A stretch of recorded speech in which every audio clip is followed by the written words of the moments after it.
The story begins on a battlefield, where we see the estate of a noble family in ruins. Maids are being slaughtered in the yard, some even burned alive, falling one after another like flies. Even those who don't resist are mercilessly killed. Amidst the chaos, two swords clash as two men engage in a fierce fight. One man raises his sword and swings down, but the other blocks the strike, his eyes filled with fury. We are introduced to the Ragnar clan, a grand ducal family that guards the empire at the northernmost edge of the continent. The Ragnar clan has been able to maintain their position as the Great Northern Wall for over a millennium due to a unique trait they possess. It is said that they carry the blood of dragons. Every member of the Ragnar bloodline is born with exceptional magical abilities, physical endurance, and a natural talent for swordsmanship. Everyone, except for the man currently fighting. As the man is slashed across his chest and collapses, bleeding out, the robed figure before him says that, even in the end, the man never understood that there are things he simply cannot achieve, no matter how hard he tries. The man inquires about what he means, and the robed figure starts to remove his cloak, revealing his face. We learn that the fallen man's name is Theo, and the robed figure is called Rendon. Theo asks why Rendon is here. Rendon smirks and replies that watching Theo train tirelessly every day despite his lack of talent was a pitiful sight, especially when hard work alone would never get him anywhere. He laughs, mocking Theo, saying that the nickname Imbecile of Ragnar suits him perfectly. He adds that Theo should have hidden away, calling him a talentless fool. Theo, gritting his teeth, accuses Rendon of approaching him under the guise of becoming his sword instructor and teaching him useless sword techniques, only to betray him and sell out the Rose Palace to their enemies. Theo barely gets the words out before Rendon slices off his arm, leaving him screaming in agony. Rendon sighs, asking why Theo is blaming him. He grabs Theo by the head and tells him that this all happened because of him.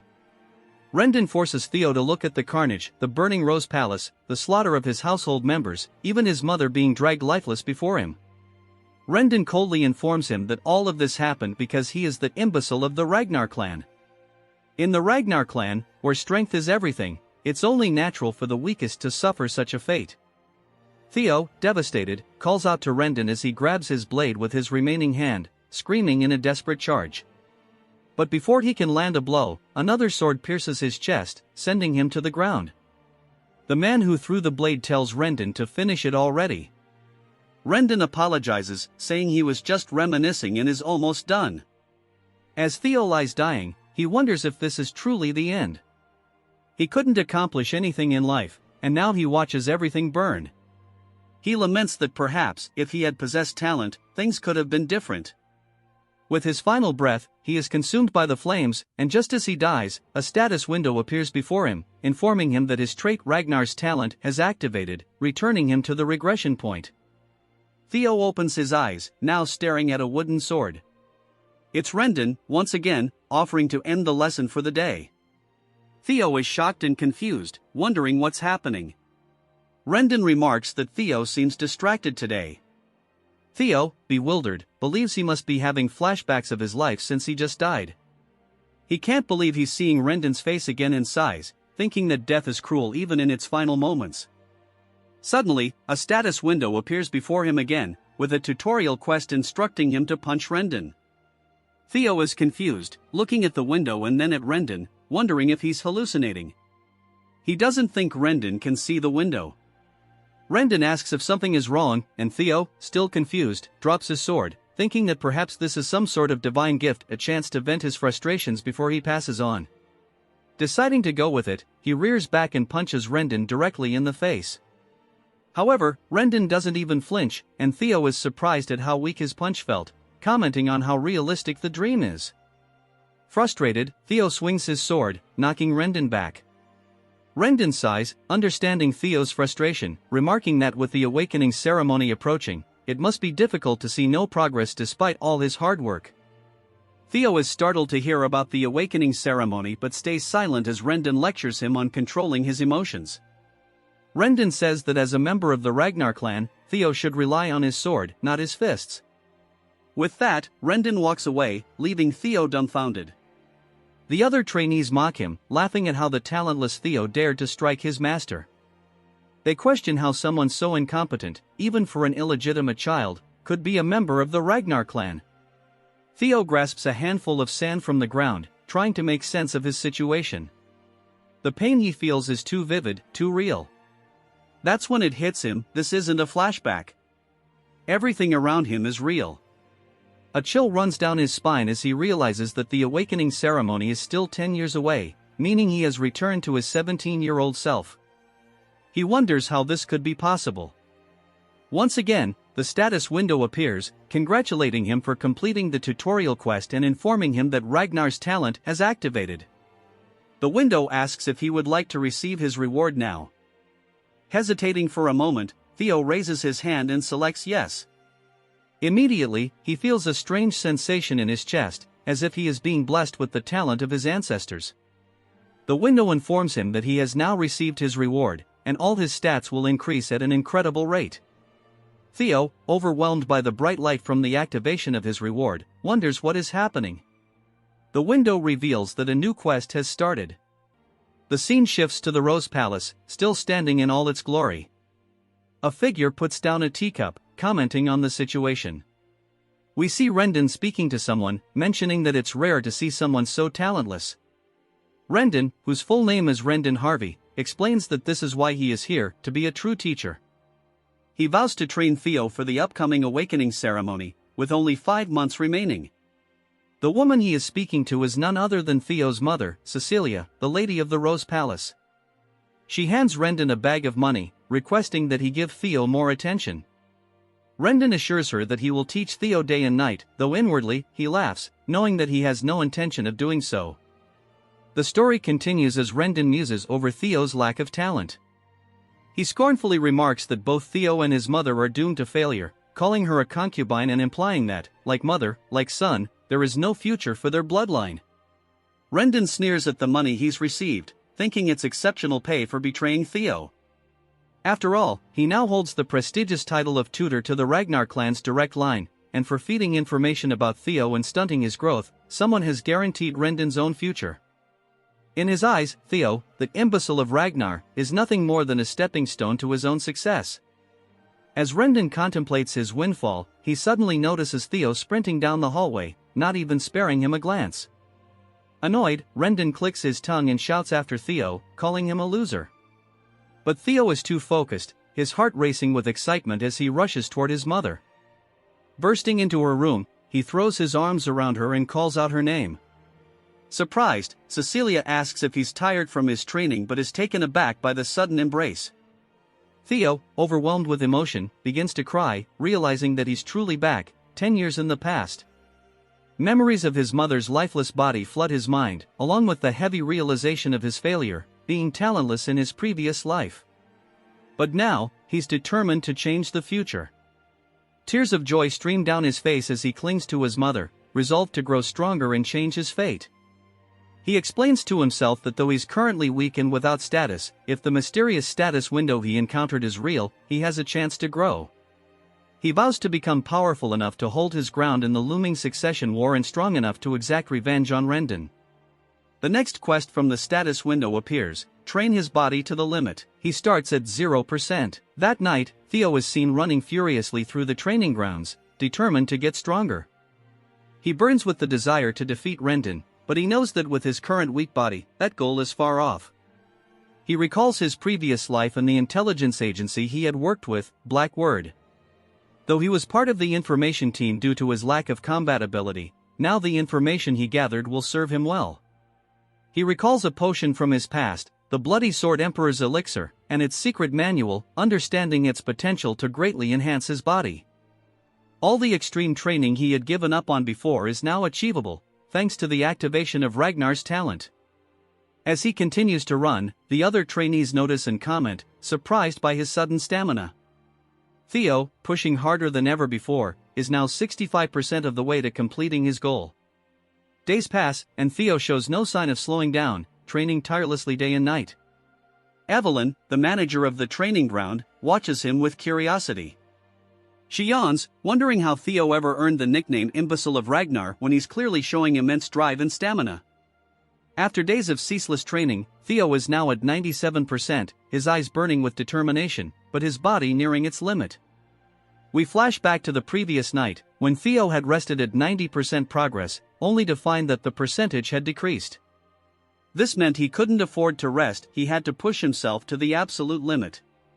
With this realization, Theo trained relentlessly for 2 straight days without a single break.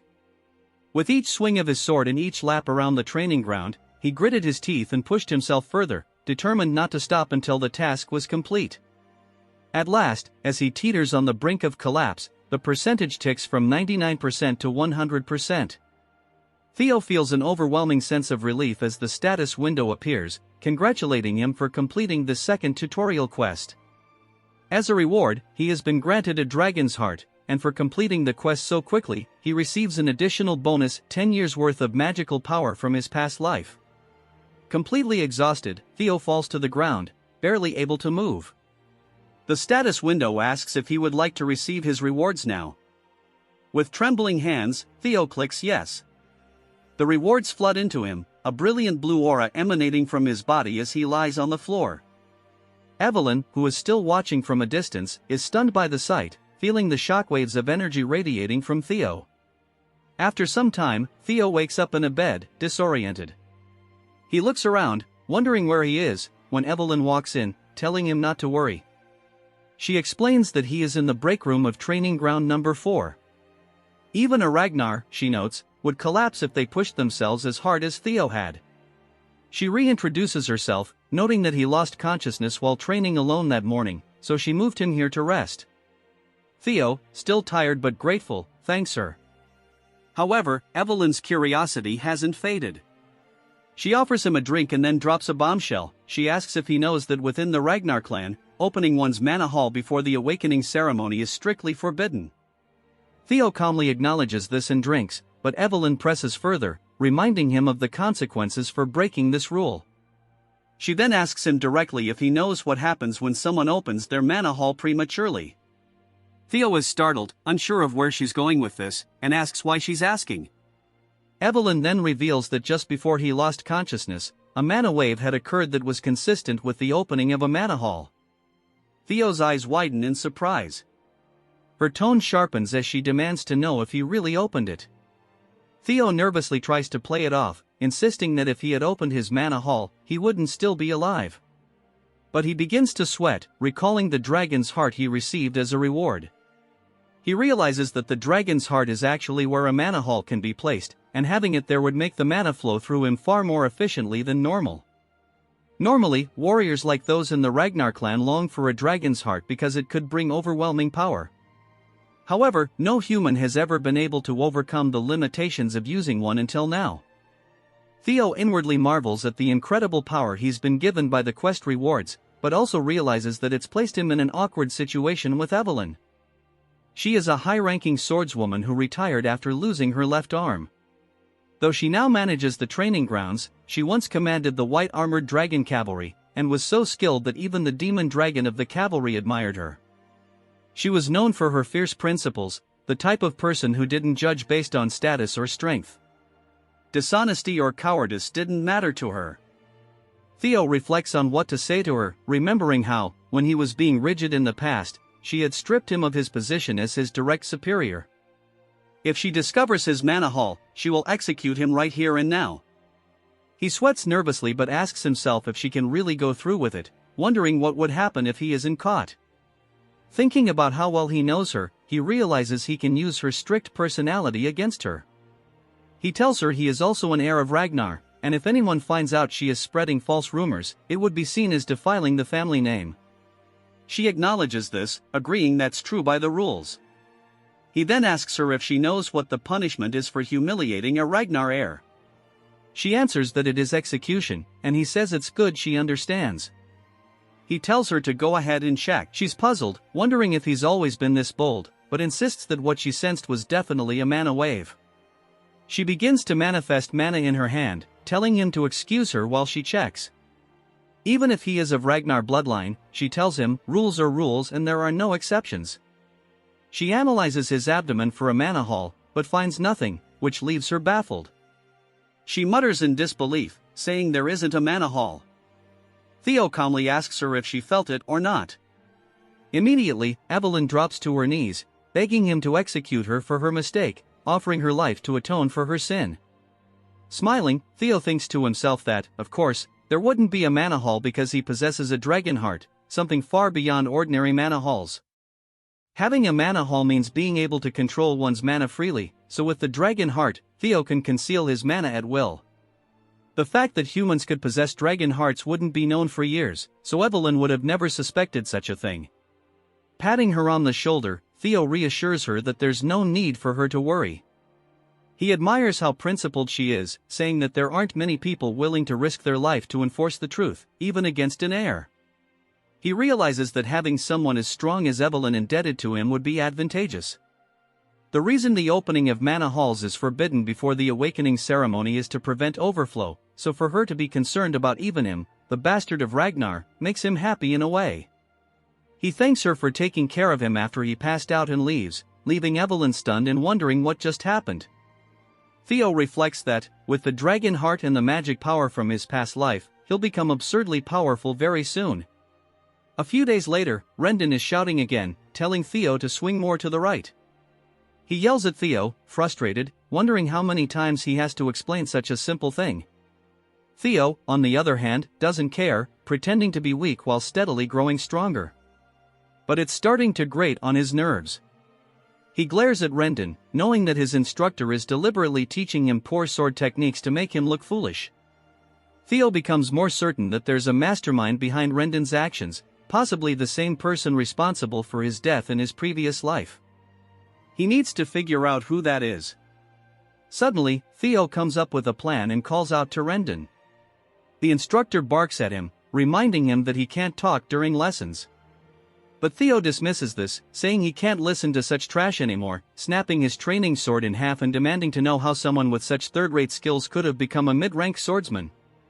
He accuses Rendon of being commissioned to monitor him, and that he would likely struggle against even low-ranked demonic beasts.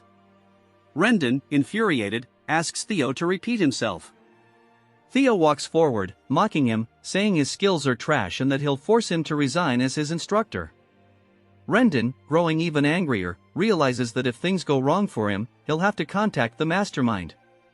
The scene shifts to a place called the Chameleon Palace, where a man bursts into a room, calling out to someone named Axion, asking if he's heard that the bastard of Ragnar is going to duel his master next week. Axion sits, drink in hand, as the man continues talking, suggesting that Theo might be left half-crippled after the duel. Without warning, Axion throws his glass, headshotting the man with pinpoint accuracy and knocking him out. Axion, known as the Dark Tiger of the Four Hounds of the North, tells him that it doesn't matter if some bastard becomes crippled. Beside him is Remington Narrow, the Silver Lion of the same group, though he remains silent. Another man enters the room, saying it should matter because if they let their guard down, things could go wrong. This man is Ed Troyvon, one of the 9 dragons and also known as the Sky Dragon.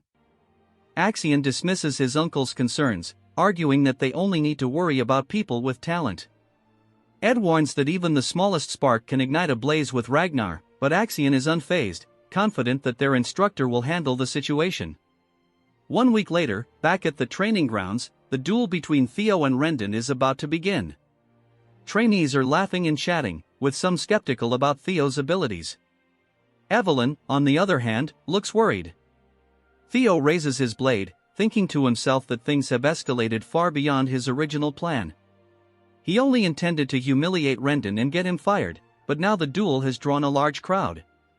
The cheers echo around him, but he calms himself, determined to get his revenge on Rendon. He doesn't care about any of that. If his employer says he's fired, then that's that. Given his past life, Theo feels an intense urge to beat him to death right there and then, but he knows he's not confident in his skills yet. First, he decides to distance himself from Rendon and gather more information about him. Rendon quickly realizes this is bad news. If Theo gets fired like this, his mission will end in failure. Desperate, he pleads with Theo, telling him that this goes against the rules and that he might end up facing the tribunal. Just then, the status window appears before Theo, informing him of the tutorial quest. Evelyn, thinking quickly, says she has an idea: they should resolve this the Ragnar way. She smiles knowingly. Theo asks if she means by the rule of the strong, and she nods, saying exactly that. They should settle this with a sword match, and there would be no need for Rendon to go to the tribunal. The victors shall be final.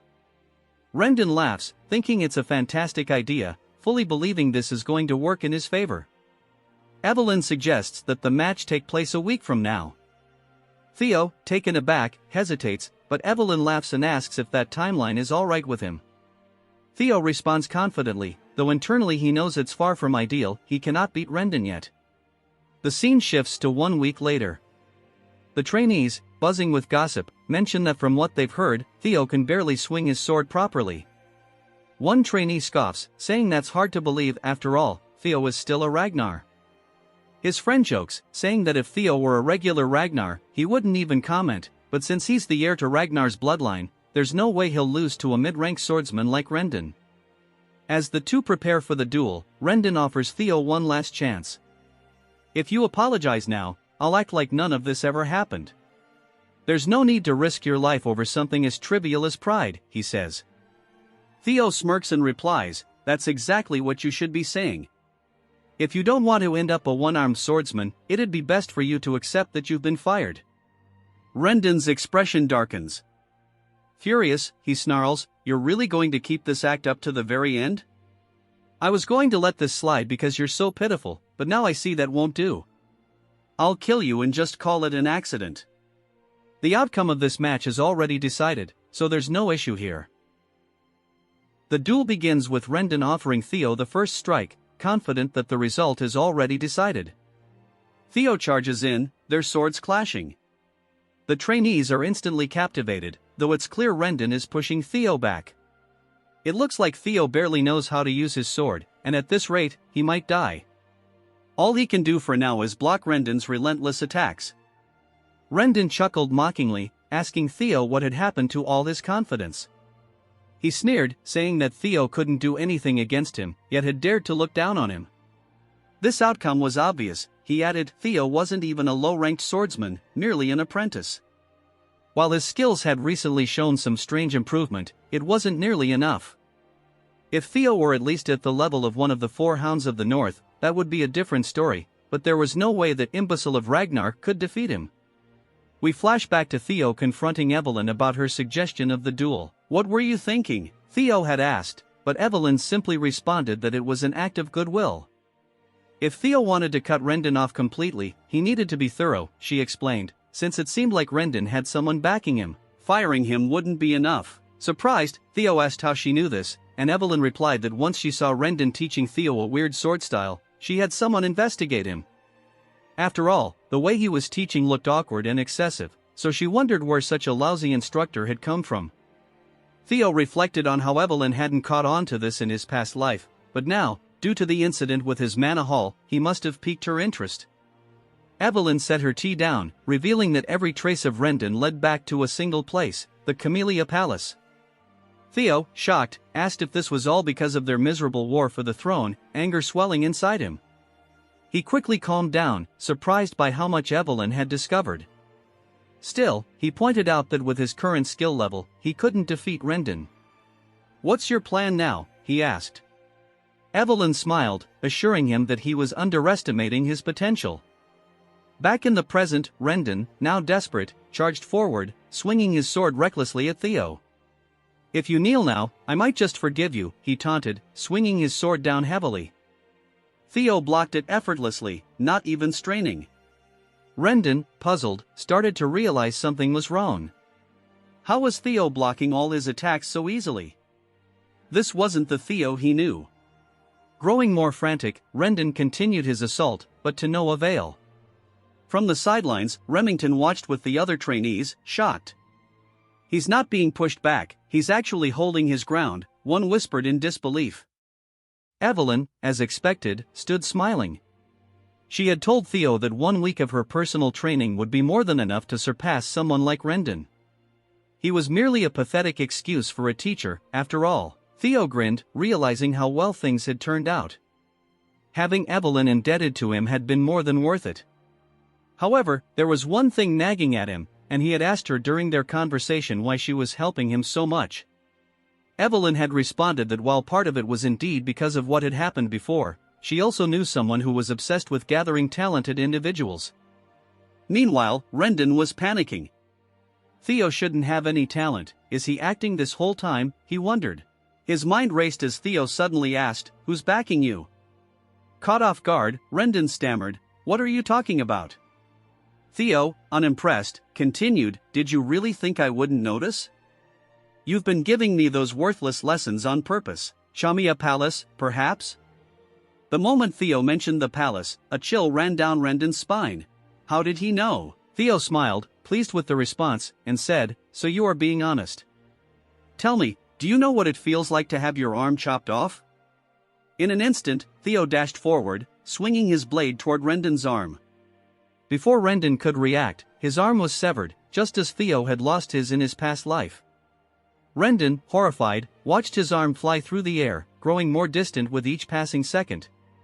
He looked up at Theo in disbelief. Remington, too, was taken aback by the sudden turn of events, while Rendon collapsed, screaming in agony.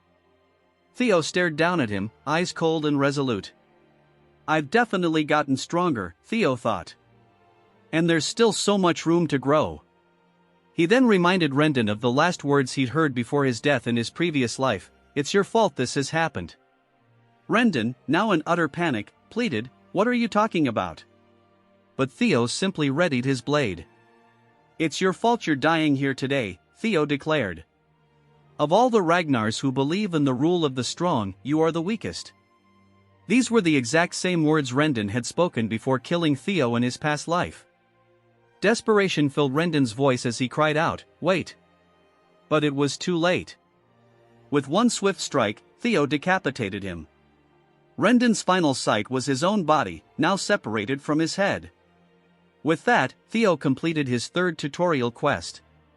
The trainees looked on, dumbfounded, unable to believe that Theo, an apprentice swordsman, had defeated a mid-tier opponent like Rendon. They murmured amongst themselves, how did he do that? Theo, however, simply looked down at Rendon's corpse with disdain. So weak, he muttered, disgusted that he had suffered at this man's hands in his previous life. But now, things were different. The system window popped up, notifying him that, in addition to completing the quest, he had earned an extra reward, a new ability called Observation. Theo also regained a year's worth of magic power. Confused yet intrigued, Theo wondered what Observation was.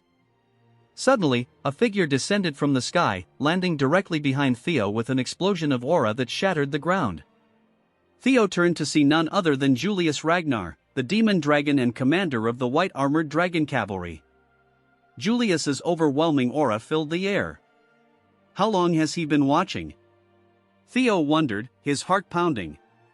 Even Evelyn, usually calm, was annoyed by her former superior's dramatic entrance. Does he really have to destroy the floor every time, she muttered to herself? Julius approached, eyes glowing red. Theo braced himself for the worst, but Julius suddenly burst into laughter, slapping Theo on the back. That was exciting, Julius boomed. He praised Theo for his talent, even adding that he had surpassed his master. While Theo was still processing everything, Julius put his hand on his shoulder. Join the white-armored dragon cavalry, he said, leaving Theo completely stunned. Evelyn, on the other hand, had seen this coming. The trainees couldn't believe it either. There's no way, the imbecile of Ragnar got scouted by the white-armored dragon cavalry, they whispered in disbelief. No matter how well he fought, that's just not possible. Remington then speaks up, addressing one of the trainees. He asks if there's ever been a case where an apprentice swordsman, who hasn't even gone through the awakening ceremony, has been scouted. The trainee responds that he hasn't heard of such a case. Remington confirms, saying it's because it's impossible to accurately measure someone's potential while their mana hall is still sealed. Even if their swordsmanship is exceptional, their magical ability might be lacking. He admits that no matter how incredible Julius's intuition is, even he can't be completely certain. But for some reason, it seems Julius sees something in Theo that they don't. Remington wonders what kind of potential Julius saw in Theo and even muses if the commander might take an interest in him as well. Theo, however, firmly declines the offer, his expression stern. Julius is stunned, speechless, as is Remington. Evelyn drops her cigarette in disbelief. The entire arena is met with dead silence. Later on, rumors begin circulating among the trainees. Some speculate that Theo refused Julius's offer because he thought his own skills weren't yet worthy. After all, it's not every day one sees a humble Ragnar. The gossip spreads quickly. At Chamia Palace, a woman remarks on how complicated things have gotten, expressing disbelief that Rendon was killed. This woman is revealed to be Emil Ragnar, the lady of Chamia Palace. Ed, her brother, reassures her, reminding her that they didn't assign Rendon because of his exceptional skills. Emil brushes off Rendon's death, stating it's of little concern to them. She explains that Julius, the demon dragon, personally reached out to Theo, and what's more, it seems Evelyn was behind it. This means they can't interfere by assigning Theo a new master. If Theo starts gaining too much attention, it will only become harder for them to gain control over the Rose Palace. Asks Emil why she's so concerned about Theo standing out, suggesting that the clan head won't take much interest in him anyway, so their plans should proceed as normal. Emil reminds him that their best shot at taking control of the Rose Palace without offending the clan leader is to keep Theo weak and powerless. Axion agrees, saying that Theo is still powerless. He questions how much someone like Theo could have changed. Evelyn and Julius, after all, have always had a soft spot for underdogs. Ed, however, isn't convinced, warning Axion that they should have told Rendon to be more careful. Axion dismisses his concerns, saying their mother and uncle worry too much, and confidently announces he'll pay Theo a visit himself to remind him of his place. Back at the training grounds, Evelyn compliments Theo on his performance. He thanks her, acknowledging that training under a true master has made all the difference. She teases him, saying it would have been even better if he had joined the white-armored dragon cavalry, and asks why he turned it down. Theo admits that a small part of him regrets it since joining Julius's cavalry had been a dream of his in his previous life. But he believes that joining now would be premature and that there's no need to limit himself so early. He points out that the privileges awarded to the top performer at the awakening ceremony are far greater than simply joining the cavalry. He confides that he doesn't want any special treatment and is content training under her until the ceremony. Evelyn, satisfied with his response, tells him Julius won't be disappointed either. Theo then activates his newly acquired skill, observation, to analyze Evelyn. He discovers her age, title, rank, and even her admiration for his humility and character. Theo muses that this skill will be incredibly useful, and he's confident he'll be able to leverage it to his advantage. While scanning her status, he notices something unusual. Her profile mentions that she misses the white-armored dragon cavalry. He's intrigued by this revelation. Suddenly, a man approaches and introduces himself as Sybil from the Southern Inspection Post. He informs Theo that he has something important to discuss with him. Theo, finding him a bit intimidating, uses observation on Sybil and is startled by the results. Sybil's title is revealed as the Dunce of the Southern Inspection Post, and his demeanor is described as full of enthusiasm and excitement. He longs to cross swords with Theo, though this sentiment comes across as unsettling to Theo, who starts to feel creeped out. The last tutorial quest has begun, and it's titled Discard the Imbecile of Ragnar. Sybil pleads with Theo, admitting that in the past, he ignored him, fully believing that the title of Ragnar's imbecile was appropriate. Theo debates whether to kill him on the spot, but Sybil goes on to explain that he's been observing Theo's efforts. He notes that Theo trains harder than anyone else, day in and day out. He then confesses that after seeing Theo's performance against Rendon, and the fact that Julius himself invited him, Theo has now become his idol. He shares that he was once on the verge of giving up after being labeled the idiot of the Southern Inspection Post, but Theo inspired him to keep going. He begs for the chance to spar with Theo. Theo, initially skeptical of Sybil's intentions, uses observation to verify his sincerity. He's surprised to find that Sybil's admiration is genuine. Reflecting on how people react to him, Theo realizes that after defeating Rendon and gaining Julius's attention, he expected people driven by jealousy to come and challenge him. Instead, he's finding that there are those who genuinely want to follow him. He concludes that perhaps the Ragnar family members still have some pride left after all. Realizing that he'll need loyal allies if he's to rise to the position of clan head, Theo sees this as an opportunity. This quest, which is the final part of the tutorial, gives him a chance to shed the unwanted title of Ragnar's imbecile, something he was never able to escape in his previous life. He asks Evelyn for a moment to spar with Sybil, and she agrees, encouraging him to showcase his skills. Theo and Sybil take their positions, each formally introducing themselves and their masters. Evelyn smiles upon hearing Theo proudly name her as his master. Sybil, too, introduces himself, revealing that he wields the swordsmanship of the core clan and specializes in the quick sword. He expresses his excitement for the fight. Sybil charges in with a flurry of swift attacks, which Theo effortlessly blocks. Sybil, impressed, comments on how fast Theo is, despite his reputation. He adds that even though he was called the fool of the Southern Inspection Post, he takes great pride in his speed. But as expected, Theo's skills are the real deal, as he easily fends off every strike. Theo reflects that if this had been his previous life, he would have struggled against even a few of these hits. But now, things are different. With a single, decisive swing, Theo sends Sybil flying across the training grounds, crashing into the wall with such force that Sybil vomits a little. Sybil, still in awe, thanks Theo for the fight, saying he learned a lot. Theo then catches his reflection in his sword and wonders if he can use observation on himself. To his surprise, it works. He sees his own title, his talents, and a few locked abilities that Red Access denied. He's also surprised to see that he's still at level 1, and there are sections of his profile that are hidden. Having finally accessed his stats for the first time, they will now be notated with numbers. He notices that his magic power is high, likely due to inheriting his past life's magic in his dragon heart. But oddly, his luck is in the negatives. Bro is cursed. Theo speculates that the bad luck he experienced in his previous life may have been due to this and decides he'll need to figure out a way to improve his luck in the future. While lost in thought, Theo suddenly realizes he's completely surrounded by the other trainees. He wonders what's going on. Evelyn explains that no matter how weak Rendon was, he was still a mid-rank swordsman, and now that Theo has defeated him and earned the approval of the commander, the Ragnar family, being focused on strength, has two ways of reacting. They either become envious or begin to admire him. The ones gathered around clearly fall into the latter category. The trainees murmur amongst themselves, admitting that if they were in Sybil's place, they don't know if they could have even blocked Theo's strikes. A battle-hungry energy begins to fill the air as they express their desire to spar with him as well. Theo, feeling a bit overwhelmed, sighs and calls forward one of the men he recognized, named Eodi, surprising the man that Theo knew his name. Theo calls Eodi forward, saying he looks forward to sparring with him.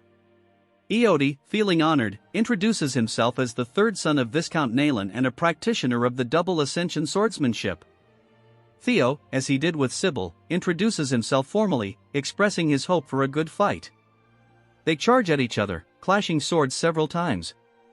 Theo's basic swordsmanship proficiency increases during the duel. As Eodi prepares for a powerful strike, aiming for Theo's neck, Theo calmly raises his sword and deflects the blow, disarming Eodi in the process. His proficiency increases once again. Eodi, in shock, admits his defeat, stating that it's clearly his loss. With this, Theo gains Eodi's approval, which results in his luck stat increasing by 1. Theo realizes that his luck seems to be tied to his growing reputation. He also gains experience points, strengthening his resolve to continue challenging others. His goal is simple now: he needs to fight as many people as possible. Soon, he gains the approval of several others, including Bonat Ramiro, Eric, Manfred, and Manuel. Though there are too many names to mention individually, each duel raises his luck further. After fighting continuously, Theo becomes visibly tired, but he remains eager.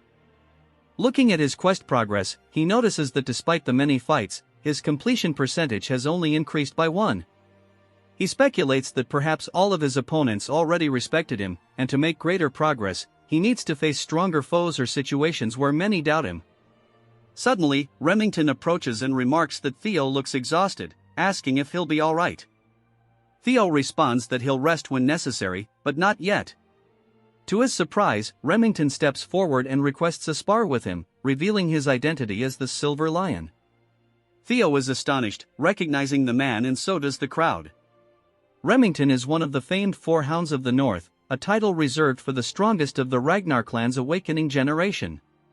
Remington formally introduces himself, saying he's come to test the swordsmanship of his fellow Ragnar before the awakening ceremony. He expresses gratitude for this opportunity and reveals his talents: sword genius, keen senses, and extreme hard worker. His status shows that he sees Theo as an unexpected rival. Theo, awestruck, introduces himself once more, this time mentioning that he is the 31st son of the great guardian of the North, Ragnar. He humbly states it's an honor to duel someone as respected as Remington. They begin their duel, their swords colliding and sending sparks flying. Theo's quest progress increases by one as the battle intensifies. Their swords grind against each other, and then suddenly, pieces of Theo's sword shatter, flying through the air. Remington stands confidently, having broken Theo's blade. The crowd is stunned, while Evelyn watches with a knowing expression. The trainees are in disbelief, and Sybil struggles to accept the result. Despite breaking Theo's sword, Remington unexpectedly admits defeat, saying it's his loss. The trainees are confused, but Remington explains that Theo's sword was already worn out, and on top of that, he was clearly exhausted from previous fights. Theo, however, responds that in a real battle, no one would offer such considerations. As soon as his blade broke, he had already lost. Remington smiles, and they shake hands, acknowledging each other's strength. This moment earns Theo a 5% increase in his quest completion, and even Evelyn seems pleased with the outcome. Theo reflects on the duel, realizing just how strong Remington is. While he's grown stronger through acquiring talents and secret techniques, he still has a long way to go compared to the other elites of his generation. Despite the duel being cut short, he gains a lot from it, including a significant increase in his luck and reputation. Remington then reveals that he didn't come just for a duel. He formally invites Theo to join the Scaled Dragon Society, an exclusive group that only those selected can join. Sybil, overhearing, is astonished and explains that the society is prestigious. Theo is curious about Remington's true motives but sees this as an opportunity. The society, led by Action, is filled with individuals who look down on him. It's the perfect environment for Theo to progress his quest and gather intelligence on Action. Without hesitation, Theo accepts the invitation, thinking it will also provide useful reconnaissance at the Camellia Palace. Later, at the Rose Palace, Cecilia bursts into Theo's room, overjoyed by the news of his invitation to the Scaled Dragon Society. She informs him that, since Action and other influential figures will be present, everything about him, from his attire to his behavior, will be scrutinized. She takes his measurements, preparing him for the event, reminding him that as a former actress, she can help him make a strong impression. Theo reflects on his past life, remembering how his mother had always carried guilt for him being labeled as the child of a concubine. The cold and harsh Ragnar clan had been unforgiving to them both. He realizes how difficult it must have been for her, having a son who never quite met expectations. His mother, resting her head on his chest, assures him she believes in him. She knows he can succeed, and he smiles, comforted by her unwavering faith. Hugging her tightly, Theo vows that every step he takes forward will be for both of them. He's determined now more than ever he's going to crush the Scaled Dragon Society. The scene jumps to the night of the banquet for the Scaled Dragon Society. Remington is standing outside a carriage, waiting, when he's surprised by the sight of Theo slowly approaching. Theo is decked out in sharp attire, and he gives Remington a confident smile.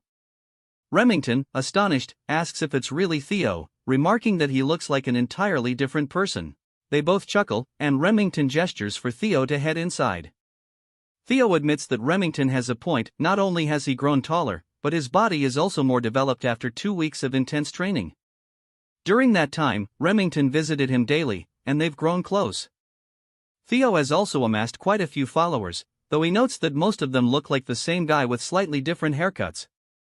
Evelyn, observing the situation, sighs and mutters that she only intended to train Theo for a short while, but it has turned into a much bigger ordeal than she expected. Theo reflects on the past 2 weeks and sighs, admitting it was exhausting. As they approach the venue, Remington comments that he heard this is Theo's first formal banquet, and Theo confirms it.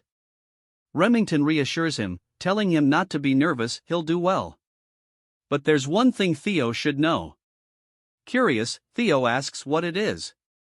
Remington explains that his friend, Action, can be quite mischievous, and it was actually Action who extended the invitation, wanting to meet Theo personally. Remington hopes Theo won't judge him too harshly, as Action is the one who organized the banquet. Theo realizes that it wasn't Remington who invited him but Action instead. He muses that things are going almost too smoothly and tells Remington that he's looking forward to it. At least now he knows that when he arrives, he'll likely face some hostility, which works to his advantage. Meanwhile, Action, who is already at the banquet, thinks about the imbecile of Ragnar coming to meet him, excited to have a new toy to play with. As the carriage pulls into town and comes to a stop, Remington informs Theo that they've arrived. Stepping out of the carriage, Theo immediately spots the Camellia Palace, a place deeply tied to the trauma of his past life, as they were the ones who interfered with his growth and ultimately consumed him, his mother, and the entirety of the Rose Palace. Remington asks if Theo is ready to enter, and Theo replies that he is. Remington then shares the news that Action will personally come out to greet him, and they should find him near the entrance. As they approach, Theo begins tuning out Remington's words, realizing that Action is likely trying to put him in his place. But he didn't come here without a plan. Action will soon realize that Theo is no longer the same as before. Theo's attention shifts when he notices a blue light shining from one of the windows, the same light that signals a quest, making him wonder if a new quest awaits inside the palace. While Theo is distracted, something suddenly explodes near him, releasing a white powder into the air. Remington shouts Theo's name and rushes to him, but Theo reassures him that he's fine. Remington yells at the culprits, demanding to know what they were thinking. Theo, on the other hand, muses that in his past life, he wouldn't have been able to dodge that. He initially suspected that Remington was in on the prank, but now he realizes that Remington is genuinely confused. The ones who threw the powder laugh from a window, saying it was just a friendly greeting and a basic courtesy. Remington, furious, asks them what they mean by greeting. Action steps in, telling Remington not to be angry, it was just a greeting between brothers. Action's behavior reveals that he has a talent for manipulation, and Theo mentally prepares himself for the challenges ahead. Looking at Action, Theo pauses for a moment, then smiles, thanking him. His response catches Action off guard. Theo adds that with such a warm welcome, he can only be grateful, and he's looking forward to the party. This subtle shift annoys Action, though he quickly masks it with laughter, remarking that Theo has become quite entertaining since he last saw him. Inside the palace, people are already socializing, though most are murmuring about why Action would even invite Theo in the first place. Although Theo is from a direct line, his reputation as the imbecile of Ragnar leaves many questioning the decision. Remington apologizes to Theo, saying the group usually doesn't behave this way. Theo brushes it off, saying he's actually more than grateful. Remington, puzzled, wonders why Theo is so nonchalant about the situation. In reality, Theo is pleased. The more they underestimate him, the easier it will be to crush them later. His attention drifts back to the blue light upstairs, confirming that it must be related to his quest, but he doesn't yet have a natural way to approach it. As Theo sips his drink, deep in thought, Action begins descending the stairs, asking how Theo is enjoying the party. Theo briefly feels a surge of anxiety but quickly calms himself, smiling and thanking Action for the invitation. Action, with a sly smile, apologizes for the earlier incident, admitting it might have been too much. He steps in close, his tone turning menacing, and asks Theo if he agrees. Remington, sensing the tension, grows concerned, but Theo surprises everyone by asking why Action would apologize. He plays it off casually, saying he only remembers it as a friendly greeting that even caught him off guard. Theo then slaps Action's back playfully, laughing and complimenting his mischievous side, claiming he never knew Action was so fun. Theo continues, saying he's changed a lot and that he likes this new side of him. The others, watching from a distance, laugh quietly, assuming Theo is only playing along because he knows he's inferior to Action. They comment that as an illegitimate child, Theo has no real standing and cannot possibly challenge the noble bloodline of thron. Even though both he and Action are Ragnar's sons, they are on entirely different levels. As the banquet continues, someone remarks that there's no way to compare thron, the prestigious swordsmanship clan from the east, with some random woman from who knows where. Tries his best to stay calm, especially after hearing the insult aimed at his mother. Soon after, they start taking jabs at Remington, asking why he's wasting his time with that imbecile, but then they add that it makes sense Remington, after all, is also an illegitimate child. Remington begins to grow visibly irritated. The atmosphere shifts as the other party members realize they've touched on a forbidden subject. Remington is clearly struggling to hold back his anger. Theo, seeing this, decides he's done watching and calls out to Action. With a smirk, he tells Action he should greet his new friends as well. He grabs Action's hand, pulling it off his shoulder, and strides toward the ones who were insulting Remington. He picks up a wine bottle and raises it towards one of their glasses. The man, clueless, asks if he said something wrong. Without warning, Theo smashes the bottle directly into the man's face. Action and Remington are both stunned as the man collapses to the floor, screaming in agony, blood pouring from his head. The man, still in shock, looks up at Theo and curses, calling him a bastard. Theo responds without hesitation, landing a fierce kick that sends the man flying to the other side of the room. He mocks him, asking who he thinks he is to insult him, and sarcastically adds that it was just a little greeting, nothing more. His viciousness starts to change how many in the room view him, and the progress on his quest suddenly jumps from 41% to 43%. Remington, still shocked, realizes that this isn't the Theo he's used to. He wonders if Theo's aggressive actions were because of him. Theo, standing over the man, says that he believes he's given a warm enough greeting and places his foot on the man's arm. He smiles cruelly, asking if he was wrong. The man screams, begging him to stop, but Theo, showing no mercy, snaps the man's arm with a swift motion, shattering the bone completely. Panic ripples through the crowd as they realize they've greatly underestimated Theo's brutality. His quest progress jumps to 58%, and when the man loses consciousness from the pain, it ticks up another percentage point. Theo, now satisfied, releases the man's arm and glances around the room, asking if anyone else would like to say hello. His progress skyrockets to 66%. Suddenly, 4 men leap down from the upper floor, surrounding Theo in an instant. Each one unsheathes their blade in unison, pointing their weapons directly at his throat. One of them declares that Theo has committed the grave sin of harming the young master, and such a crime will be repaid with death. Theo, unfazed, laughs and remarks that this is exactly how it should be. He asks who the young master is, and the guards respond that he is the third young master of the Hanabi clan. His name is Ian. Theo smirks, realizing this is what he expected. He came here knowing the place was filled with enemies.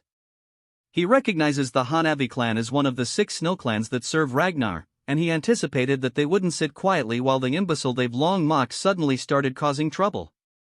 Theo then shrugs, asking, "So what?" His question unsettles the guards, but Theo is done letting others walk over him. He questions whether the dogs of one of Ragnar's bannerman clans dare to demand his death and asks if they can truly take responsibility for their words.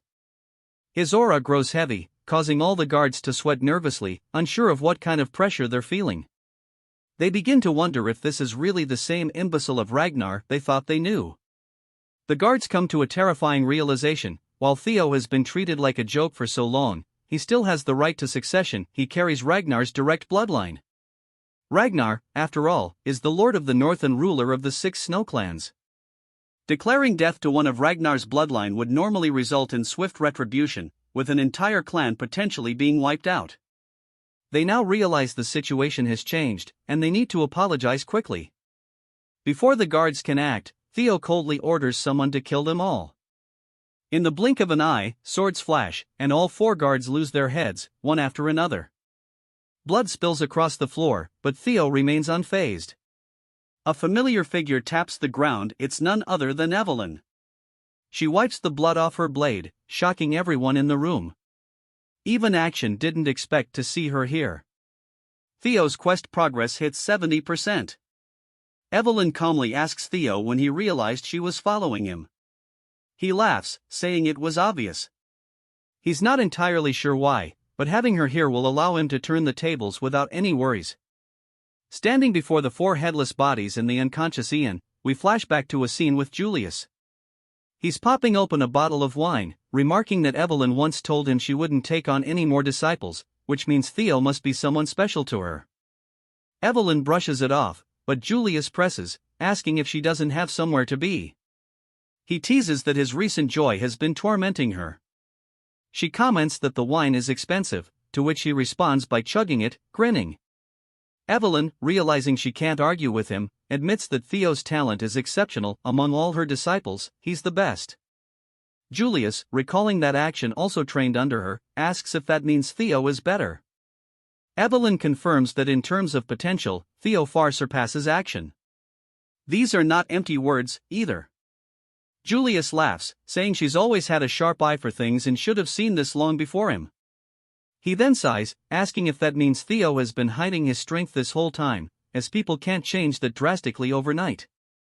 Evelyn agrees, noting that it's odd for someone who has concealed their true power to suddenly flaunt it. She's concerned that Theo might be rushing into things, as his sudden change seems like he's being chased by something. His attendance at this banquet also carries that same weight. Julius, sensing her worry, puts down the wine and says it's probably because of Action. He advises her to follow Theo to ease her mind. Evelyn asks what he means, and Julius hints that it might not be what she's concerned about, but something significant will definitely happen when young wolves thirsting for blood gather together. He encourages her to try and tempt Theo to join their ranks, and if she wants, she's welcome to return as well. Julius even teases her about how she still longs for her old group, placing a uniform on the table. He invites her to come back and take responsibility, especially after she gets Theo to join them. He then leaves, remarking that the wine was fantastic, while Evelyn watches in disbelief. She grumbles that it only tasted good because it was expensive. Back at Camellia Palace, Evelyn observes Theo and realizes he must have orchestrated everything from the start. She now wonders if he planned to attend the banquet aiming for this exact outcome and if he was someone she needn't have worried about all along. She contemplates when exactly he noticed her presence. But, of course, Theo had sensed her the moment he entered the carriage. As a possessor of a dragon heart, he has enhanced energy perception, akin to a sixth sense. With the stage now set, Theo addresses Evelyn, stating that most of the people here have disrespected a successor candidate and asks what the punishment is for such an offense. Evelyn responds that, according to clan law, immediate execution is an option. Theo laughs, saying since they're all just kids who haven't even undergone their awakening ceremonies, they should lose an arm each, and that will suffice. Without hesitation, Evelyn charges into the crowd, cutting off the arms of everyone who had mocked Theo. As she does, Theo calls out their names and their family status, making it clear how insignificant they are compared to the power of the Ragnar family. By the end of Evelyn's ruthless spree, Theo's quest progress hits 79%. One man, trembling, grabs onto Action's pants, begging him to intervene. Action looks down at him, asking why he should help in the first place, adding that this is merely a greeting. The man, confused, looks back, but before he can say anything else, Evelyn's sword flashes, severing his arm. The man screams in agony on the floor. Evelyn and Action exchange glances. Action remarks that he never expected to see her again like this.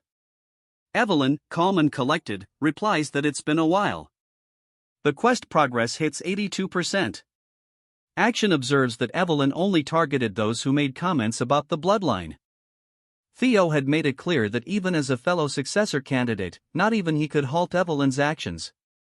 Evelyn turned her head toward Theo, reporting that she had severed the right arms of the 14 individuals he had commanded her to. He complimented her, saying, "Good job," and asked her for a status update. She informed him that if they hurried to a priest, the arms could be reattached, but their future as swordsmen would be uncertain. Theo nodded, stating that was sufficient.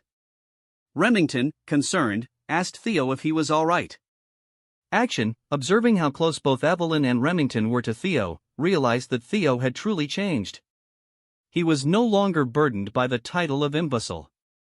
A chuckle escaped Action, but it quickly turned into seething anger, and he expressed his desire to crush Theo even more now. Theo, unfazed, said it was time to leave, and both Evelyn and Remington followed him.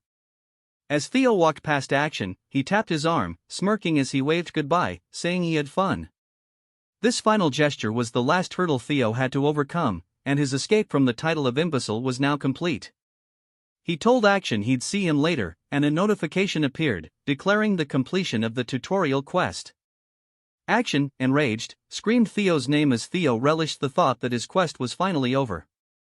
However, he knew this was only the first step toward his true revenge.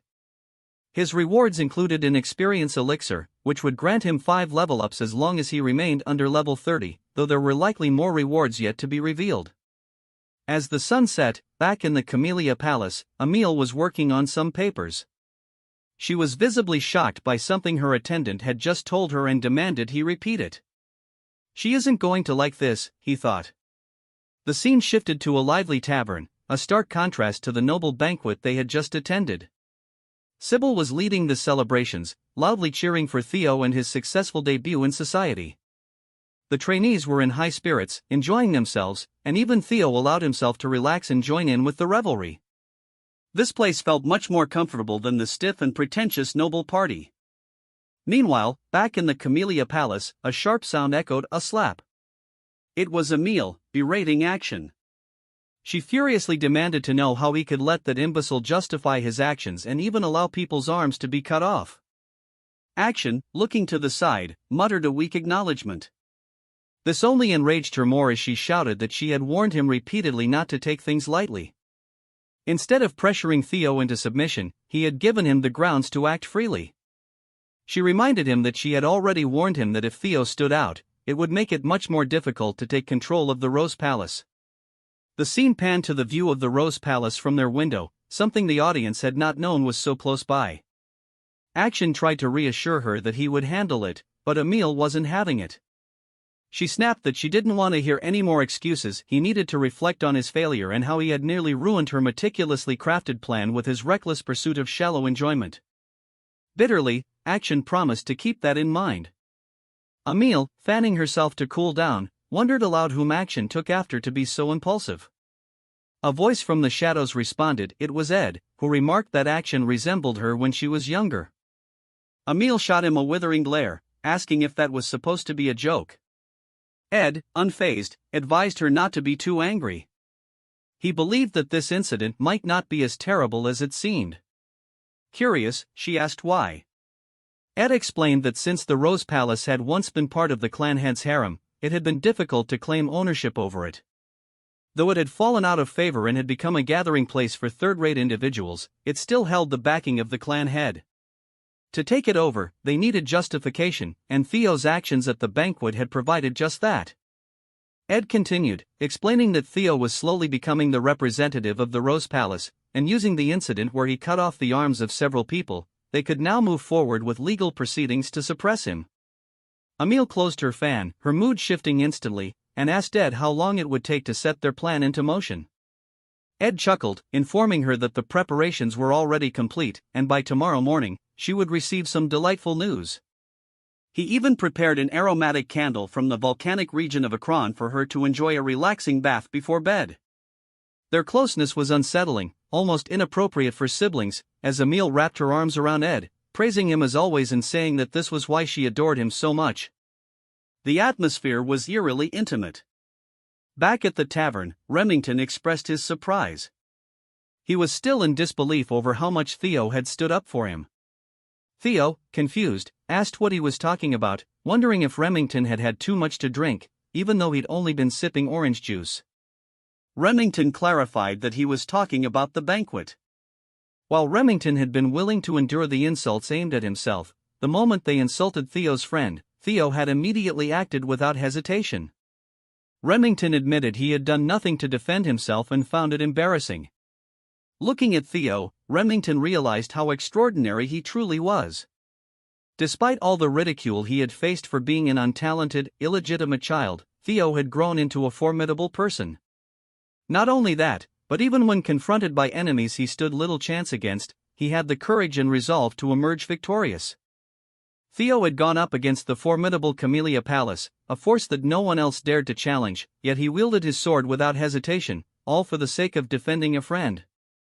Using his observational skills, Theo notices that Remington believes Theo's actions at the banquet were driven by how much he cares for him.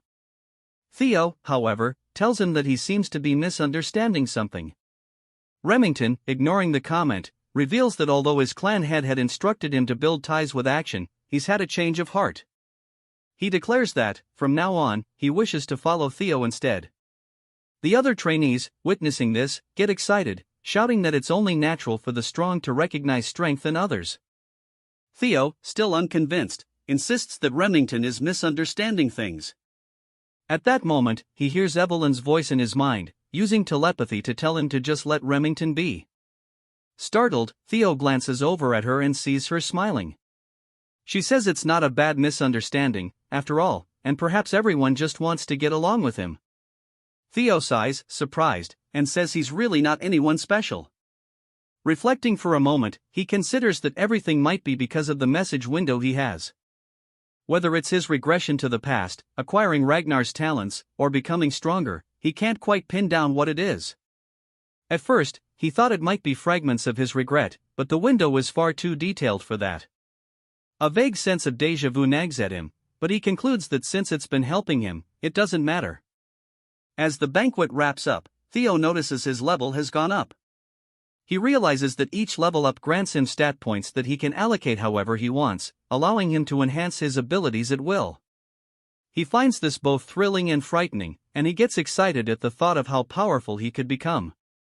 But first, he knows he needs to prepare for the inevitable counterattack from the Camellia Palace. Turning to Remington, he gives him the nickname Remy and says, "Since you've mentioned it, maybe you can help me with something." Remington, eager, agrees and asks what Theo needs, before noting how Theo just called him Remy. Theo pulls out a piece of paper and tells him that the battle for the throne between him and Action is about to intensify. To prepare, he really wants Remy's help. Remington is taken aback by this, but Theo explains that in the future, Remington will become the head of the Narrow Clan, and their forces will grow strong enough to rival even the Ragnars. Theo adds that Remington's strength and leadership are symbolized by the Silver Lion and that he hopes to have him on his side. Theo then hands Remington an envelope, saying he really hopes Remy will take it. Still surprised, Remington accepts the envelope and pledges to follow Theo, saying that if there's anything he can do to help, he will. Theo laughs, thanking him, while Remington again points out how Theo called him Remy. Just then, someone shouts Theo's name from behind the door. The door bursts open, and a group of knights enters. Everyone in the room is shocked. The knights, known as the Swords of the Law, essentially medieval night cops, present Theo with a warrant for his arrest on charges of threat, assault, and intimidation.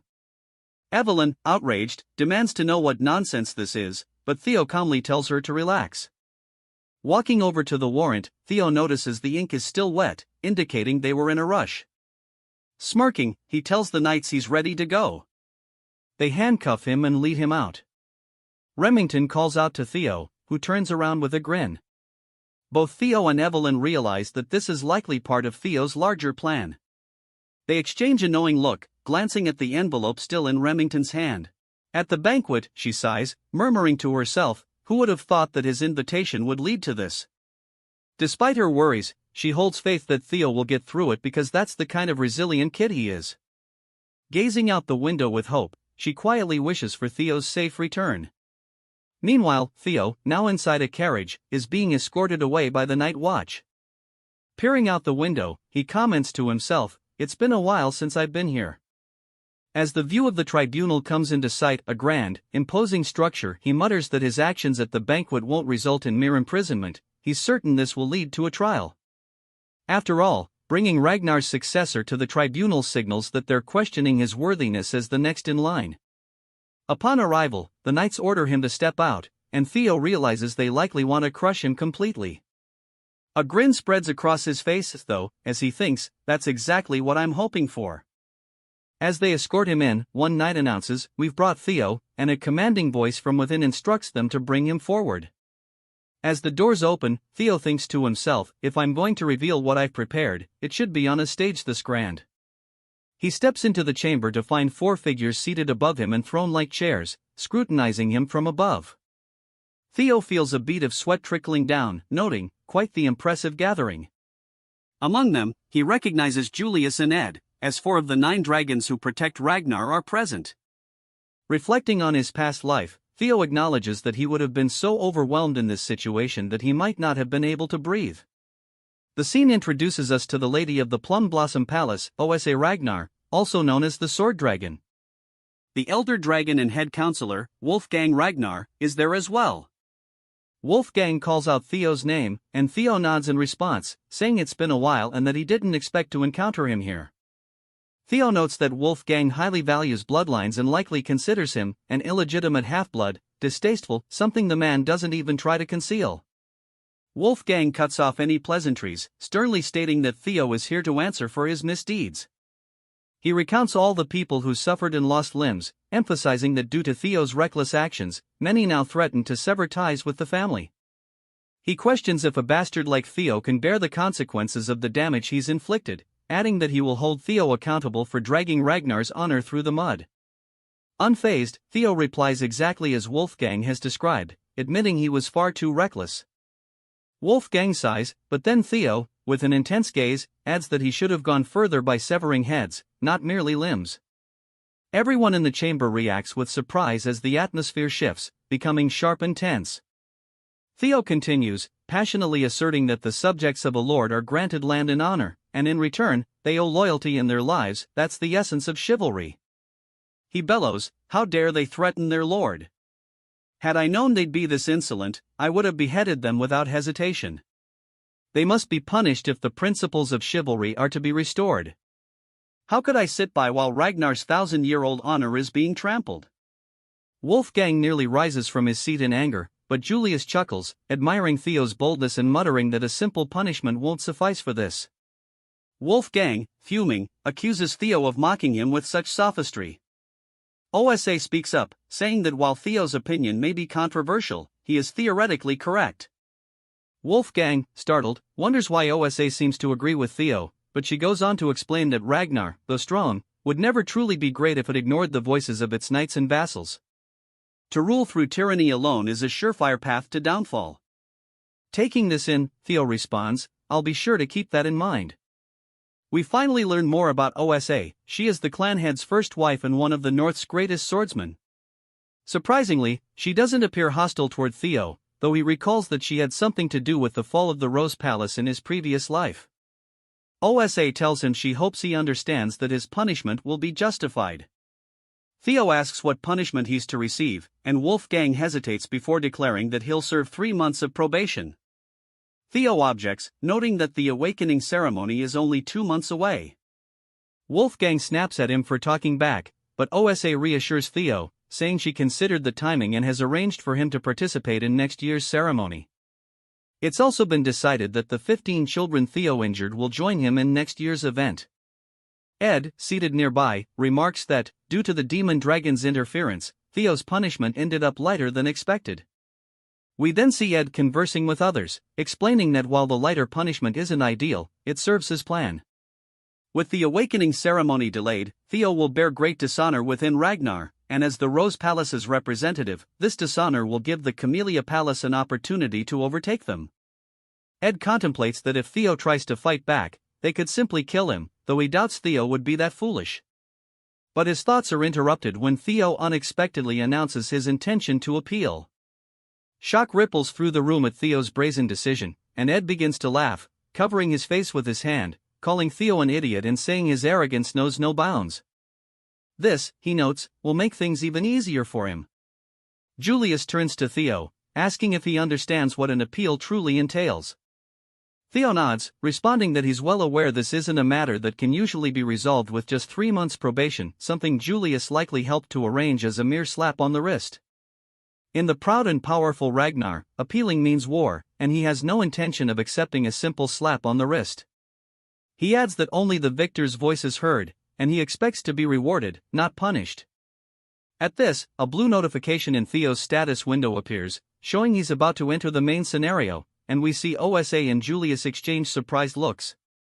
The status window explains that by completing the scenario, Theo can uncover many secrets hidden in this world, wishing him success as the Successor's Path quest begins. Meanwhile, we jump to the Sarah Merchant Guild's branch, now engulfed in flames. Amongst the burning chaos, mercenaries lay slain on the ground, some cut to pieces. Remington observes the destruction, muttering, "So this is where they were hiding," just as young Lord Theo said. He and Evelyn look down at a small chest, concluding that with this discovery, Camellia Palace is finished. Back at the tribunal, a heavy silence lingers before Wolfgang finally speaks, asking Theo if he truly plans to turn a matter that could be settled with 3 months of probation into a full-fledged war. He accuses Theo of being arrogant beyond belief, questioning if he really thinks he can face the might of the 15 clans alone. Theo calmly replies that he will handle it, noting that in cases like this, where there's a vast imbalance of power, appeals are usually resolved through proxy battles. Julius nods, explaining that while appeals typically mean settling matters through war, when a battle is near impossible due to power disparity, each side may send a representative for a one-on-one duel, the proxy battle Theo mentioned. In this case, Theo would represent himself as the defendant, while it's likely that Axion will represent the plaintiff, a match almost guaranteed to end in Theo's loss. Julius wonders why Theo would make such a reckless choice, suspecting he might be banking on Julius or Evelyn stepping in as his proxy. Yet, he knows they won't, meaning Theo will inevitably face Axion alone. Ed confirms this, announcing he will send Axion, who will make Theo understand his place through death. As Ed continues to outline the representatives, a cold, powerful voice suddenly cuts through, sending chills down everyone's spine. Someone remarks that he thought Theo was a quiet child, but now, seeing him involved in such clever schemes, it's clear he's changed a lot since their last encounter. Calling Theo his son, we are introduced to the Ragnar clan head, Kyle Ragnar, a towering figure who commands attention. All 9 dragons present at the tribunal greet him respectfully, as does Theo, who bows, greeting Kyle as the incarnation of the great dragon god. Theo's status window lights up once more, revealing that his next objective is to take over the Camellia Palace and uncover its secrets, marking the beginning of his first tutorial quest. Reflecting that the blue notification from earlier was the key to the palace's secrets, he regrets not pursuing it during the banquet. He quickly brushes off the thought, focusing his attention as he looks up to meet his father's intense gaze, watching Kyle Ragnar approach. Theo steels himself, muttering that he has to handle this first. An unexpected variable has just appeared, and his carefully laid plans could quickly unravel. He wonders what brings his father here. Kyle then commands him to stand, explaining that he had heard of Theo's predicament by chance on his way here and is aware that Theo's situation is rather complex. He mentions that he learned Theo wants to make an appeal through a proxy battle. Theo hesitates momentarily before confirming. Kyle considers this, saying that if Theo's plan involves a proxy, it'll be challenging, and he asks who Theo intended to choose as his representative. Realizing this is a test, Theo replies that there's no one who could represent him and that he planned to fight himself. At this, Ed senses something amiss, growing uneasy. Kyle tells Theo he'll likely lose, but Theo meets his gaze steadily, replying that he can't know that without trying, and even if forced to yield, he won't willingly bow. Kyle starts to grin, then laughs heartily, proclaiming to everyone present that these words define his son. Even if he's made to bend, he will not lower himself. He commends Theo, calling this attitude the very essence of a Ragnar. Theo thanks him, explaining that the proxy battle is just bait, he doesn't intend to actually fight, and it's refreshing to be able to admit it freely. The work he assigned to Evelyn and Remington will prove Camellia Palace's treason, securing his victory without bloodshed. But then, Kyle takes it a step further, declaring that he will personally grant Theo an opportunity. As Ragnar's leader, he wishes to test Theo with a single strike. Theo is taken aback, unsure if Kyle is serious, but Kyle calmly orders him to follow outside, declaring that if Theo can withstand this one strike, all charges will be dropped. Ed, visibly panicked, shouts in protest. He realizes that if Kyle is testing Theo, it means he's ready to approve of him as a potential leader. Even though Ed doubts Theo can survive the blow, he knows that if he somehow does, he'll gain the clan head's approval, a fact Ed can't tolerate. With a controlled tone, Ed objects, insisting that the tribunal should continue as planned. Kyle, unfazed, cuts him off coldly, telling Ed that any vassal brazen enough to speak out against the Ragnar bloodline should simply be dealt with. Ed bites his lip, grumbling that he understands. Kyle then turns his attention to Julius, who has been stifling laughter, asking if he has something to add, since he seems amused. Julius brushes it off, saying it's just been a while since Kyle has shown such keen interest. Kyle waves him off, calling it nonsense, and dismisses the small talk, turning back to Theo, asking if he intends to go through with the challenge. Theo pauses, thinking about the fact that this single strike from his father has altered everything, dismantling his original plan entirely. Yet he begins to chuckle, welcoming the unexpected change. Smiling, he tells his father that his blow seems too heavy, asking how a single strike from him could compare to a proxy battle with mere vassals. Kyle raises an eyebrow, asking if Theo intends to refuse. Theo clarifies that he merely wanted to express how unfair it is, but he has no intention of declining. Kyle, intrigued, asks what he means by unfair, and Theo boldly suggests that, since the trial has become so severe, shouldn't his reward be greater? Amused, Kyle asks what Theo has in mind. Theo scans the room, fixing his gaze on Ed, who stares back warily, and confidently states that he would like something akin to Camellia Palace. Ed clenches his fists, struggling to keep his anger in check. Wolfgang watches, thinking Theo must be mad to propose a deal with the clan head. A deal assumes both parties are equals, and he mutters that Theo's arrogance will lead to his ruin. But his shock deepens as Kyle, surprisingly, agrees, saying that if Theo truly aims to become his successor, he'll need that kind of boldness. He then turns to Ed, asking if he has any objections. Ed, seething, replies that everything within Ragnar's domain belongs to Kyle, so he couldn't possibly question his decision. Kyle smirks, declaring that everything is settled and ordering preparations to be made. He will test Theo Ragnar here and now. Theo stands in the arena, visibly anxious, while across from him, Kyle watches, preparing to unleash his strike.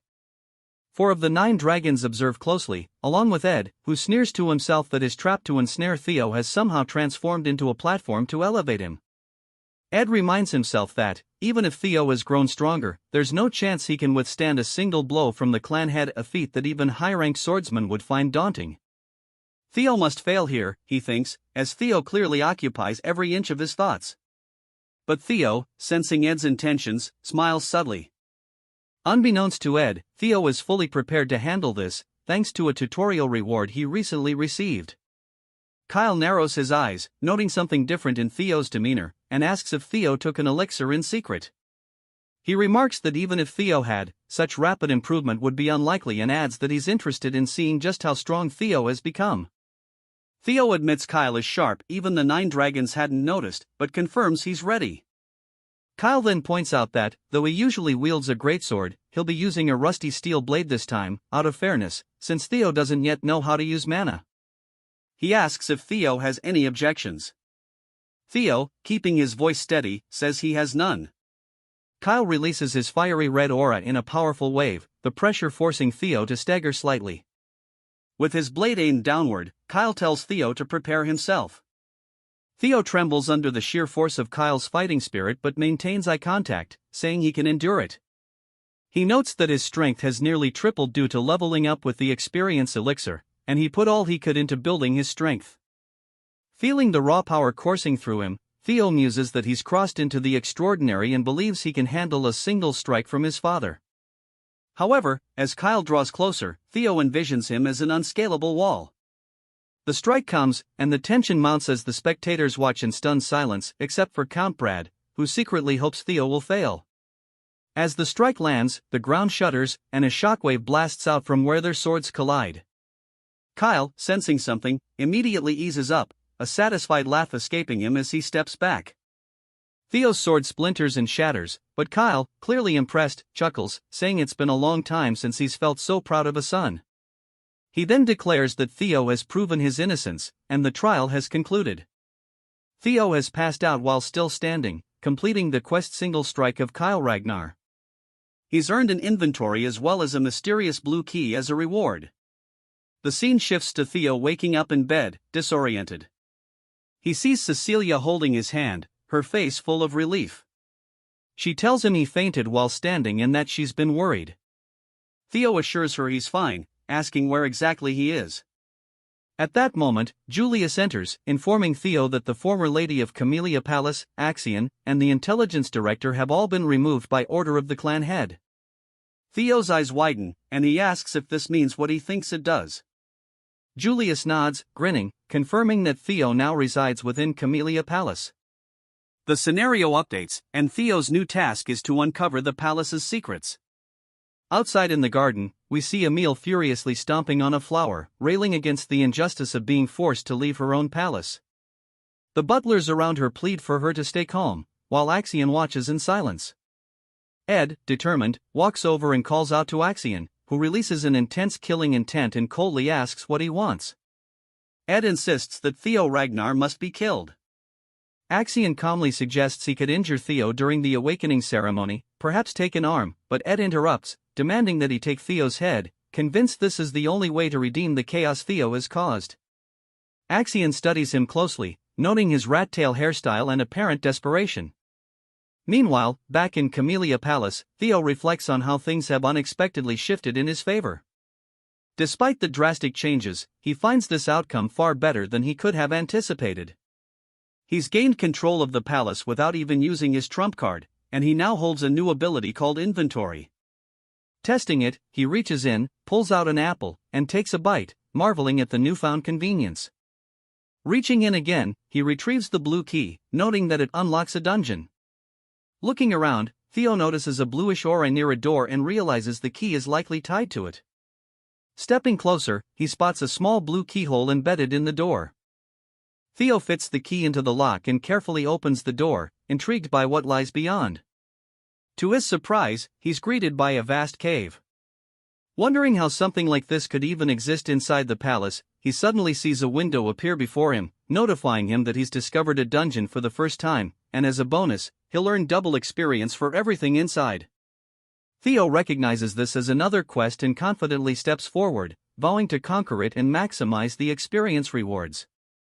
Yet, he quickly stops himself, deciding it's foolish to enter unarmed. He dashes through the palace, gathering weapons and loading his inventory to the brim with swords, feeling much more prepared to face what lies ahead. As he ventures deeper into the cave, blue torches light up the stone walls, guiding him to a wide, open chamber. But then, to his shock, he spots a huge, silver wolf, its teeth bared in a menacing snarl. Noting its size, he realizes this wolf might be as powerful as a demonic beast. Without warning, the wolf lunges at him, and Theo raises his shield, but the beast's powerful bite punctures a hole right through it. Theo pushes forward, unwilling to lose in a test of strength, and swings his sword at the creature. But the wolf deftly evades, countering with incredible speed. Frustrated, Theo acknowledges that the wolf's hide is thick and impervious to weak attacks, while its agility makes it nearly impossible to land a strike. This creature is no ordinary wolf, it may even have the strength of a demonic beast from the dangerous northern seas. As it swipes a massive paw at him, Theo dodges and dashes underneath, mentally replaying his father's awe-inspiring, pure white strike. He raises his sword overhead, trying to emulate his father's flawless technique, but the wolf dodges effortlessly. Leaping back to create some distance, Theo realizes that simply imitating the skill won't work. He recalls the essence of his father's technique, known as the single strike, meant to deliver certain death in one blow, and he guesses the key may lie in channeling everything he has into one decisive move. Casting his shield aside, he decides to focus purely on speed and technique, incorporating Evelyn's teachings. He lunges forward with such blinding speed that the wolf momentarily loses sight of him. When the creature finally detects his presence, it's too late. Theo's blade is already thrust into its eye. Blood spurts from the wound as the wolf howls in agony, now one-eyed.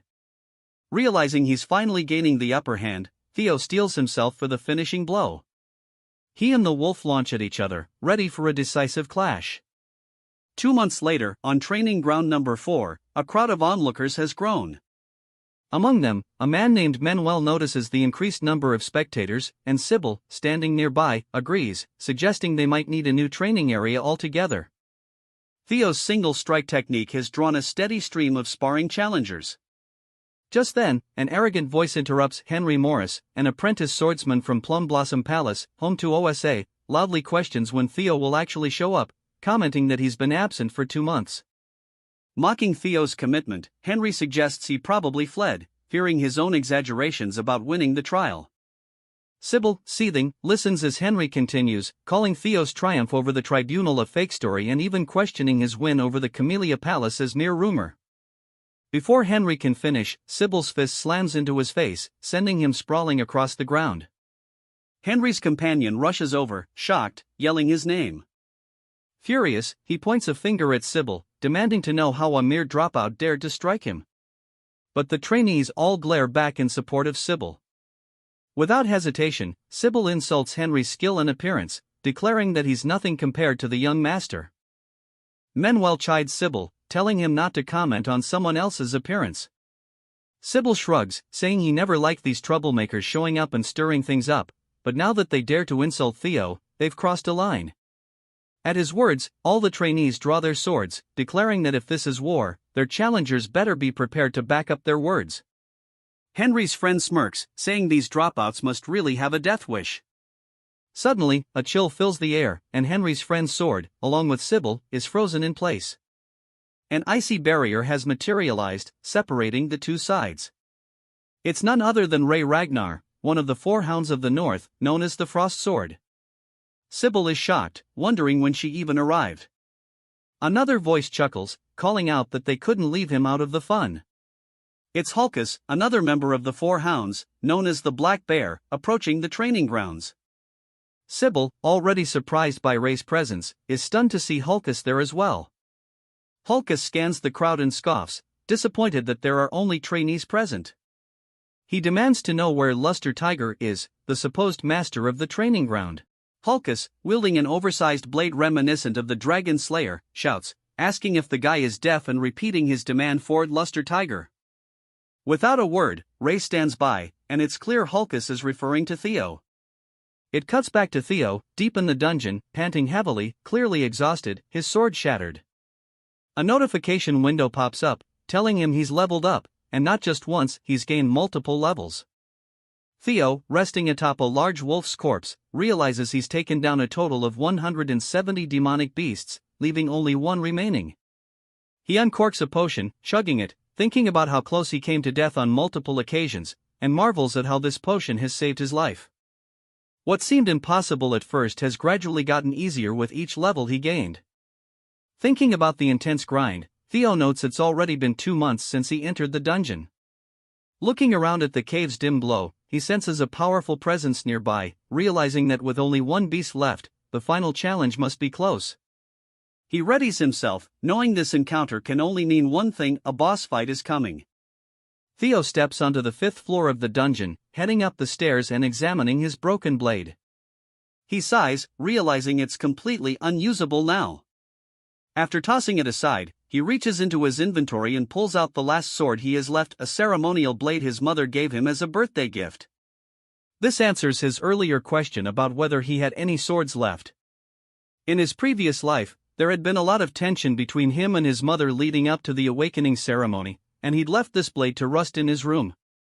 Now, as he inspects it, he realizes it's actually a quality sword, forged from rare white snow steel. Regret fills him as he recalls that he never treasured it. We get a flashback of his mother opening his door, her face lighting up with joy as she wishes him a happy birthday, eager to shower him with gifts. Instead of appreciating her gesture, he had yelled, saying he had no time for birthday presents with the awakening ceremony approaching. He told her that no equipment could change his bloodline, and demanded she leave. The look of pain on her face had been clear, and it stings him even now. Reflecting on his past, he vows not to repeat his mistakes in this life. As he approaches the boss room, a warning screen appears, notifying him that a powerful demonic beast is about to emerge and to proceed with caution. Theo tenses up as the creature comes into view: scales, a dragon-like snout, and a hulking blue form. It's a lesser drake, peacefully sleeping. Theo is thankful it's not a full dragon, but still notes the resemblance, recalling that Ragnars are said to be descendants of dragons. He wonders if it's a mere coincidence that the final boss of this quest is draconic. Regardless, he knows one thing: defeating this beast is the only way to complete his quest and perhaps uncover the dungeon's secrets. Although unsure if he can actually win, Theo steels himself, acknowledging that, dragon or not, he must face it. He decides his best option is to use the single flash technique he's practiced. He's perfected it against the wolves, and although it's nowhere near as powerful as his father's skill, Dragon Strike Flash, it should be enough. Blue aura flares around him as he charges forward, his entire focus on the creature. The lesser drake opens its eyes just as Theo brings his blade down with all the strength he can muster, aiming to harness his dragon heart to its fullest. Blood sprays through the air as Theo's strike lands, wounding the lesser drake, which begins to react to the assault. The drake roars in pain, and Theo is relieved his attack landed. But before he can fully react, the drake retaliates with a swift tail swipe. Theo dodges to the side, muttering that he'd hoped to pierce its brain, though his attack didn't quite go deep enough. Still, with the creature now partially blinded, he feels he has the upper hand. Ready to press his advantage, he grips his blade and uses a technique called Jester's footwork, dancing around the drake and slicing it repeatedly. He begins to think he might actually win. Positioning himself behind its leg, Theo plans to distract it with a normal attack before going for a weak point. However, the lesser drake unleashes its fear ability, releasing a bone-chilling yell that shakes Theo to his core. The fear status effect slows his movements by 10%, and Theo finds his body less responsive. The drake doesn't waste time, slamming a paw down on him. Though he manages to raise his sword in defense, the force of the impact sends him crashing into the wall with a loud bang. As the dust settles, blood drips from Theo's head, and he mutters, "This really is a boss battle, and I can't afford to let it drag on." Both he and the drake charge at each other, and Theo knows he needs to aim for its weak point. As he studies the beast, his gaze falls on its mouth, then to its neck, where he spots the reverse scale. A dragon's weak spot, he realizes. He thrusts his sword directly into the scale, and, to his surprise, it pierces through. The drake, feeling the blow, roars in agony as Theo strikes repeatedly, like a man possessed. Though injured, the drake isn't down yet. It turns, enraged, snapping its jaws at Theo. Back at the training ground, the trainees find their swords frozen solid. Hulkus yells, demanding a match with Theo, but dismisses him as a loser, noting that his skill hasn't changed much. This provokes Hulkus, who challenges her to a duel, insisting he's closed the skill gap in the last 3 years. He swings his massive sword at her, but easily blocks it with the side of her blade. Watching the exchange, Syl and Henry exchange nervous glances. Suddenly, another figure steps forward. It's Remy, who steps in to block both Ree and Hulkus, scolding them for causing trouble on Theo's turf and insisting that they take their fight elsewhere. Hulkus, undeterred, declares he's wanted a duel with Remy as well. Remy's tone turns deadly as he warns them both to leave, and his killing intent silences the arena. But then, an even more powerful killing aura fills the air. Ree glances around, curious, as Remy mutters, shocked, "What happened to him during his training?" It's Theo, approaching slowly, his gaze cold and fierce, as he radiates the drake's fear ability. In a flashback, we see Theo landing the final blow on the scarred drake as it falls dead at his feet. The system congratulates him on successfully hunting a lesser drake, and, exhausted, Theo admits he nearly lost when he touched the reverse scale. Fortunately, it wore itself out over time, and he's relieved the scale's weak spot wasn't a myth. His rewards include a lesser drake's tooth and claw, both of which are valuable enhancement materials for crafting weapons. Theo inspects his mother's gifted sword, deciding to use these materials to restore it after it's worn down from the fight. His final reward, the lesser drake scale, surprises him. It's a D-ranked item with 1% mastery, allowing him to release a killing intent unique to drakes, inflicting fear on anyone weaker than him. Only a select few can wield this power, and Theo marvels at the opportunity to harness it. Tossing his spoils into his inventory, he admits he's not certain how useful the scale will be, considering the powerhouses in Ragnar. Regardless, with the dungeon of Camellia Palace now cleared, Theo is ready for what comes next. Theo exits the room, closing the door behind him, and says that with this, the quest is now completed. As a reward for clearing the scenario quest, he'll receive a special item. Something materializes in front of him, and as he reaches out, he finds it's called the Nest Compass, a tool that guides the holder toward the nest. He wonders what this could be, guessing it might have something to do with his next quest. Shrugging, he stows it in his inventory, figuring he'll look into it later, and notes how exhausted he feels. He decides to return to his room to rest. Just as he's about to head off, one of the maids rushes down the hallway, visibly alarmed. She tells Theo there's an urgent matter he needs to handle and is shocked to see him out of the dungeon. When she asks where he's been, Theo simply responds with a quick, "What's going on?" She tells him there's a brawl happening at training ground number 4, and in a flash, he recalls the current situation there. Back in training ground 4, the scene resumes with Theo using the drake's fear ability. His intense aura overwhelms everyone, and he scowls, telling them all to leave since he needs to rest.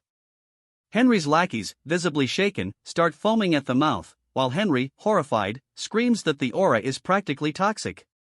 One by one, they start collapsing from the pressure. Hulkus laughs at the chaos, impressed with the killing intent, and charges at Theo, declaring that he knew Theo would be a worthy challenge and eager to see his strength firsthand. He swings his massive sword down on Theo, but Theo deflects it with an upward swing, sending Hulkus flying backward. Remy, along with the others, looks on in shock, as even Hulkus is stunned by how easily Theo repelled his attack.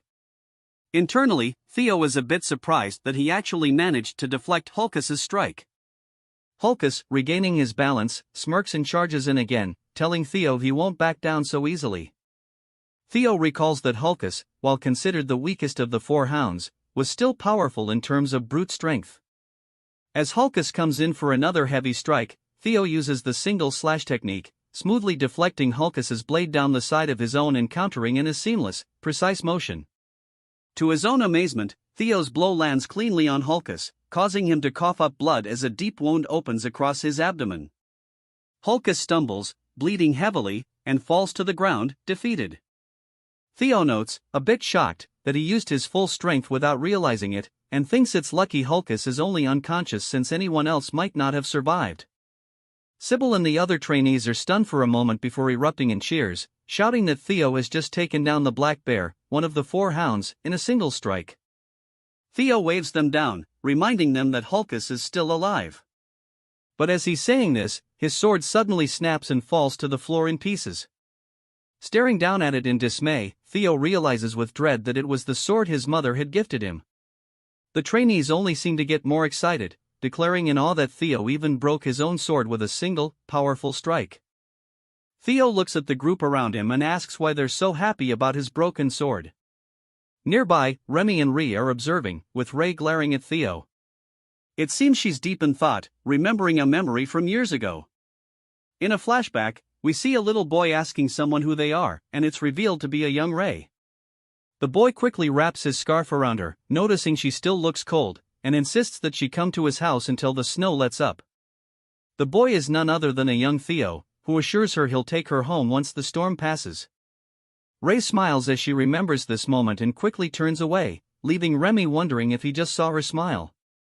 Later, back at the Camellia Palace, Theo is wearing a new hat, and the maids are congratulating him on his recent title, Luster Tiger. They tell him he's worked so hard, and now he just has to keep up the momentum until the awakening ceremony. His mother then brings out a table full of food, showing her excitement, though she can't help but rant a bit while stuffing his mouth with food. Theo wishes she would stop talking, but seeing her happy, he reflects on her sad fate in his past life and how he once treated her. This time, he chooses to embrace the moment and tells her that the food is delicious. After a while, he shows her the broken sword. She screams, asking what happened, and he tells her it broke during training. He apologizes, feeling bad that her precious gift was damaged. Furious, she blames the damn old man, and Theo is taken aback as she explains that the man swore it was crafted with white snow steel and ebony steelwood, claiming it would never break. Theo, puzzled, asks if she means ebony steelwood from the southern Gaia jungle, and she confirms, saying the old man assured her it was made of rare and precious materials, yet here they are with a broken sword. Theo is impressed, explaining that ebony steelwood is rare because it's a plant that grows by feeding on iron, giving it the flexibility of wood but the strength of steel. He knew it was a fine weapon, but he didn't realize it was that valuable and wonders where she managed to get such a sword. But Cecilia dismisses his apologies, saying this won't do. She decides to get a new sword from the best workshop in Winra and refuses to let him attend the awakening ceremony with its shabby old sword. Though Theo offers to use another one, she insists, stating that people are finally seeing his true worth and he needs to uphold that image. She then heads off, saying they'll go immediately, and he follows, asking where they're going. She declares it's time for a custom weapon at the Basque workshop. At the Basque workshop, one of the three great weapon manufacturers of Winra, Theo is amazed. Known for its sheer size, which rivals a factory, it's most famous for its master craftsman and elite blacksmith of special rank. Suddenly, a woman appears, and Cecilia, calling her mother, yells at her to stop smoking. Theo is shocked, he never knew his mother had family, thinking she was an orphan. The woman, Chiron, a high elf known as the Elf of Capitalism incarnate and demon craftsman, responds coolly, saying their relationship as mother and daughter ended when Cecilia chose to leave home. Stunned, Theo realizes that this revelation makes him a quarter elf, musing to himself that this must be why he's so strikingly handsome. Chiron then asks why Cecilia has suddenly come to visit, and Cecilia tosses her the broken sword, saying she's here to return it defective product. Chiron catches the sword, surprised at her accusation, and when she draws the sword from its scabbard, she's visibly shocked to see it broken. Cecilia tells her that if this isn't a defective product, she doesn't know what is. Chiron, intrigued, asks who wielded it, and Cecilia says, "Who else but my son?" Chiron looks Theo over and asks if he's really the kid standing behind Cecilia. Cecilia bristles, telling Chiron to watch her mouth, saying Theo is a genius destined to rule over Ragnar. Theo then formally introduces himself, expressing how honored he is to meet the famed master of the Basque workshop. Chiron acknowledges she's heard of him, but quickly shifts back to the topic, questioning if he was truly the one who wielded the blade. Theo confirms, and Cecilia insists again that the sword was defective. Chiron, looking like she has a lot to say, tells them this conversation is going to be long and motions for them to follow her inside. As they walk, Theo asks Cecilia how she's related to the master craftsman. Cecilia replies that it's exactly as he's heard. Theo clarifies, asking if Chiron is really her mother. Cecilia, in a thoughtful tone, explains that for a short period of 6 months, Chiron acted as her foster mother. His headcanon of her as a pure elf dissipates. Cecilia goes on to say that Chiron has a deep love for anything she finds beautiful, be it jewels, music, theater, or even people. That's why she was taken in as Chiron's foster daughter. She must have liked her a great deal. Chiron, sounding annoyed, tells Cecilia to stop reminiscing, calling it pointless. Cecilia laughs, saying that Chiron doesn't truly believe that. Theo asks how Cecilia ended up leaving the workshop. Just as Cecilia begins to answer, Chiron interrupts, saying Cecilia walked away on her own, determined to become the wife of Ragnar's clan head. She scoffs, calling it foolish to leave for such a miserable place, though she grudgingly admits it's impressive that Cecilia has survived this long. Cecilia grins, saying she left because the clan head was just too handsome, dashing, manly, and utterly devoted to her. Chiron, exasperated, fires back that for all Cecilia's bravado, she came crawling back last year, asking her to craft a sword as a gift for her son. She shakes her head, saying she's never seen anyone as shameless. As they bicker, Theo observes with amusement, marveling at how he's never seen his mother act like this before. He realizes he never truly got to know her in his past life and reflects on how blind and ungrateful he was, too absorbed in the clan to notice the people around him. He glances at Chiron, sensing she also cares for his mother, and wonders why she didn't help in his previous life. They reach a door, and Chiron announces they've arrived at her master office. Cecilia asks why they've come so far inside and insists that Chiron better give Theo the finest sword as compensation. Chiron tells Cecilia to wait outside, grabs Theo's hand, and shuts the door, leaving her behind. Inside, Chiron's gaze sharpens on Theo, who is a bit startled. She bluntly asks him if he possesses a relic of the primordial dragon. Confused, Theo asks if she means an artifact related to the guardian dragon that protects their clan. He explains he's heard the legend of their progenitor distributing the primordial dragon's treasures across Winra for the Ragnar descendants. Growing impatient, Chiron unsheathes a blade and demands to know if he's going to keep pretending ignorance, questioning how her sword ended up in such a state if not for clashing with a relic. She emphasizes that she poured her heart and soul into forging it, and it would never break against anything but a relic. As she begins to tear up, she asks if he understands the cost and effort put into creating it. Theo apologizes, explaining that it was damaged in a battle with a drake and wondering aloud why she's mentioning a relic. Chiron sighs, saying it's easier to just show him, and pulls on a set of chains. She asks Theo what he sees behind her. He notices a coffin glowing with a blue light, the same glow he saw from the door to the dungeon in Camellia Palace.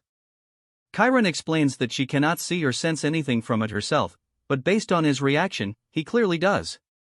She confides that she's tried countless times to open the coffin and obtain the item within but has always failed. Then, she places it on the floor in front of him. Chiron delves into the legend of the primordial dragon's relic. In ancient times, during the Age of Myths, the primordial dragon removed one of its fangs and forged a blade from it, the legendary Moonlight Blade. She tells him that if he can break the seal on this coffin and retrieve the sword, she'll grant him the white Moonlight Blade. Theo is taken aback, and Chiron warns him that he might lose his life if he proceeds, asking if he still wants to try. Despite the danger, Theo feels a thrill and grins, declaring the sword will be his. The next scenario quest begins, to be chosen by the sword. We learn more about the White Moonlight Blade, a weapon held by the leader of the Black Snow and one of the 9 dragons, known as the Black Dragon. However, few know what the sword looks like since nearly everyone who has seen it disappeared or died. We flash back to a moment when the Black Dragon, glancing over his shoulder, asks if someone can actually see the blade, and it's none other than Theo. By sheer chance, Theo had seen the true form of the White Moonlight Blade. He wonders why the Black Dragon allowed him to live, recalling it was troublesome and he was unsure what to do. Now, back in the present, Theo finds himself puzzled as to why the sword, a relic of the primordial dragon, is here with Chiron. He realizes he met the Black Dragon 4 years later, which means the sword was with Chiron during that time. Chiron asks again if he's willing to give it a try, and Theo observes that the place resembles the Camellia Palace, noticing a keyhole on the coffin. He wonders if the blue key might work, and Chiron is surprised when he pulls it out. As Theo inserts the key and turns it, the lock begins to glow, causing the chains around the casket to snap, releasing an intense aura that even Chiron can feel. Suddenly, the energy flows from the casket and engulfs Theo. He is overwhelmed by darkness and finds his vision blurry. He wonders where he is as he sees the Rose Palace in flames, shocked to be witnessing it again. Gazing at his mother's lifeless form, he reflects that he was far too weak back then, realizing he craved more power to defeat the tyrant and crush Camellia Palace. The sword's true form manifests, attempting to take hold of Theo by feeding on his desire for strength. It tries to pierce his mind, but Theo shuts its beak firmly, challenging it. He tells the creature that trying to manipulate someone through their hunger for power is futile, especially since he already has his own quests. The creature scoffs, calling him insolent, and asks how he escaped its influence. Theo explains that he conquered that despair long ago and mocks the creature's attempts to tempt him with mere power. Surprised, the creature asks what he's talking about. Theo notes that it looks different from the griffin in his memory, as it once stood over 10 meters tall but now appears similar in size to him. He suspects that the sword's prolonged confinement has weakened it. Regardless, he sees it as an opportunity and declares he'll claim the sword by force. The griffin, taken aback, tries to reason with him, saying it's actually quite civilized. Meanwhile, Cecilia is trying to wake Theo up, tapping his face frantically and asking her mother what she did to him. Cecilia says she wanted a sword forged for her son, not for him to die. Chiron, visibly concerned, explains that the sword's energy has merged with Theo's bloodstream, something she's never seen before. She thought he'd be fine since he already possessed a relic, but now she is unsure. With tears in her eyes, Cecilia looks at her mother and vows that if anything terrible happens to Theo, she will never forgive her. As tension fills the room, Theo's grip tightens on the blade, and a dark aura swirls around him, forming a black orb that descends into his chest. Cecilia calls out to him, confused, and he finally opens his eyes. She embraces him, relieved that he's awake, and cries with joy. Theo reassures her that he's alright and that she doesn't need to worry. With the completion of his second quest, Theo now holds the White Moonlight Blade. Chiron sighs with relief, acknowledging his success in claiming the legendary sword as his own. Theo notes that he was fortunate the griffin was easy to overpower, thanks to its recent unsealing, and, of course, its attempts at psychological manipulation didn't work on him. By absorbing the sword's monstrous energy, Theo's magic power has increased significantly, giving him an additional boost of 30. With his power now surpassing 200, a faint white aura begins to emanate from him, indicating that his magic has started to gain a hint of divinity. He realizes that his magic is now on par with that of a high-ranking swordsman, though he regrets not being able to fully wield this newfound power until after the awakening ceremony. His stats are phenomenal. Chiron, visibly impressed, congratulates him on his success. Theo asks if she'll honor her promise, and Chiron reassures him that elves don't lie. Just then, he feels the sword vibrating and is puzzled. Chiron explains that it's merely resisting, not because it hasn't accepted him as its master, but rather because it feels stifled after being trapped for hundreds of years. Now, finally freed, it wants to unleash its pent-up energy. She points to a wall with sword marks on it and tells him to give it his all against it. Theo asks if it's truly safe, but Chiron laughs confidently, saying his concern is unnecessary. Even the white moonlight blade, she boasts, couldn't possibly harm the Basque workshop from a swing by a brat who hasn't even undergone his awakening. Theo finds her words slightly annoying and asks if she's sure, thinking this is a perfect chance to test his sword. Walking toward the wall, he wonders whether he should channel his magic, politely asking for her forgiveness. The bandages on the sword begin to unfurl, revealing its true form, and Theo's eyes darken as he imbues it with his magic, widening his stance in preparation for a powerful swing. Realizing too late what's about to happen, Chiron frantically tells him to stop, but Theo unleashes a single flash, mimicking his father's technique and completely obliterating the wall. In fact, it's not only the wall, the entire side of the Basque workshop has been sliced cleanly down the middle. Cecilia stares in shock while Chiron, now wearing a mystical mask, screams in horror about the damage to her workshop and the money she's lost. Theo, sheepishly, admits that may have been a bit too intense, as the sword drained all his magic power in one go. Suddenly, Chiron is in front of him, pressing her hand against his stomach. Theo, taken aback by her speed, realizes she's assessing him.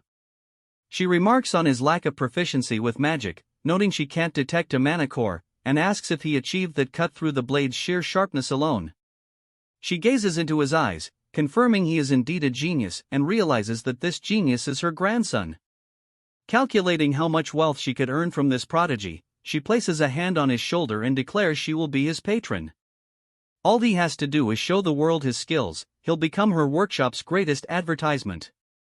Theo is surprised by her sudden interest, and even Cecilia is a bit taken aback, pointing out that she can practically see dollar signs in Chiron's eyes. That night, as Theo and his mother prepare to leave, Chiron watches them go, holding the treasures he retrieved from the dungeon to help her repair the workshop's wall.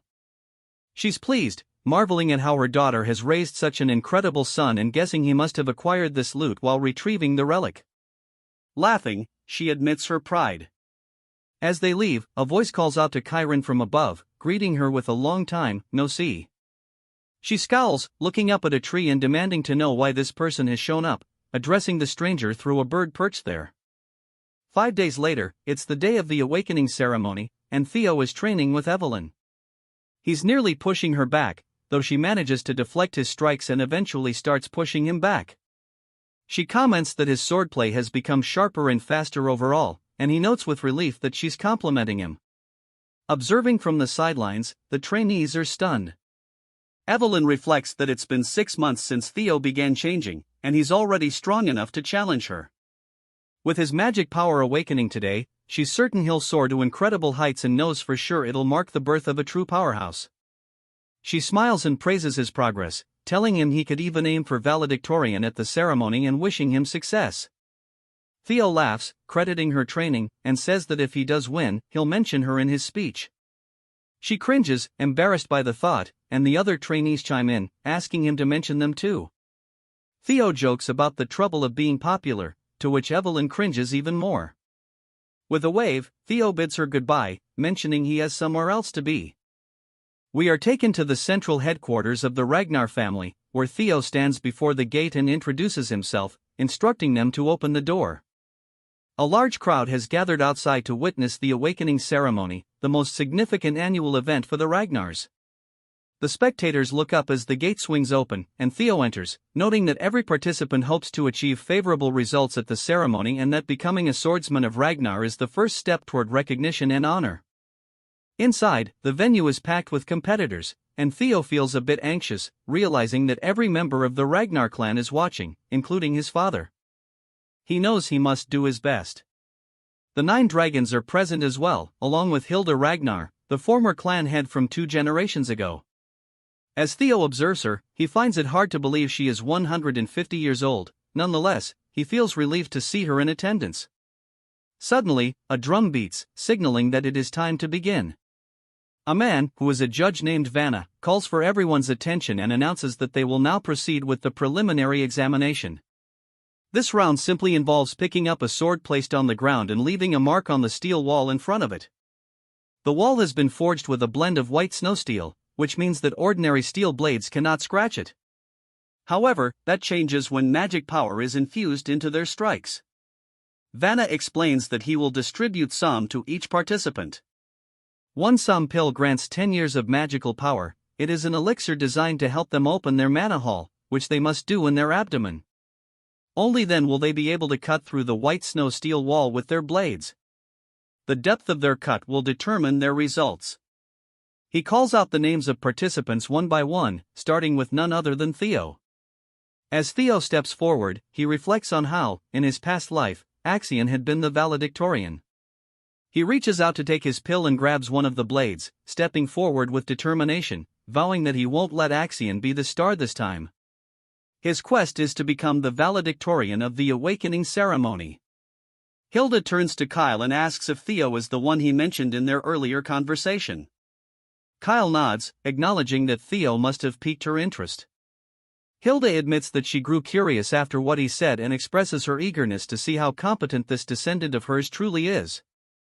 Theo lets out a quick sigh, starting to limber up his body, admitting he feels a bit nervous since it has been a while. Vanna instructs him to swallow the pill, and Theo responds with an okay. In his past life, swallowing the psalm had led to him losing control over his mana, severely injuring his Danon. He swallows the pill, assuring himself that he won't face the same fate this time. As the magical power swells around him, he staggers slightly. Vanna calls him an idiot, explaining that causing a mana wave of this magnitude means he will struggle to control it. When one consumes the pill, they must use it cautiously to allow the mana hall to settle in the Danon. The more talented Ragnars possess vast amounts of mana, and if they aren't careful, they risk becoming disabled. Just as it appears he is about to become crippled, the mana suddenly calms down as Theo shapes it into an orb around his body. Vanna is surprised that he has managed to endure it. Clenching his fist tightly, Theo realizes that he is now both a dragon heart and possesses a mana hall. He admits it's somewhat disheartening that he succeeded so easily compared to his last life, but from this moment on, he is officially allowed to wield mana. Using his newfound power, he prepares to leave his mark. As the mana flows around his blade, he readies his stance for a powerful swing, proclaiming that he just needs to go all out from the start. A vision of a dragon appears behind him, projecting an immense presence upon the audience. The other four hounds instantly recognize that the gap between them has widened significantly. As the aura of the dragon swings its claws forward, Theo executes a technique called single flash, leaving an enormous mark on the wall. Axion looks furious as he sees the mark on the wall. It is so deep that it can be spotted from a considerable distance, nearly cutting the wall in half. Vanna is taken aback, stuttering for a moment before announcing his past. Theo walks away with confidence, while the trainees murmur in awe, stating they have never witnessed anything like this. They refer to him as young Master Theo and question whether this is truly the sword slash of someone unleashing mana for the first time. With his reputation soaring, Theo realizes that his luck has now dropped to 0. However, he is relieved to see that his status window indicates the curse of bad luck that had been affecting him is finally over, and his fame has spread across the realm. Theo feels exhilarated, declaring that he has finally reached the same starting point as everyone else. Many people have taken notice of his remarkable performance. OSA wishes to take him on as a disciple, while Julius is enraged by the amount of attention directed toward Theo. Even someone named Rubber Ragnar is shown to be cautious of him, just like the bird Chiron had mentioned. Hilda, too, shows interest, smiling as she observes the scene. Theo reflects that, although the Black Dragon and the Sword Dragon were unexpected, he is particularly thrilled to have caught Hilda's attention. After all, she possesses the heart of Garuda, and if he can gain that, he can achieve so much more. It is now Sybil's turn, and he gives it his all with a powerful swing that leaves a mark on the wall, securing his pass. Overcome with emotion, he cries manly tears, exclaiming that he has succeeded. Hulkus, and Remington also manage to leave their marks, each one befitting of their sword techniques. However, poor Sybil realizes that while their marks were impressive, none made nearly as significant an impact as Theo's. The only participant remaining is Axion, who steps forward after his name is called. The crowd murmurs that at this rate, it seems to be a contest solely between Theo and Axion. Some even speculate that even Axion cannot compare to the performance they just witnessed, unable to believe Theo has reached such an advanced level. Angered by the chatter, Axion grabs his blade and quickly consumes his pill. As he begins to infuse his aura into his sword, Vanna tells him to wait, but it's too late.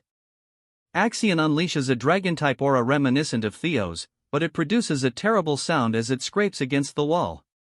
Vanna exclaims that this is outrageous, he has been surprised multiple times today. Axion's attack is just as grand as Theo's, leaving an X mark on the wall. The onlookers wonder how this is possible, noting that their marks are almost identical. In this case, precision grading will determine who emerges victorious.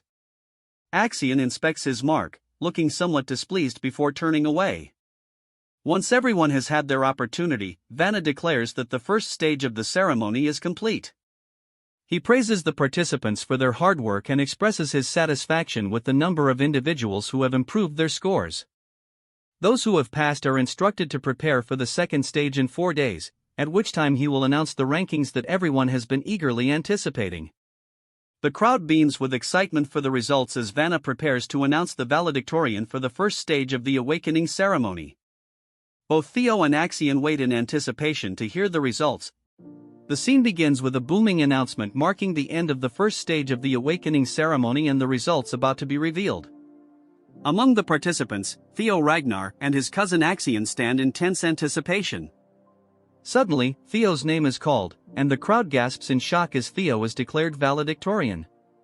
He has achieved a perfect 10 out of 10 in every category, earning the nickname Flash Tiger.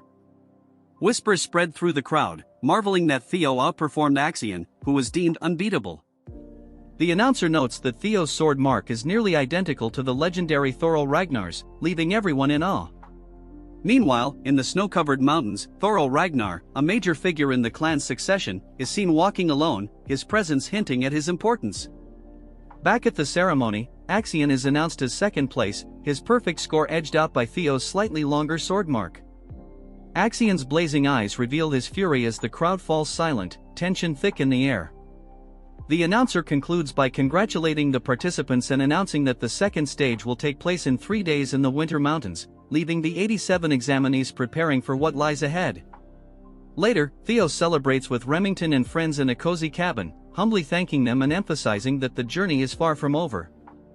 Reassuring Remington, who feels ashamed of his performance, Theo brushes it off and reminds him of their friendship, reigniting his determination as they toast to the next stage.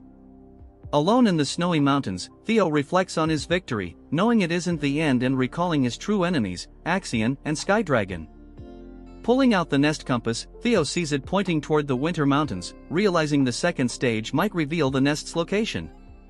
Suddenly, sensing someone behind him, Theo vanishes and reappears with his sword at the intruder's throat. The man, introducing himself as Jotun from the Gil Sword Unit, explains that his captain was impressed by Theo's performance and offers him the chance to take the entrance exam for their elite squad. Theo, still wary, questions why he must take a test if the Gil Sword Unit is so eager to recruit him. Jotun explains that merely being invited to the test is a rare privilege. Before their conversation can go further, a sharp voice cuts through the tension, addressing Jotun and his group as Sword Platoon Fools. It's the fiery vice commander of the Black Iron Cavalry, nicknamed the Fire Goblin, who wastes no time offering Theo a position in her unit, claiming her offer far outweighs anything the Gil Sword Unit can provide. Suddenly, representatives from other elite units arrive, each vying to recruit Theo into their ranks.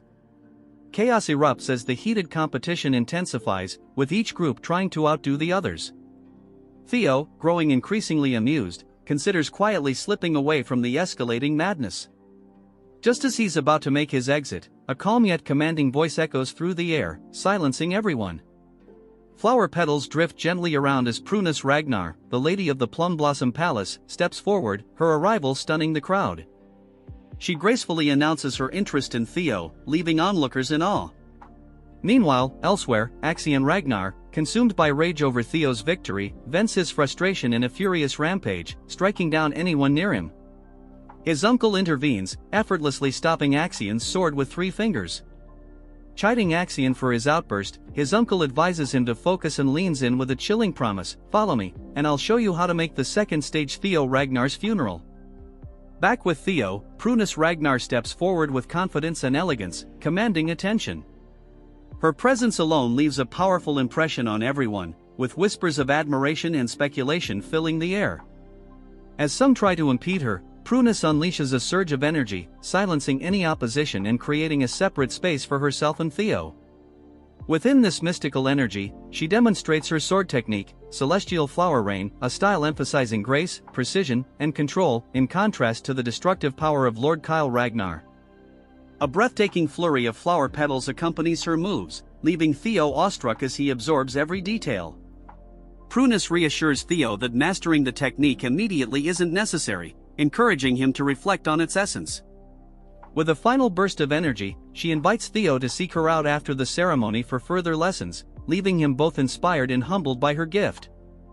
3 days later, the scene shifts to the vast winter mountains near the northern Great Wall, an expansive, imposing range that has served as a bastion of protection for humanity against horrors beyond for over a millennium.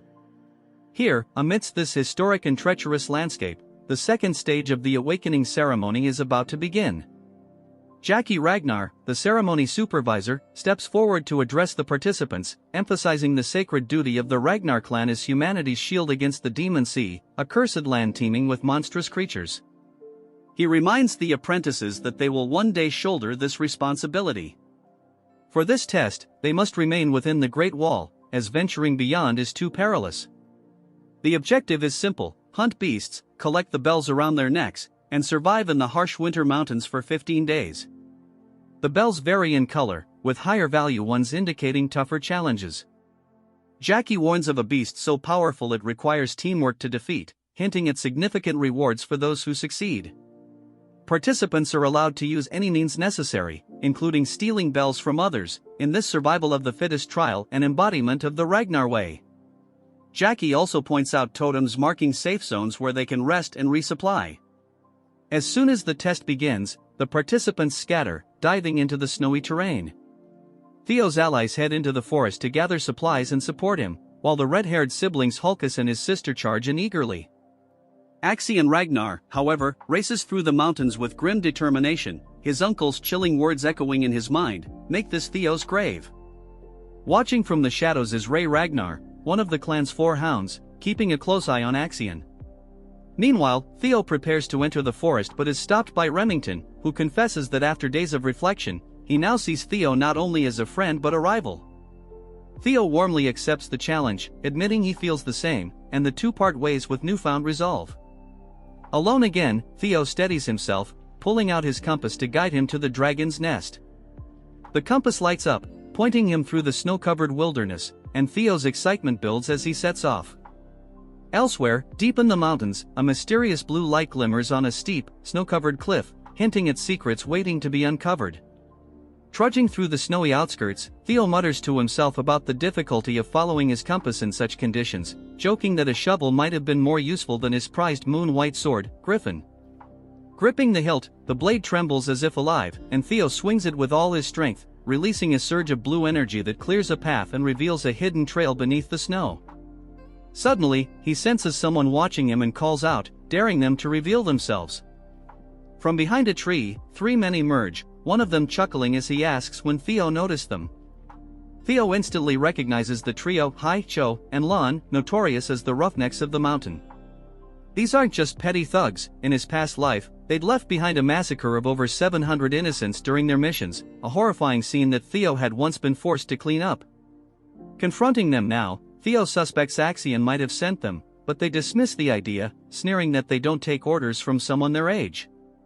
Theo presses them, and their taunts reveal the truth: they were sent by the Senate. Realizing the stakes, Theo calmly draws his sword. The leader mocks him, but in a flash, Theo's blade erupts with a blue dragon's energy, tearing through them with 3 swift, precise strikes. Blood stains the snow as their bodies collapse in a heap, their severed heads left intact as a warning. Gazing at the carnage, Theo mutters, "I don't want to be like you," before tossing their heads off the cliff. As he reflects on Lady Prunus's technique, Celestial Flower Rain, Theo acknowledges he has a long way to go before mastering it. Just then, he notices something hidden near the cliff's edge, a staircase carved into the rock, partially concealed. The system pings with a hidden quest: find the invisible staircase and explore the blue cave. Without hesitation, Theo leaps down the spiraling stairs into the mountain's depths. Meanwhile, in the monitoring room, tension rises as an announcer updates the rankings, declaring Axion Ragnar in first place, closely followed by Ragnar, as the second stage unfolds in the unforgiving Winter Mountains. Julius, seated at a large round table, quickly inquires about Theo's progress. The announcer hesitates before revealing that Theo has yet to score any kills or ally with anyone.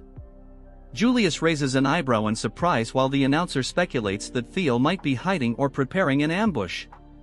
Before the conversation can continue, Prunus begins to speak, but Wolfgang interrupts with a menacing laugh, dismissing Theo's chances in the current round. He sneers, claiming that just because Theo excelled in the first round doesn't mean he'll shine here. Wolfgang goes further, mocking Theo as a coward with no real-world battle experience and even ridiculing him as an illegitimate child. Grinning maliciously, Wolfgang smugly thinks about the roughnecks he sent after Theo, confident they've already eliminated him. Sitting across from Wolfgang, Ed narrows his eyes in suspicion and telepathically asks if Wolfgang had any involvement in Theo's predicament. Wolfgang chuckles, admitting he didn't bother to inform Ed of his plans. Frustrated, Ed clenches his jaw, inwardly fuming at Wolfgang's recklessness. Ever since Theo took control of the Camellia Palace, Ed and his allies were forced to relocate to the Rose Palace, which gave Ed the opportunity to search for the ancient dragon artifact. Despite his efforts, he hasn't found it and now suspects Theo holds the key. Determined, Ed gives a silent telepathic order to his subordinate to find Axion and urge him to accelerate the plan to eliminate Theo. Meanwhile, Prunus warns Julius that the Senate must be plotting something and suggests implementing a backup plan. Julius dismisses her concerns, confident in Theo's resilience. He believes Theo is likely biding his time and adds, with a smirk, that he hasn't forgotten Prunus met Theo behind his back. Prunus brushes off the remark with a laugh, stating that what truly matters is Theo's perspective. Meanwhile, Theo has entered a dark cave filled with skeletal remains, bones and skulls scattered across the ground. As he ventures deeper, the skeletons seem to come alive, letting out eerie roars meant to unsettle him, but Theo's mental fortitude renders him unfazed. Placing a hand on the cold wall, he activates his sensory perception skill, sending a surge of awareness through the cave and mapping out the paths ahead. His lips curl into a smirk as he detects a glowing path. This must be the hatchling's nest. A memory from his past life surfaces, he recalls Huel discovering a legendary item in this cave years later. Determined to claim the prize first, Theo follows the path to a massive, ancient door. Standing before it, he feels a slight pang of pity for Huel, knowing he's about to claim the treasure long before Huel ever has the chance. As he steps closer, the door seems to awaken, and Theo senses a presence behind it. Then he sees it, a massive eye, wide open, staring at him from the darkness. Dumbfounded, Theo pushes the door open, stepping into a vast, fantastical chamber. Before him lies a hoard of glittering gold, rare swords, and treasures from across the world. Yet, instead of excitement, Theo feels unease. This isn't the hatchling's nest he anticipated, it's something far greater. This is the lair of the ancient dragon. A bead of sweat rolls down his face as he grasps the magnitude of the situation. Challenging a dragon of this caliber is unthinkable. Survival alone would be a miracle. Scanning the treasure, Theo wonders if he arrived years too early or if Huel's intel had been wrong. Deciding to retreat, he turns to leave, but an intense gaze freezes him in place. Slowly, he turns back to see a massive, gleaming golden eye locked onto him. The dragon awakens, its voice resonating through the cavern with ancient authority. "You are the first selector in a very long time," it says. The dragon, lounging atop the treasure, watches Theo intently. Overwhelmed by the honor, Theo drops to his knees, bowing deeply, and greets the dragon as his ancestor. The dragon, amused, tilts its head at the term ancestor. Theo hurriedly explains, recalling his clan's history. Wasn't the guardian dragon the lifelong companion of Sigurd, the Ragnar clan's great progenitor? Wasn't it also the mother of the famed dragon that birthed their bloodline? The dragon snorts in what sounds like amusement, its voice laced with sarcasm as it clarifies the myths. That bastard Sigurd spread quite the tale, it says. While it's true Sigurd and the dragon shared a bond of mutual respect, there was no familial lineage or romantic connection. Their relationship was forged through a deep, sacred pact, not blood. After all, the dragon adds with a sly grin, a human and a dragon? Hardly a compatible mix. Theo feels his cheeks flush at the implication, but he presses forward, asking if all the Ragnar family's talk about carrying the dragon's blood is just exaggerated propaganda. Roadbroke nods, confirming that while the claim is largely mythical, it isn't entirely false. The contract with Sigurd did leave traces of the dragon's power, but only in a symbolic sense. Feeling more at ease, Theo recognizes the rare opportunity before him. This isn't about fighting, but about learning invaluable truths that could aid him in his climb to the top of the Ragnar clan. Sensing Theo's anticipation, Roadbroke sighs and explains that, as the guardian dragon, it is bound by an ancient pact. Any worthy selector who passes its test earns the right to ask 3 questions. The scene shifts to Axion Ragnar, who is busy taking down a ferocious beast with a technique known as Thousand Dragons Roar. In one devastating strike, he brings down a tiger-like creature, which collapses at his feet. He smirks as he picks up a small green bell from the beast's neck, muttering that this makes his 57th. Tossing the bell to a subordinate, he asks if there's been any news about Theo. Orion, a loyal member of Axion's group, reports that they still haven't tracked Theo's location. Orion can't help but admire Axion's incredible strength, thinking about how easily his leader dispatches creatures others would avoid. But his admiration gets the better of him as he mutters something about Theo's intelligence. Axion's expression darkens, and before Orion can react, Axion grabs him by the throat, lifting him effortlessly. With a deadly glare, Axion growls that true strength is fearless. Orion, gasping for air, stammers out an apology. Just then, another messenger arrives with news that the Central Intelligence Bureau has ordered them to hasten their mission. Axion releases Orion, still radiating menace, and brushes off the message, telling the messenger to inform the Bureau that no one is more eager for Theo's death than he is. His body seems to hum with unrestrained bloodlust, leaving his intentions unmistakable. We return to Theo, who is deep in thought, carefully considering how to frame his 3 questions for Roadbroke. He knows each one must count. After a moment, he takes a steadying breath and asks the first question, one that's been on his mind: why are you here? Roadbroke's eye gleams with approval at the question. A good start, it remarks with a chuckle. The dragon explains that far beyond the edges of the known world exists a being called the Nameless Monarch, a monster of unfathomable power. For thousands of years, it has been Roadbroke's mission to shield the world from this threat. Winter Mountain, grand as it is, serves merely as an outpost in a far greater conflict. Theo feels a chill as he realizes that even this ancient, powerful dragon harbors fear of the Nameless Monarch.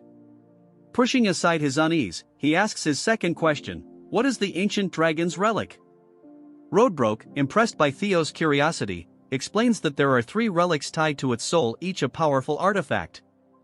But with a mysterious glint, the dragon reveals that Theo already possesses 2 of them. Shocked, Theo quickly recalls the dungeon in the Camellia Palace and his moonwhite sword, Griffin, but wonders about the 3rd relic. Roadbroke identifies it as paper, a result of the dragon's soul being split into 31 fragments, each given to humans to aid in defending against the Nameless Monarch. These relics, Roadbroke explains, can take many forms: an item, a weapon, or even an event. Theo's mind races as he connects the dots to his miraculous return to the past. Could his regression, a phenomenon he once thought impossible, have been caused by a relic? The revelation leaves him stunned, forcing him to rethink his entire journey.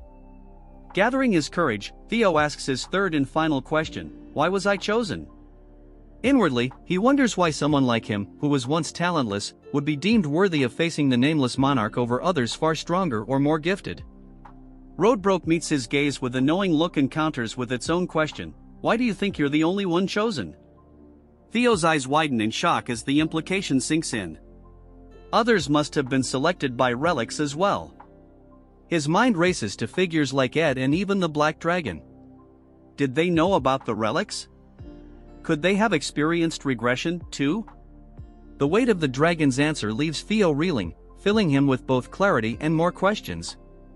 A terrifying Nameless Monarch, an ancient dragon bound by duty, and the possibility of other regressors, the enormity of it all settles on his shoulders. Breaking the silence, Roadbroke declares that Theo's 3 questions have been answered and that the hidden quest is now complete. As per their covenant, Theo is entitled to a reward. A system notification appears, congratulating him on completing the quest and offering him a treasure. Roadbroke gestures to the vast trove surrounding them, inviting Theo to choose whatever he desires: gems, relics, elixirs, skill books, or armaments, each beyond ordinary imagination. Scanning the treasures, Theo feels a spark of boldness and surprises even himself as he smiles and declares, "I want you." Roadbroke freezes, visibly stunned, utterly bewildered by Theo's unexpected request. Roadbroke lets out a booming laugh, remarking, "It seems my popularity is truly eternal," and calling Theo's claim an amusing jest.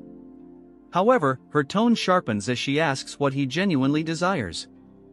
Theo remains silent for a moment, then cryptically hints at something about her standing atop the treasure. Confused and increasingly irritated, Roadbroke narrows her eyes and demands, "That wasn't a joke, was it?"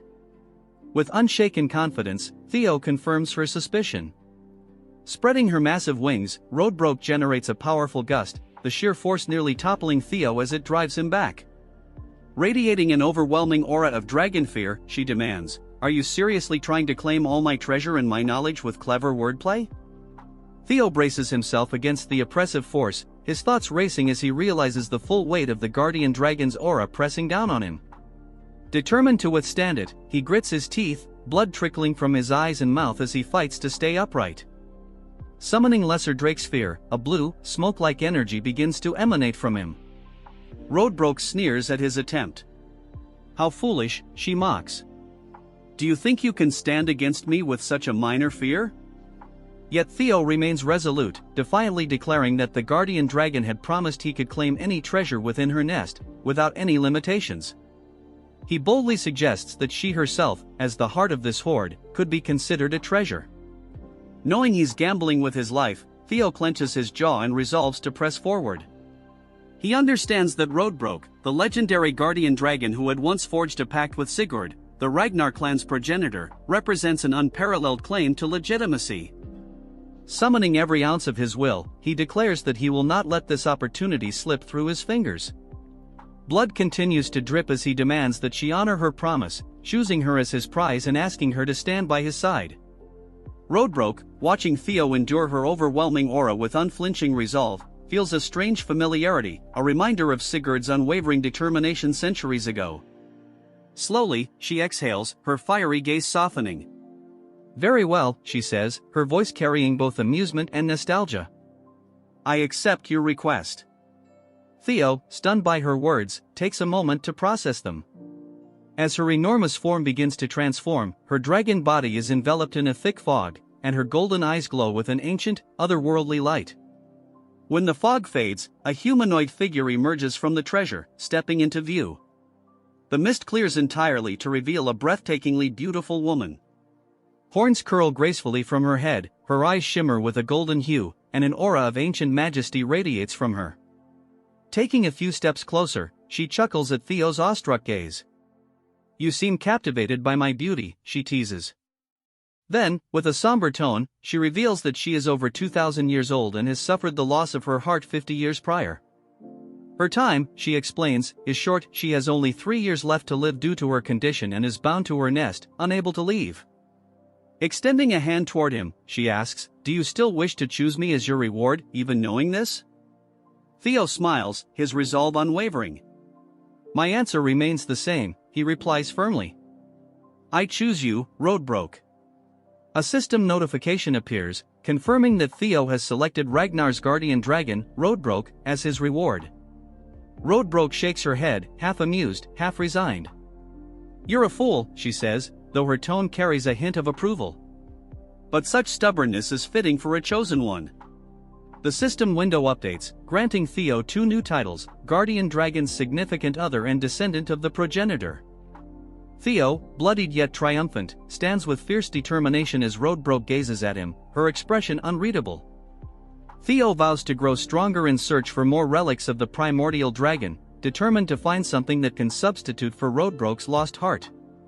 A system notification appears, indicating that a soul link has been established between him and the guardian dragon. Eyes filled with resolve, Theo assures Roadbroke that he will uncover a relic capable of fulfilling the role of her heart. Another system message informs him that he has gained a significant amount of experience points, resulting in a level up.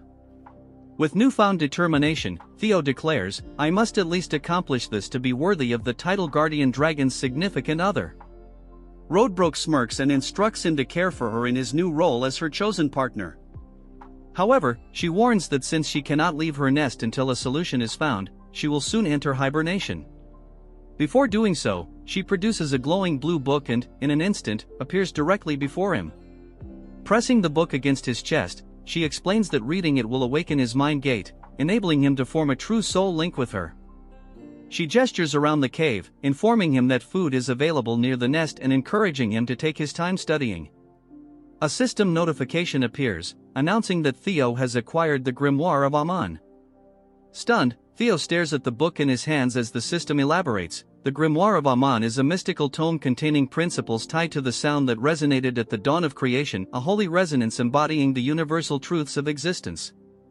Marveling at his fortune, Theo asks Roadbrook about the timeline for awakening his mind gate. She clarifies that the initial awakening process takes roughly a month. Theo's expression shifts as the weight of her words sinks in. He recalls the urgency of his current situation. The second stage of the awakening ceremony is underway, and he has only 15 days left to complete the exam. Anxiously, he asks if he can return to her nest after finishing the trial. With a teasing yet authoritative tone, Roadbrook perches on one of the treasure chests, her golden eyes gleaming. "I won't permit you to leave until you open your mind gate," she declares. Theo freezes, realizing she's serious. The pressure mounts as he calculates the time he has left, just 13 days to accomplish what others would need a month for, all while his competitors are out gathering bells and battling to secure their positions. 3 days prior to the commencement of the second stage, snow carpeted the grounds of the Central Intelligence Bureau. The chill in the atmosphere wasn't solely from the freezing weather but from Axion's uncle, whose malicious grin hinted at something far more sinister than frost. Axion stood stiffly as his uncle rifled through a container, eventually pulling out what appeared to be an innocent marble.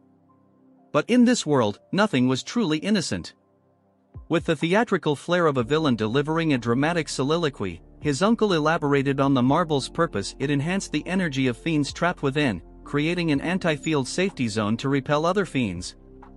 Then, to demonstrate its power, he shattered the marble, releasing a swirling haze of purple and black motes.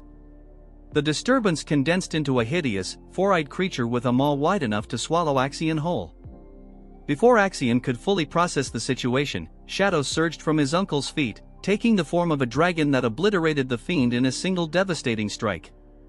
The spectacle left Axion torn between admiration and disbelief at the monstrous legacy he seemed to have inherited. Unfazed by Axion's inner turmoil, his uncle continued detailing the next step of their scheme. The objective of the second stage was straightforward: exterminate fiends and amass points. However, Axion's mission was far more specific and vindictive. His task was to lure Theo out using the marbles. Axion, never one to embrace subtlety, suggested torturing Theo first to wring out every shred of information about the Rose Palace relic. His uncle, the ever-pragmatic voice of reason, reminded him that Theo wasn't someone to be underestimated. "Restraint has never been your forte," he chided, earning a murderous glare from Axion, whose clenched fists cracked audibly.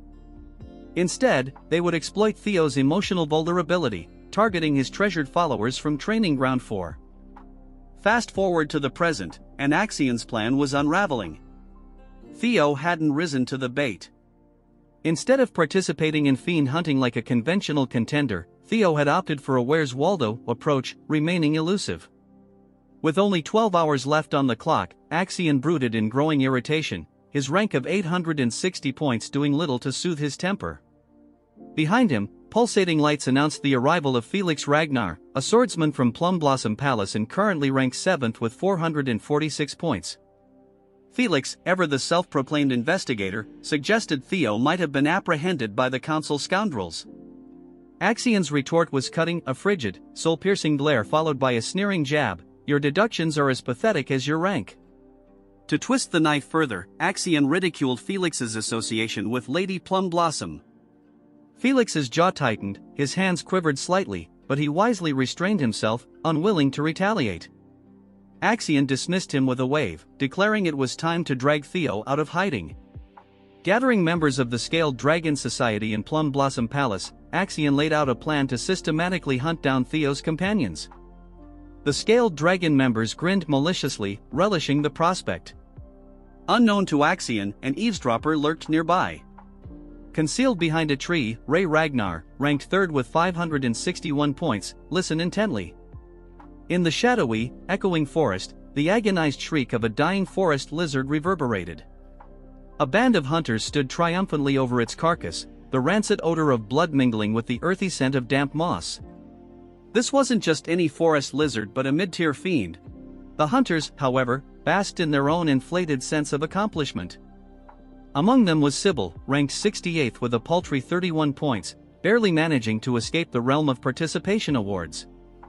He clutched a yellow demon bell, a keepsake from an earlier triumph over a fiend that had somehow been even less formidable than their current prey.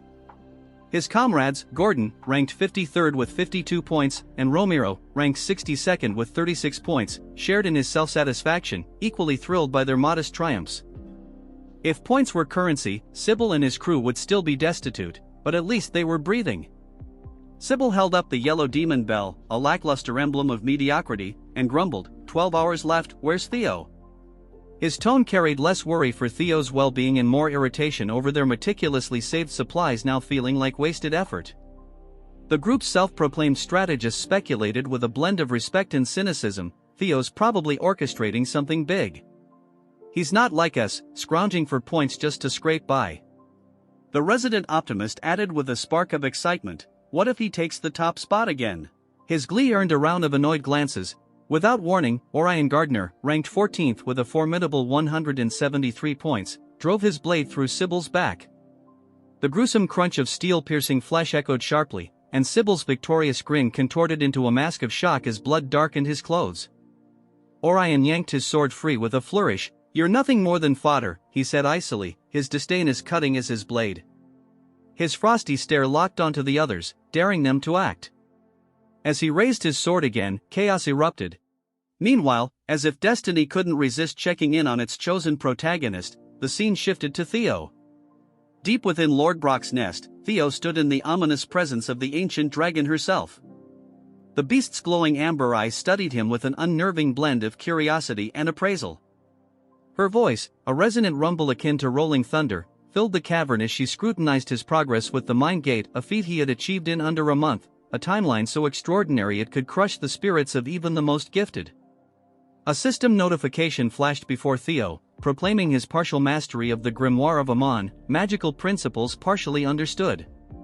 Theo smirked, muttering with wry amusement, that's my life, always the overachieving B+ in a world that demands an A++. The Grimoire, a notorious relic veiled in mystery, demanded not only immense mana but also the heart of a dragon to unravel its profound secrets. Luckily, Theo had both the mana and the dragon's heart, enabling him to advance at twice the pace of the average overburdened sorcerer.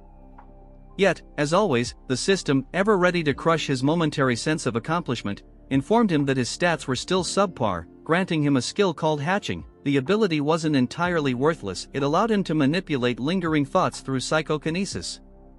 Sure, it sounded impressive on paper, but Theo had been hoping for something far more dramatic, like conjuring infernos or bending reality itself. Lord Brock, unimpressed by his grumbling, closed her enormous eyes and remarked bluntly, "You've barely qualified to call yourself my consort." Theo blinked, dumbfounded. Consort? What kind of twisted partnership terms was this dragon operating under? Before he could respond, she continued, "You'll need rigorous training to master advanced skills. And don't forget, I've only got 2 years left. Prioritize my restoration, or we're both doomed." Her matter-of-fact tone only bolstered Theo's resolve. Flashing a determined grin, he replied, "Don't worry. I'll fix this. You're stuck with me now." Satisfied with his conviction, Lord Brock began the primordial covenant. Wisps of smoke coiled around Theo as her molten gold eyes burned brighter than ever. "You're my consort, the first in a millennium," she intoned, her voice laden with ancient authority. In a blink, she disappeared, teleporting Theo to a snow-covered mountain cliff.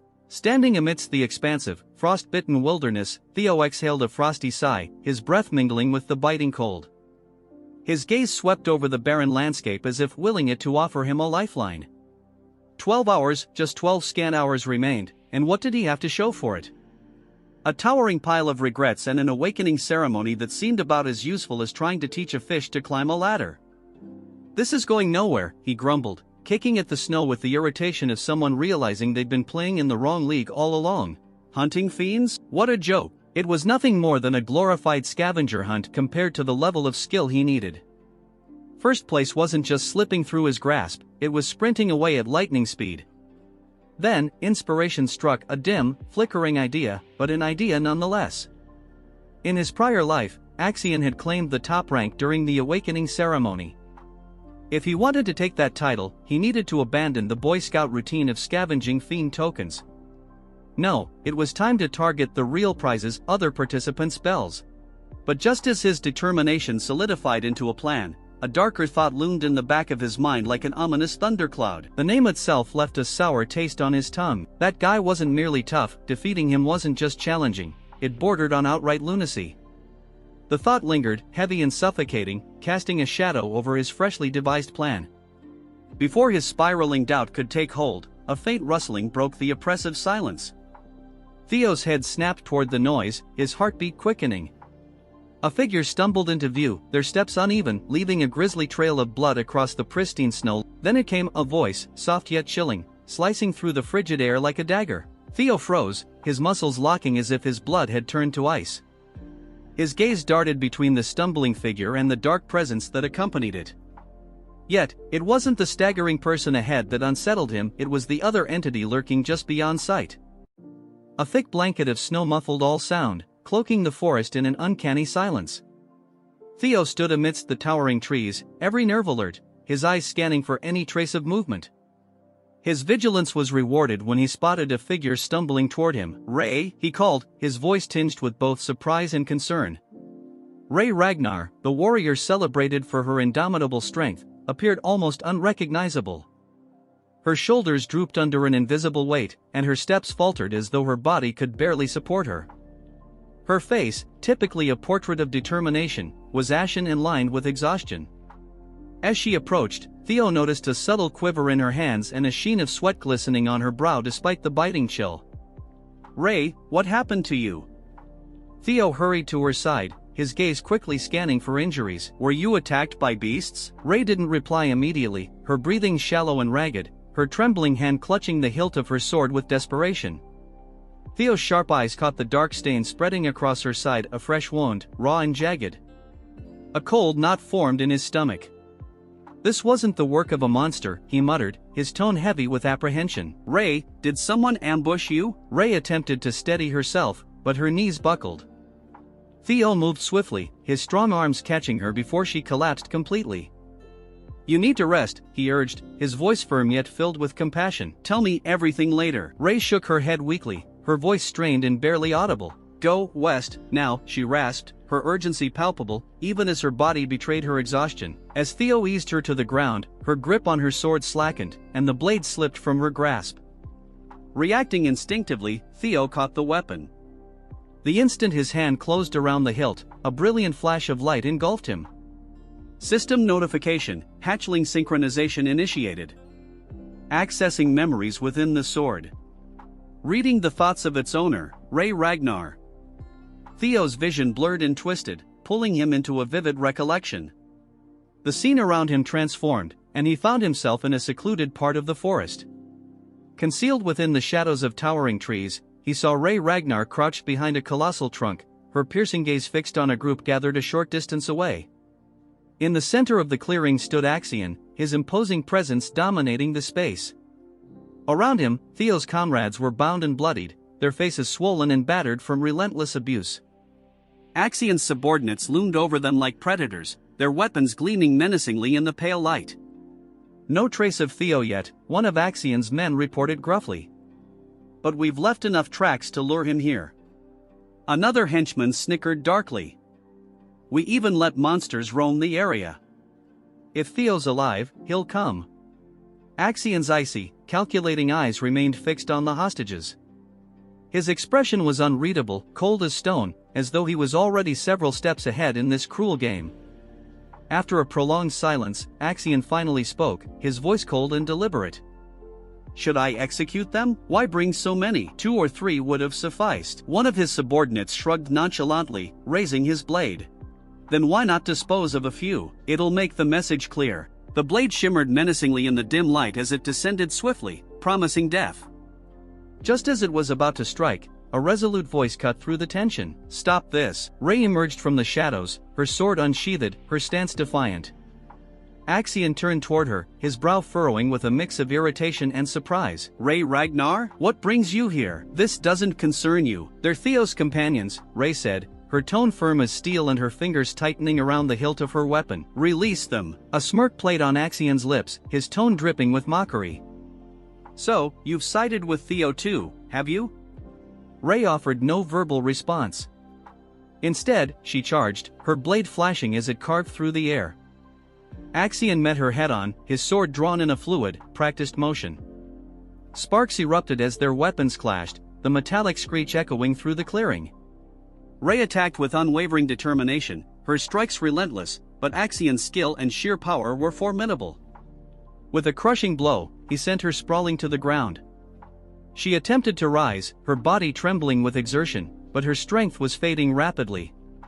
The memory dissolved like mist, and Theo found himself back in the present. Rei leaned heavily against him, her breath shallow and labored. Theo's mind reeled as he processed the vivid memory. Rei, he began, his voice taut and brimming with tension, why did Axion take my comrades? What's his objective? Rei hesitated, guilt shadowing her features. He was desperate to find you, she admitted softly. When you didn't appear, he seized your friends to force you out of hiding. Theo's fists clenched tightly, his nails biting into his palms as anger, guilt, and determination churned within him like a storm. Where are they? He demanded, his voice sharp and unyielding. Where is Axion? You can't go, Rei whispered, her voice fragile and strained. The Central Intelligence Bureau's supervisors are backing him. Not even you can handle them all. Theo's jaw tightened, his resolve like iron. I don't care. Every moment we stand here, they're in danger. This isn't just a trial anymore. Rei shouted, her voice breaking under the weight of her emotions. It's a carefully laid trap to eliminate you.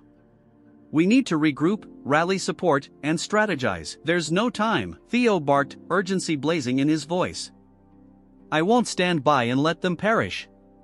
Rei's frustration boiled over, her voice trembling as she countered, even if it means sacrifices, I can't bear to lose anyone else. Theo's voice exploded, reverberating through the hushed forest. I've already lost more than I can bear. Not again. Meanwhile, in a secluded grove, Axion stood surrounded by Theo's captured allies. The once pristine snow beneath them was tainted with streaks of crimson, evidence of a fierce and ruthless struggle. A subordinate approached cautiously, bowing slightly before speaking. Sir, Theo has been sighted. He's at the northern cliffs, currently in communication with Ragnar. A wicked smirk spread across Axion's lips. Finally, Theo Ragnar. I'll make you understand the price of defying me. A guttural, raspy voice resonated in his ear, audible only to him. Remember, young Master Axion, there's no need to confront him head-on. Extract the information about the relics, we'll handle Theo ourselves. Axion's expression grew darker, and he inclined his head slightly. Understood, but I intend to make him suffer first. The voice continued coldly, use the summoning orb to divert the supervisor's attention. Meanwhile, with Theo, Rei made a final, desperate plea to deter him. Theo, please, don't do this. You're walking straight into their ambush. Theo's resolve didn't falter for a moment. Thank you for warning me, Rei, he replied, his tone unwavering, but I refuse to stand by while my comrades are in peril. As Rei was not ready to answer Theo, he pleaded her to tell their location, as memories of the time spent with his subordinates flashed through his mind. Hero's palace fell in his previous life and he couldn't do anything but watch as he was weak. With resolve and power this time he tells her that she also interfered, so Theo cannot just stand by and watch his subordinates die in front of his eyes. The air around Theo grew dense, charged with an unmistakable energy. A faint, dragon-like aura flickered behind him, embodying the sheer force of his determination. Rei's eyes widened, her breath catching as she felt the weight of his presence bear down on her.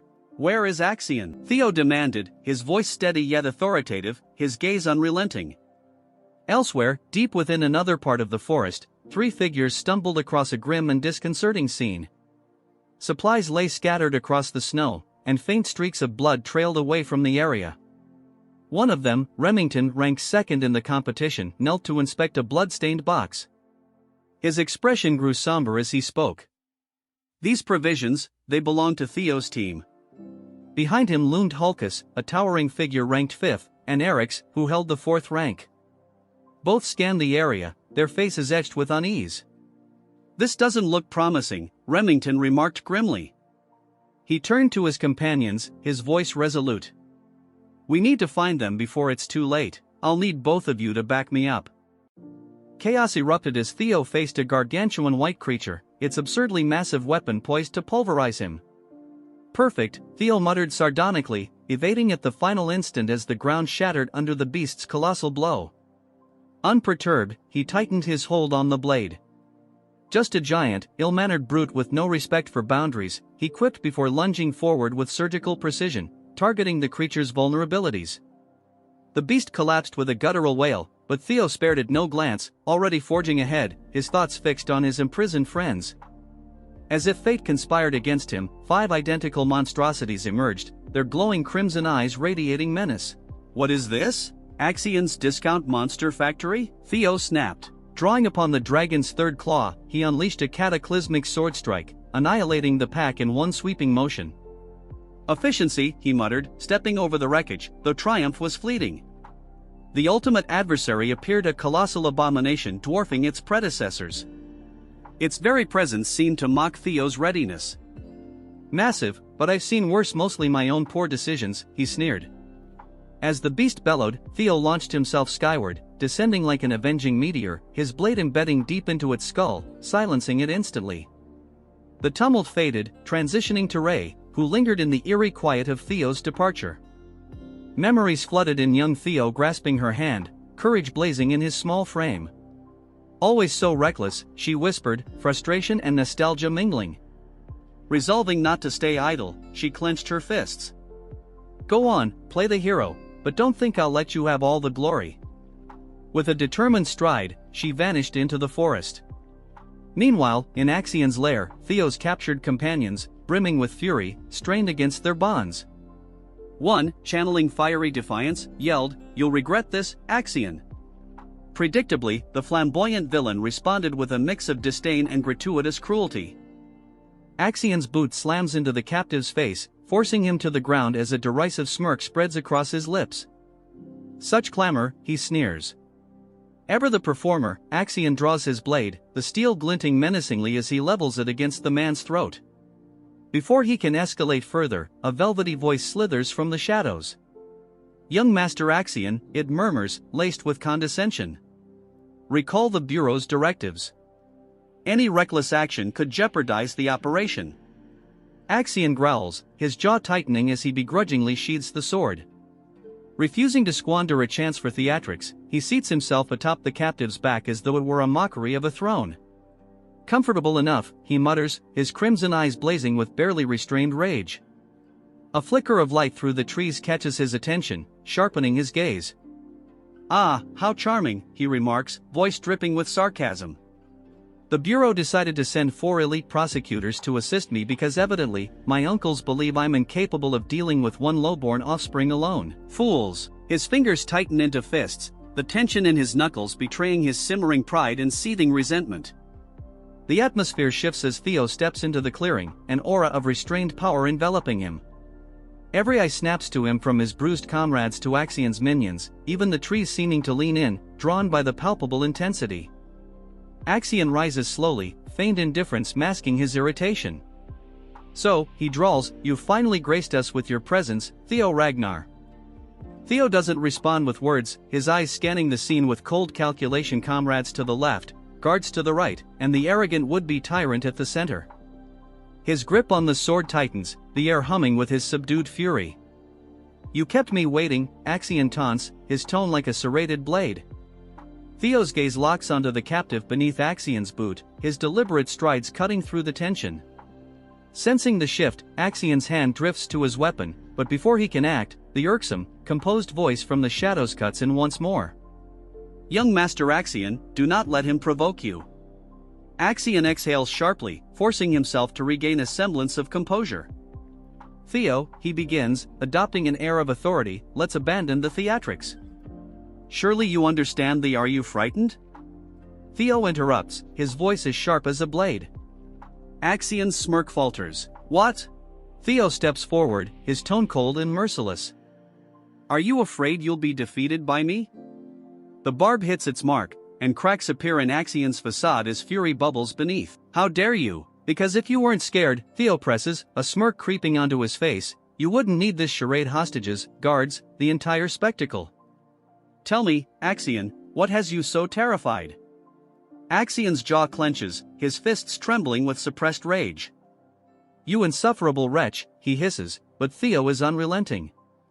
Prove me wrong, he challenges, raising his blade and pointing it at Axion. Face me, like a true Ragnar, unless, of course, you've already discarded your pride. The clearing grows deathly still, holding its breath as Axion's fury erupts. He releases a venomous laugh, his voice dripping with malice. You believe you, a concubine's whelp, can challenge me? Absurd. Ignoring the increasingly frantic warnings from the unseen speaker, Axion unsheathes his sword, his grin twisted by wrath. Fine, if it's a duel you seek, then let's finish this once and for all. Perched high above the chaos, nestled in the treetops like overly dramatic crows, a squad of covert operatives observed the escalating spectacle. Cloaked in shadow and armed with expressions of grave importance, they exchanged hushed remarks. This is spiraling out of control, one muttered, peering through a pair of binoculars.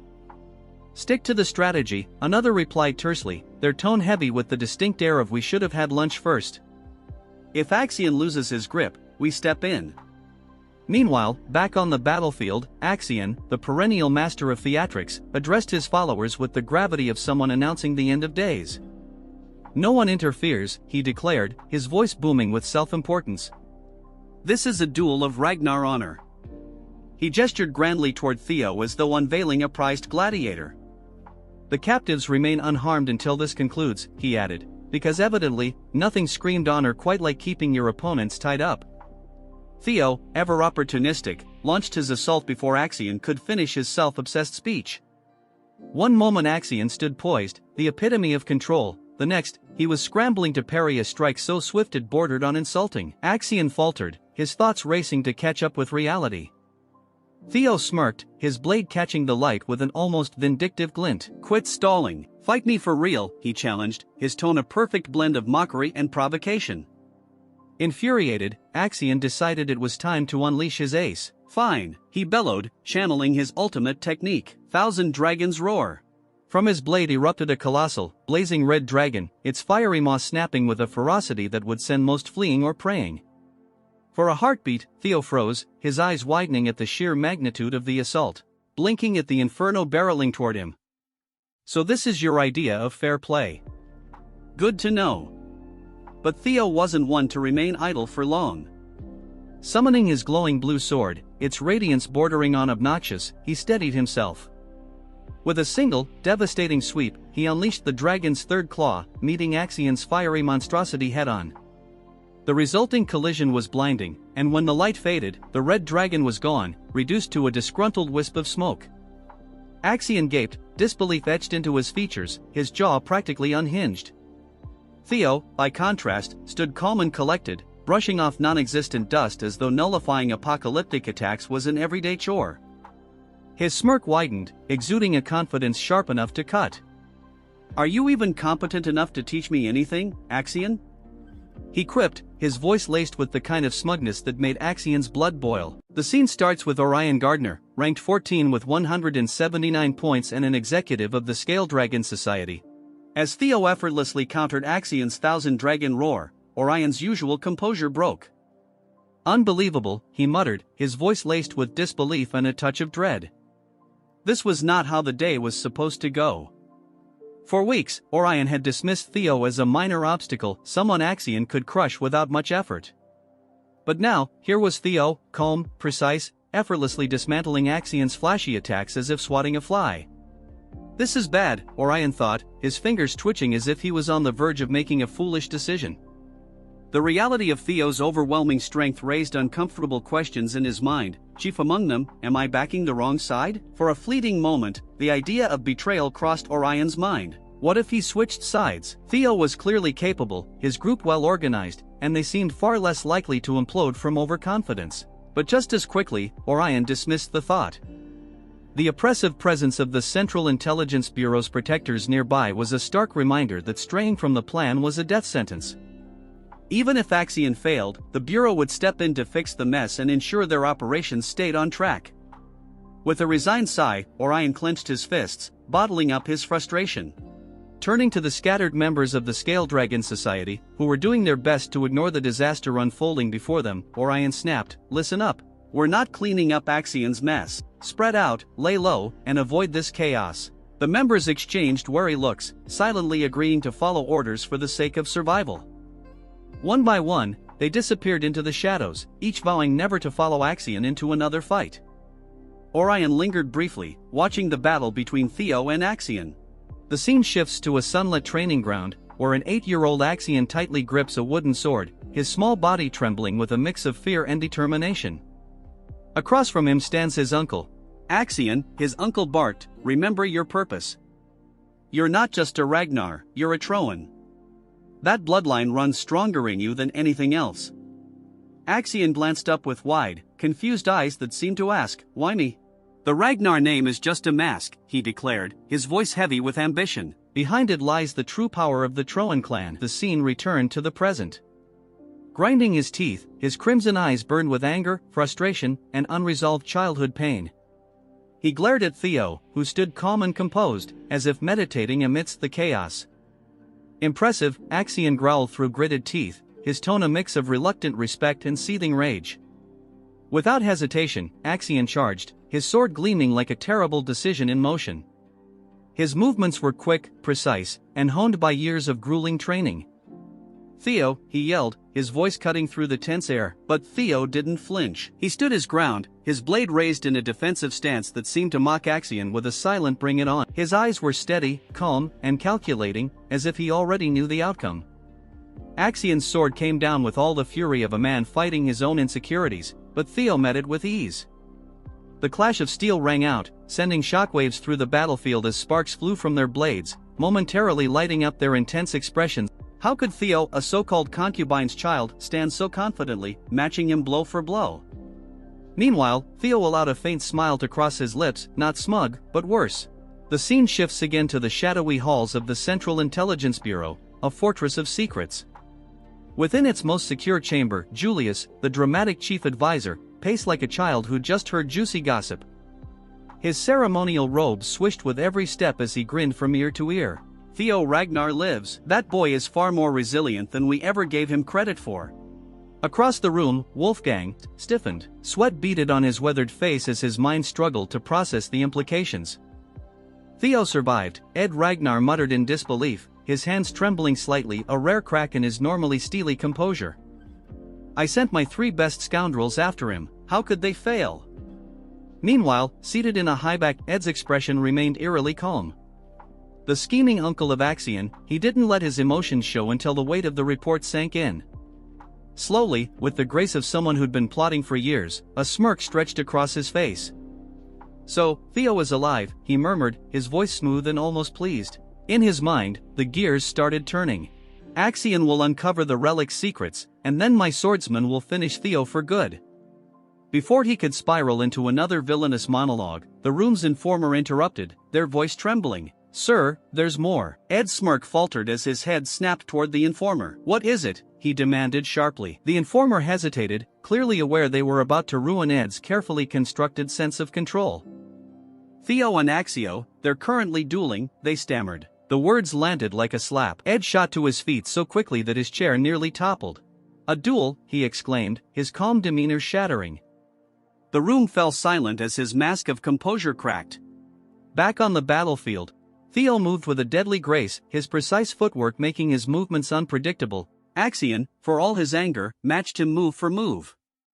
He deflected Theo's first attack, parried the second, and narrowly avoided the third. He's stronger than I expected, Axion thought, his grip tightening on his sword. But then his crimson eyes gleamed with confidence. But he's not fast enough. With a sharp motion, Axion hurled his sword, the blade slicing through the air with deadly precision. Theo's eyes widened as the weapon hurtled toward him, and for a brief moment, time seemed to slow. A memory surged to the surface, vivid and burning. The sudden appearance of the thrown sword leaves both of them rattled, their confidence shaken as memories resurface. Theo recalls a haunting moment from his past, a thrown sword, his death, the pain. Axion lands lightly on the snow, the swirling flakes forming a shroud around him. His icy gaze locks onto Theo, sharp and cold like shards of frost. "There's a basic flaw in your strategy," he states, his voice dripping with contempt. He continues, his words cutting like a blade, "Relying on flashy, predictable moves only makes it easier for me to read you." A single drop of blood falls from Axion's blade onto the untouched snow, a grim reminder of the fight's deadly stakes. The pristine white around the fallen soldier quickly turns crimson, the scene stained by violence.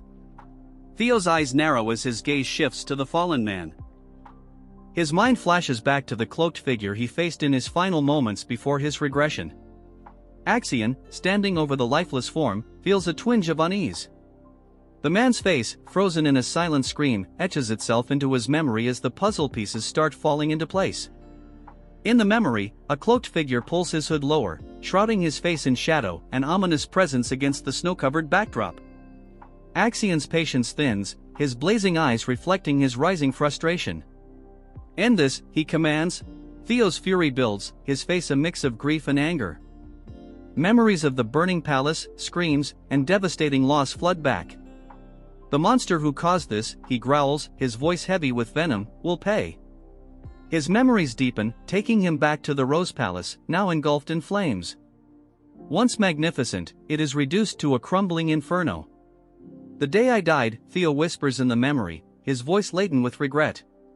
He remembers running through the burning halls, helpless and desperate.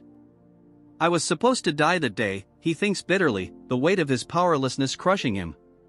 And Theo recalls Evelyn's relentless investigation. Her efforts uncovered the truth. Randon and the Camellia Palace were intertwined, two faces of the same coin. The attack was orchestrated, the burning palace a cruel reminder of betrayal. Theo clenches his fists as the realization sharpens. Among all the swordsmen, only one would dare to use such a reckless technique, a thrown sword. The truth hits him like lightning. "Axion Ragnar," he whispers, the name bitter in his mouth. Analyzing his opponent's style, Theo concludes, only someone blinded by arrogance would rely on such a gamble. Any lingering doubt vanishes as certainty solidifies in his mind. Theo grips his broken sword tightly, the jagged metal cutting into his hands, but he barely feels the pain. The blade cracks, breaking into two useless shards. As the pieces fall to the ground, he whispers, his voice raw with anguish, "What is it with you people?" Axion's eyes widen in disbelief, his voice shaking as he stammers, "He broke a sword with his bare hands." Theo's bloodied hand tightens as he glares at Axion, his voice steady and resolute. "This isn't like before," he declares. "I won't repeat my mistakes." With smooth precision, Theo picks up a fallen sword from the snowy ground, a weapon left behind by a fallen comrade. With a surge of energy, Theo hurls the broken sword toward Axion. Axion scoffs, unimpressed by the act. "What kind of pathetic attempt was that?" he sneers, his tone dripping with disdain. "A poor imitation of my technique, you're truly a fool." But as Axion's words fade, his eyes narrow, and a flicker of unease appears. Something about Theo's movements feels off, sending a chill down his spine. A shiver runs through him as he senses the power radiating from Theo. This is no ordinary killing intent. "This is something far darker," he whispers, fear creeping into his voice. Theo's mana surges like a tidal wave, a palpable force exploding outward and pressing down on the battlefield.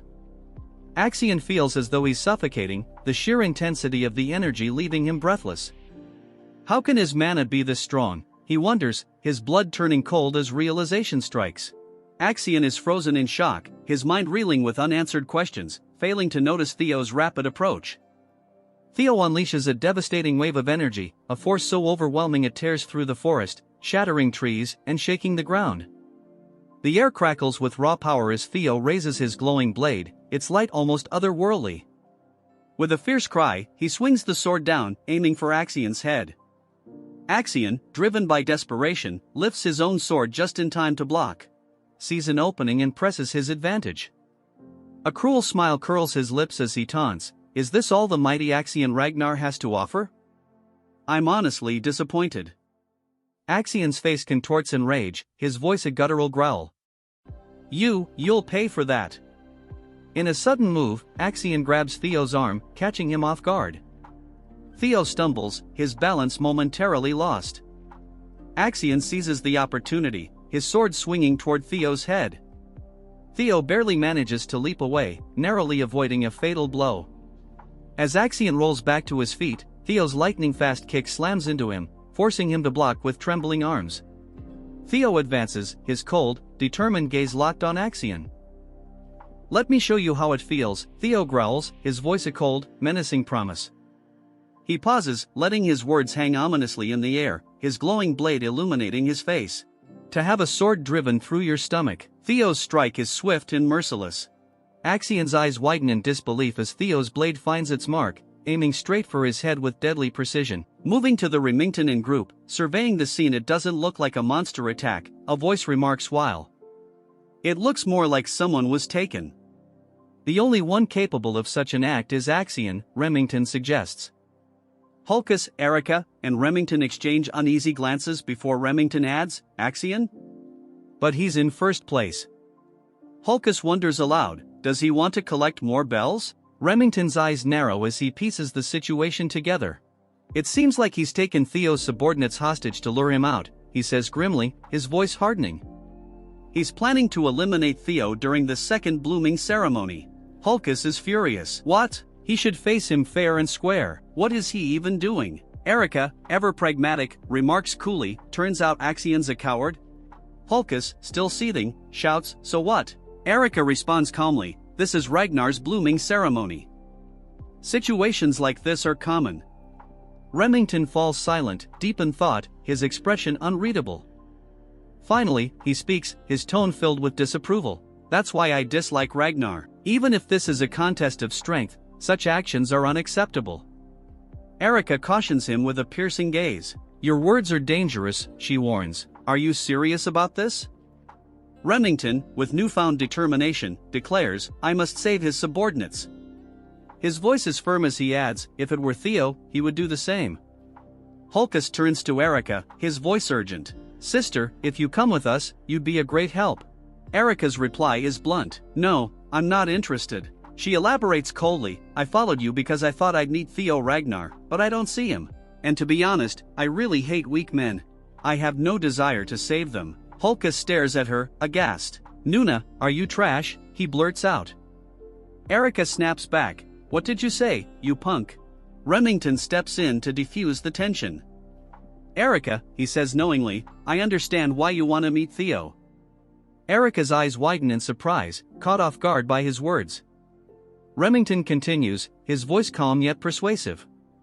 "If you help us now, I guarantee it will bring you closer to achieving your goal." A sudden burst of movement breaks the stillness of the snow-covered landscape. Remington, Hulkus, and Erica sprint across the expanse, their mission clear. Glancing back, Remington calls out with determination, "Hold on a little longer, everyone." Suddenly, a sword materializes in their path, its wielder blocking their advance. The owner's intent is clear as they command, "Stop, you can't go any further." In the distance, a group of figures emerges, swords drawn, forming a formidable barrier. Remington's eyes widen in recognition. "Scaled Dragon Society," he mutters. One of the figures steps forward, a smirk playing on his lips. "It's been a while, Wellington," Orion says, his voice dripping with sarcasm. "I can't believe you abandoned us to hang out with some dumbass," he sneers before adding, "and now you're running with those stupid bare-brained muscleheads." Hulkus, enraged, explodes. "What did you say? That we're dumb muscle-headed bears?" Orion feigns innocence. "I didn't say all that," he replies mockingly. Remington's voice cuts through the rising tension. "Move aside, Orion. I don't want to fight an old friend." Orion, unyielding, shakes his head. "I refuse." Remington's gaze hardens, his hand tightening around his sword hilt. "If you won't move," he warns, his voice cold, "then I'll remove you." A sword swings with deadly force, and the clash is immediate. Blood splatters across the pristine snow, stark against the white expanse. Elsewhere, Sybil desperately struggles to untie himself. Nearby lies Axion's broken sword, discarded after Theo deflected it. Grasping it, Sybil thinks, "This is the chance the young master gave me. I must cut these ropes." His gaze shifts to the ongoing battle, where a hooded figure clashes with Theo. Sparks fly as swords collide, their echo breaking the snow-laden stillness. Theo, clad in his white uniform, deflects a fierce blow from a dark-haired opponent. Observing the fight, Theo whispers, a tear tracing down his cheek, he's finally stepping forward. The opponent, revealed as Liam Troyven, grimly apologizes. "I'm sorry, young Master Axion," he says, his voice heavy with resignation. "I will accept my punishment after the blooming ceremony." The duel intensifies as Theo and Liam's swords whirl in a dance of deadly precision. Liam barks an order, "Escort the young master." In the background, Axion watches the chaos, his expression unreadable. One of his men confirms the order, "Yes, sir," as the snowy battlefield descends into further chaos, each clash inching closer to an uncertain resolution. Liam dashed through the snow-covered landscape with unmatched speed, his movements a blur against the frozen backdrop. One of his men stepped forward, holding Axion's dropped sword with reverence. "We've retrieved your sword," the subordinate announced. Axion silently took the weapon, his grip tightening on the hilt as he stared ahead. His expression was unreadable, though a flicker of seriousness and resolve glinted in his eyes. Liam turned his attention to Theo, swinging his sword with immense force, the blade slicing through the air with lethal precision. Theo met the attack head-on, their swords clashing in an explosion of sparks, the sound reverberating through the quiet forest. Gritting his teeth, Theo managed to deflect the powerful blow, forcing Liam to momentarily lose balance. Seeing his opportunity, Theo readied a counterattack, but Liam recovered quickly. His sword resumed its deadly arc, this time aimed directly at Theo's exposed form. Theo braced himself, his eyes burning with a mixture of determination and defiance, as the fatal strike loomed closer. Liam's face remained a mask of cold calculation. Inside, his thoughts raced. "Theo is stronger than I anticipated. He won't fall to Axion or even the senior prosecutors I brought along today. But we're not on the same level." His gaze darkened as he thought, "This is my only chance to eliminate him, now that no supervisors are here to intervene."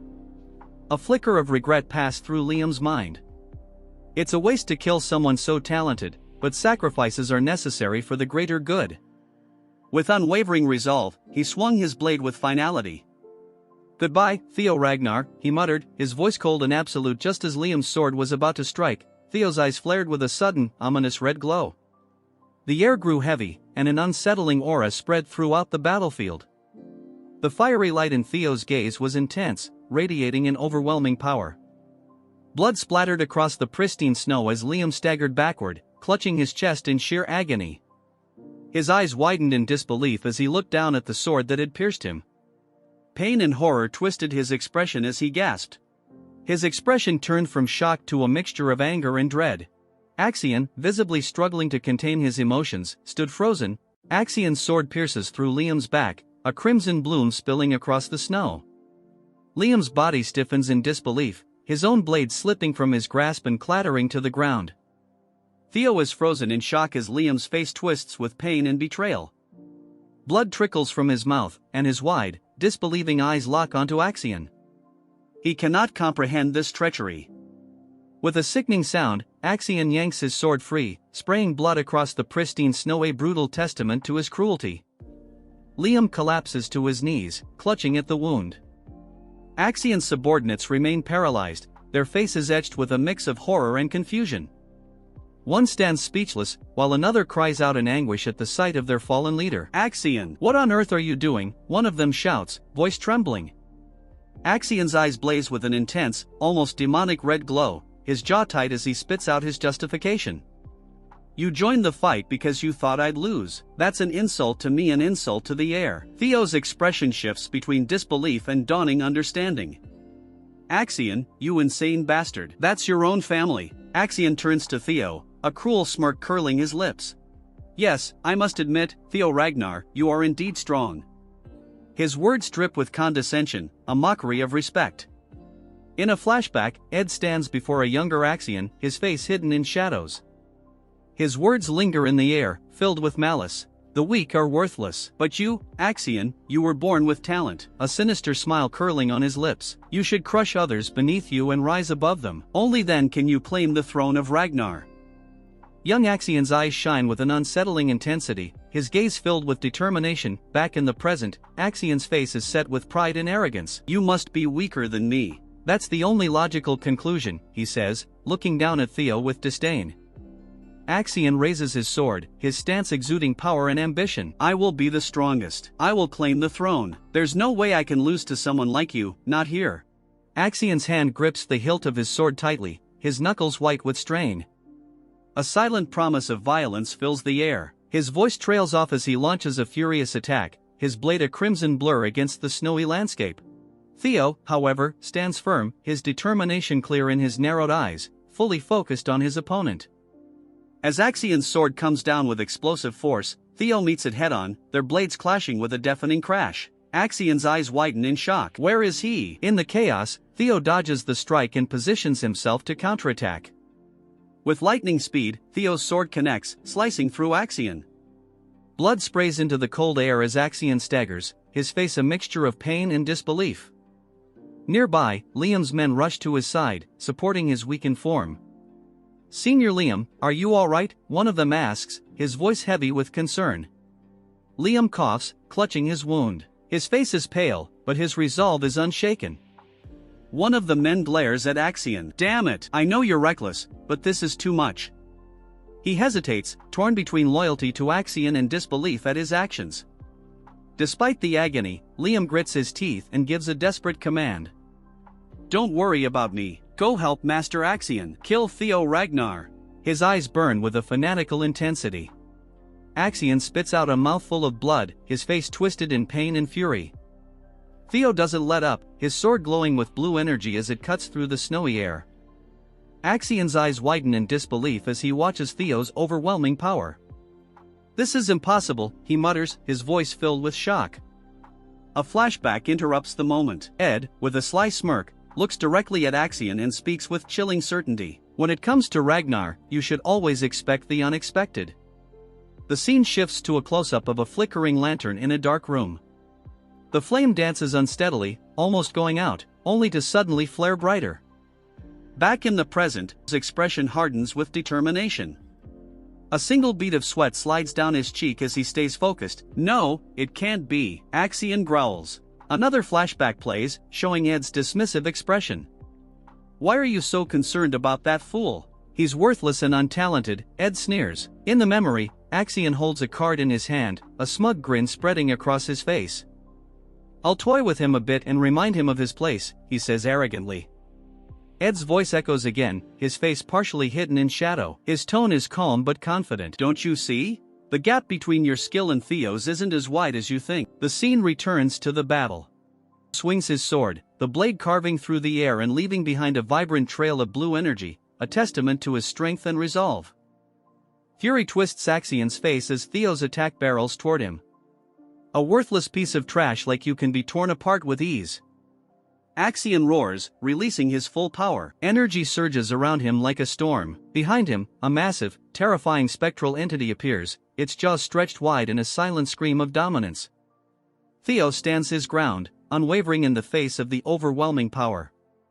His voice is steady, filled with conviction. Throne this, throne that. Because of your greed, so many of my men have died. Clenching his fist, Theo gathers energy around his hand. If you refuse to abandon that ambition, then I will shatter it no matter what it takes. Enveloped in a brilliant blue aura, Theo charges forward. With power surging through him, a magnificent blue dragon takes shape behind him, its fiery eyes blazing with righteous fury. Theo unleashes his ultimate attack, his voice echoing with strength. 3 claws of the dragon. Theo's glowing blue eyes burn with focus as the spectral entity behind Axion lets out a silent roar. The blue dragon races forward, its might undeniable. Liam, despite his injuries, stares in shock at the raw power unfolding before him. Subordinates watch in stunned silence, their expressions a mix of awe and fear. From a distance, Remington, Hulkus, and Erica observe the scene, their faces reflecting the magnitude of the forces colliding. Axion's face is strained with pain and effort as he struggles against Theo's devastating attack. Every ounce of his power is tested, yet Theo's resolve remains unbreakable. Theo and Axion are locked in a fierce battle, their powers colliding and creating a blinding vortex of energy. The force of their clash erupts into a massive explosion, sending shockwaves rippling through the surrounding area. As the dust settles, the air remains thick with energy and debris. Smoke and dust swirl, hiding the figures within. Axion's boots press firmly into the snow-covered ground, a few drops of blood staining the pristine white surface. Slowly, Axion's boots begin to slide backward, leaving a trail of disturbed snow in their wake. The force of the clash throws him off his feet, his body crashing heavily onto the frozen ground. Defeated, Axion lies motionless, his limp form a dark shadow against the pale, snowy landscape. Theo stands over Axion's fallen body, his sword lowered but still emanating power. His silhouette is commanding against the pale sky. Weariness and a grim sense of accomplishment are etched into Theo's expression as he gazes down at his beaten opponent. Liam's face is frozen in disbelief and horror. His eyes remain fixed on Axion's lifeless form, his voice trembling in a barely audible whisper of denial. Master Axion. The cold, sharp edge of Theo's blade hung in the air like a deadly pendulum, its crimson droplets staining the pure white snow below. Axion lay sprawled on the ground, his lifeless eyes fixed on the unyielding sky. A heavy silence blanketed the battlefield, broken only by the labored breaths of the few who remained alive. Liam's subordinates, their faces pale with a mix of shock and fear, stammered, "Young Master Axion." Despite his serious injuries, Liam struggled to his feet, his gaze locked onto Axion's motionless body. "Kill him," he rasped, his voice barely audible. Theo, his once pristine white coat now soaked in blood, stood still among the group. His sword, though lowered, dripped with the evidence of his victory. Even though Theo was exhausted and wounded, he stood his ground. His sharp eyes scanned the remaining members of the Central Intelligence Bureau. "I'm in trouble," he thought grimly, assessing the situation. "It's a gamble from here on out. Even at my best, I couldn't take on 4 senior proctors at once. In my current state, it's impossible. My stamina is drained, and my mana is nearly depleted from that last attack." Gripping his sword tightly, Theo steadied himself, his mind racing. Soon, he thought, a flicker of hope cutting through the exhaustion. He should appear any moment now. As he prepared for what was to come, 2 cloaked figures began advancing toward him, their swords drawn. Figures dressed in dark cloaks moved with astonishing speed, their swords glinting in the dim light. A startled grunt was followed by the sickening sound of a body hitting the ground, breaking the stillness. Before anyone could react, more figures joined the fight, their movements fast and precise. Remington, Hulkus, and Erica emerged from the chaos, their faces set with determination as their blades clashed with the attackers in a storm of steel. This wasn't who Theo had been expecting. "You guys?" Theo shouted, his voice a mixture of surprise and relief. "How did you?" Remington, his silver hair glinting faintly, offered a faint smile. "Isn't it obvious? We couldn't just leave a comrade in trouble, young Master Theo," he replied, his calm voice contrasting with the chaos around him. Theo, momentarily speechless, could only stare at his unexpected allies. Erica, clearly impressed, grinned and said, "Theo, you look even better in person. It's my first time meeting someone as strong as you. I like you already." Hulkus, unable to contain his excitement, chuckled. "Same here. You're amazing." Sybil, his face bruised but his resolve unshaken, stepped forward and joined the fray. "We're here to help you, young Master Theo," he declared with unwavering loyalty. "We couldn't just stand by after all the trouble we caused." Their intervention was a direct violation of the rules. Interfering supervisors were strictly forbidden, but they had chosen to fight alongside Theo regardless. "Supervisors aren't allowed to get involved," Remington shouted, his voice tinged with irony. "You do know that helping a candidate is a serious offense, right?" The question hung in the air as the tide of battle shifted. The remaining agents of the Central Intelligence Bureau, outnumbered and overwhelmed, found themselves pushed onto the defensive. Liam, his face twisted with pain and frustration, watched helplessly as his carefully crafted plans fell apart. "Sir Liam, what should we do?" one of his subordinates stammered, his voice trembling with fear. "Things have gone too far. Should we eliminate everyone here? The situation had spiraled out of control, leaving Liam and his men cornered. Please, sir, we need your decision, another subordinate urged urgently. Liam's mind raced, filled with dread. He realized the full extent of their failure. We didn't uncover anything about Rose Palace's artifacts. We couldn't kill Theo. Even Sir Axion is dead. And now we've been caught red-handed. Defeat loomed over him, but then a dark smile crept across his face. We'll cover it up, he declared, his eyes glinting with a dangerous resolve. Sir Liam, we don't have time, one of his men protested. Ignoring the plea, Liam continued, the best way is simple. He paused, his sinister smile widening. Kill everyone. His gaze swept over the battlefield littered with bodies. We'll stage it as an internal conflict. Say there was an outbreak among the examinees, leading to their deaths on sight, he said, his voice chillingly calm. That's the easiest way to erase all evidence of our involvement. Reaching into his coat, he pulled out several dark orbs. These are 5th-grade monster summoning stones. They'll create enough chaos to make it look like an accident. Understand? His men hesitated but quickly nodded under the weight of his commanding glare. Yes, sir, one of them said, his voice shaky. As Liam prepared to unleash the monsters, his twisted plan began to take shape, threatening to turn the battlefield into a scene of carnage. As Liam prepared to unleash the monsters, a voice suddenly cut through the tense atmosphere. He gasped, choking on a breath as a sharp blow struck him. What is going on here? The arrival of the 3 supervisors representing the White Dragon Clan, Plum Blossom Palace, and Daffle Palace brought a sudden halt to the chaos. Their faces reflected concern and suspicion as their sharp eyes scanned the scene of destruction. Supervisors Sefford Garner and Sally Garner from the White Dragon Clan and Daffle Palace, respectively, stepped forward, demanding answers. What happened here? Natasha Koppel, the supervisor from Plum Blossom Palace, observed the devastation with a grim expression. The remaining members of the Central Intelligence Bureau were confronted by the other supervisors. You 3 over there, stop, one of them commanded, their voice firm and unyielding. Follow us if you want to save yourselves. Otherwise, you'll end up like Liam. A tense standoff unfolded, the air thick with unspoken threats. Amid the turmoil, Theo stood silently, watching the unfolding events. Though he had survived against impossible odds, the cost of victory weighed heavily on him. Supervisors, Theo said softly, a hint of relief in his voice. Thank goodness you arrived in time, her expression a mix of concern and admonishment. That was reckless, Theo, she said firmly. Why would you risk so much? Theo met her gaze silently, his eyes conveying what words could not. As the chaos subsided, the snow-covered battlefield, dimly lit by the moonlight, bore witness to the aftermath of the brutal confrontation. Survivors gathered around Theo. Remington, Hulkus, and Erica stood close, their faces showing relief and exhaustion. Sybil and the others from Training Ground Number 4, their eyes filled with tears of gratitude, cried out, Young Master Theo, you did all this for us. We have no regrets, even if it costs our lives. Theo looked at them, his heart heavy with the burden of their sacrifices. His gaze shifted Torre, her pale face glowing with unbroken determination. The strength I aspire to have.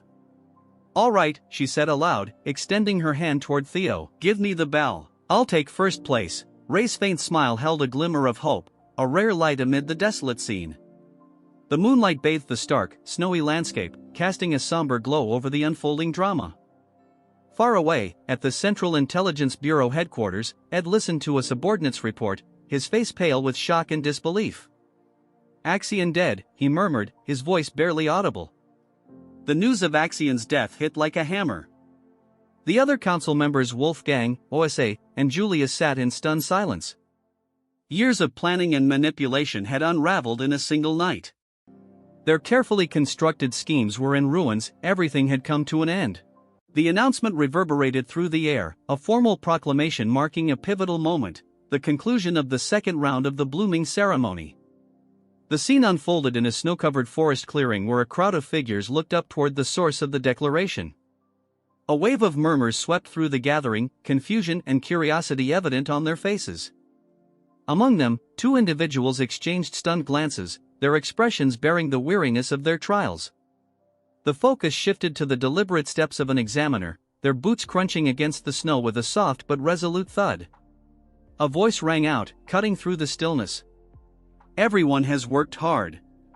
The speaker, Pharaoh Ragnar the Ascendant Dragon, stood with an imposing presence. His long, white beard framed a face etched with wisdom, and his tone carried the weight of authority. The second round of the blooming ceremony has officially ended. Gasps and whispers rippled through the crowd. The Ascendant Dragon himself? Why is he here? He rarely makes an appearance, someone murmured, disbelief evident in their voice. Unperturbed by the speculation, Pharaoh continued, 45 out of 87 candidates have passed. The survival rate isn't bad.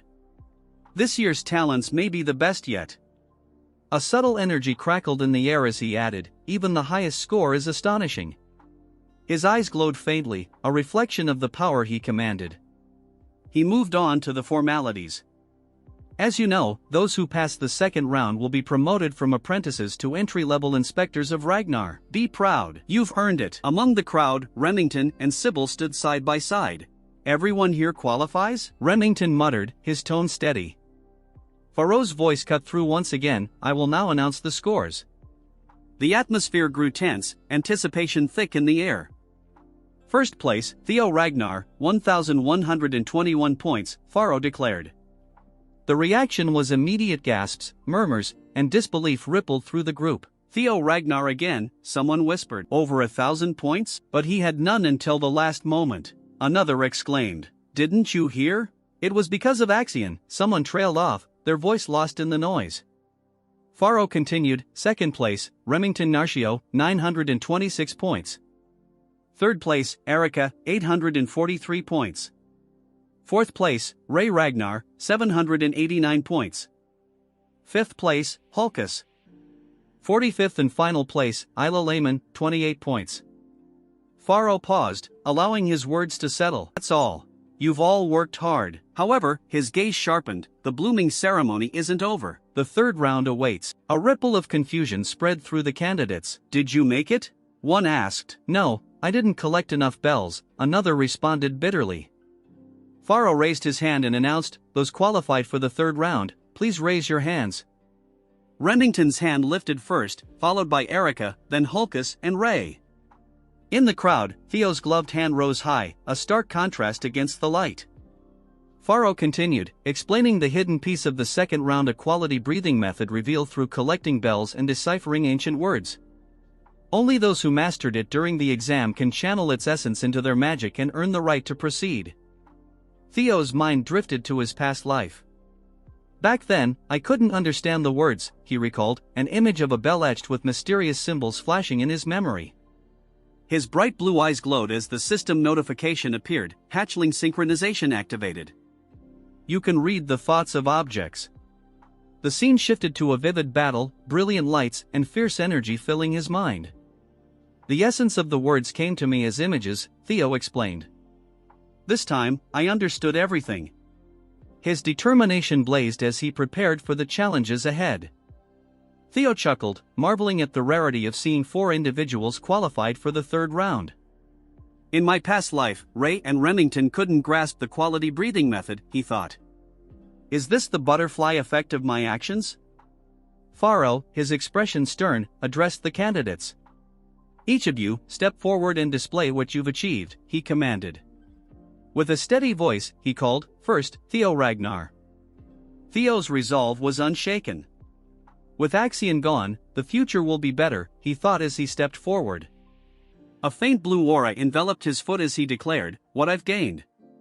The air crackled with latent power, and Theo's blue eyes narrowed. A glowing system notification appeared, its words etched in bold, grant, express, control, expand, solidify. Theo's voice resonated as he muttered, first, grant the mana a thunder attribute. His face was calm, yet determination glimmered in his gaze. Then, express it, he thought. The ground trembled violently as brilliant lightning exploded around him, illuminating the area in flashes of raw energy. No way, Theo has reached the level of expression, someone shouted. As expected of young Master Theo, Sybil cried with excitement. Lightning coiled around Theo like a living entity, his power drawing awe and disbelief. But Theo smirked, determined to go further. His chest began to glow as concentrated energy surged within him. With a sudden burst, he unleashed an enormous wave of lightning that tore through the ground, the skies above flashing as bolts rained down. "I like him," Erica murmured in admiration, while Hulkus yelled, "He's amazing." Pharaoh observed with a faint smile, his deep voice breaking the stunned silence. "Impressive. I didn't expect you to wield such control," he remarked. Theo, his expression steady, said nothing. Energy swirled around him as another explosive display of lightning magic erupted, leaving the crowd in awe. His red eyes gleamed as he roared, "Thunder Dragon!" The manifestation of the spell stunned the onlookers. "He's attacking the supervisor!" Someone cried in disbelief. Pharaoh merely chuckled, clearly amused. "He's already at the level of expansion," he said. With a flick of his hand, water spiraled around him, countering the lightning. "You've earned the right to test me," he declared. Theo met Pharaoh's gaze, unwavering. The spectators gasped as the exchange unfolded. "Good, Theo Ragnar, I'll grant you an additional 1,000 points, Pharaoh announced with a satisfied grin. Theo simply replied, "Thank you." Murmurs of admiration rippled through the crowd.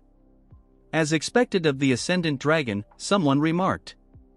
"He rewards those who rise to challenges," another added. An updated score display appeared. First place, Theo Ragnar with 2,121 points.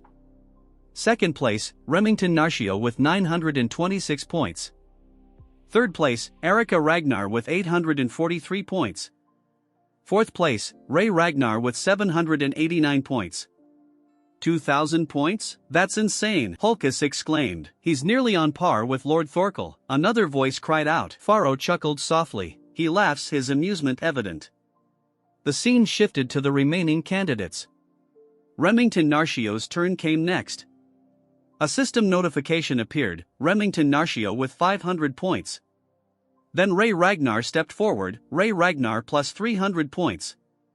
Lastly, Erica Ragnar with 300 points. Pharaoh, holding a scroll, declared with pride, "This group is exceptionally talented." Normally, surpassing 1,000 points secures the top spot, yet here we have 4 contenders. The updated rankings displayed, first place, Theo Ragnar with 2,121 points. Second place, Remington Narcio with 1,426 points. Third place, Erica Ragnar with 1,143 points. Fourth place, Ray Ragnar with 1,089 points. The snowy mountain range loomed in the background as Pharaoh addressed the crowd. Everyone has worked hard. Those not advancing to the third round may leave. Prepare for the nomination ceremony in 1 week. The crowd began to disperse, leaving the 4 candidates before Pharaoh, who stood atop a stone platform. Suddenly, a malevolent energy surged from the mountain's peak. A crimson aura radiated outward, the ground shaking beneath its force. The 4 candidates stumbled as a burst of energy caught them off guard. Pharaoh's voice, now laced with dark power, echoed ominously. "Shall we begin the third round?" Theo's eyes widened as an unfamiliar surge of energy filled him. What is this feeling? He thought, his vision blurring as the faint outline of a dragon appeared before him. It was none other than Roadbrock. The third stage of the exam is to meet the clan head. Anything can happen during this meeting. It's an exam where everything is up to the clan head. This meeting dictates whether or not one will be nominated for the clan head's manor. As each of the 5 major candidates has previously served in the clan herd's manor, being nominated for the clan head's manor is an acknowledgement of being a promising successor candidate. Theo thinks to himself that the one waiting for us at the top should be the clan head. But Theo cannot understand because he is sensing Lodbrok's energy. That's when he realizes that the one who might have taken Lodbrok's heart is no one other than his father. Moving on, the old man orders them to break through the dragon fear and greet the clan head. The pressure intensifies so much that they fall to their knees, barely holding themselves together. Under the pressure, Erica asks the instructor how they can make it to the top in this state. Theo tells her that he would give up on overcoming it with brute force. He explains that the only way they can advance is by matching the mana's wavelength. Erica is confused since she is a pea-brain. Remington intervenes, explaining to Theo that what he meant is creating an anti-phase wave to interfere with and neutralize the pressure. Theo compliments Remington for understanding it so quickly, while Erica remains dumbfounded, unable to grasp what they are saying. Theo elaborates that it's their way of culling people. Someone who can't properly control their magic power has no right to meet the clan head. Remington understood it right away. Erica, however, still doesn't understand and asks if they're both speaking a foreign language. Remington sighs and begins to explain it to her. He says that magic power is a type of wave with vibrational properties. Naturally, the clan head's aura is also composed of waves. To get through it, they need to create an opposing magic power wave to cancel it out. Hearing all this, Erica remains in shock because she didn't understand a single word. She simplifies it, saying it just means they have to make magic power that's the opposite of this pressure. They agree it's something like that. She calls Theo a goody two-shoes and asks why he didn't explain it that easily from the beginning. While they bicker, Ray focuses on their words, trying to make sense of them. Calling him a goody two-shoes and asking if he's really 17 because he talks like a boomer. Theo, on the other hand, concentrates, releasing a blue aura so powerful that everyone present is stunned. Theo balances his mana, and the massive amount of energy cancels out the pressure. With a cold and sharp tone, he tells everyone that it's only natural since he is the next clan head. Hearing this, Remington is shocked, the old man stands stiff, and Erica grows serious. Theo spun on his heel and marched forward, his steps echoing purposefully. "I'll go ahead," he declared with confidence, as if the outcome was already set. Behind him, the remaining participants shouted after him, their voices filled with frustration and desperation. The Zenith Dragon observed the three remaining participants with an amused glint in its eyes. Its deep, booming voice carried an unusually cheerful tone as it spoke. "Don't dawdle, little ones. The points depend on the order you arrive." The revelation struck like a thunderclap. The three remaining participants exchanged startled looks, the stakes climbing higher yet again. Erica exclaimed, her irritation transforming into determination. Without wasting another moment, all three pushed themselves to the limit, breaking through the heavy aura and sprinting toward the next stage. As their hurried footsteps faded, the Zenith Dragon stood alone, laughing softly. "To think I'd start wanting a disciple in my old age. What a time to be alive," it mused.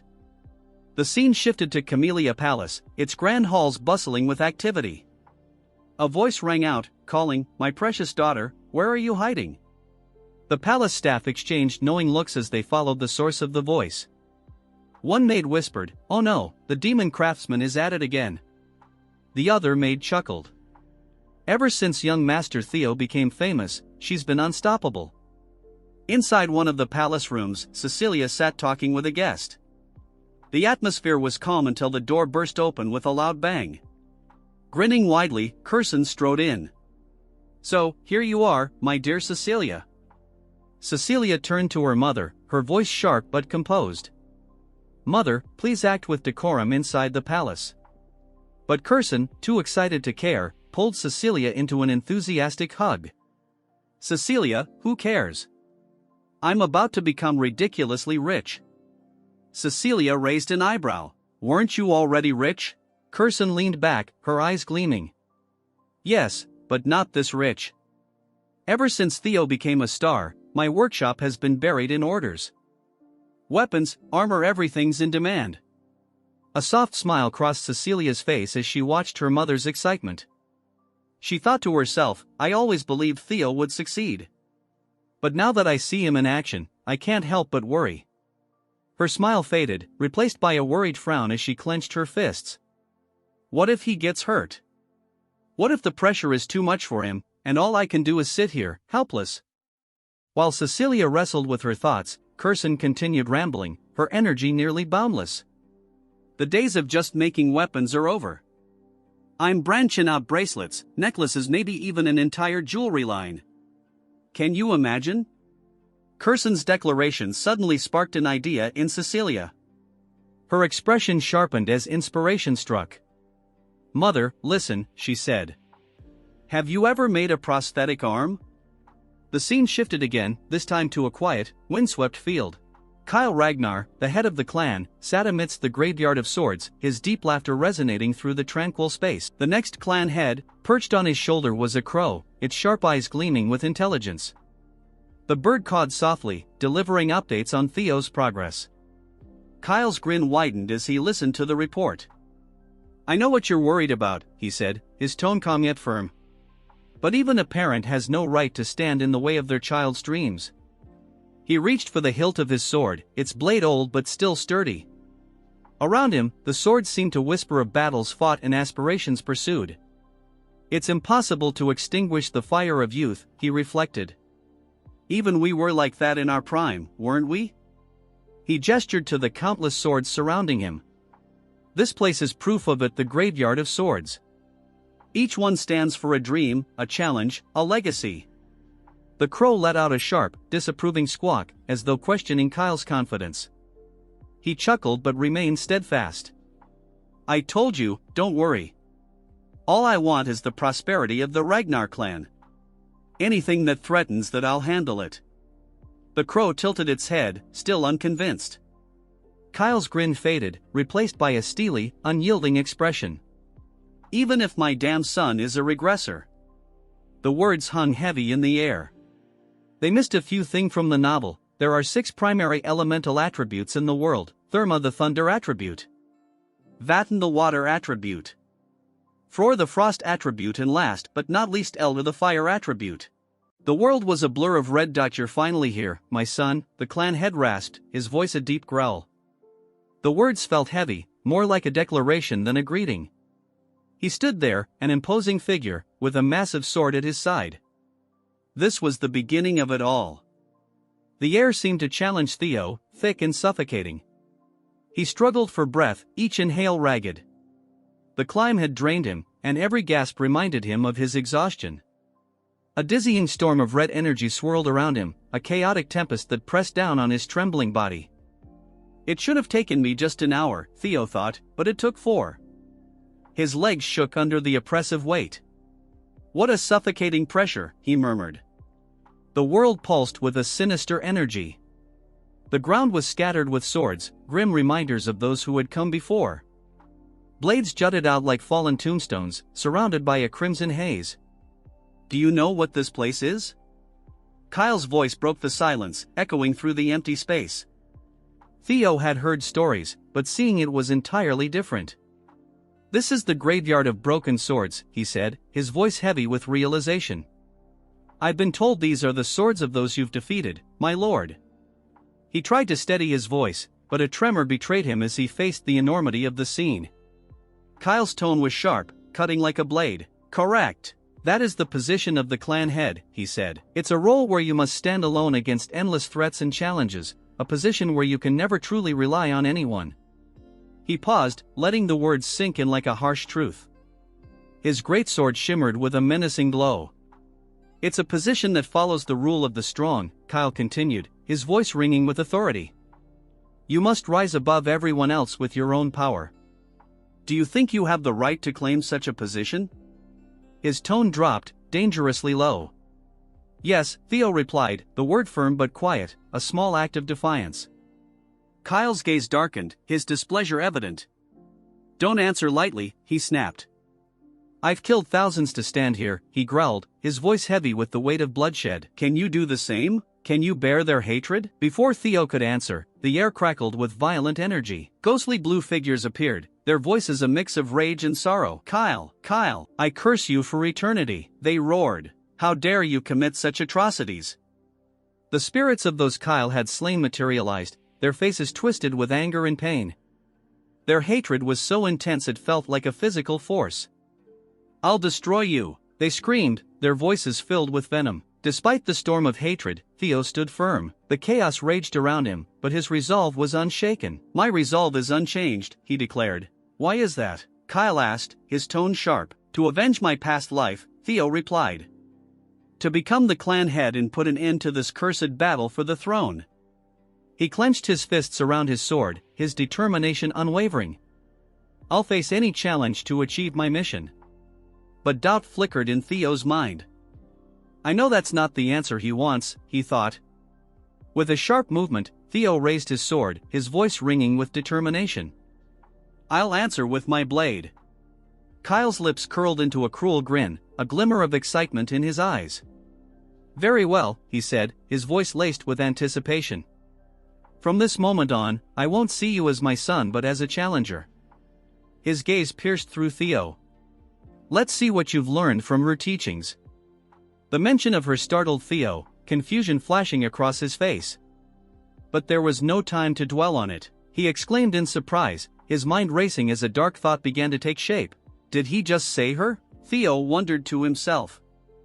Drawing his blade, Theo's face hardened with grim understanding. His eyes widened in realization, but there was barely time to react. A sharp gasp escaped his lips as the world around him exploded into chaos. "Am I dead?" Theo questioned, his vision blurring. He felt disconnected, as though his body no longer belonged to him. Then, suddenly, a shocking surge of power erupted. His heart raced as Kyle unleashed a devastating attack. Kyle's expression shifted from cruel amusement to one of disinterest. A black bird appeared, perched beside him. "Are you worried that our little prodigy might die?" Kyle asked, addressing the bird. The bird chirped twice, its glowing eyes locked on the unfolding scene. Kyle nodded at the bird's response, his gaze growing serious.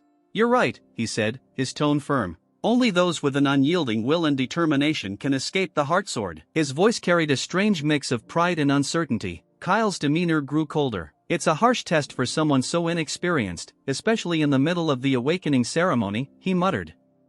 His voice hardened, turning icy and calculating. "But if his resolve isn't strong enough, it's better for him to die here as nothing more than a wandering soul." He clenched his fist. "I don't need a regressor who will only bring ruin to the clan." The world around Theo dimmed, consumed by a suffocating darkness that seemed to seep into his very being. "I'm dead," Theo thought, his consciousness slipping away.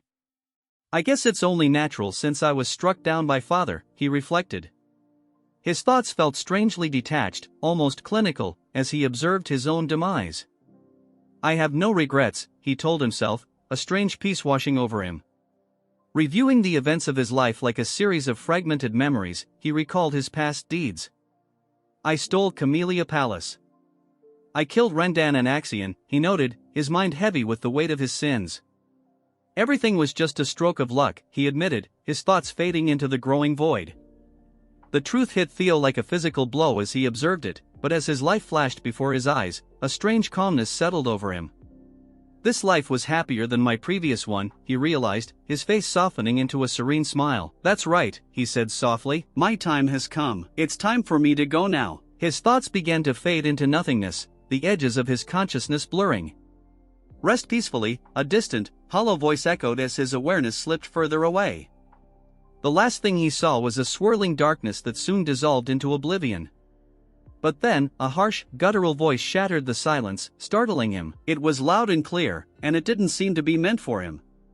Out of the shadows emerged a magnificent beast, a creature woven from light and darkness. "Enough already! Get up!" it commanded, its voice brimming with authority. "If you were going to sulk like this, you should have just let me devour you." A small spark appeared, faint but powerful. It grew rapidly, flames licking at the edges of the void. "You're right." "Thanks," Theo thought, a newfound strength surging through him. He felt alive again, the icy grip of death retreating as his determination rekindled. "I can't let it end like this," he resolved, his consciousness stirring. "I swore it to myself." Lifting his head, Theo's eyes shone with a fierce inner light. His mind was sharp and focused. Drawing his sword, he felt a surge of power flow through him. "I may break," he thought, his body stretched to its limits, "but I will never yield." He roared, his voice a raw challenge to the encroaching darkness. His body moved instinctively, a symphony of power and precision. His sword became a blur of light, unleashing a devastating attack that shattered the darkness into countless fragments. As the chaos subsided, Theo stood dazed, his vision clearing. The shattered world around him began to reform as he lunged forward, his sword glowing with a brilliant blue light. The air vibrated with a violent energy, but Theo had survived. Kyle lowered his gaze, his expression unreadable. His eyes were shadowed beneath his dark brows. "You pass," Kyle declared, his words starkly different from his earlier cruelty. Though his tone was still sharp, there was an edge of pride. He had been pushed to his absolute limits but had prevailed. 1 week later, the clan headquarters buzzed with activity. The day of the nomination ceremony had arrived, and the air was thick with anticipation. The grand hall was alive with murmurs, the tension almost tangible. Hulkus stood beside Erica, visibly uneasy. "There are way too many people here," he muttered, his voice tight with nervousness. "It's making me anxious." Erica rolled her eyes, a teasing smirk playing on her lips. "How can someone so big be so timid?" she asked, her tone mocking yet playful. Hulkus bristled, his voice defensive. "I'm not timid. You're just too bold," he shot back. Erica shrugged, her smirk widening. "Look around, Hulkus. Commanders of every unit, the 9 dragons, the former clan head, and the current one, so many heroes are here," she said, her voice deliberately exaggerated. Hulkus glanced nervously around the room, his voice rising with each name Erica mentioned. "That's exactly the problem. All these important people are here," he exclaimed in a rush. "You're such a baby," Erica muttered. "No one's going to care about someone who couldn't even master elemental breathing," she said, her voice dripping with mockery. "What was that?" Hulkus sputtered, his eyes wide in disbelief. His face twisted in frustration and embarrassment, his lips pulled into a deep frown. A sudden jolt ran through Hulkus as he began to shake. "Can you just tell me already?" he demanded, his voice growing louder. "What did you get from the clan head during the 3rd stage?" "It's a secret," Erica replied coolly. Hulkus's face twisted into a mask of outrage. "You're so stingy, sis," he yelled. "My Theo would have been cool about it and shared it already." Erica raised an eyebrow, her expression a mix of skepticism and amusement. "My Theo?" she repeated, her tone questioning. "What are you talking about?" Hulkus turned away, his expression hardening. "You know the life of a Lank is to serve as the sword of Ragnar," he declared. "We have to stake our lives for a Ragnar." He thought back to the power of a dragon, a majestic creature of bone and fire, surrounded by a horde of bears. "In that case, I want someone cool and strong. Someone who has it all, power, character, and ambition," he decided. "And that's Theo. I want to dedicate myself to him." Hulkus's voice grew firm, a strange light shining in his eyes. "That's why he's my Theo." "And he agreed to this?" Erica asked, her tone sharp. Hulkus paused, furrowing his brow. "Does he have to?" he asked. "I was just planning to join the same unit as him." He looked away, his fists tightening, his face clouded with uncertainty. "I don't know why, but the clan head said he isn't taking Theo into the clan head's manor," he admitted, his voice low. Clenching his fists, determination flared in his eyes. "So I'll just have to follow him," he resolved.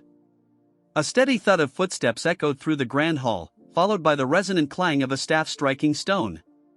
The sound carried across the courtyard, silencing the crowd. "Attention!" Ragnar announced, his voice booming. Holding his staff aloft, he continued, "The nomination ceremony shall now commence. Overall valedictorian, Theo Ragnar." The crowd erupted in cheers, their excitement filling the air. The sound reverberated through the hall as they chanted. Theo stepped forward, his features calm and composed, the sprawling headquarters behind him. The crowd cheered, their enthusiasm unwavering. "All eyes are on you, young Master Theo," a voice murmured from the crowd. "Where will you choose?" The words felt both like a challenge and a plea. Evelyn watched from the sidelines, a hint of longing in her eyes. "I'd love it if he joined the white-armored dragon cavalry," she thought wistfully, "but that's just wishful thinking." Theo stood alone in the courtyard's center. "Congratulations on being the overall valedictorian, Theo Ragnar," Vanna declared. "Your excellence in every category was truly inspiring." A sharp sound interrupted him, drawing everyone's attention. Vanna's face shifted to shock, his eyes wide. Ed, the director of the Central Intelligence Bureau, stepped into view, his expression unreadable and his eyes obscured by shadows. "Sky Dragon," someone whispered, the murmurs quickly spreading through the crowd. "Is he here to avenge Axion?" one man speculated nervously. "No way," another responded, eyes darting to the 9 dragons and the clan head, who were observing silently. Vanna's voice was strained as he addressed Ed, director. "I don't know what your intentions are, but please sit back down," he commanded. Ignoring him, Ed spoke with calm authority.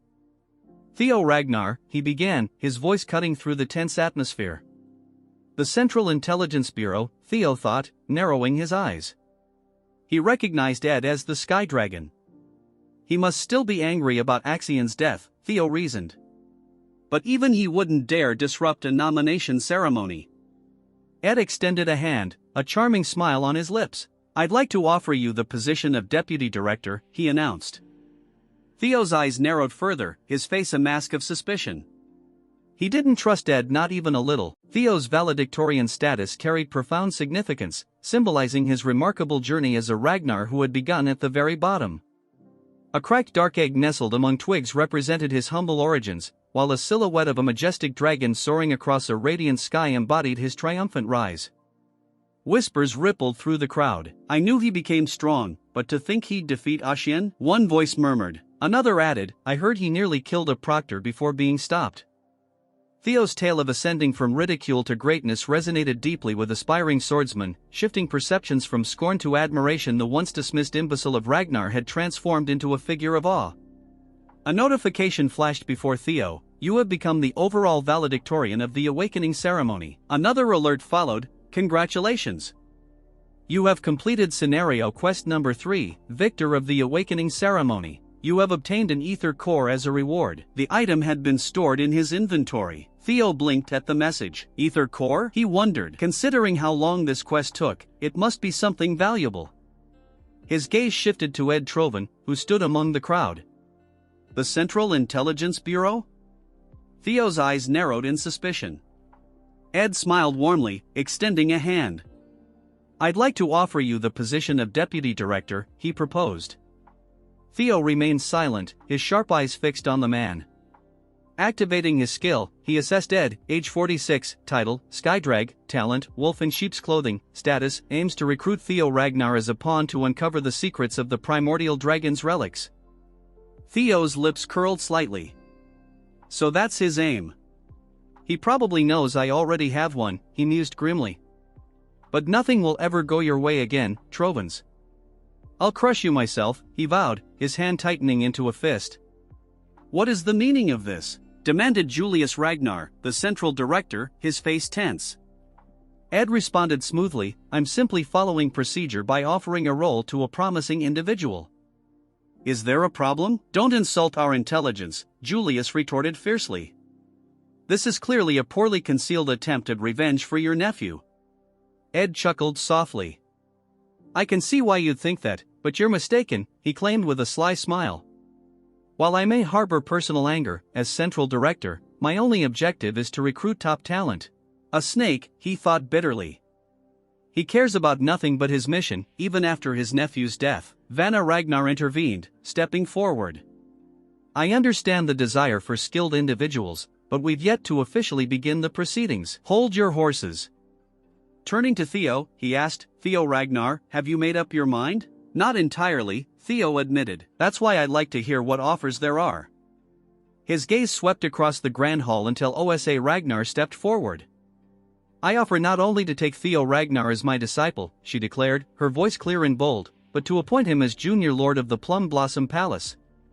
The crowd erupted in whispers. "Did she say junior lord?" someone exclaimed in shock. "Lady Plum Blossom doesn't have any children of her own," another murmured in disbelief. "This is like promising to accept him as an adopted son," a third voice added, filled with astonishment. Theo observed Osa Ragnar calmly, aware of the weight of her offer. "He'll become the successor of the Sword Dragon," someone noted, casting an impressed glance at Theo. "2 of the 9 dragons have already made their offers," Remington remarked with enthusiasm. "You truly are remarkable, young Master Theo."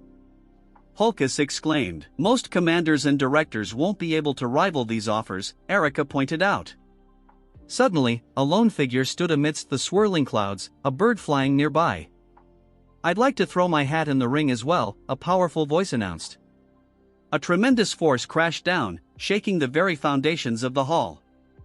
With a thunderous impact, a figure descended, his form cloaked in dark energy. As the figure landed, he revealed himself as a man with long white hair and a face partially hidden by a dark mask.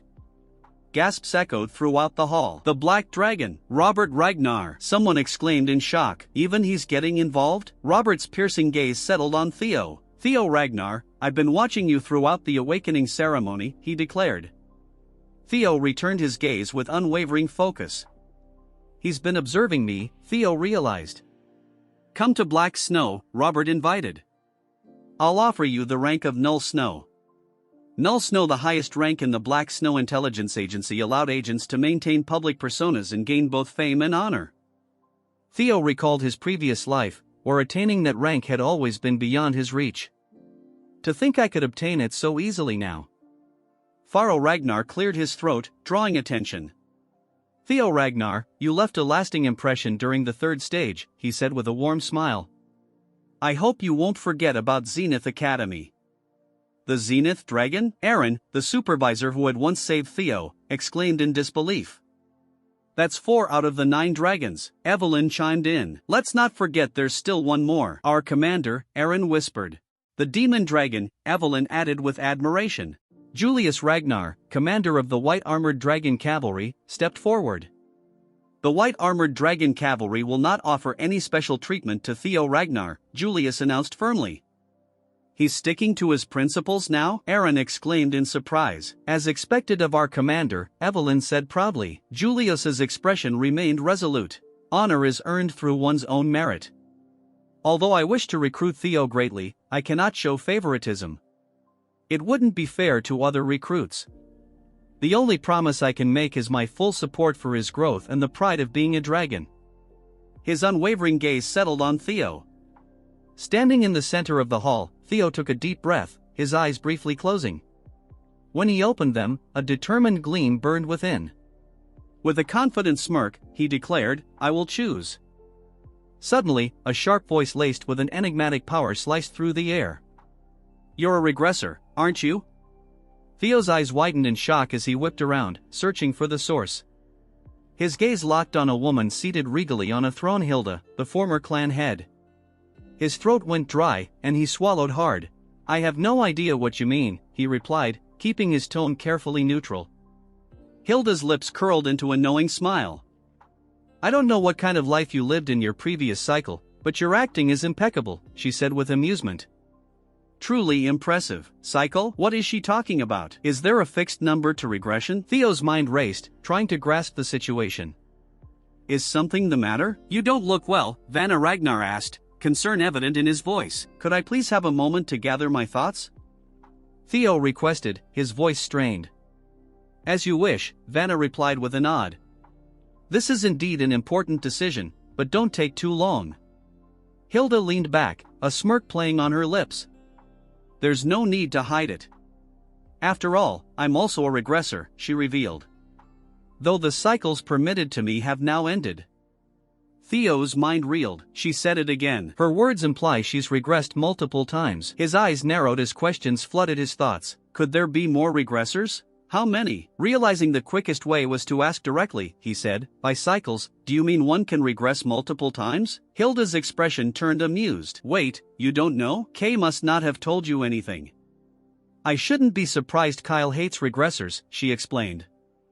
I found it strange that he let you live. Theo's voice trembled with confusion. Is that why he gave me such a brutal challenge? Hilda chuckled softly, a glint of understanding in her eyes. You have many questions, but sadly, we don't have time. If you wish to learn the secrets of this world and our clan, come find me. Let's finish this conversation later. Theo stared at her, his thoughts in turmoil. During the third stage of the awakening ceremony, Father gave me no answers, only the heartsword. His gaze lowered as he recalled the ceremony. So Father hates regressors. But that energy Lob Brock's essence I sensed from him back then. A realization dawned. The stolen heart of Lob Brock. Was it really Father who took it? Is it because Lob Brock, as an ancient dragon, welcomes regressors? A human defeating an ancient dragon seems impossible, but perhaps not for Father, who is called a demigod. He glanced toward Kyle Ragnar, seated on his throne, watching silently. To uncover the clan's secrets about regression, I have no choice. Vanna Ragnar's voice shattered his thoughts. Now then, Theo Ragnar, has your heart decided where you will go? Theo took a deep breath, his resolve firming. Yes, I have decided, he declared confidently, raising his voice. This part starts with Theo declaring which side he will choose, but it ends keeping the suspense. Remington chooses the Zenith Academy and directly becomes the Zenith Dragon's disciple. Theo thinks that he likely made this decision because they both used the water current breathing. Past life, Remington returned to his Narshio clan to grow stronger. And he eventually started a rebellion against the Ragnar clan. But this time he did not leave the Ragnar clan. Theo is certain that this is another chance brought on by him. The buddies shake hands with each other, as Theo tells Remington to do their best and meet again once they are stronger. Remington tells him that he is looking forward to their reunion as they face each other with respect. As Theo had expected, Rey returned to the Daffodil Palace, where her mother the Ice Dragon is at, and it is the most suited place for her.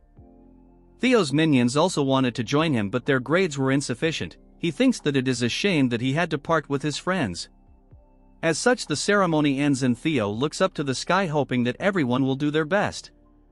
That's when a voice grabs his attention. It's Hulkus, as he didn't expect that they would choose the same unit. He is accompanied by our muscle waifu as they come towards him. Theo is glad that he has made new friends, telling them that it's nice to see them here, thanking them for helping him back at the second stage. Erika Shai tells him that he owes her one, thinking to herself that strong guys are the best. But like a sibling, Hulkus also thinks that strong guys are the best. As they bicker, Theo thinks to himself, why they are into him all of a sudden. A supervisor tells them to pay attention as the commander is coming, but regardless, Theo thinks that he has achieved his goals joining the most honorable group. It is the perfect place for him to start his plans to become the clan head. It is the White Armored Dragon Cavalry, as the commander congratulates them on becoming a member of the White Armored Dragon Cavalry. Theo thinks that he will see Hilda later and clear his queries as we move on to the commander.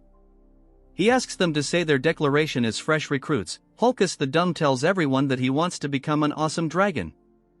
A turd shouts, telling everyone that he wants his name to be known far and wide.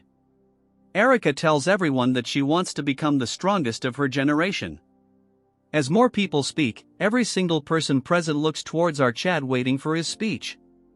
Our Chad, before saying anything, thinks about how he has to prepare for the great war that comes 5 years from now. With resolve, he tells them that he will become the commander of the White Armored Dragon Cavalry within 5 years. The supervisor thinks that he has guts to say this on the commander's face. The muscle turd laughs like crazy, telling Theo that dreams should be grand and he has come to the right place. He tells everyone that whatever reason they may have for choosing this cavalry, there is only one thing they need to remember. Every drop of blood and sweat they spill will be immortalized in legend within the history of Ragnar. He says that today's hardship will become tomorrow's pride. Their shield does not break and sword does not yield. Their comrades will always have their back, and in return, they will always have their backs. He finishes with a smirk that waiting at the end of the road forged in blood and sweat is glory. He congratulates them on becoming part of the White Armored Dragon family. As his speech ends, a huge dragon lands behind him, destroying the field in an instant. This is a flying dragon and the commander's partner. Muscle Turd tells them that this is his partner, Gullah. And he is a flying dragon, the symbol of us dragoons. From the sky, multiple dragons fall from the sky, as an old man tells them to get on their senior dragons. He gets on his dragon, telling them that he will start the admittance test. And it's time for them to obtain their own partner, but Theo already has Ladbrok. Looking at the flying dragons, he thinks that it is amazing and wonders if he will have one of his own. Then a voice grabs his attention and he gets surprised. It's Evelyn, as she is glad that he has joined the White Armored Dragon Cavalry. Theo, surprised, asks her if she is on active duty again. Hearing this, she smiles, telling him that it sort of happened. But the surprise on his face is clear as Evelyn smiles towards him with admiration and a new arm. Guess now he can wife her up, which is a must as she continues to smile towards him. This part starts with a flashback. Mommy, accompanied by her mother, visits Evelyn, thanking her. Seeing her, she gets shocked and greets her. She elaborates that if it isn't about Theo, even if he didn't take help from her, he would have blossomed because of his immense talent. Mommy tells her that it might be the case, but she is someone who trusts her Chad and cares for him, and one who will want to help him without any return, clearly stating that she is one of the most important people to our Chad. Hearing this, she gets stunned, telling her that she is only an one-armed trainer. Mommy elaborates, telling her that the light illuminates the way in the darkness. There are many times when they don't even know how bright they will shine. She says that Evelyn is that kind of light and she will guide it. Hearing all this, she gets shocked. The scene beautifully shifts to the present where she is seen riding the dragon. She thanks Theo's mom and him because he wrote all this to her, and thanks to that, he was able to take reins again and return to her squad. Theo thinks to herself that this is something he should have done earlier, but it looks like his mother took care of it for her, thanking her in his mind. As for Evelyn, she thanks our Chad again and pledges her loyalty as his sword, more like waifu, but that a different story. As they fly through the vast area, Theo laughs, enjoying the beautiful scenery. They stop at a certain place and tells him that this is the White Dragon's nest, where the flying dragon wyverns live. She explains that the White Dragon unit carries out operation using wyverns. The introduction ceremony is being held here. She tells him that he has to find a partner or else he cannot join. He asks her if he cannot find, can he join? She tells him that it is possible but very rare. He wonders her if his friends are okay, but imagines that it would not be a good fit for them. Evelyn tells our Chad to roam around. Usually one can tell right away which wyvern will be her partner. The first dragon is the Opteryx, a huge predatorial monster with a massive body that has massive body and can get as big as 15 meters. Next is the poison dragon Avalon. It has a snake-like body and a stringer attached to its body. Then comes the blade dragon Shijika. It's a calm herbivore, but if it senses danger it will retaliate severely. Finally there are the velociraptors. They are agile and smart, usually hunting in group and have the ability to breathe fire. Just visiting them, our Chad turns into a deformed Lego. Evelyn says that the wyverns managed by the White Dragon Corps are usually divided into 4 types. She asks him if he is feeling anything. Thinking like a retard, he thinks to himself that he has an eye for a guy but he cannot see it. 6 years after the Great War, a wyvern suddenly raided the White Dragon unit. It annihilated over 100 wyverns by itself, which were carefully raised by the Corps. It got the name the Shadow Evil Dragon. This Chad wyvern burned down 8 villages and killed dozens of inspectors. In the end it was finished, but the demon dragon and the sword dragon to stop this. The nickname Lurker was given to it because of its ability to hide in the shadows. He thinks that this is the ideal type for his partner, but he then tries finding the guy he was in his last life. That's when he finds it surrounded by multiple wyverns. As the muscle head was resting, a voice grabs his attention telling him that he looks happy. He tells her that it would be dumb to be happy because a dragon has joined his group. She tells him that it is great, and curiously asks him he is thinking of making Theo the next captain of his unit. She finds it impressive that he is careful with his word. Like a Chad, he tells her that because the mouth is the source of all trouble. She thinks he is drawing a bigger picture than she has thought, but he is confused. He tells her that Theo has joined the unit, and cannot just give him to her. Because she tells him that she is here to provide a suggestion, she tells him to give Theo a double enrollment. Hearing this, he gets shocked. Moving on to our duo Evelyn, and scared as Theo asks her if she knows the blue and white wyvern. She elaborates that it is something that has been bullied for a long time. They tried to prevent it but nothing seems to work. It is likely because this is not a wyvern, that is why it is being criticized. He is confused, asking her if it is not a wyvern. She says that it was born from a male wyvern, that is why it is a beeper. Theo is confused because a beeper is a first-class monster that lives in the deepest parts of the forest.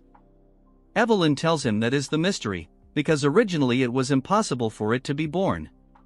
Usually first-class monsters are considered natural disaster because they could cause enormous damage and can even destroy the Great Wall. Among them, the beeper is one of the strongest that lives in the deepest parts of the forest. He thinks if its ability is because of it being a beeper. As Theo laughs thinking about it, Evelyn says that when the child was born it was a big issue in the unit. At first she decided to observe its nest but realizes that it was not getting accepted. She has a lot of concern because completely isolating them is not a good thing. Theo thinks that this is one more reason to choose this because it resembles his life. He tells Evelyn that this is going to be his partner. Before she can finish, he jumps from the wyvern, thinking that he will make it his as. A huge collision of thunders lights the entire area. Theo launched himself into the air with a powerful burst, catching Evelyn completely off guard. "Cried out!" she exclaimed as young Master Theo soared gracefully through the sky, his expression a blend of exhilaration and determination.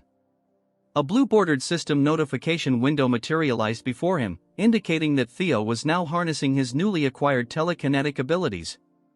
With a mere thought, he summoned several swords to his side, their blades shimmered with an otherworldly azure glow, matching the eerie luminescence emanating from his eyes. Hatchlings could also employ telekinesis to manipulate specific targets. He landed softly, the conjured swords circling him protectively. Using controlled bursts of energy, Theo propelled himself upward, his motions rapid and exact. Goodness gracious! When did he learn telekinesis, let alone how to wield it so skillfully? Evelyn murmured, her voice tinged with both astonishment and admiration. Wow, his progress is simply astounding. The wyverns in the nest reacted to Theo's display of might. Their cries were a blend of dread and unease. One particular wyvern, Umbra, bellowed, its eyes blazing with a fierce white light. Undaunted, Theo continued his climb, his focus unwavering on Umbra, recalling the similar treatment he had endured in the past.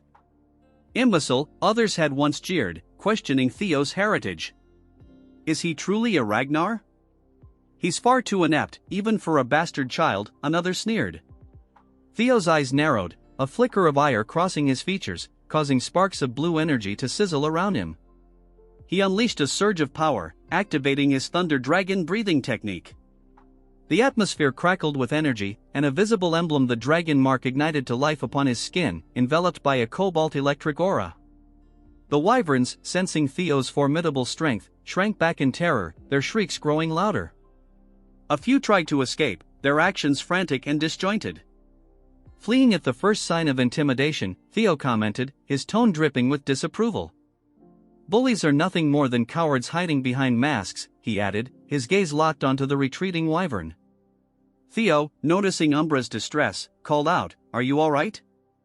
Umbra responded with a low growl, its voice laced with a mix of fear and defiance. "Key," Umbra cried out as it began to take flight. Sensing the wyvern's apprehension, Theo shouted after him, "I'll wait." Evelyn, observing the scene, cautioned Theo. "He's on edge, so approaching him won't be easy. You should give it time and try again later." However, Theo remained steadfast. "No, that's precisely why it's more crucial for me to be by his side right now," he countered. Turning his attention back to Umbra, his tone softened. "Why do you think he stays near the nest despite being shunned?" Theo mused aloud. "An emotional scar is far harder to endure than a physical one." Theo glanced at Evelyn with concern. "He's injured, he couldn't have gone far. Please help me find him." In a mountainous area, Umbra was spotted exhausted and startled. Theo approached a glowing rock, which illuminated brightly. Many had attempted to tame Umbra, but none succeeded. The commander, his gaze sharp and voice firm, remarked, "He's extremely wary of people. In his current state, it will be even more challenging." He then asked Evelyn if she could fetch something to feed him. "In the meantime," Theo said, "I'll try to understand him. After all, this is my admittance test." Theo unleashed his ability, Wyvern Fear, while Umbra countered with Drake Fear. Umbra let out a thunderous roar. Theo took a step forward, Umbra mirrored him. Theo advanced again, and so did Umbra. Using his abilities, Theo began to heal Umbra. Holding a vial of healing potion, he splashed it onto the wyvern. "How's that? The pain has lessened, hasn't it?" Theo asked gently. Umbra appeared bewildered. Theo pondered silently, "Perhaps it's because of the dragon heart, but I can sense Umbra's emotions, his fury toward the herd that cast him out, the conflicting sorrow and attachment, the longing to still belong, the prolonged and agonizing loneliness. His feelings for me are contradictory too. He's suspicious of me, someone who appeared out of nowhere offering kindness, yet at the same time, he hopes I won't abandon him." Theo reached out and touched Umbra's face. "Don't worry. I won't turn my back on you," he reassured him warmly. With that, Theo reached into his inventory. He knows how much he adores things like this. A gem materialized, catching Umbra's attention. The wyvern stared at the gem with a gleaming expression. Theo asked, "You want it?" Umbra, clearly captivated, reached out for the gem with an eager look. Theo handed it over, saying, "Here, it's a gift. If you follow me, there's plenty more where that came from." His eyes sparkling, Theo inquired, "What do you say?" Umbra was speechless. Theo extended his hand to Umbra. I'll have to go raid some from Grandma Curson, he muttered, shivering at the thought. He couldn't shake the feeling that he was about to lose a fortune. Back with Theo and Umbra, Umbra responded with a thunderous roar and a firm nod. A blue system notification window appeared before Theo, new skill acquired Wyvern Taming, rank C. Dash Mastery, 1% higher. Mastery increases a tamed dragon's trust when mounted and grants a 10% power boost to both rider and mount. With that, Theo soared into the sky on Umbra's back. Evelyn, who had been watching, stood bewildered, dragging a couple of bulls behind her. Confused, she questioned, "Huh? How did you do that? It's never opened up to anyone before." A smirking Theo and a content Umbra returned. Evelyn remarked, "It's nice seeing him eat so well," as Umbra devoured the food she had brought. Theo thanked her, saying, "Thanks for the meal, Evelyn." Flustered, Evelyn pressed further, "Seriously, how did you manage it?" Theo replied casually, "He simply tended to the wound in his heart." Once his emotions were wavering, the gift sealed the deal. Evelyn was left speechless. Jokingly, Theo teased, "Haha, you want him to eat that?" Evelyn, still puzzled by the unfamiliar food served to her, thought to herself, "That's so like young Master Theo. Not only is he skilled at charming people, but he can even win over a wyvern." Evelyn, now astonished, exclaimed, "Congratulations, young master. He's acknowledged you as his partner." She explained further, "A wyvern offering its neck and back is a sign of trust." Suddenly, panic struck her. "Wait, no, what are you doing all of a sudden?" she cried as Theo prepared to mount Umbra. Theo calmly reassured her, "It's fine, I've got this." Evelyn interjected, "Even if he's accepted you as his partner, you haven't received any flight training yet. Riding a dragon without reins and a saddle is extremely dangerous." Her expression turned frantic as she shouted, "Taking off like that is a one-way ticket to disaster." Theo, with a confident grin, assured her, "Relax, I've got plenty of tricks up my sleeve." A system window popped up, activating skill, Wyvern Taming to compensate for insufficient riding skills. With that, Theo and Umbra took to the skies. Evelyn watched in shock and concern as they flew gracefully. Theo, smiling, mused aloud, "I get it, he wants to show me something, right? Let's go together." As Umbra continued to glide through the air, Theo's thoughts drifted. Something's not right. How did a pure-hearted dragon like him turn into such a fearsome demon, earning the title Evil Shadow Dragon? The scene shifted to a waterfall, where black liquid seeped into the water below. A surge of pure energy radiated outward, a visible sign of the ancient ritual underway, purification and rebirth. The process removes impurities from the body and enhances one's ability to gather mana more efficiently. It is an ancient secret technique requiring multiple strong mana users and days of intense suffering to complete. The scene shifted to Theo, his body glowing with power, though it was noted that this method had only been effective on children under 5 years old. A sense of impossibility lingered in the air as a close-up revealed Theo's face, now marked by the swirling dark energy of the phantom dragon. This purification happening to Theo was the result of countless perfect coincidences. First, the deadly core poison that invaded his body, a skeletal figure with burning red eyes lunged at him, its chain form representing the poison. Second, the concentrated mana gathered from decades of consuming ghost shade, symbolized by ominous purplish-black flowers. Umbra, who had mastered neutralizing the poison, was shown alongside images of crystals, flowers, and leaves. Everything balanced precariously, depicted by a spectral image of Theo's body where light and dark energies intertwined. Instead of rejecting or being destroyed by the demonic poison, Theo absorbed its essence, transforming him completely.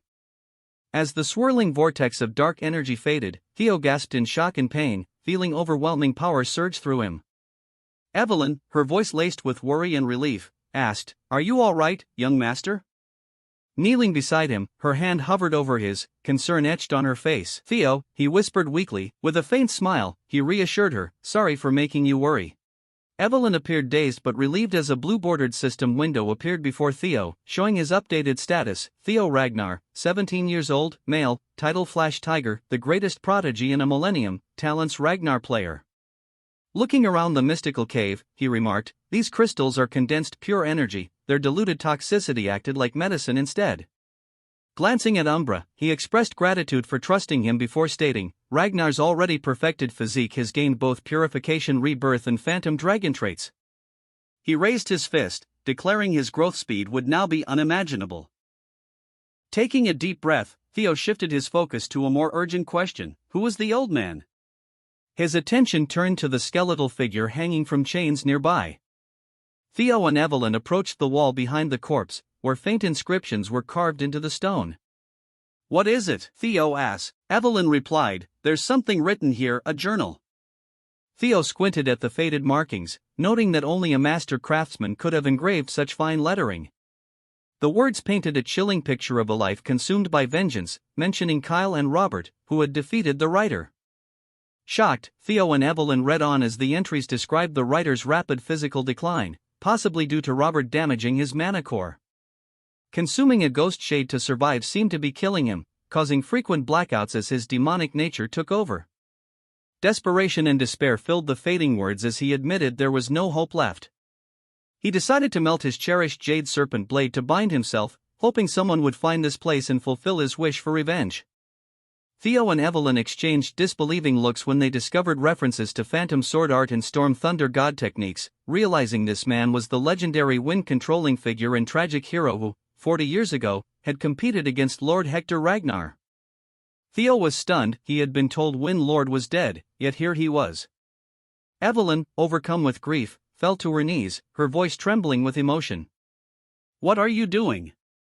Theo asked, concerned. Evelyn explained that harming Wind Lord, a rightful heir of the Ragnar bloodline, was a grave offense punishable by immediate execution. Stop spouting nonsense, Theo said with a stoic expression. The one you killed wasn't Ragnar, it was a madman. It was to save his life. Was there any other choice but the rules? Evelyn argued that everything that happened here would remain a secret. Theo reached out to Evelyn. If it still bothers you, take Wind Lord's secret techniques, he said. Evelyn was surprised. Wind Lord's secret techniques rivaled even the Nine Dragons' techniques. She questioned, why are you giving them to me? Theo replied, become the successor of Wind Lord and grow stronger. Carry on his legacy. Evelyn, on her knees, was shocked. Theo said, now that you are his disciple, Wind Lord can finally rest in peace. No one can call a crime. Evelyn was confused. Didn't you say you would become his sword? She asked. Evelyn realized what was happening. Evelyn, the senior swordsman of Ragnar, pledged his loyalty to Lord Theo as his vassal. He humbly asked his great and noble lord to accept the oath of his humble vassal. Theo smiled at this and said, you truly are a rigid rule follower. Theo extended his hand towards Evelyn. Theo Ragnar accepts Nerville's oath, engraving it upon his heart and soul. For our long journey ahead, he vows to make you his first sword. Theo smiled to Evelyn. Suddenly, the sounds of wind rushing and whistling filled the air. The scene shifted as the camera panned across a vast, bustling training yard. It was the headquarters of the White-Armored Dragon Corps, a place of rigorous discipline and relentless training. Hulkus, his voice booming with characteristic enthusiasm, shouted, That Theo still hasn't arrived yet. Maybe he is actually the most talented in the White-Armored Dragon Corps. He grinned and flexed his considerable muscles. Suddenly, he froze. His eyes widened in disbelief as he spotted a familiar figure approaching, accompanied by an even more familiar and terrifying dragon. He stammered, his bravado instantly vanishing. Theo grounds, and he tells our Chad what he brought with him. Evelyn walked by his side, and the other recruits were equally stunned, exchanging bewildered glances. One exclaimed, don't tell me, is that Umbra? How did he manage to make that unruly beast his partner? So, this is what makes him the greatest prodigy in 1,000 years. Wow, even this is talent. What the hell, senior swordsman, Evelyn, and junior swordsman, Theo Ragnar? We have completed the aptitude test and returned. But where's the captain, Theo? I noticed the absence of our commanding officer. I received an urgent message just now and returned to my office. A young recruit replied, his voice laced with a hint of nervousness. Evelyn's expression darkened, and a sense of foreboding washed over her. An urgent message, she muttered. Her eyes narrowed, and a sound of something moving echoed through the room. A rush of wind and sparks of energy crackled as if something was moving at incredible speeds. Julia stated, "He knows you just completed the initiation, but he's sorry, everyone here. You will all be deployed to 2 Blanky Fortress." Theo, Evelyn, and others reacted with shock to this announcement. Actual combat deployment. So, it does finally come, he said. The series Merchant Guild hostage crisis at Blanky Fortress. An image appeared on the screen. It showed the dragon-slaying sword Galong, its blade embedded in the jaws of a monstrous, fiery dragon. The incident involved an attempt to steal the dragon-slaying sword Galong for rebellion. A scheme orchestrated by A wave of murmurs spread as the recruits exchanged uneasy glances. One of them, his voice filled with disbelief, asked, "Commander, what's happening? What mission is so urgent that we're being deployed without proper training?" Julius clenched his fist, his voice tight with restrained emotion. Platoon 5, led by Captain Trainer Istvan and his 14 subordinates, has disappeared. Theo's eyes widened in shock, a cold dread settling in his chest. Trainer Istvan, the oldest knight in the white-armored dragon cavalry, was highly respected. Even Julius sought his advice. He was not someone to fall easily. A chilling thought crossed Theo's mind. Could this be the result of the butterfly effect I caused? A bead of sweat rolled down his temple. Julius continued, his voice heavy with determination. According to a report from the Black Snow, there is an 89% chance they are dead. Even if they survived, they would be in no condition to continue their mission. The available troops will form a new temporary Platoon 5 and take over their task. He scanned the recruits before delivering the final order. Evelyn will be the captain of the temporary Platoon 5. Deployment is in 3 days. Complete all basic training by then. Julius tightened his fists. I refuse to believe they are gone. The next day, gazing at the distant horizon, he declared, but we must still avenge them, before leaving the arena with practiced confidence. The narrator then revealed the hidden truth. The Black Skull Bandits' attack on the Sirius Merchant Guild had seemed like a tragic but straightforward incident. Thanks to the white-armored dragon cavalry's efforts, there had been no casualties, or so people believed. But beneath the surface, a darker scheme had been at play. The true goal was not the attack itself but the theft and transportation of the legendary Dragon Slayer sword, Bamung. A mysterious, masked figure had orchestrated the chaos, while Ed Troan had used a smuggled bomb to stage his coup. Theo, his expression troubled, reflected on the unfolding events. Things are happening differently from my previous life. A chilling thought gripped him as a single drop of sweat ran down his face. If this is my fault, I need to witness it myself. Suddenly, a blue, translucent system window appeared before him, displaying an ominous message: hidden quest obtained, the Dragon Slayer sword, Bamung. 3 days later, the recruits, wrapped in thick furs against the biting cold, stood before the towering walls of Fort Blanky. It's freezing. I can't get used to this weather, one of them complained, their breath misting in the frigid air. Why does the moon look so strange? Another muttered, staring at the oddly distorted celestial body. Suddenly, a chorus of shouts rang out.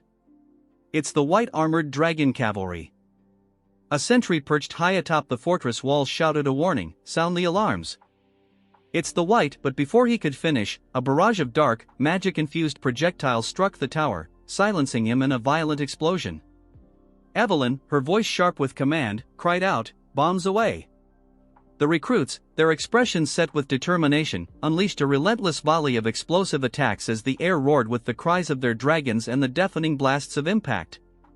The ground trembled under the onslaught, a chaotic symphony of destruction. Take cover inside the castle. Don't waste your life. A desperate voice urged amidst the chaos, while warriors clashed in a deadly storm of steel and fury, blood splattering onto the snow, painting a gruesome scene. Theo and his comrades moved with precision, cutting through enemy forces with lethal intent. Kill them all. Show them the price of crossing the white-armored dragon cavalry. Evelyn shouted, her rage fueling every strike. The once mighty fortress, a beacon of strength and security, was now engulfed in flames, its walls collapsing under the merciless attack. Amid the destruction, a soldier, his face grim yet satisfied, muttered, "I would have been dead if I left even a minute later." Wiping the sweat from his brow, a smug grin spread across his face. "Whatever. As long as I deliver this, my mission's done. All that's left is to sit back and enjoy." His words were cut short as a dark, cloaked figure suddenly materialized before him, crimson eyes glowing ominously in the dim light. The figure asked, his voice a chilling growl. The soldier stammered, handing over a long, carefully wrapped package. "Good. It's the right item," the figure confirmed, his tone devoid of emotion. "We have what we came for. Prepare for the next phase of the plan," he ordered, his voice echoing across the snowy battlefield. "Yes, sir," came the synchronized response of multiple voices. The figure surveyed the battlefield with grim satisfaction as his subordinates obeyed without hesitation. "All that's left," he muttered, his gaze shifting to a group of individuals operating strange mechanical devices with precise coordination. "Subjugation complete," Theo remarked, grinning. "Ah, that was easy," he laughed confidently. Evelyn, however, responded with a hint of doubt. "You're right, it was too easy." Theo frowned, deep in thought. How could the original Platoon 5 be wiped out so easily? Activating Hatchling Synchro, he accessed the memories of fallen enemies. "This guy knows they stole Bomon, but he hasn't actually seen it," he muttered, brows furrowed. "That's expected from low-rank soldiers, but even their top officers don't know its location." "Am I missing something, Theo? Is something wrong?" she asked. "No, just lost in thought," he replied, shaking his head. Nearby, Sword smirked. "You may be the Flash Tiger, but a newbie is still a newbie. Just admit you were nervous for your first mission," Aaron teased. "We've rescued the hostages, so let's regroup with the platoon." Theo sighed. "Yeah, as you wish. I just want to go home." As Sword walked past, Theo suddenly wrinkled his nose. "Gunpowder," he muttered, eyes darkening. Without hesitation, he leaped into action, his movements fluid and precise, his sword flashing in the dim light. "What's up with him?" amused. "Maybe he just hates how you smell," Aaron joked. Theo sprang forward again, throwing projectiles that struck with deadly accuracy. "I knew it," he muttered, unease creeping into his voice. "What's wrong, Theo?" Aaron demanded, her eyes widening in horror as she spotted barrels filled with volatile explosives. "Those turds were planning to take us down with them," she gasped. "We need to get out now," Theo ordered, his tone sharp with urgency. "Understood." His allies responded. Suddenly, a swirling vortex of darkness appeared. Theo's eyes widened in alarm. He shouted, frustration and despair surging through him as the fortress exploded, the shockwaves tearing through the air. "Reload," a cold, emotionless voice commanded. The figure, unfazed by the destruction, extended his hand into the dark void. Another wave of explosions rocked the fortress, its foundations shaking under the relentless assault. "Exterminate them all. Leave no survivors," the figure ordered, his tone merciless. The scene shifted to a grand, lavishly decorated chamber where Amelia, her face pale and drawn, cradled a swaddled infant in her arms. There, Axion, my baby," she whispered soothingly against the backdrop of chaos. Her eyes, once filled with sorrow, gleamed with a terrifying, unholy light. "Did it hurt a lot?" she murmured, grief twisting into fury. "Mom will bring you the head of that filthy vermin," she vowed, her voice venomous with hatred. A swarm of shadowy figures descended upon the fortress. Their movements were swift and silent, like wraiths in the night. Evelyn, her sword drawn and her stance firm, prepared to meet the attackers head-on. "Don't let anyone escape," she commanded, her voice echoing through the chaos. Yes, a chorus of voices responded as they launched themselves into the fray. Evelyn, her face set in determination, faced her foe head-on. So a mask of disbelief stared at the attackers as the entire 5th team, led by the trainer, was wiped out by these people. She muttered, her voice, barely a whisper, "No, there's no way." Her eyes narrowed, and a flicker of suspicion crossed her features. A chilling premonition washed over her, and her gaze filled with dread. Suddenly, a devastating barrage of fiery projectiles rained down upon them. The force of the explosion sent shock waves through the air. Team leader, a voice cried out, desperate and filled with panic. Evelyn's movements were swift and precise as she deflected the incoming attacks. She cursed under her breath and scanned the battlefield for the source of the assault. It was an ambush. She shouted, her voice ringing with urgency, "Everyone, take cover!" A soldier caught in the blast screamed in agony as he was thrown through the air, his body engulfed in flames, her face contorted with pain and desperation. She reached out towards the falling soldier, her hand outstretched as if to grasp him from the jaws of death. The soldier's screams were cut short as he crashed to the ground, his body broken and lifeless.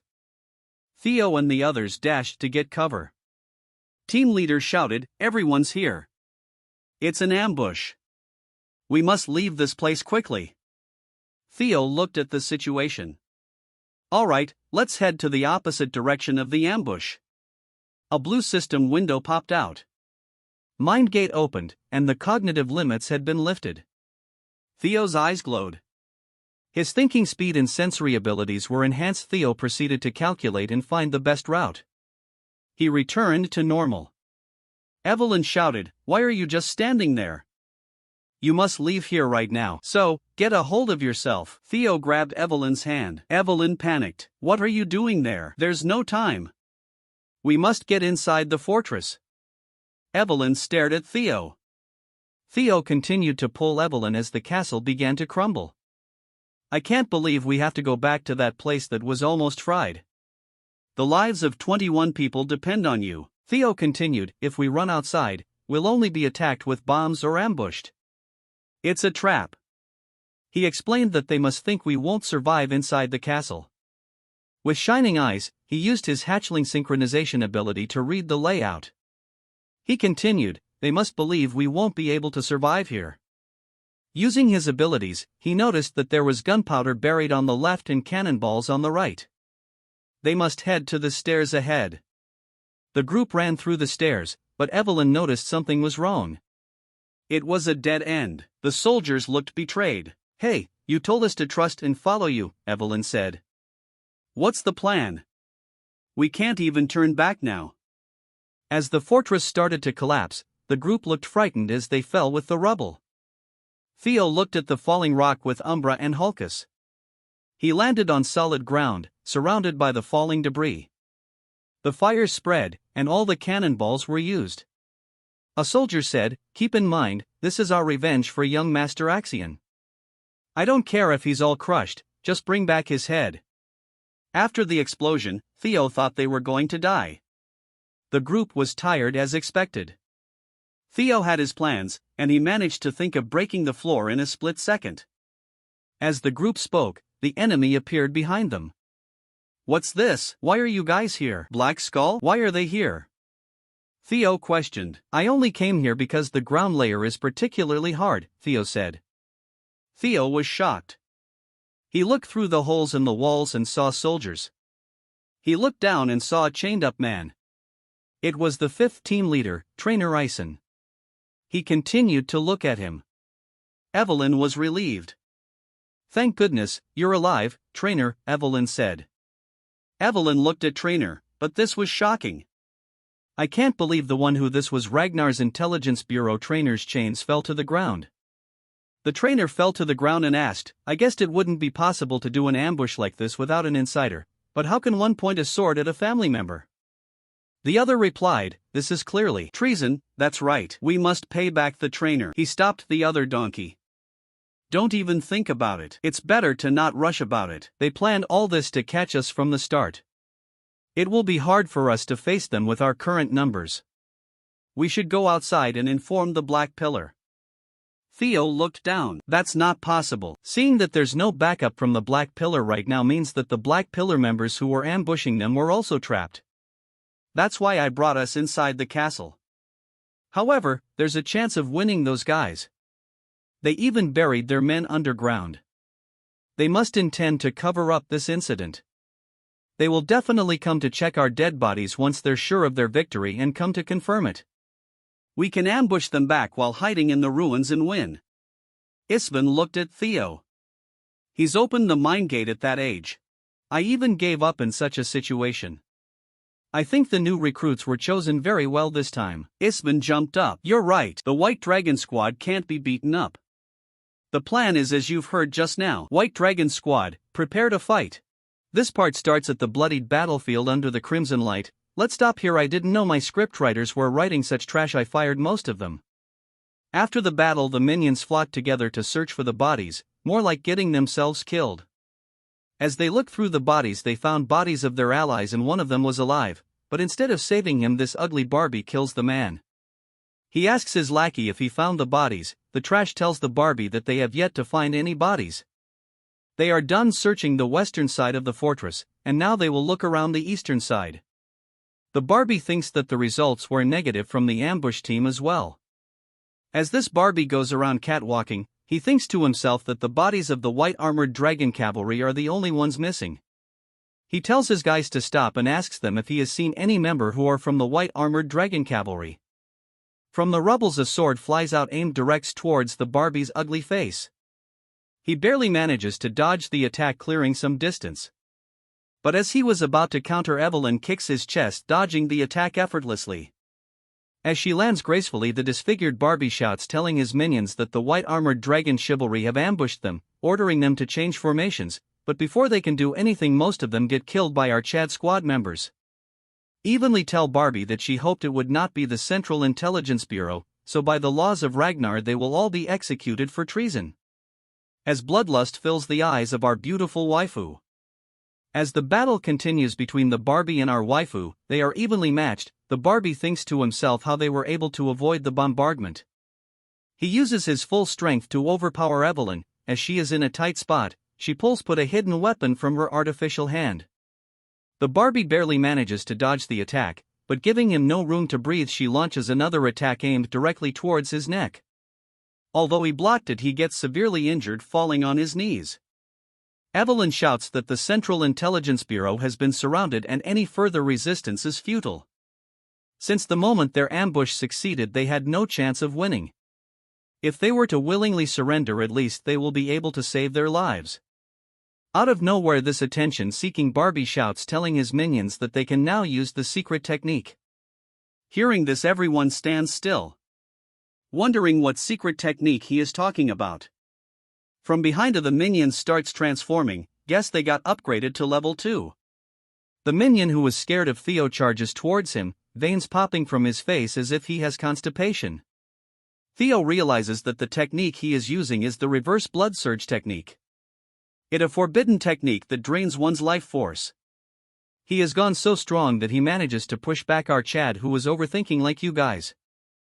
Theo notices that multiple minions are charging towards him when he is off balance.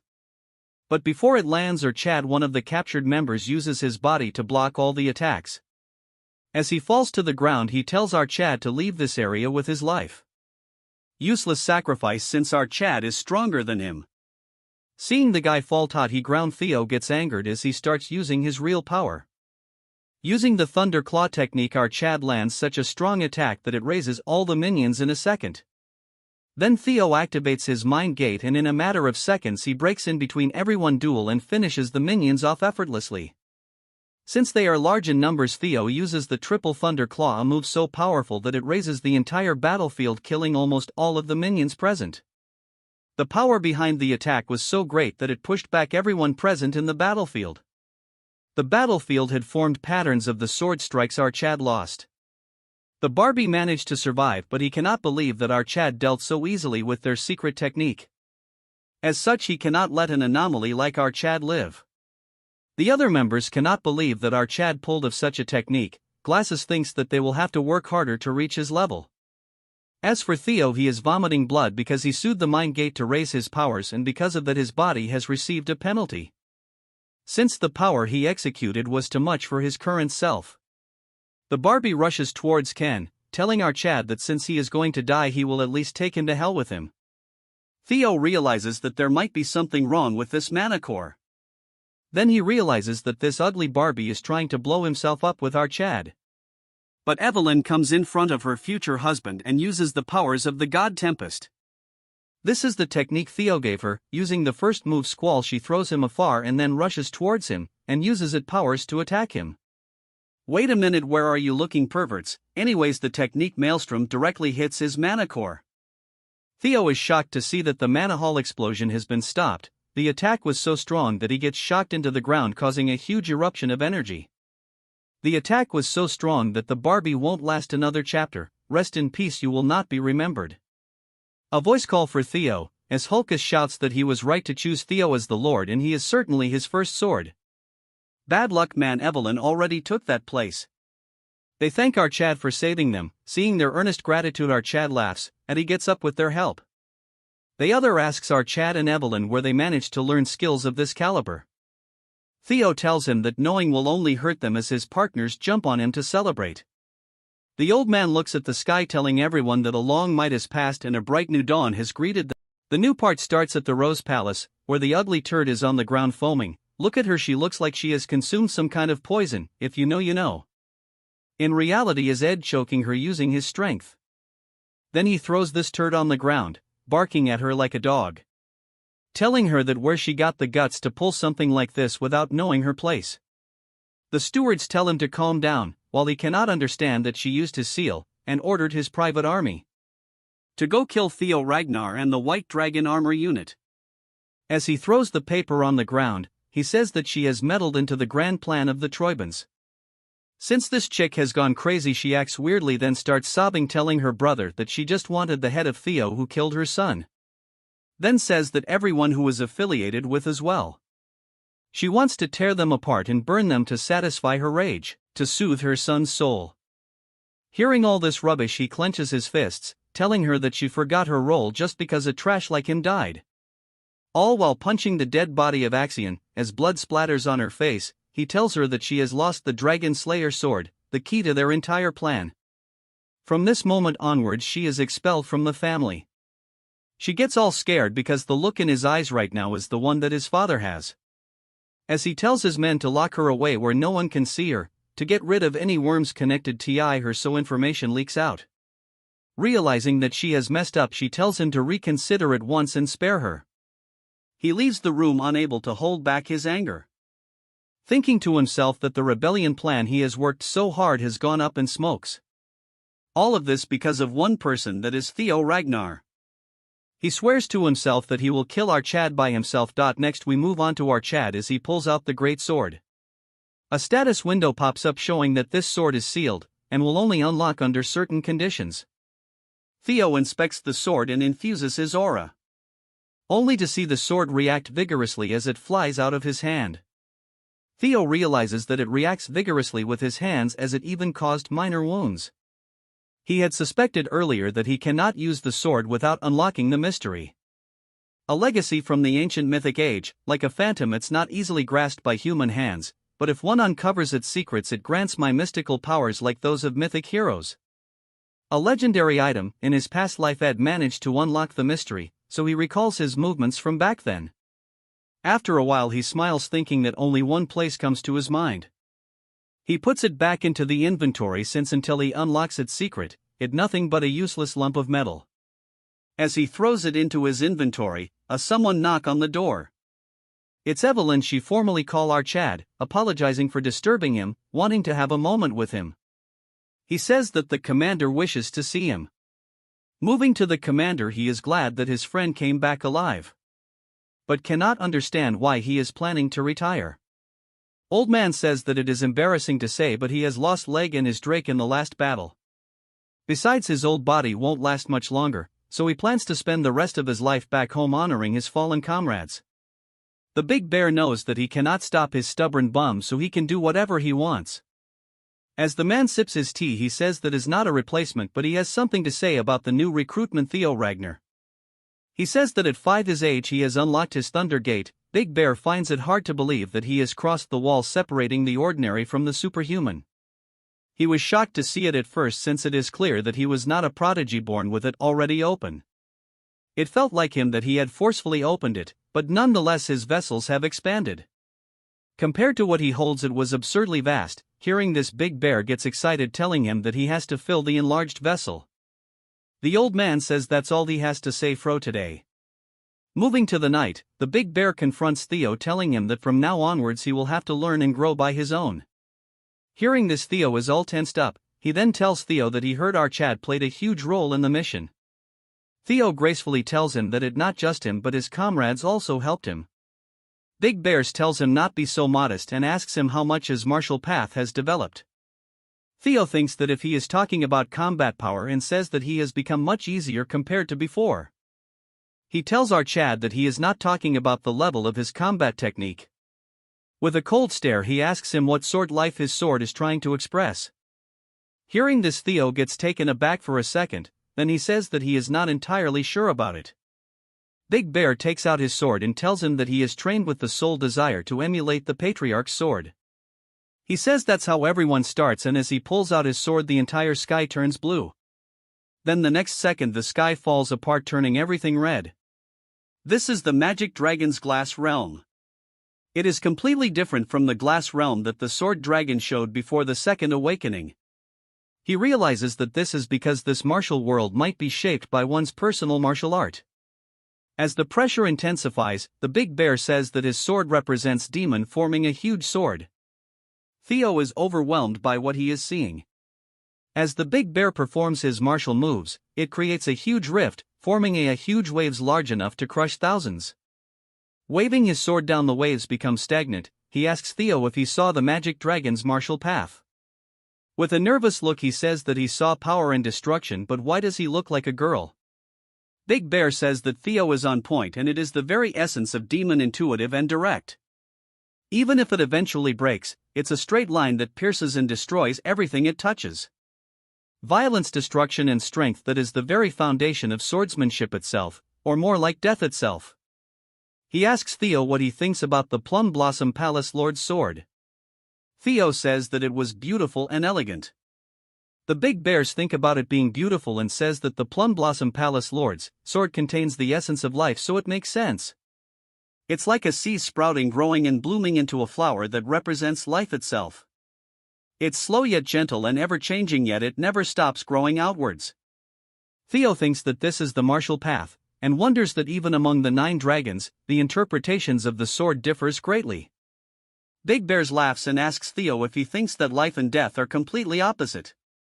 Theo asks him if that's not the case, but Big Man won't answer, as he stops his martial realm. Then hands Theo a book. He asks what this is and it shocks him. It's a dialogue between him and the Plum Lord about the truth of the sword.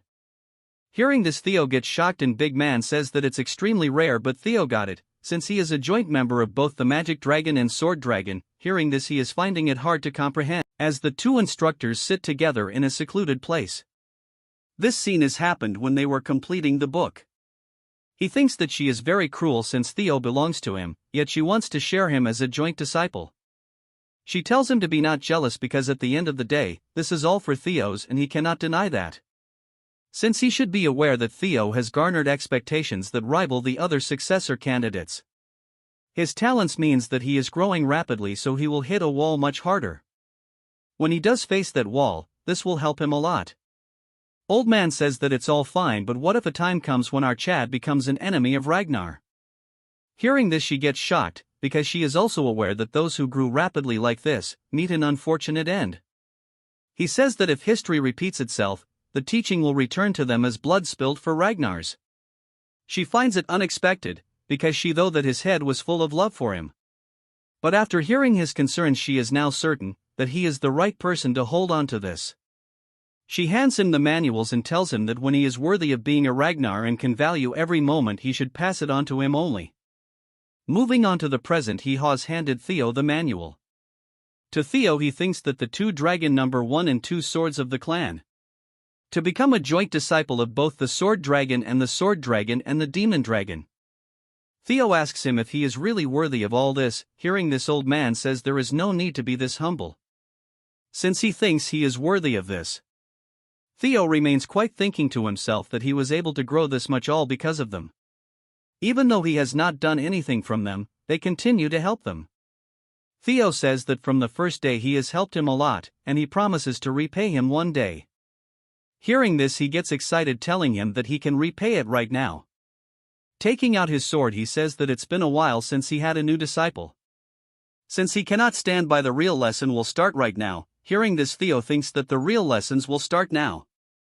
Evelyn takes this opportunity to run outside and lock the door. As Theo asks for her, she apologizes holding the door. At night with a satisfying look she opened the door, only to get shocked seeing Theo sitting like a meme character. She asks him if he is okay, consoling him that the commander went a little overboard. He says that he not only went overboard, she tells him to leave this aside, telling him as per his orders, she has confined someone in the underground detention hall. She asks him if it is alright to leave him be, since he is not the type to spill any beans no matter what they do. Theo tells her that it's all part of his plan, telling her to get close, and he whispers something in her ear. Hearing this she gets shocked. The scene shifts to the Plum Blossom Palace, precisely the palace training ground.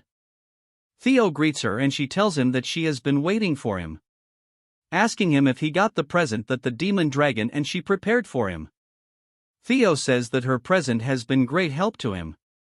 She summons her sword gracefully, flying in the air as plum blossoms surround the entire ground, and she gracefully land to the ground. What a way of flexing. She plans to continue to teach our chat about the building blocks of the technique that one might easily overcome, which is the root of swordsmanship. She again flexes, telling him that she would love to discuss how to blossom life with the sword. So she asks our chat again if Theo would like to become her disciple. Theo says that before he answers this question has something to ask her, telling her as she is asking this question as the Heaven Dragon Sword Master. Hearing this she is surprised that he is aware of something that most people of the clan aren't aware of. She won't deny it, telling him that the Heaven Dragon School is a secret school that passes its teaching down through only one disciple, and she is its sole inheritor, asking if he wants to know her true intentions. Theo apologizes, telling him that she won't scold him, elaborating that she has no ulterior motives. From the Plum Blossom Sword technique to the Heaven Dragon Sword, she was going to pass all of it to him. Hearing this Theo gets shocked, unable to speak a word. After some time Theo exits the hall, when a nobody call for him asking him if he is Theo, the new recruit of the White Dragon Cavalry. Hearing this he asks him what if he is, and it's none of his business. This guy gets offended, calling Theo a curt for not even exchanging proper greetings. This busybody says that, since he has now become a member of the Plum Blossom Palace as a disciple of Lady Plum Blossom, he should be showing the bare minimum of respect towards his seniors. Since Theo is a type to get bullied, he says that he was wondering what this was about, but it was just an immature attempt at protecting his fragile egos. He asks him to bust his ass since he is not even his direct senior, so their ranks don't matter. Hearing this their fragile egos get hurt. This turd shouts, telling him that what is he then since he is not a disciple of the Plum Blossom Palace. Before Theo leaves he says that they are gravely mistaken. The lady offered him to become her disciple. Turning around with overflowing aura he says that he rejected her. Hearing this they get shocked. We move on to what happened before. Theo asked if she is serious about passing both techniques to her. She asks him if it's enticing, which obviously is. Theo cannot understand why she cherishes him so much since he hasn't done anything for her yet. Hearing this she tells him to stand up and tells him there is no big reason, but it's because it's just him. Telling him that he reminds him of the clan head, her husband Kyle. She says that he is exactly like him in his youth. Now that she thinks about this, it's not just the appearance, but even he used to chase after dreams and ideals when he was young, or maybe he is still thinking of it. This is why he could not despair and worked hard to break through any trials and challenges.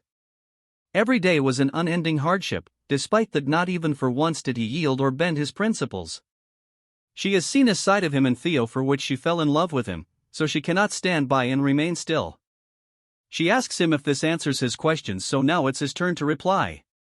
He tells her that although it's an attractive offer he will have to decline. Hearing this she asks him what the reason behind it is. He says that currently he has too many teachers, along with her, who has taught her many things. The demon commander Julius, his teammates, and his friends Hulkus and Erica, and even Ed and Axion, he considers them all his teachers. She gets shocked that he even considers Axion and the Sky Dragon teachers since she heard they are on bad terms. Theo in a nervous tone says that because of the hardship they created is what built the current him.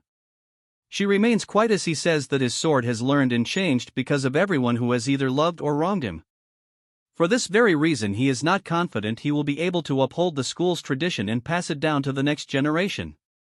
She thinks it is regretful because his sword is ever changing, but Theo tells her that although he cannot become her disciple, He will gladly become her son. Hearing this, she seems genuinely shocked. Moving to the present, she is chilling in her garden, sipping wine. When her assistant asks her that she must have taken a liking to him, which she agrees while laughing. She says because the heavens didn't permit, she could not have her own child, yet a child just like her husband promised to become her son, so it's foolish if she is not happy. The assistant says that she is happy to know that she is delighted. She says that she should thank Theo for making her a mother, so she tells her to prepare a letter for her to send it to her husband. She asks him the contents and she says it's about his promotion exam. Hearing this, she gets shocked, telling her that Theo is rookie who just finished his awakening ceremony. If he garners too much attention at such a young age, she should better know what might happen than anyone else. She says that's why she must hurry, before dangers befall the Ragnar clan. She wants to give Theo the entirety of the clan. Moving to the prison, there is the cripple who acted cocky. He tells a mysterious figure that he is finally here. This clown tells him to not resent him since this is all going according to his will. This loyal turd says he never doubts it, telling him to finish him off. As he throws the daggers, before they hit his neck, a mysterious power blocks them.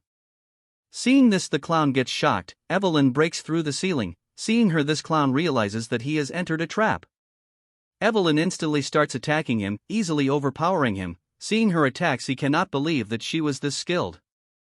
He thinks it's unfortunate that he cannot take him out. It would be better for him to escape than get caught.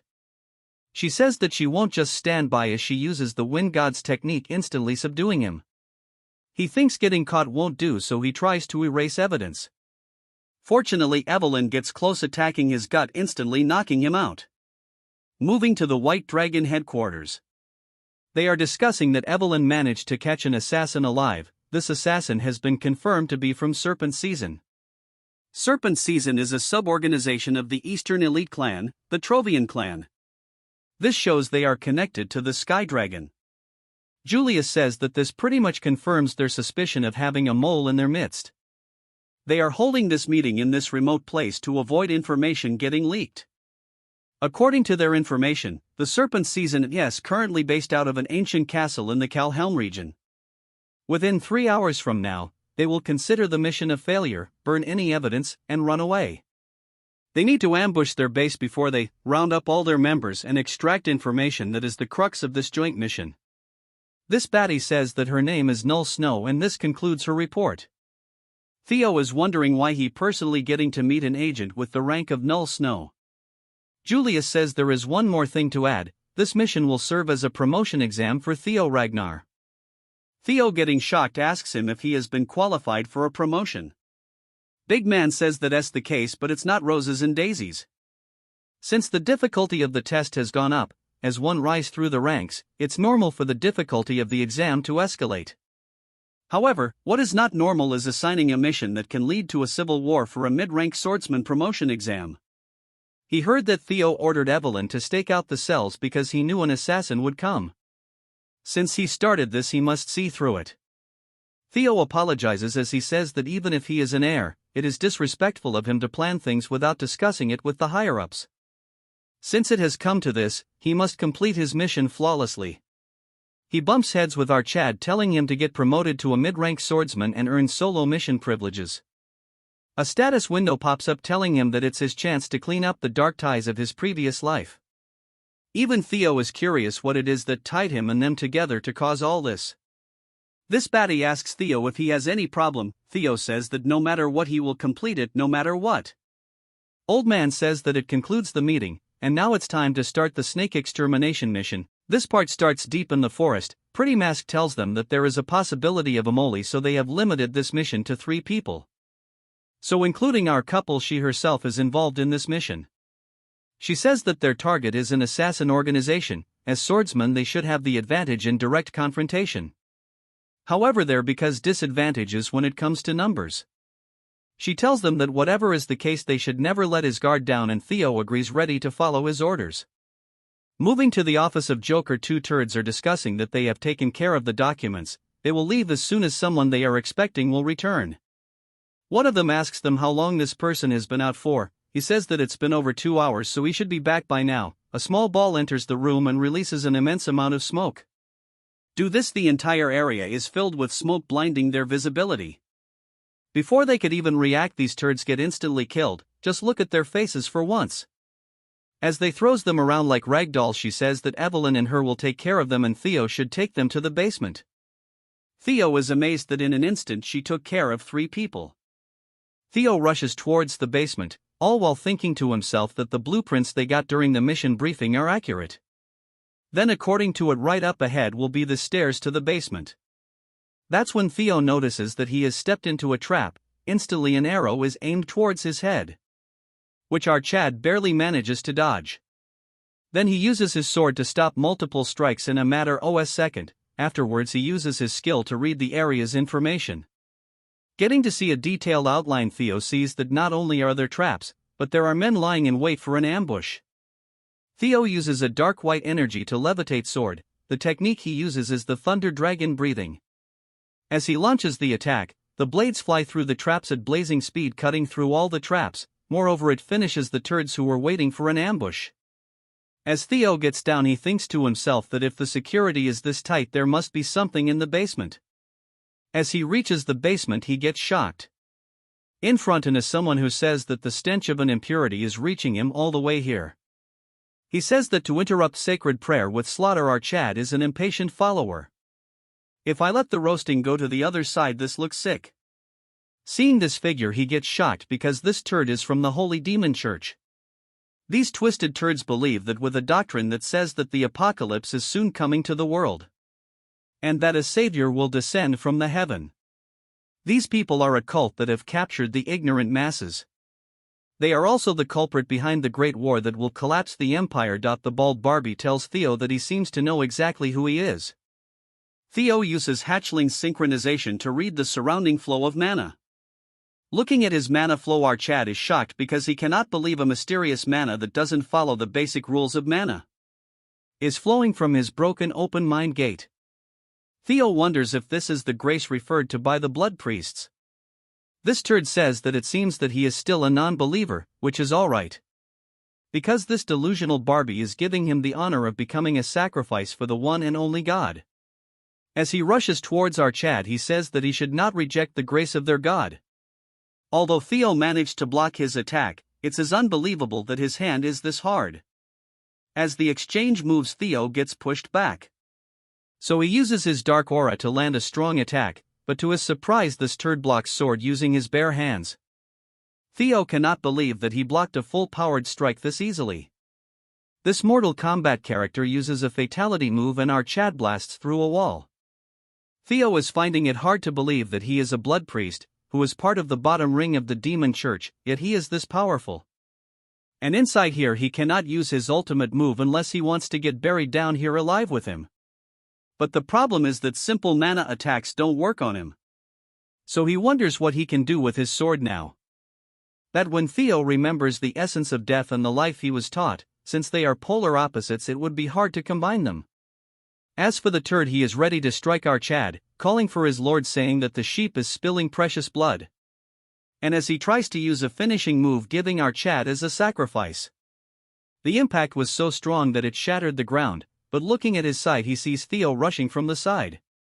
As their eyes meet, this TikToker says that he is a persistent young sheep. Theo has realized that the two swords were not opposites. Life and death are a natural cycle. Death always waits the end of life, and using death as a nutrient, life blossoms. They are not two powers but one. If he apples that principle on the four that's wasted by being applied too widely, and gather all of the power in one strike, the turd tries to act as if he can block it. As Theo lands his new move Dragon Flash, the impact was colossal, but the turd blocks, saying that although it's louder, it's not any different from before, but blood spills from his hands, which shocked him.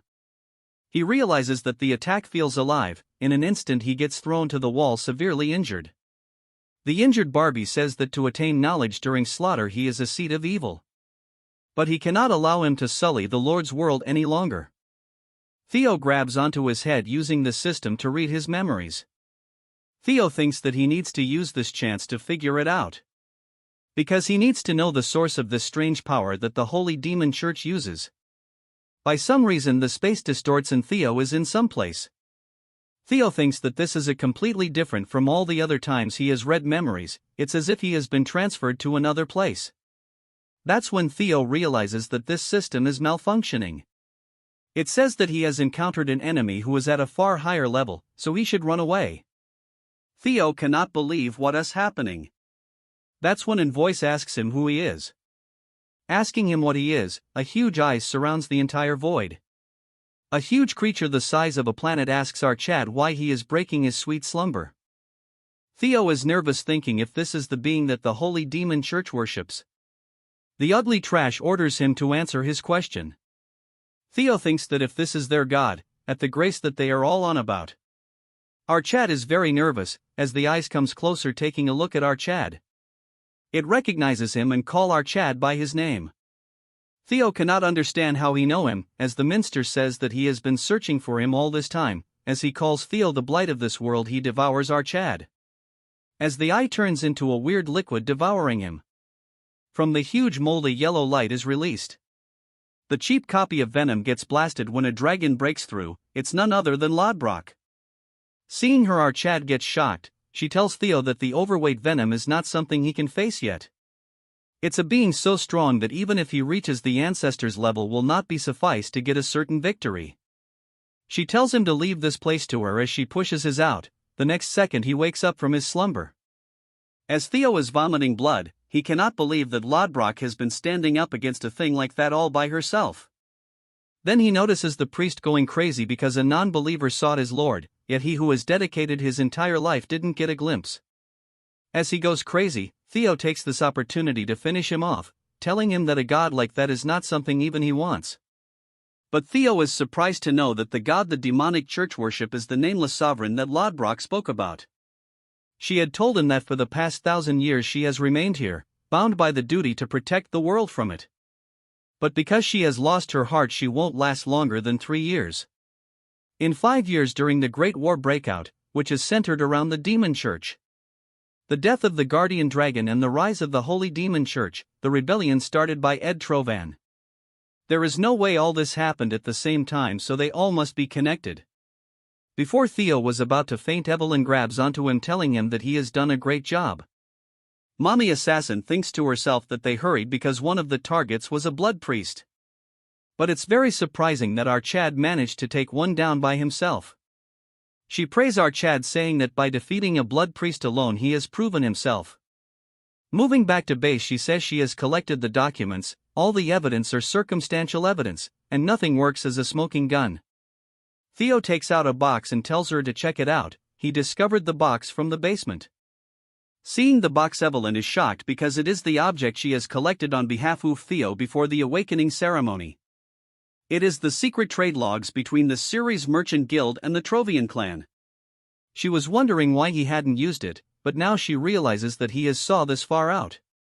As she reads through the logs, it belongs to the Ceres Merchant Guild. There is even a trade logo with the Trovian's official seal. She is impressed, saying that he has done great work. With this they can prove that it was Ed Trovan planning the treason. And also the involvement of the Holy Demon Church. They now have sufficient information, and after submitting a quick report they will immediately strike the Ceres Guild. Theo thinks to himself the time for Ed to pay is knocking on the door. The scene moves to Big Man all angry on Ed, cursing him by saying that he knew he would betray one day. The masked man says that they cannot say for certain, though there are circumstantial evidence, so he is still a suspect. Julius says that he is not a fool. The fact that the mighty Black Dragon is sharing this information means that this has gone beyond suspicion. In response, he says him to not make any unnecessary assumptions. Julius says that judging by his response, it sounds like he was aware of it, yet he let it happen. He says Theo named shocking our big man. He elaborates that according to Cleve's report, he defeated a blood priest by himself. Julius tells him to not go there, as he tells him to hand Theo over since he is a very talented individual. He explains that Theo has excellent perception and deduction. The ability to see the bigger picture from the tiniest clues. These methods greatly resembles those of the Black Snow. It is as if he has personal experience. He tells him to get lost since he has called dibs on him, telling that he and OSA are both thieves. The black dragon is surprised that he has called him Big Brother. All four of them became sworn brother and sister centuries ago, trying to get emotional. Seeing this, he tells him to scram and he won't be getting Theo no matter what. He tells Julius that he has yet to realize something. In an instant he gets behind him and says that it is natural for a big brother to take from his little brother. He steals a few alcohol bottles, telling him to prepare something more expensive next time. As he was rushing out, he thinks to himself that he is relieved that there is no mole in the white armored dragon cavalry. Only a few places have stayed away from the sky dragon. He thinks it would not be bad to leave the mission to him, since they should be arriving soon. And as he leaves, he thinks it would be interesting to face the Sarus Guild / moving to the Ceres Merchant Guild Central Branch. Nobody introduces himself as if I have time today it. Anyway, an overweight Baldy, which is the guild master, says that he is formally requesting a betrothal between the two clans. He will be entangled with the fourth daughter of their clan. From now onwards, the Ceres family and the Bacchus clan will be connected by blood. As the fat turd thinks to himself that it is within his grasp, they have entangled themselves with Ignoble. And it won't be long before they make the Ragnars pay for looking down in them. Just look at that smile, and he should brush his teeth. As this part continues, the leader is very pissed because a mere merchant mentioned his family name before the Bacchus family, which is one of the 6 pillars. But he is holding himself because he can save his family with the dowry from this marriage. Since it doesn't matter what's going to happen to an illegitimate child. Moving to this Naven dude, he says that he can easily tell his thoughts. As he looks at the fat turd, he wonders if this merchants have any intention of truly helping them. But they are not aware that their store is used as collateral, so they won't live for long anyway. Because he must see his cursed family go down as he kneels greeting his bride. He promises to treat her well as their son-in-law and her husband. Hearing this, she shocks him, saying he can prove it. He tells her that it looked to him that she wants something, but his family is bankrupt right now. So much so that even he is being sold right now. The old man gets shocked when he says that as his bride wants something, he can give her his family seal. As for the old man, he continues to curse him. As she starts taking her overcoat off, she goes crazy, telling him to bring the head of Theo Ragnar, since he is the one who cut off one of her arms. Naven thinks that since she is openly telling him to assassinate a family heir, she is not a normal woman. Hearing this, everyone is talking among themselves. Fatso calms her down, telling her not to say such things in public. That's when his voice gains their attention, as this turd says that since his bride wants it, he will bring his head over. Outside, the public are seeing wyverns flying in the sky, as 3 figures jump from the sky. They get shocked when they see the Ragnar insignia. Assassin waifu tells them that from now on, with Ragnar's name, they will enforce justice. They have discovered that the one who attacked Ragnar has close ties to the Ceres merchant group. She elaborates that they have discovered that the one who attacked Ragnar has close ties to the Ceres merchant group. With that, they will search to analyze the traces of treason. If anyone dares to interfere or stops them, they will be judged to be taking part in treason, thus killed on spot. She shouts, saying that if they are innocent, they should allow the investigation by the Ragnars. The fatso is stuck because they have been caught. He tells himself that he must remain strong right now. The old man asks him just what is he saying. Pretty Mask asks him to come out right now, as the fatso is burning fat, as his subordinate asks him not to mess around. He barks, telling her not to mess around since a small piece of paper can be fabricated easily. And it's very clear that someone is trying to frame them, so no matter what, they are playing dirty. This turd says that the Ceres family will prove their loyalty to Ragnar. So he orders his soldier to exterminate the ones that are looking down on Ragnar. The old man says that what he is saying is that he won't cooperate with their investigation. So this marriage won't be happening. The fatso says that he is not going down alone and he is going to go down with them, since the crime is treason. As a member of the 6 pillars, he should be aware what treason means. If they really had concrete evidence, not just them but an entire army would cover the sky. This concludes that they are not sure about the evidence, so if they stop them this once, they can pass through this. Naven interrupts him, saying that it's useless telling it to a man who struggles to go to the washroom alone. He mocks the old man, then proceeds to say that this is a better way since he got a chance to bring a wedding present to his bride. The old man gets shocked when he realizes that he stole his sword without him noticing. As this turd jumps around towards our Chad, the old man curses his since the moment they picked up the sword they have become accomplices. Since they are stuck, he orders his people to help the series family. As they point their blades towards our Chad, she tells them that this is their last warning. If they don't move, they will kill him on spot for treason. As the soldier are in a tough situation, a mysterious figure gets in between them. It's that Naven dude, as he tells them that people from the Ragnar people really like executing people. Theo and Evelyn couldn't detect him, but I am pretty sure assassin waifu detected him. A single attack from him pushes them away. He greets them saying, especially Theo, since he never thought he would be saying this on their first meeting. As for Theo, he cannot believe that he is meeting this dude here. During the Great War, this guy along with the series merchant and Trovian caused great damages. The ghost sword Naven, as he points his sword, he launches multiple attacks pushing our Chad. If he were to use the information from the past, this can become a chance for him to get tremendous power. Theo tells them that he will handle him alone. Hearing this, Evelyn says that he is way too strong. Masked waifu tells her to have trust on him, since the others are destroying evidence, so they cannot wait for him to finish. As they continue to battle, he says that it's good for him if they don't interfere. Asking Theo if he will be alright, elaborating that although he looks like this, he is pretty strong. Theo says he feels similar, saying if he can ask him something. With a straight tone, he says that pointing a sword towards Ragnar is an act of treason, making him one. So he is doing this to ruin his family as a revenge for his mother. Hearing this, he says that our Chad is bringing up one annoying memory. Because of this, he has gotten one more reason to take his head. Theo tells him to wait and let him finish, as he will help him with the Bacchus family. As a hidden quest pops up telling him to recruit the ghost sword Naven as his ally. Naven Bacchus is the family's unofficial strongest sword, the reason why he didn't receive recognition from his family. Despite having abilities comparable to Thorkel, is because he's an illegitimate child born from the brothel. Because of this exceptional talent, his mother was killed as he cried in deep agony.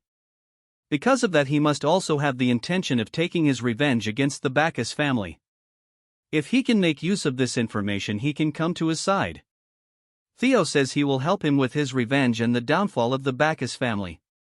He holds his head, telling Theo that he is not aware where he got this information about his mom. But one thing is certain, that, in that instant, he launches an extremely strong attack which Theo blocks. As Naven says that he has no reason to accept his offer, even without working with Theo, the Bacchus family is going to fall because of treason.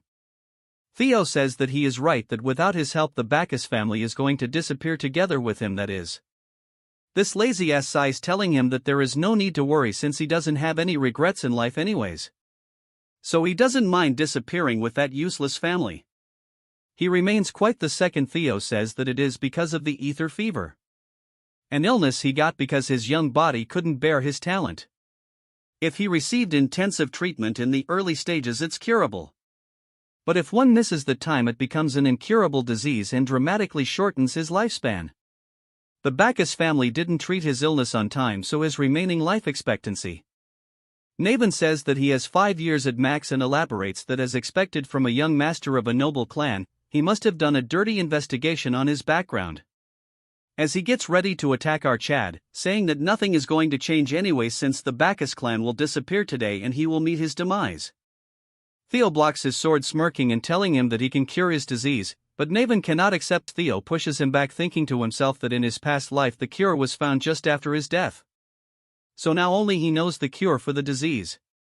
Theo assures him that the cure can be cured 100%, hearing this he instantly loses his composure. Theo says, just like he said, that the Bacchus family will disappear even without him working with our boy. But if he takes his side even after the Bacchus family disappears, he can live as a hero that helped the Ragnar family. Telling him to trust our Chad this once. Moving to the series guild main building, they are throwing cannons at our pretty waifus, but they are easily deflecting them. Evelyn thinks they are very annoying. Cleve agrees but wonders if Theo is done. Looking at them from far, they are rather having a conversation. Cleve throws aside the spear and thinks it too much for her and wonders if she should kill everyone. In a flashback, we see the Black Dragon ordering her to not act up, since their priority is to analyze his potential and they should recruit him soon. She asks him if what he means is for her observe him. He agrees, saying that although he caught the priest, she didn't witness it directly. She agrees and he says that is why they will have to confirm it. The mission of the Black Pillar is to accurately analyze the individuals who will lead the future of Ragnars. She should keep that in mind. Securing additional evidence is Theo's mission in this operation. So she should focus on assessing in Theo's capabilities. She says that she will keep that in mind, but what is the limit beyond which she can intervene? He thinks for a second, and since it is related to the demonic sect, he will let him interfere for the level of bishop and above. Moving to the present, she thinks that the leader is going to nag him a lot if she interferes at only in this level. But if the mission is delayed, her time off time will also be delayed. That's when a figure rushes forward at blazing speeds, it none other than Naven Bacchus. Evelyn is worried if our Chad lost to him, but her future husband is rushing behind him. Seeing all this, she gets shocked, as he blazes through all arrows, telling the ladies that if they will forgive him for the discourtesy with this. Since now they are on the same side, the hidden quest of making the ghost sword Naven an ally succeeds. The three of them charge towards the minions, with Naven being overexcited. As he leaps in the air, one of the turds say that they can shoot him down, since he won't be able to avoid the arrows mid-air. But he is no ordinary fighter as he jumps over them and lands on top of one of the weapons. Then he proceeds to destroy the weapons along with the people operating them. The clan leader curses him, saying that he dares to betray the family that raised him, telling him how he could point his sword towards his family. Hearing the word family, Naven charges towards him. With cold-blooded eyes he says that for an illegitimate child there is no family. Then in an heartbeat he splits him in half. In a matter of seconds he finishes them off. Seeing the display of power, she is surprised that he lives up to his reputation of being able to fight equally with young Lord Thorkel. She wonders how he managed to convince him. Hearing this, our Chad says that he just promised him what he wanted, telling them to not stay still and follow him. As Theo leads the group, he tells them to capture Quadrax Ceres. Moving to the Fatso, one of his minions informs him that they are getting pushed back. The Fatso is aware of all this, so he tells them that they must destroy all documents. At first they must burn documents related to the Trovian clan. He tells the minions that they cannot burn those documents. He tells Fatso to think rationally or else there will be unnecessary casualties. This side-eyed pig says that if they burn those, how will they get back their investment? Asking him if he is going to give up on that money just because of these turds. A figure enters the scene telling the pig that he cannot think far because he is drunk on his greed. With a frightened look he says that he is here and require his help. There are two shadowy figures. As for Theo, he is charging straight towards the castle. In an instant he neutralizes the minions guarding the door. But the door opened by itself and a huge figure followed by his minions say that it is time for his believers to rejoice. This part starts with a turd chanting religious terms saying that the sentient beings have been blinded by greed and failed to see the bigger picture. The Fatso says that currently he requires his help right now. As the two cosplaying TikToker walks towards him, he says that they came 80 the perfect time. As fat rapidly burns from his body, he says that the universe wouldn't let him die in vain, telling them to think the Holy Demon Church sent their bishop, since they came a bit of help would suffice. This blabbering dog says that since they are in the same bed with the Trovian clan, since they are all in the same boat, he is sincerely asking for their help. One of the cosplaying turds says that they will be needing him on the day of the judgment, so they will lend a hand. But before all that, they want all the documents related to Trovian. He asks them why they are looking for it. He has hidden them since they are his cash cow. He blabbers about money, but before he could finish, this cosplaying turd grabs the Fatso by his mouth, calling him another fool. He called this Fatso worthless non-believer, asking him if he is trying to defile the Great Lord's grand plan. The bishop tells his minion to just kill him, since they have people standing in queues to fund them anyways. As Fatty was getting crushed, he apologizes, telling him that he has committed a great sin by showing discourtesy. He says that if he dies now, Trovian will continue to be under suspicion. He tells him to stop, so the mini cosplayer throws him to the side. He tells Fatso to burn all documents related to Trovian right away. This turd then warns him, telling him to not even think about running away, which will be the best for him, because their lord is watching everything. Moving back to Theo, he breaks through the armed forces. As the door opens, the bishop is leading his huge force. Seeing Theo is red as if he was waiting for this moment, the bishop of the demon church. He tells his followers that with their blood the shall descend. With their blood the god shall descend, and worship their lord. As these crazy lunatics charge towards him, as they come face to face with each other, Theo slashes through them, as he says to himself that he had suspected that the holy demon church would be hiding here. But he never expected them to send someone as high-ranking as a bishop. As Theo continues to charge through the pile of turds, everyone from their side is getting overwhelmed because of their sheer number. Cleve stands still as she thinks to herself that the bishop really came. So this is gonna be way more of a hassle than she had thought. Or maybe this is good thing, as she puts her hand on her swords and draws two at the same time. My friends, this looks so damn hot. After all, this is more than enough reason for her to step in. As Theo is serious, he says that they are back to where they started. As Cleve enters the battle with a single strike of her sword, she eliminates hundreds of them. As she tells Theo that she will take it from this point. As she won't allow those standing in Ragnar's way to head away with it, so she will annihilate them all here.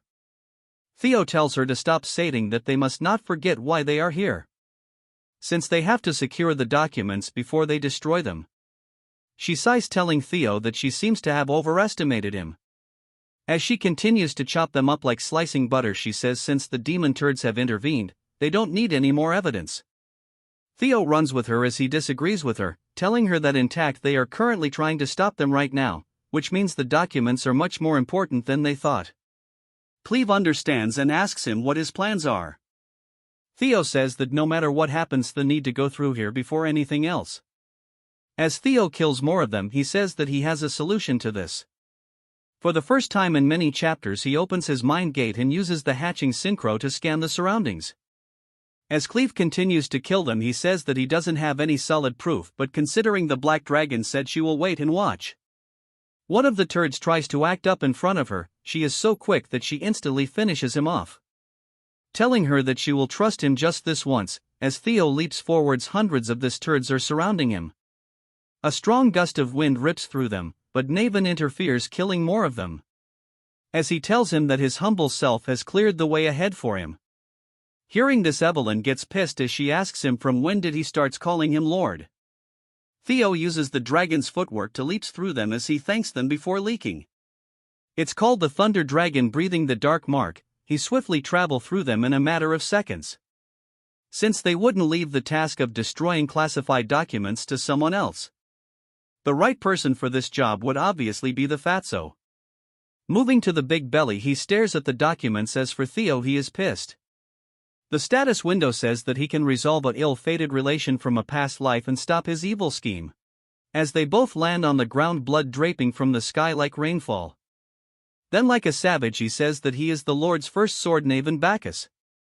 Hearing this, Evelyn says that the joke is too much for him. Hearing this, Naven says that judging by her reaction, she is the first sword, so he doesn't have to worry too much.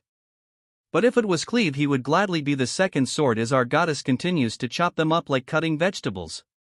Evelyn asks him if he thinks he is better than Herm. Hearing this, he charges towards her and using his sword. But instead of attacking her, he chops multiple of them who try to attack her. As he points his swords towards her neck, she says that it just so happens that they are on the same side, so they can decide it here, and the one who catches the most believers becomes the first sword. She says that they are on a mission and she has no time to participate in trivial stuff. Evelyn gets pissed because he taunts her by saying if she is scared to lose. Evelyn charges towards her, shocking her as he thinks he might have said too much. But he gets surprised as she kills multiple of them behind this chatterbox. She will be the wife so he can take the first sword. As she goes past her, she says she will clearly show him why she is the first sword. Even Naven gets motivated as he rushes towards her direction. Moving to the Fatso, he goes past multiple hidden passages to reach the place where the documents are stored. Seeing the documents, the turd is nervous because this the evidence to collect money from Trovian. He will just have to burn this and they can escape from being charged with treason to some point.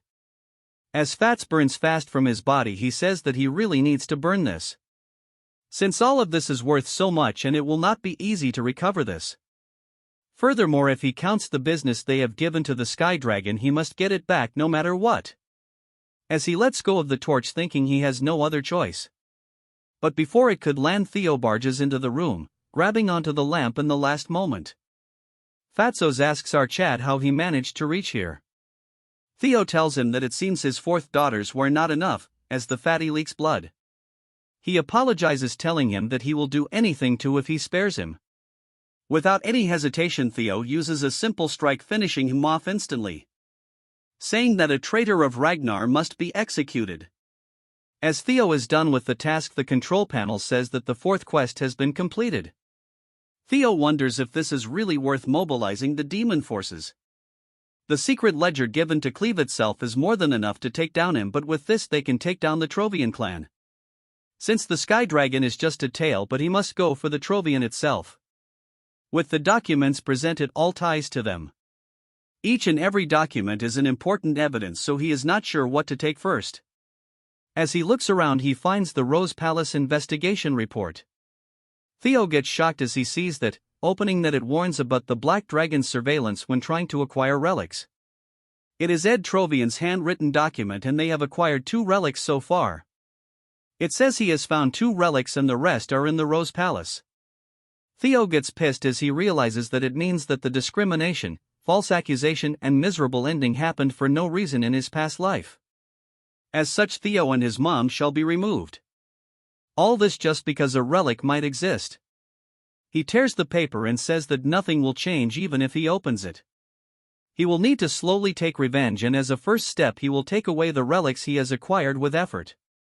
A system information pops up saying that he has discovered 2 relics of the ancient. It's already night and the duo is fighting non-stop. Evelyn says that he remembers him now. As they continue to charge towards him, they continue their attacks. Evelyn says that he is the heretic who passed the awakening ceremony 7 years ago as the runner-up and vanished afterwards. As he continues to kill them, he says that he is honored that she remembers someone like him. As he continues his assault, he asks her if she has time for this, since at this rate he is going to take her place as the first sword. But he gets shocked when a strong wind forms a tornado. Evelyn used the God Tempest secret manual Squall Tug, instantly killing hundreds of them, telling him that it's a tie now, and he has no choice but to agree on this. A huge Temu Hulk tries to attack him, but he manages to dodges the attack. Moving back to the Temu Hulk, he says that our duo are a bunch of insolent for interfering with the gods' plan. Naven tells Evelyn to end the comet with this guy, and Evelyn agrees, telling him to settle this wager with this guy. As they both charge towards him with full power, a figure appears behind him, instantly crushing him to death. It's Evelyn's subordinate as he asks her how his performance was, telling her that he showed up at the perfect time. But both of them are extremely pissed, asking him why he touched him. As for him, he is turned into a donkey, thinking what they are talking about. Soon enough, hundreds of drakes surround the place, as 1F the squad leader orders the platoon to annihilate the Ceres Merchant Guild and Holy Demon forces. As their battle continues, from inside the church a voice echoes. It's the bishop, as he says that he deeply yearns as the blood sky herald a new sun that never draws its end. And their faith shall not falter. And their sacred guide should bring in peace. As for Cleve, she is exhausted after her battle. She sighs, saying that being calculative doesn't sit right with her, as she went all out for this battle. As for the bishop, he has been turned into a pile driver, as she says that it feels like weight has been lifted off her chest. After battle, Evelyn sits with townspeople and tells them to show their trade association ID and they are free to go. She orders them damage control people to move over to another desk. As for the guy helping her, he has gone mad, telling her why she even needs this information. Everyone has gone crazy as rumors mention that someone ate Flying Dragon's cargo horse. Another turd asks if they will get special allowance for this commission.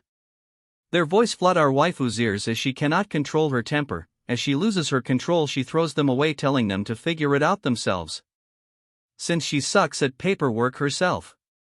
She then starts looking for Black Snow since they dumped their work onto them and ran away. Theo reports that the files he has submitted are the ones they tried to destroy. It contains evidence of stealing property and intel from Ragnar and even a detailed treason plot. Cleve shocks Theo as she praises him, calling him mid-rank swordsman. She says that he works well like someone who has been with Black Snow, so it might not be bad to accept the Black Dragon's offer. Theo acts like a turd, so she says that she was only acting joking, so there is no need to get flustered. He tells he cannot figure it out if he is joking. She tells him that she has good news for him. The Sky Dragon operation is underway, as the ledger from last time was enough to prove their treason after all. She says that Black Snow's elite arrest team is on the way. They are likely taking them to the capital, that when another masked dude enters the scenes telling them that Ed Trovian has been hiding his power all this time. As he slaughters them, only a fool reveal all his cards. As he is done with the elite force, he congratulates our Chad, saying that he has destroyed everything he has worked hard to build and he is tearing it all this time. As he laughs like crazy, saying that he will go crazy if that is what he wants. Because the Trovian's plan is still in motion. Although they might have lost the Dragon Slayer sword, but he got his hands on this, which is more than enough. He says to his father that the time is coming and he will need to call him forth. This part starts at the Camellia Palace, which is filled with people and everyone is busy making clothes. And it seems that they are serving customers. Elf Mommy is surprised because this place is getting busier as days pass by. Cecilia greets her mother as she asks her what is it with the tailors. With enthusiasm she says that they are starting a new business, a high-end brand dealing with luxury fabrics and accessories. How did she get prettier then? Before moving to her mother she gets shocked by her preposition. She laughs, telling herself that it has been ages since she say her smile like that. Just look at her, man, never mind, I should stop simping on her, as they keep glazing her and lets her collect aura points. She tells her mother that she does not have to worry about payment anymore. Before she could say anything she tells her that she must be here for money, and Elf Mommy tells herself that she catches on way too fast. She agrees, but that is not the only reason she is here. Hearing this, Cecilia asks what news it is about. But hearing that it is about the Rose Palace, fear struck her face. With a worried look she asks her if anything has gone wrong with her son. Then says if that wicked wench Emil did something to hurt him again. Looking at her face she wonders how worried her daughter has been all this while. She holds her head, telling her to calm down, since it's the opposite of what she is wondering. She tells Cecilia to not be surprised, but her information shocks her to the core. Back at the Rose Palace everyone is shocked to the core, since what they are witnessing is her at the top of the gates. Just the sight of this is enough to shock everyone present. Back at the place she falls to the ground, saying that she had though about all this and her legs gave out. She continues to cry, telling her mother if it really happened, and she tells her that if she has ever seen a lying elf. As she cries she tells her that all this time she didn't let it show, since she felt like she was walking on a blade's edge. There has been constant plots, false accusation and even assassination attempts. She has never told anyone, but she almost died many times, and every time she prayed and begged that her son would be spared. As tears pour down her eyes she asks her if all this is really over. Elf Mommy gets shocked by her answers, so she calms her down, saying that it's all over and she has endured a lot on her own all this time. Moving to Naven, he tells Theo that he has turned into quite the celebrity. As for our Chad, he is making tea, telling him that it took him long enough. Asking him if he has wrapped things up, Naven says that he told Black Snows not to let it out, but he already knows about it. He says that the Bacchus clan will be dissolved, from the head of the clan to anyone who has signed the merchant receipts. They will all be stripped of their titles at least. He laughs, saying that they are reaping what they have sown. With this the Bacchus clan will be totally done for. Theo asks him if this is enough. Hearing this, Naven cannot figure this out, so Theo proposes something to him. He gets shocked because he says that he will become the head of the Bacchus clan. With a focused look he says that if everyone besides him loses their title, he will be the only one who can become the head. Also he should join hands with him for the coming war with Trovian. Naven laughs, realizing what is happening, and thinks to himself that he was aiming for this from the start. The power struggles between them is in the open and a war with the Trovian is inevitable. The involvement between the Holy Demon Church and Trovian has been confirmed in the Sky Dragon Rebellion. Outside this information is available in the notice board. And the people of Ragnar thinks that it is a declaration of war between the clans. Since they have been exposed, the Holy Demon and the Trovian won't stay silent. Naven says that these mean nothing to him since he has no time left.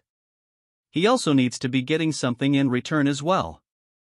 Theo laughs, saying he has done something about it, and he drops something on the table. It's an Iron Man heart core, as he says that this is the cure to his disease. He hands him the recipe for the cure of the ether fever and the main ingredients of an ether core. Although it is not publicly known yet, but ether fever is caused by disrupted internal mana flow. The core will stabilize his mana flow, saying he didn't expect this. Theo gets shocked, saying her had figured he would treat him just enough. And he wouldn't and keep him on a leash, then suggests if what he takes what he wants and then run away. Theo says he wouldn't mind if he did. Right now, the way Ragnar's only obsessed with power has a lot of problems.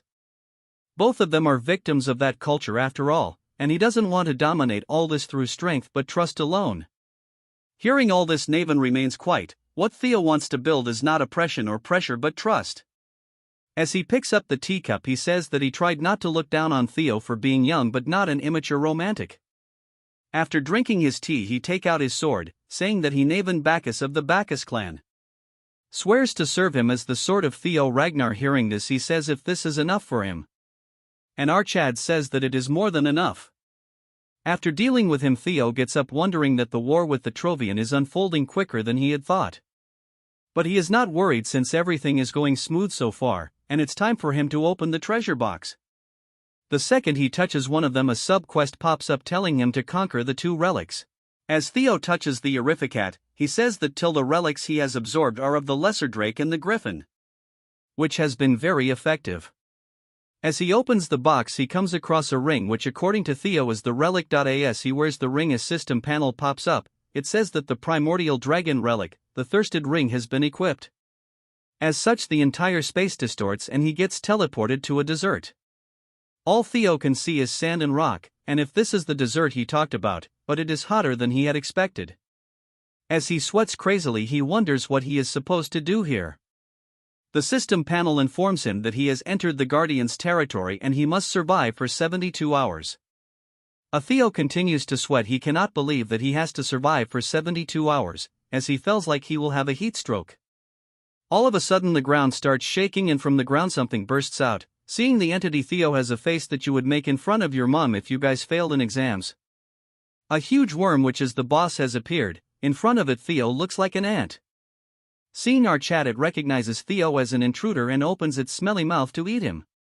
As Theo creates distance, he summons his sword and instantly uses the Thunder Dragon breathing mark. Although the strike looks strong and heavy, it just left a small mark. Theo is shocked that his dragon mark did nothing to it. That when an attack shocks Archad, turning him into a white-faced turd. Huge waves of thunder is emitting from it, as Theo realizes it's a thunder worm. His earlier attack was not effective because they possess the same element. This ugly worm continues to blabber. Intruder, die as it spams its thunder attack.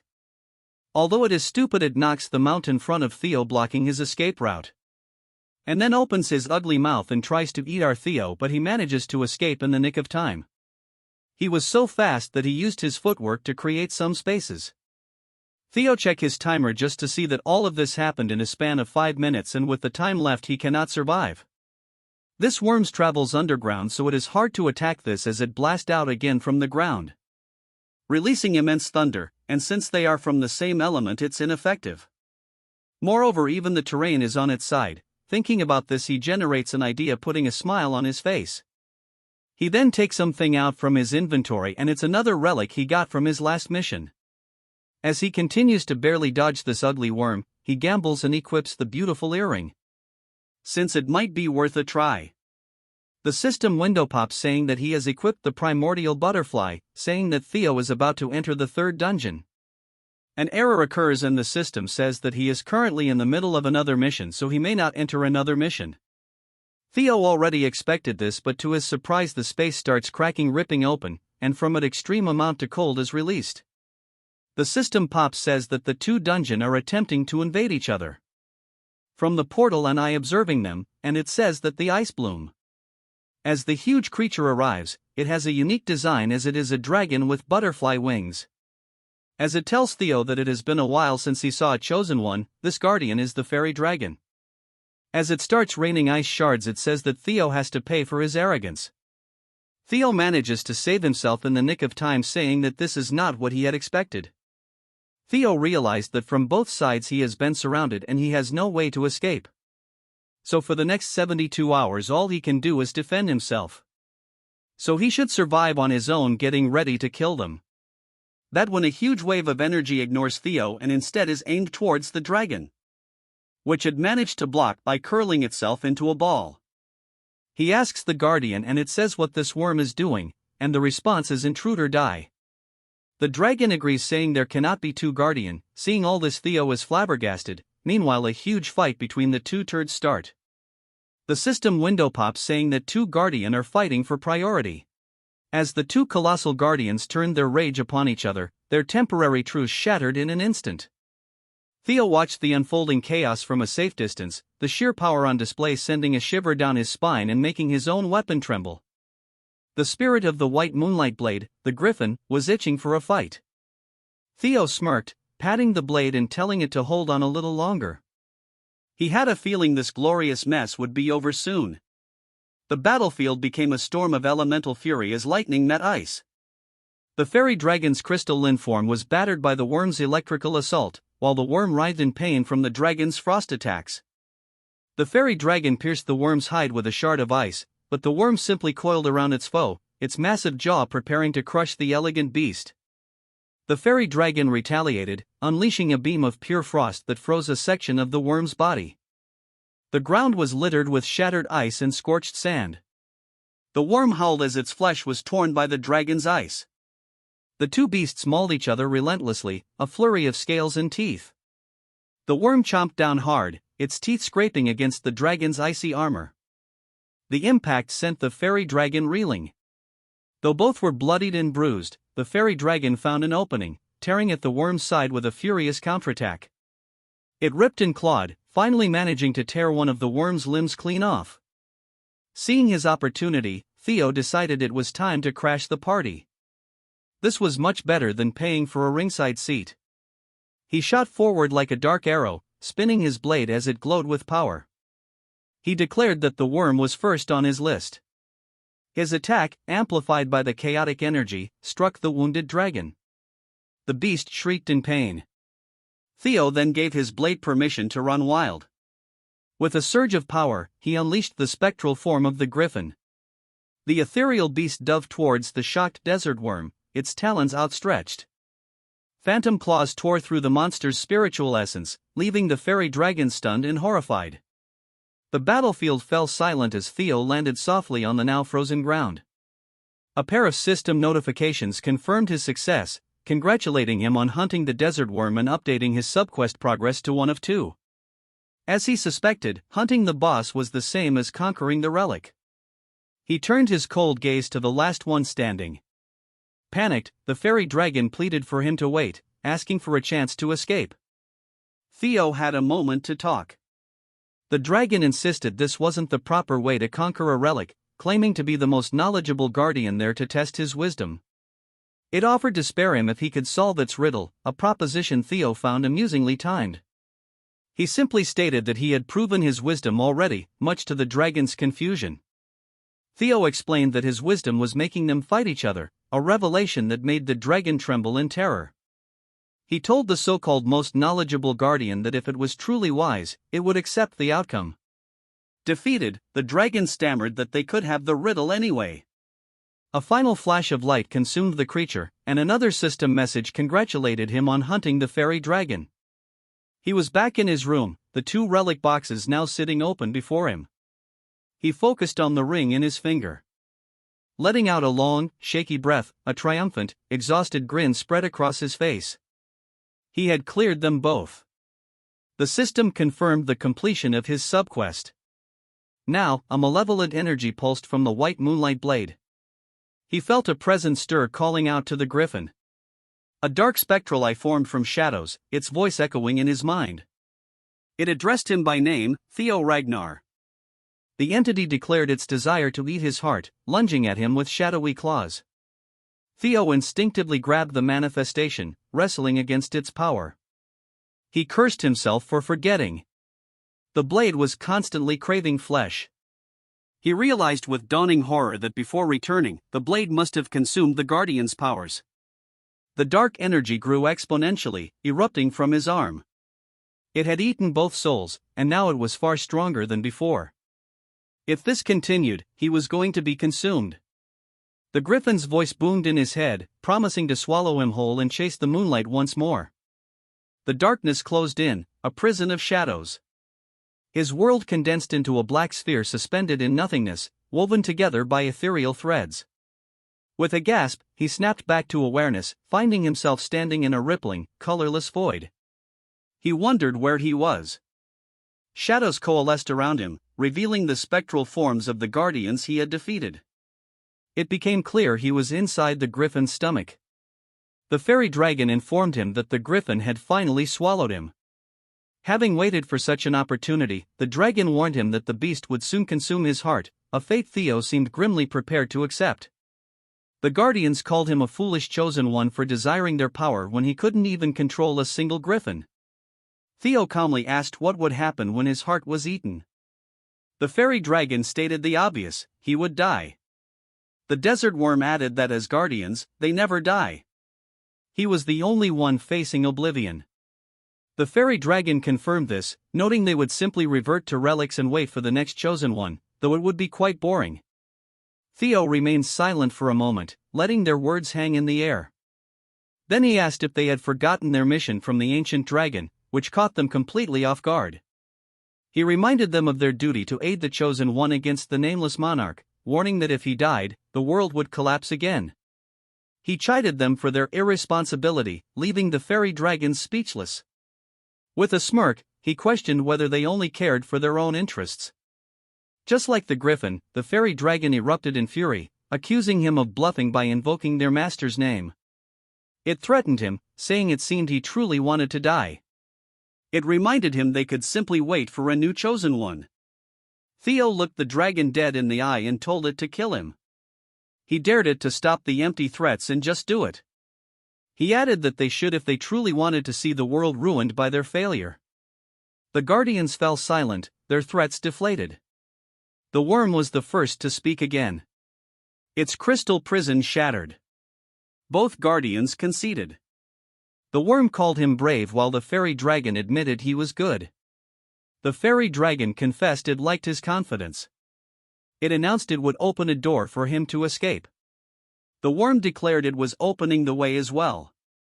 A portal began to swirl into existence before him. They explained opening the door was all they could do. The rest was up to him. They urged him to get in. Theo didn't hesitate. He leapt toward the portal. He vowed to teach the griffin a lesson once he was out. He shot through the swirling void, emerging into a different part of the internal space. The griffin's spirit had finally found his core consciousness. It prepared to swallow the orb of light. Certain that Theo's body would soon be its, the griffin suddenly let out a choked cry. Theo burst out from within, impaling the spirit with his own essence. The griffin writhed in agony as Theo stood over it victorious, having escaped. The griffin's physical form collapsed, stunned at how he had gotten out of its stomach. It looked around wildly, accusing the other guardians of helping him and having no pride. Theo promptly grabbed its beak, shutting it up. He reminded the talkative creature that they had first met through subjugation, not discussion. The griffin stammered, asking to be let go so they could talk. Theo stated he wasn't expecting cooperation, pointing out that if they all kept fighting for dominance, they would just exhaust each other. The guardians considered this. The griffin's glowing eyes dimmed slightly. Theo simply told them to be sensible. As the griffin relented, Theo noted it was a wise choice, but he was interrupted by another presence. The lesser drake, his first relic, materialized, greeting the chosen one and asking if the others had forgotten it. The drake explained that pitting the spirits against each other to control their power was a method used by past chosen ones. When Theo asked about these others, the drake dismissed the question as something he didn't need to know yet. It simply promised that they would all help him grow. Now they would be looking forward to what he did from now on. Back in his room, system notifications confirmed new buffs. The fairy buff granted enhanced immunity, while Worm Eater provided resistance and increased attack power. The dark corrupting energy receded from view, causing Theo to stagger slightly. The ordeal was finally over. He was surprised to find that the guardians were not dead, but living inside of him. His eyes narrowed. The white moonlight blade lay still on his desk, its malevolent aura gone. it was finally calm. He walked over and asked if it had finally settled down. He mused that things had actually turned out for the better, as he now had a deeper understanding of the ancient dragon's power. He picked up his relic boxes, knowing that whether they liked it or not, he would be in their hands. Meanwhile, in a desolate snow-covered graveyard of swords, two powerful figures stood. Robert Ragnar, the Black Dragon, asked Julius if he was truly going to recognize Theo as a successor candidate. Julius confirmed it, but asked if Robert was worried because Theo was a regressor. Robert admitted he was, and Julius noted his well-known loathing for them. He recalled that Robert had killed every last Ragnar regressor with his own hands, a fact Robert confirmed without emotion. This was precisely why he would take this chance to test Theo himself. Julius was taken aback. Robert explained that to be an official candidate, Theo must pass the proper procedure. Julius's eyes fell to the sword in Robert's grasp, noting its dangerous aura. Robert agreed, but said there was no sword more suitable for the task. He revealed it was the sword of the previous family head, the crazy dragon whom he had also killed himself. At that moment, Julius entered Theo's room, announcing that the family head had summoned him. He was to go to the sword grave immediately, a command that left him utterly shocked. The air in the sword grave was thin and cold, each snowflake a frozen whisper. Theo's boots crunched on the icy ground, the only sound in the desolate field of blades. He walked with a grim purpose past the countless monuments to fallen warriors, a crushing weight pressing down on him, far heavier than the last time he had stood here. He understood now, the spectral resentment clinging to this place felt heavier because he now had more burdens to bear. He recalled his father's words from their last meeting, a grim smile touching his lips as their meaning finally clicked into place. A voice cut through the wind, announcing his arrival. Theo immediately dropped to one knee, formally greeting the great family head. Kyle Ragnar stood before him, dismissing the formalities with a wave. From the mooching instructor to his own brother, Axion, Kyle began, listing Theo's recent accomplishments with cold precision. Then came the master of the Rose Palace, whose execution was a direct result of your actions. Julius continued, stating that wasn't all. The Ceres merchant group was exterminated, and the Central Intelligence Bureau was mostly executed. He finished by saying he had heard they all cried Theo's name in their final moments. A statement that struck Theo with the force of a physical blow. Before Theo could stammer out an explanation, Julius commanded him not to make excuses. A family head, he explained, must carry such weight silently. With that lesson delivered, he presented Theo with a massive, wicked-looking greatsword, the Crazy Dragon Sword. Theo stared in shock, recognizing the name of a tyrannical former family head who had massacred thousands, an enemy the current head himself had killed. Kyle noted his reaction, seeing that he knew something. Theo chose his words carefully, stating he was only aware of the name, knowing all information on the man was confidential. Kay was silent for a moment. Then, Julius asked if Theo's past life lacked information about the crazy dragon, a question that shattered his composure. He had been found out. Julius's eyes glowed with an intensity that promised death, and an immense pressure washed over Theo. The family had admitted he loathed regressors, greedy and foolish individuals who could change the world at will, treating it like a chessboard they could flip over at any time. That's why he had resolved to kill any he discovered personally. Theo felt the pure, undiluted killing intent. This wasn't a test, it was an execution. He was stunned by the sheer power emanating from his father, who wasn't even a regressor. Kyle ordered him to wield the sword, telling him if he could stand against its resentment, he would be acknowledged. However, Julius would only admit the human Theo Ragnar and completely erase the regressor from existence. Theo asked what that meant, his voice tight. Kyle explained that everyone he met, saved, or earned through his regression would cease to exist. Theo clenched his fist, the shadow of his past life's failure looming over him. He would refuse such conditions, but he informed him he couldn't. He repeated his vow to kill every regressor. Theo had two choices: die for rejecting the offer or survive as the sixth successor after cleansing himself of his past. The choice was his. Theo admitted he wanted his father's acknowledgement, but if he had to earn it that way, then he would refuse with every fiber of his being. Julius attacked, asking if Theo took this position so lightly. Did he think he could reach this point without sacrifice, without determination? The blow sent Theo flying, the world painted in crimson. The gap in their power was still immense. Kyle declared that by being swayed by emotion, Theo was no different from the other aggressors. He struck him down again, asking if Theo thought he could just regress again and escape. Theo pushed himself up, telling Kyle not to misunderstand. The reason he had come this far was to take responsibility and protect everything that was ruined because of him. If he had to throw everything away to be acknowledged, he would do it right now. The swords in the grave began to resonate with his power. He vowed to surpass his father. He launched himself forward in a desperate assault. Kyle effortlessly blocked the attack, his own power flaring. The sky itself seemed to crack under the pressure of their combined might. Kay caught Theo's arm, but Theo used his new guardian's powers to maneuver through the storm of blades, landing a shallow but meaningful cut on his father. As the dust settled, Theo stood before a silent colossal dragon spirit. But cord flew at him, piercing him.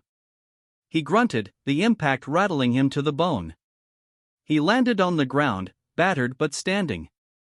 He was alive. His will had not broken. Julius admitted he hadn't expected Theo to fight back as Ragnar appeared beside him. Kyle noted that Theo was unique. Every other regressor they had fought used others as disposable tools. Kyle agreed this one was different. A faint smile appeared on his face. A regressor who wielded his sword to protect. He admitted that he was interested in Theo's way. He then formally acknowledged regressor Theo Ragnar. He declared Theo the sixth successor. As a token, he bestowed upon him the crazy dragon's sword, which had belonged to his own father, a regressor like Theo. He remarked that they were both regressors, but walked different paths. He was eager to see how different Theo's path would be. A brilliant light enveloped Theo. He was absorbed into a pillar of energy. He found himself in darkness, wondering where he was. The darkness gave way to a modern cityscape at night. He saw people at a bus stop, a completely alien sight. The view was utterly unfamiliar. He reached out of hand, touching a glass window. His reflection stared back, the face of his pathetic past self. Now he thought with dawning horror. Everything was truly over. He woke with a start, sunlight streaming into a lavish room. He sat up, groaning, wondering what that vision had been. A familiar voice asked if he was awake. It was his mother smiling warmly at him. She noted he must have been tired waking up so late. She asked if he was all right, a question he felt he should be asking her. She explained that Julius had carried him unconscious last night, which had shocked her immensely. Theo realized with a jolt that the entire ordeal, the life or death ultimatum, had been a test. Just then, Evelyn entered the room asking if the young master was awake. Captain Julius was with her and he congratulated Theo on passing the family heads test. Theo was still processing it all when Evelyn cheerfully informed him that everyone outside was talking about him. Indeed, newsboys were shouting the headlines. Ragnar's sixth official successor had been announced. The news sent ripples through the other successor candidates. One pair found a new competition to be fun. Another, a woman standing atop a roof against a full moon, seemed intrigued. A shadowy figure in a wide-brimmed hat crumpled the news in her hand. In another snowy wasteland, a warrior in a tattered cloak stood alone. His subordinate Ian ran up to him, crying that the punk Theo had become the next successor. She lamented that she should have brought him to the Black Iron Cavalry. Her captain, Thorkel, told her not to blame herself. His gaze was fixed on the horizon as he spoke Theo's name. The Black Iron Cavalry captain, Thorkel Ragnar, decided it was time he met this newcomer. Welcome back to the new season of this manhwa. This season starts with a skeleton on a staff. Guess it's going to be fire. As Trovian failed to make an appeal within the set period, war was declared. At the Nine Dragon Chamber, one of them says that it looks like the Trovian lot has been preparing for a while, since the warlord of the north has been moving suspiciously. As the flurry of conversation carry on, of them says that one of them is making jokes even though a seat is now empty. A voice says that although the family head is keeping silent now, they cannot delay the discussion of the succession forever. And the old turd says that it is too soon to discuss here. It was the sky dragon, as he says that it is the perfect time. If a conflict were to break out among the heirs right before war, it would be disastrous to them. But the old turd, along with a few of his minions, has complains about it. That's when a voice tells them to be quiet, telling them that a proper gathering of all concerned is needed. All that reminds him is a suitable event coming up, and they will decide after witnessing it firsthand. Moving to another place which looks like Lodbrok's, inside our Chad is practicing pure swordsmanship without using any mana. As he does so, a voice echoes his mind about a woman called Yora and how he should kill everything, destroy everyone, and steal whatever he desires. As he cuts the flames with his sword, he halts since he is exhausted, gasping all while flexing his god-tier body. That's when a voice tells him that something is still weighing on him. That is the lingering grudge of the Mad Dragon Emperor. It none other than our dragon waifu. As she gracefully falls to the ground, Theo says that even though a lot of time has passed since his father bestowed him the half-sword, the grudge still tries to interfere with him. It still doesn't bother him much, but the fact that it belongs to the Mad Dragon still bothers him. But thanks to this, he was able to take a glimpse of the Mad Dragon Emperor's realm. As Lodbrok holds a candle, she burns it in front of Theo and says that she can never forget the Mad Emperor since he is the one that stole her heart. Not gonna like this scene, looks so fire. That's why Theo is more conflicted why she entrusted the sword to him. As she continues to aura farm, she tells him not be impatient and rush too much ahead, or he will face something beyond his ability like last time. She then changes the topic and says if his severed arm has healed, and Theo says that because the high priest treated him immediately. As she checks on the wound, Theo wonders if she is worried about him. She says that it seems he has healed, but asks him why he is staring at him. She says he has done enough for today, now he must go now since it seems like someone is looking for him. She also tells him not mess with her nest every time he comes. Hearing this, Theo gets angry and asks what it is the meaning of this. She angrily says that one has to make the mistake and the other one has to clean, so he has no excuses. The scene that now shifts to the Camellia Palace. We see an envelope, and after Theo opens it, he reads that it is an invitation. It is an invitation from the Daffodil Palace, since it's to celebrate Ragnar's 18th birthday. His friend says that it's crazy that a war is on the doorstep, yet they are celebrating a daughter's birthday. Moreover, it's a grand setup. Theo says that because a war is on the doorstep, it must be grand. He cannot understand, so Theo explains that it's because of Trovian's betrayal that has thrown Ragnar's internal balance upheaval. Hearing Theo's explanation, the squad member gets excited and praises Theo for his foresight. With excitement, the squad member asks Theo, so, is he going to attend? Theo says if they are eager to see him, he must attend. The scene shifts to the Daffodil Palace. At the grand banquet hall, murmurs can be heard among the guests. So, he has arrived at last. That's the new heir, young Lord Theo Ragnar. Seeing the banquet hall's environment and hearing the whispers, Theo thinks, as expected, all eyes are on him. Naturally, the birthday celebration is just a pretext. They have come to see the new heir. If he wants to leave a strong impression here, he needs to act decisively. Naven approaches Theo from behind and says he couldn't sit still and caused quite a stir. Addressing Theo as my lord, Naven respectfully says he has been waiting. With a pleasant smile, Theo tells Naven he almost didn't recognize him. Even at the wedding, he didn't shave that beard. Hearing that, Naven gets flustered and says that day was simply too hectic. Seeing Naven and Theo conversing, the banquet guests start murmuring. Isn't that the one who survived the Baku's family purge alone? It seems he has become family head now. Another one says, even if they collapsed once, they are still one of the 6 pillars. And now the head of the Baki's family calls the 6th successor Lord. Hearing the murmurs, Naven says all the talk is about them thanks to Theo's timely appearance. Theo says it seems like they have set the mood. Theo tells Naven. Now comes the important part. At that moment someone approaches them saying so he is Theo Ragnar. Hearing that, Theo and Naven both get very surprised. The man says he believes this is their first meeting. He then says he is the 5th successor. Hearing that, Theo thinks as expected he approached sooner than Theo thought. The 5th successor introduces himself as Thorkel Ragnar, commander of the Black Iron Cavalry. Thorkel then extends his hand to Theo. The people at the banquet say at last they meet the former leading heir and the newly risen successor. Thorkel tells Theo no need to be so guarded. He only came to see with his own eyes the one chosen as the sixth heir, and he is glad it's not that childish Axion. Hearing that, Theo thinks, as they say, Thorkel's impression is good, exemplary. But in Ragnar, where only the strong are respected, can they truly welcome a rival with joy? Theo then shakes Thorkel's hand and says, "It's an honor to meet him, commander of the Black Iron Cavalry, Thorkel Ragnar." Theo introduces himself as Theo Ragnar of the White Dragon Squad. Hearing that, Thorkel laughs and releases his oppressive aura and asks Theo. So he draws the line that way. While Thorkel's oppressive aura almost makes Theo kneel, he says, "So their youngest cares much for formality. There's no need for such etiquette." With an eerie laugh, he tells Theo to be at ease and to call him brother. Theo thinks this is truly more like a Ragnar. Then Theo also releases his aura, which surprises Thorkel.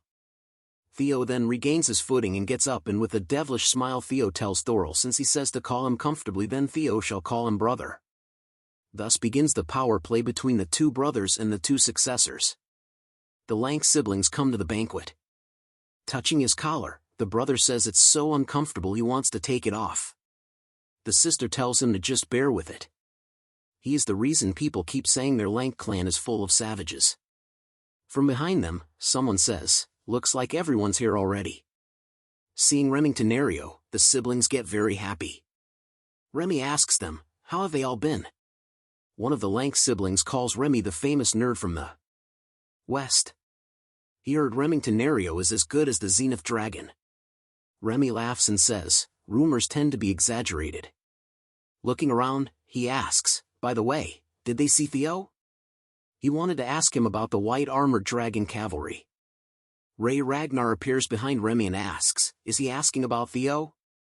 Hearing her, Remy gets flustered and shocked. He apologizes to Ray, saying, "How could he look for someone else in front of the star of the banquet?" Ray says, "It's fine." She knows what kind of event this is. Ree first notices her wine glass is shaking. Then they notice the confrontation between the two brothers. One of the Len siblings asks, "Is that Theo?" Remy says, "To pull something like that in a place like this, who else could it be?" The power play continues between the two heirs for some time. Then Thorkel gives up, saying he can't keep up, and he surrenders. While laughing, Theo asks Thorkel, "What is he saying?" Addressing Thor's brother, Theo tells him he let Theo win. Thorkel says he won't deny it. Too much humility can come off as mockery, but he meant what he said. If he were to go back in time when he was Theo's age, he would have lost to the present Theo. No questions. Theo tells Thorkel he flatters him. Thorkel says to the crowd, seeing his impressive younger brother fills him with joy, which surprises Theo. Thorkel continues, "Now let's raise our glasses to the new era of Ragnar." He then raises his glasses, saying to Ragnar. All the other guests also toast, raising their glasses and saying to Ragnar. Thorkel tells Theo, quite the success as a debut stage for the new heir candidate. Theo thanks his brother. Theo thinks he was wondering why Thor was praising him. So this is what he was after. Thorkel showed off his strength to solidify his position while publicly acknowledging his rival to win over the crowd. Because of that, the mood Naven helped Theo set has now shifted in Thorkel's favor. Theo decides Thorkel Ragnar, he is not someone to take lightly based on his sociable looks. One of the Lank siblings asks Theo, he hasn't forgotten his vow to become Theo's sword, has he? Behind Theo, the banquet's guests murmur, how did he reach that level at such a young age? Someone asks, he is not engaged yet, right? He wants to introduce his daughter to Theo. The scene shifts to the second floor where we see the elder dragon get angry and think he was going to criticize that half-breed's actions and get him thrown out of here. Addressing Thorkel Ragnar as a clueless brat, the elder dragon says he had to butt in. How dare that bastard stir up the family like it's his playground? It's infuriating. Then the elder dragon notices someone outside the banquet hall. He sees it's Evelyn. He gets angry and says, how dare she come here? Addressing Evelyn as platoon leader, Aaron tells Evelyn she looks amazing. Evelyn can't believe her and asks, really? While excited, Aaron asks, has she ever said anything she didn't mean? Aaron tells Evelyn she looks absolutely beautiful and adorable right now. Hearing that, Evelyn starts blushing. Then she tries to leave, saying she can't take it. She is going to change into her uniform, but Eren stops her, saying she can't wear the uniform to a banquet. Eren is not letting her go, so she can just come with her. At that moment, someone throws a wine glass in Evelyn's face. He says, "Just dealing with that one bastard is already making his blood boil." Evelyn gets terrified hearing the voice. Evelyn starts shaking. The Elder Dragon asks Evelyn, "So, why the hell did she come crawling out here?" Eren gets angry hearing that and lashes out, saying, even as one of the 9 dragons, he can't treat Evelyn like this. But Evelyn stops Eren, saying she is fine. While gritting her teeth, Evelyn keeps saying she is fine. She requests Eren for her sake not to do anything. Evelyn begs Eren. Seeing Evelyn's condition, Eren thinks she has never seen the leader this terrified before. She wonders just what did the Elder Dragon do to her. The Elder Dragon then approaches Evelyn and says he is sure he told her to never show her face to him again. Looking at Evelyn's mechanical arm, the Elder Dragon asks, "And what is this now?" Then the Elder Dragon rips out Evelyn's mechanical arm. The Elder Dragon drops the arm on the ground and asks Evelyn, does she really think strapping on that pathetic toy would bring things back to the way they were? If she is trash, then live like trash, crushed and crawling on the ground. He tells Evelyn if he sees her again, he will tear her apart. Then Evelyn starts leaving while running. The Elder Dragon laughs, saying finally the stench is starting to clear. Eren tells the Elder Dragon she will make sure to report this to the tribunal. The Elder Dragon tells Eren she can do as she pleases. While going to the banquet hall, the Elder Dragon tells Eren she will learn once again what Ragnar's law of the jungle is. While leaving, Evelyn thinks she knew she shouldn't have come here. She tried so hard to overcome it. The scene shifts to the past when Evelyn was little. The Elder throws Evelyn on the ground, causing her to bleed. He tells her if she dares call him father with that filthy mouth one more time, he will tear her apart. He tells Evelyn to get out of here right now and not to show her face to him ever again. Evelyn thinks in the end nothing has changed since that day. Seeing Evelyn crying, the demon dragon stops her and in a calm tone asks Evelyn, where is she rushing off to the banquets the other way? Seeing the demon dragon, Evelyn looked at him like the father she never had. Back to the banquet hall. While everyone was chatting happily, suddenly they hear someone screaming. We see the demon dragon breaking the Elder Dragon's arm. While screaming, the Elder Dragon asks the demon dragon, does he realize what he has just done? White Armored Dragon Cavalry Commander, Julius Ragnar. Then the demon dragon releases the broken arm of the Elder Dragon. The Elder Dragon immediately backs off. In anger, the demon dragon tells the Elder Dragon he told him, didn't he? That he would do the same to him. While screaming in anger, the Elder Dragon tells the demon dragon he is really turning his back on Ragnar. He orders to restrain the demon dragon right now. The tribunal immediately encircles the demon dragon. Seeing the tribunal hall, the banquet guests get surprised. The tribunal commander says, White Armored Dragon Cavalry Commander Julius Ragnar, you are to be detained for injuring the head counselor. They ask for cooperation.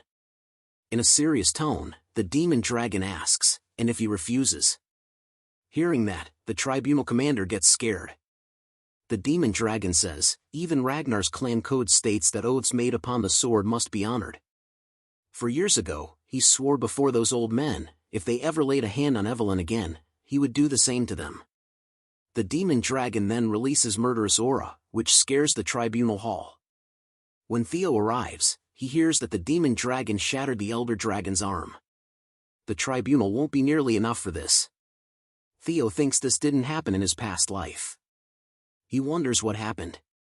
Then he looks at Evelyn and realizes what's happening. Evelyn Narville, she is Wolfgang Ragnar's illegitimate daughter.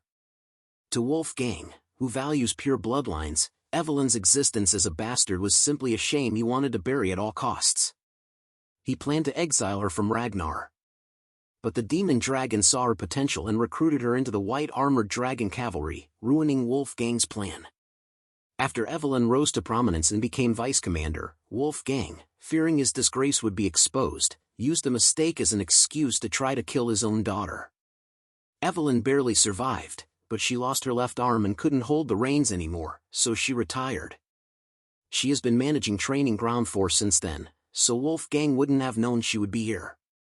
In the end, this whole mess is the result of Theo's actions after regressing to the past, which means it's only right that he set things straight. Seeing the demon dragon releasing murderous intent, the elder dragon tells everyone to look at how the demon dragon mocks the elders who protected Ragnar. He is using the authority of the 9 dragons bestowed by the clan head to intimidate his own kin. If this isn't blatant treason, then what is? The demon dragon gets angry hearing that and calls the elder dragon a son of a bitch. How dare he speak of authority? Then Theo approaches them saying he thinks they are both far too worked up. Because of their conflicts, his sister's banquet meant to be filled with joy is now turning into a night of terror. Hearing Theo, the demon dragon calms down, but the elder dragon gets surprised. Theo continues asking how about they settle it this way. The traditional Ragnar way, a dual trial. The elder dragon gets scared after hearing Theo and says, "This is all nonsense." The demon dragon clearly assaulted him. There's no need for a trial. The demon dragon is obviously at fault. Theo tells the elder dragon he is absolutely right, but they mustn't let this chaos escalate further. Respectfully addressing Lady Daffodil, Theo asks her, wouldn't she agree? Then the master of the Daffodil Palace appears in the banquet hall, releasing her icy aura, which clearly scares the elder dragon. Lady Daffodil says this is her daughter's birthday celebration and asks what the hell do they think they are doing. We are introduced to the ice dragon, Lady of the Daffodil Palace, Melia Ragnar. Addressing the ice dragon as Lady Daffodil, the elder dragon asks can't she see his arm. But the ice dragon stops the elder dragon and says she doesn't want to hear it. She has no interest in petty squabbles, she says, as Theo said, let's reach a quick conclusion. With an angry tone, she says that is the final courtesy her patience can allow right now. Murmurs can be heard about the dual trial. One asks the other, wouldn't the counselors have an unfair advantage? Even if they are retired, they are all above the level of a Dragon Gate swordsman.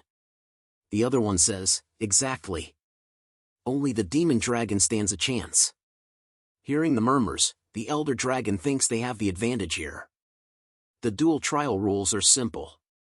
3 versus 3, best of 2 wins. The final duel is fought between the defendant and the plaintiff. But the first 2 battles must be carried out by their chosen representatives who are related. As for the demon dragon's representatives, he has got nothing but a one-armed wretch and that annoying bastard. The elder dragon gets happy, thinking there's no need for it to even reach his turn. He will end this in the first 2 rounds. Then the elder dragon tells the demon dragon if that's his stance. Then the elder dragon accepts. Let the purity of the sword decide what's right and wrong. Thorkel thinks Theo has exceeded his expectations. Knowing the demon dragon's temperament, this situation would have surely spiraled out of control. Had Theo not stepped in, the elder dragon could have used this to politically topple the demon dragon. In such a short time, Theo found a solution that satisfies everyone. This is going to be fun to watch. Outside the Daffodil Palace at the duel ground, the Tribunal Hall commander announces from this moment under the tribunal's supervision, the duel trial shall begin. To ensure fairness, all use of magic is strictly forbidden. Everything that occurs in this duel is protected under Ragnar's law. The Tribunal Hall commander asks, do both parties swear there will be no retaliation or lingering resentment afterward? Both the demon dragon and the elder dragon swear. Then the Tribunal Hall commander asks the first duelists from both sides to step forward. Theo Ragnar steps forward from the demon dragon's side. One of the Lank siblings asks, is Theo really going to be okay? Remy also agrees. Remy says, it doesn't seem like Theo has got a great opponent. The Lank sibling asks, is the opponent of the elder dragon's side that strong?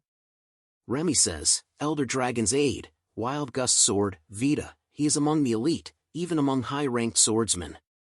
It's still better than the counselors stepping in. The elder dragon tells Vita for this duel not to hold back any lethal moves.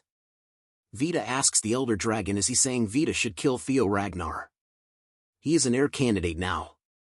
The elder dragon tells Vita not to worry as he knows everything that happens during a duel trial is pardoned. At the very least, Vita needs to bring one of Theo's arms. The demon dragon wonders, is Theo really going to be okay? A moment before the demon dragon apologizes to Theo. His reckless actions dragged Theo into this. But is Theo really sure? Theo says, of course, and he asks them to trust him. Through this duel, Theo will make sure to resolve their long-standing grudge. Theo then gets ready in his fighting stance for the duel. The first battle of the duel trial commenced. The scene shifted back to the duel ground, where the first round of the trial was about to erupt. The air in the arena grew heavy with anticipation. Across from Theo, Gale Elder Dragon's aide watched his opponent take his battle stance, a determined fire burning in Theo's eyes. Gale responded in kind, his blade rising into an offensive guard, his aura bristling with confidence. The tribunal commander's whistle split the silence like a gunshot. At that instant, Theo exploded forward, feet digging into the dirt as he charged headlong with frightening speed. Gale did not retreat, gripping his sword tightly with both hands and surging toward Theo. Steel screamed as their swords collided, sending a shock wave across the arena. The sheer force of their clash sent both men staggering back, boots carving trenches into the ground. But Gale was no ordinary opponent. His form blurred, one moment he was in front of Theo, the next he was gone. With terrifying speed, he reappeared at Theo's flank, blade arcing downward in a massive swing designed to split him apart. Theo barely managed to raise his sword, parrying the strike with his reflexes. Gale's eyes narrowed, his thoughts sharp and cutting. He thought even after this, Theo was not collapsing. Even in simple exchanges, he held his ground, wondering if this was the difference of a successor. The dust from their blows thickened, clouding the arena. In that instant, Gale subtly kicked a small stone across the ground, sending it flicking upward toward Theo's eye. Instinctively, Theo raised his arm to shield his face. The tiniest lapse in his guard exposed. From the haze, Gale lunged like a predator, his eyes glowing red, blade poised for the kill. His thoughts dripped with contempt. The successor still lacked real combat experience. This ends now. His sword sliced through Theo's coat, skimming close to his neck. With mocking confidence, Gale spoke.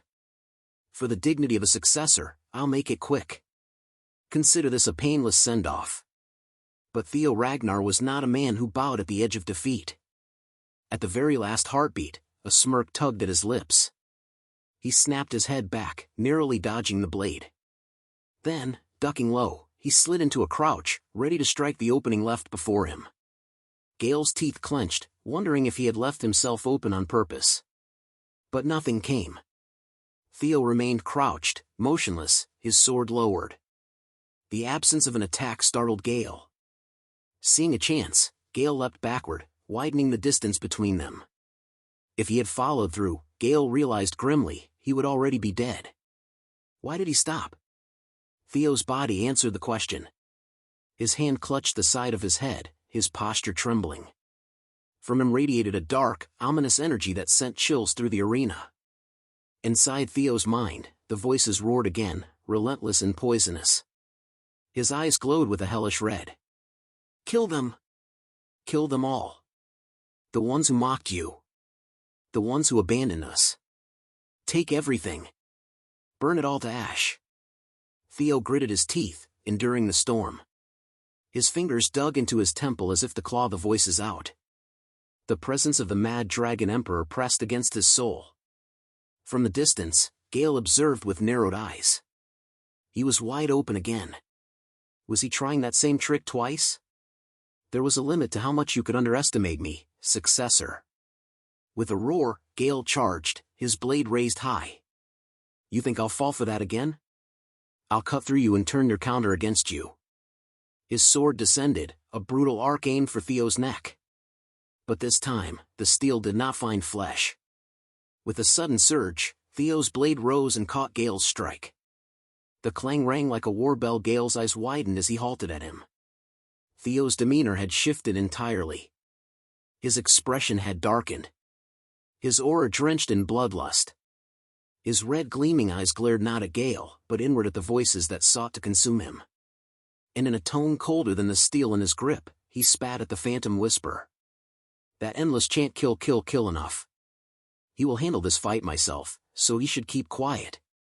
His words cracked through the arena, more terrifying than any roar. Gale's face twisted in confusion. He cannot understand what Theo is saying. He spat, his voice shaking with both rage and fear. But before another word could leave his mouth, Theo's sword blurred into motion. The swing was so fast it looked like a glitch in reality. In the blink of an eye, Gale's arm and leg were severed clean. Blood sprang across the stone floor. The sheer force detonated in the heart of the arena, triggering a massive explosion. The ground split, shock waves tore outward, and the blast hurled dust, stone, and debris in every direction. Guests shielded their faces. Nobles ducked behind chairs, robes whipping in the gale force winds unleashed by the clash. Even the ice dragon herself, Nellie Ragnar, had to intervene. She raised her pale hand, aura flaring like a frozen wall as the attack came rushing toward her seat near the front. A stern, unreadable look crossed her face. So this is Theo Ragnar. Truly remarkable. The ground beneath her froze over, the destructive waves splintering against her effortless barrier. Around her, the floor was split clean into two jagged halves. Yet where she stood, untouched ice remained, pristine and unharmed. Her eyes glimmered with something rare. Respect. To release this level of force without even imbuing mana. At his age, this is unheard of. He's already eclipsing standards most heirs never reach. As the dust finally settled, the destruction revealed its price. Gale's broken body lay sprawled on the ground, battered beyond recognition, limbs mangled, his consciousness slipping away. The tribunal commander raised his hand, his voice booming across the silent arena. Dual trial, first round victor, Theo Ragnar. The hall erupted with gasps, shock, and hurried whispers, but Theo wasn't basking in their awe. His eyes still glowed faintly, laced with a sinister aura. And in his mind, he turned over the moment again and again. What was that sensation just now? That didn't feel like the grudges that usually claw at me. This was different. His breath slowed, his eyes dimming back to normal. It was strange. It felt like something else was guiding me, pushing me to strike. He thought back to the moment, recalling the attack that split the arena in two. When I let go and entrusted myself to that sensation, I unleashed power on a completely different level. A quiet chuckle escaped him, bitter and curious at once, entrusting myself to grudges. Dangerous. Very dangerous. But if I could control it, his fist clenched, excitement flashing across his expression. If I could master it, I could become twice as strong as I am now. The silence shattered as the commander's voice rose again. Prepare for the second round. Both fighters, step forward. Theo did not hesitate, his boots rang across the stone as he stepped forward once more, his voice cutting through the air like a declaration of war. The defense declares consecutive battle. The crowd erupted in noise at his boldness. On the other side, the elder dragon ground his teeth so hard the sound could be heard. Theo Ragnar staying in for the second round as well. Arrogant bastard. Fine. If he wants to play reckless, I'll kill him here myself. A new fighter emerged from the elder dragon's side. His presence radiating with an authority born from decades of battle. His voice carried like an oath. I'll be counting on you, young blood of Ragnar. The announcement sent ripples across the crowd. This was no ordinary aid. The man was Page Garson, the Sword of Mystics, a former Dragon Gate swordmaster. His very name heavy enough to silence lesser men. The Lank siblings' jaws dropped. Erica's eyes widened in awe. That sword. He can wield something like that without even channeling mana. Hulkus grinned, eyes lighting up. That blade's a beast. I like it. But Ray's face was grim, his tone tight. This isn't a joke. Page Garson isn't like the first opponent. Unlike Gale, Garson himself is stepping into the ring. This duel, they don't intend for Theo to just lose. They mean to kill him.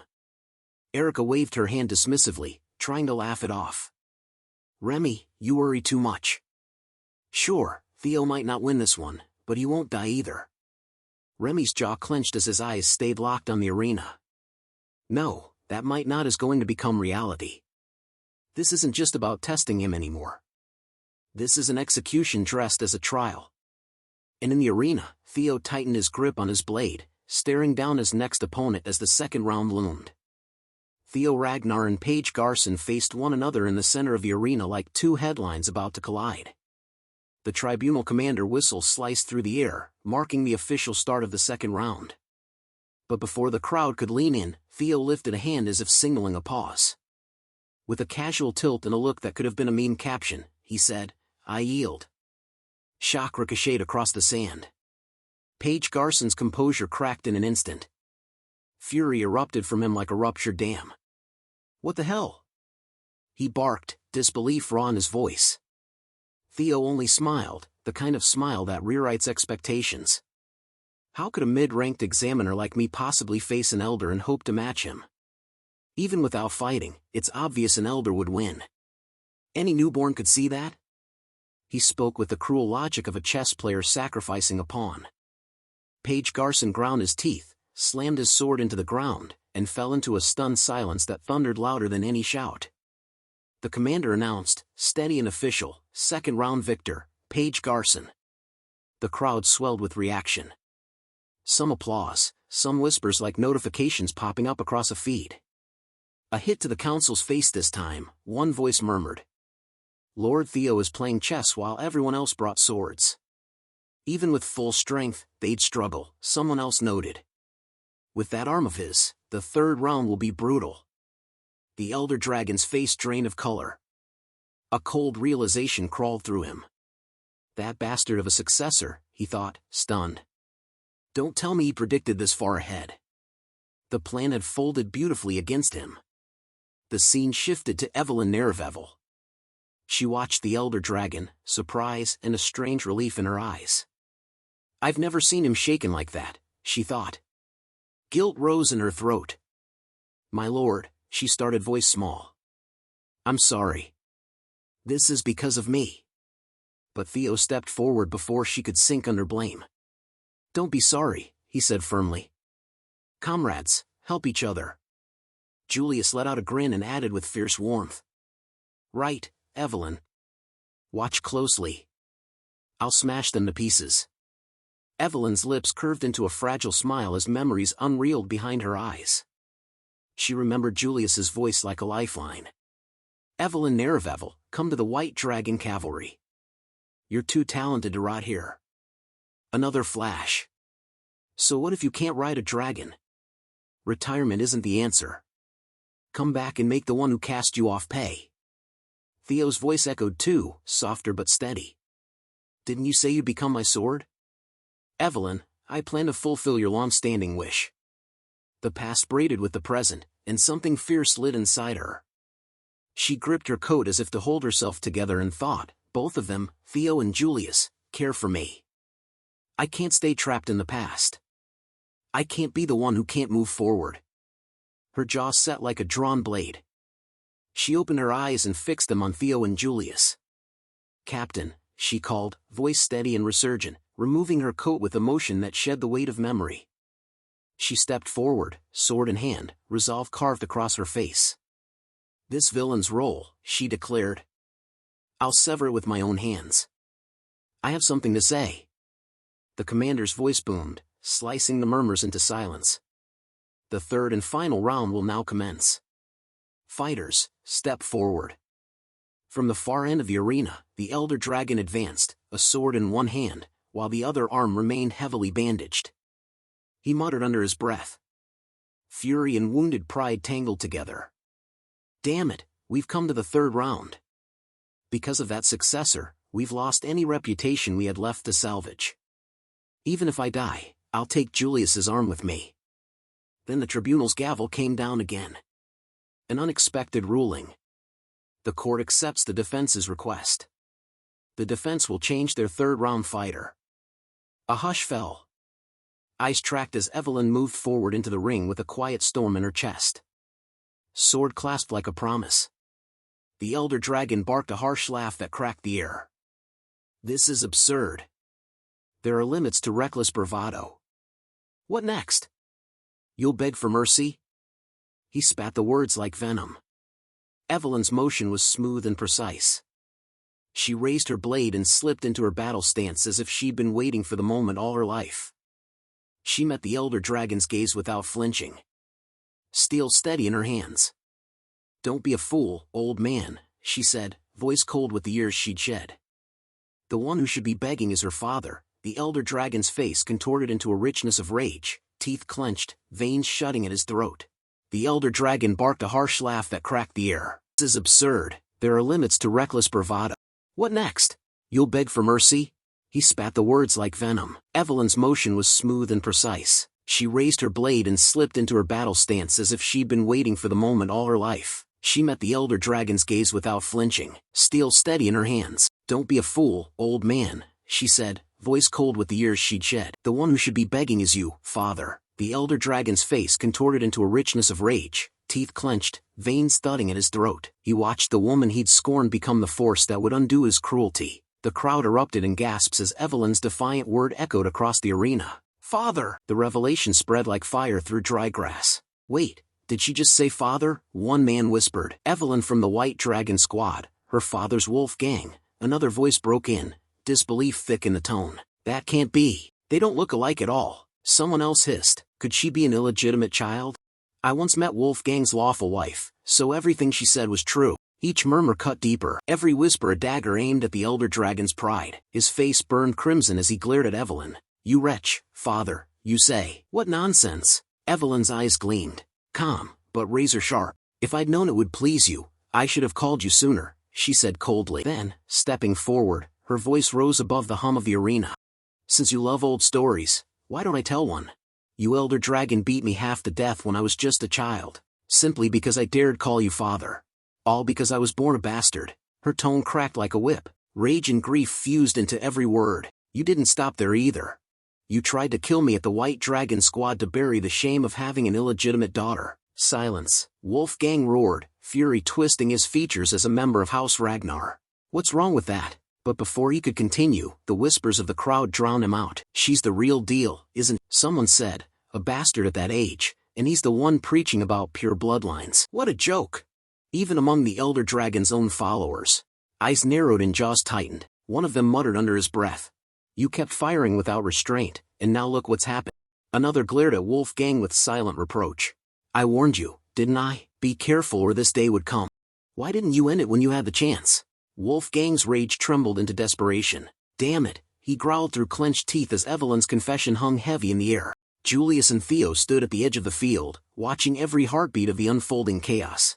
"You don't have to push yourself, Evelyn," Julius called out, worry coloring his voice. "If you just let me," Theo cut in before he could finish, his tone sharp but steady. "Instead of worrying, trust her, Captain. Watch Evelyn's resolve." And then the ground thundered. Both Evelyn and the elder dragon moved at once, blurring into motion. Their swords clashed with deafening speed. Every strike louder than the last, sparks flying like a storm of lightning. Wolfgang fought with the fury of a wounded beast, rage feeding his power. Evelyn fought with something deeper, resolve sharpened by years of pain.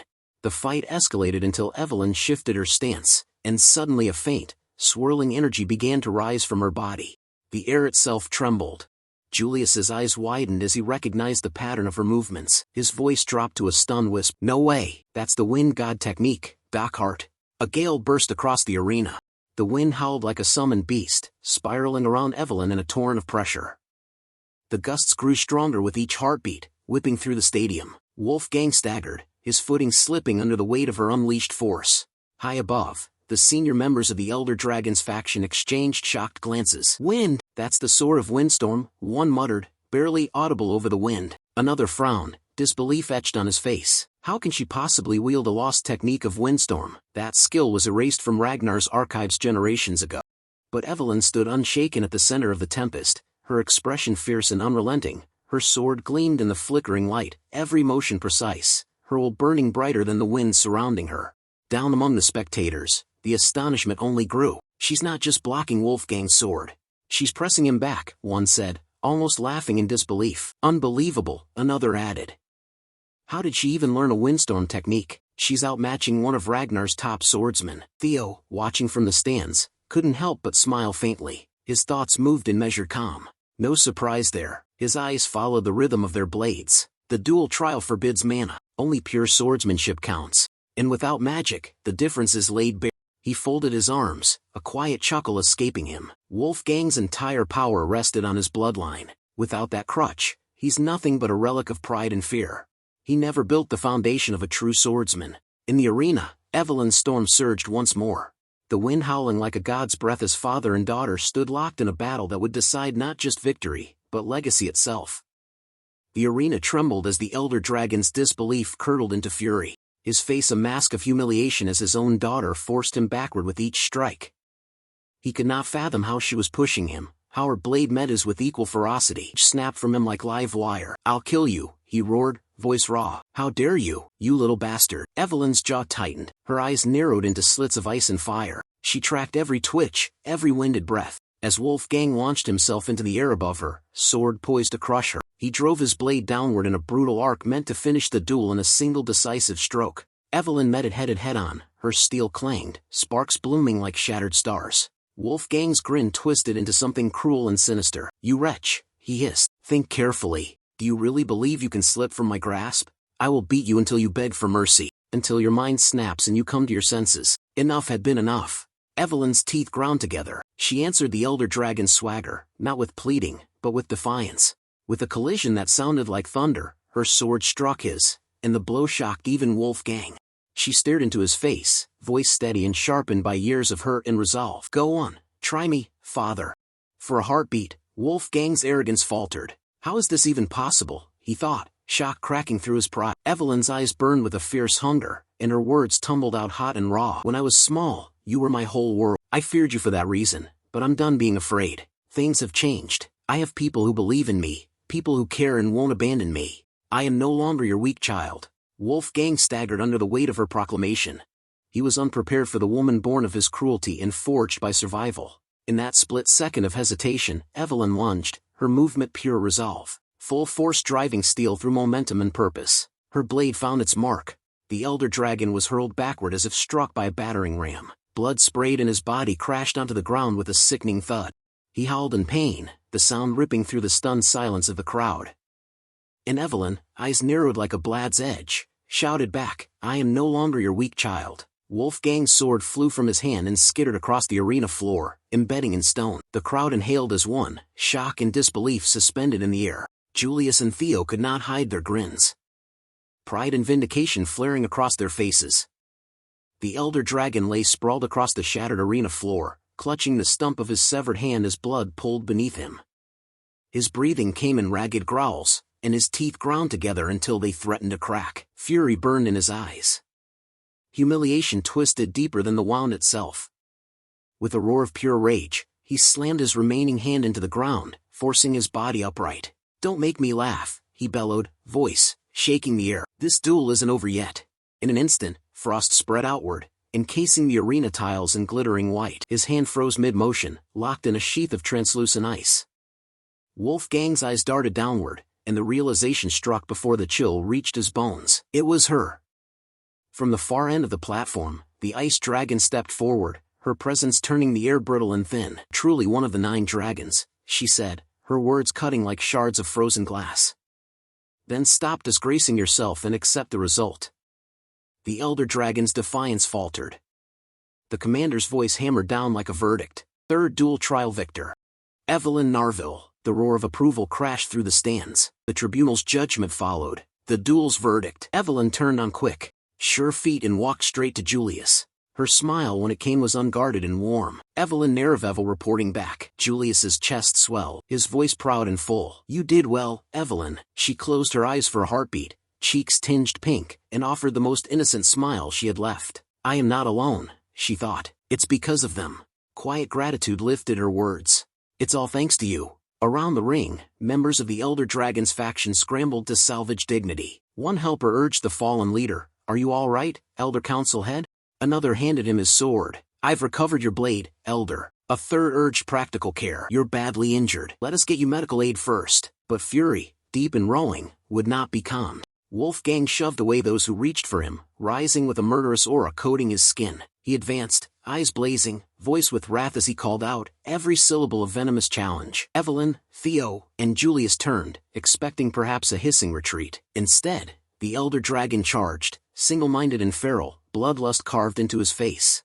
He swung his sword in a broad arc, fury erupting from him. "Evelyn Nerevevel, you wretched girl. I'll kill you myself right now." Before the Elder Dragon's blade could complete its arc, a massive hand clamped down on his wrist and stopped the strike dead in mid-swing.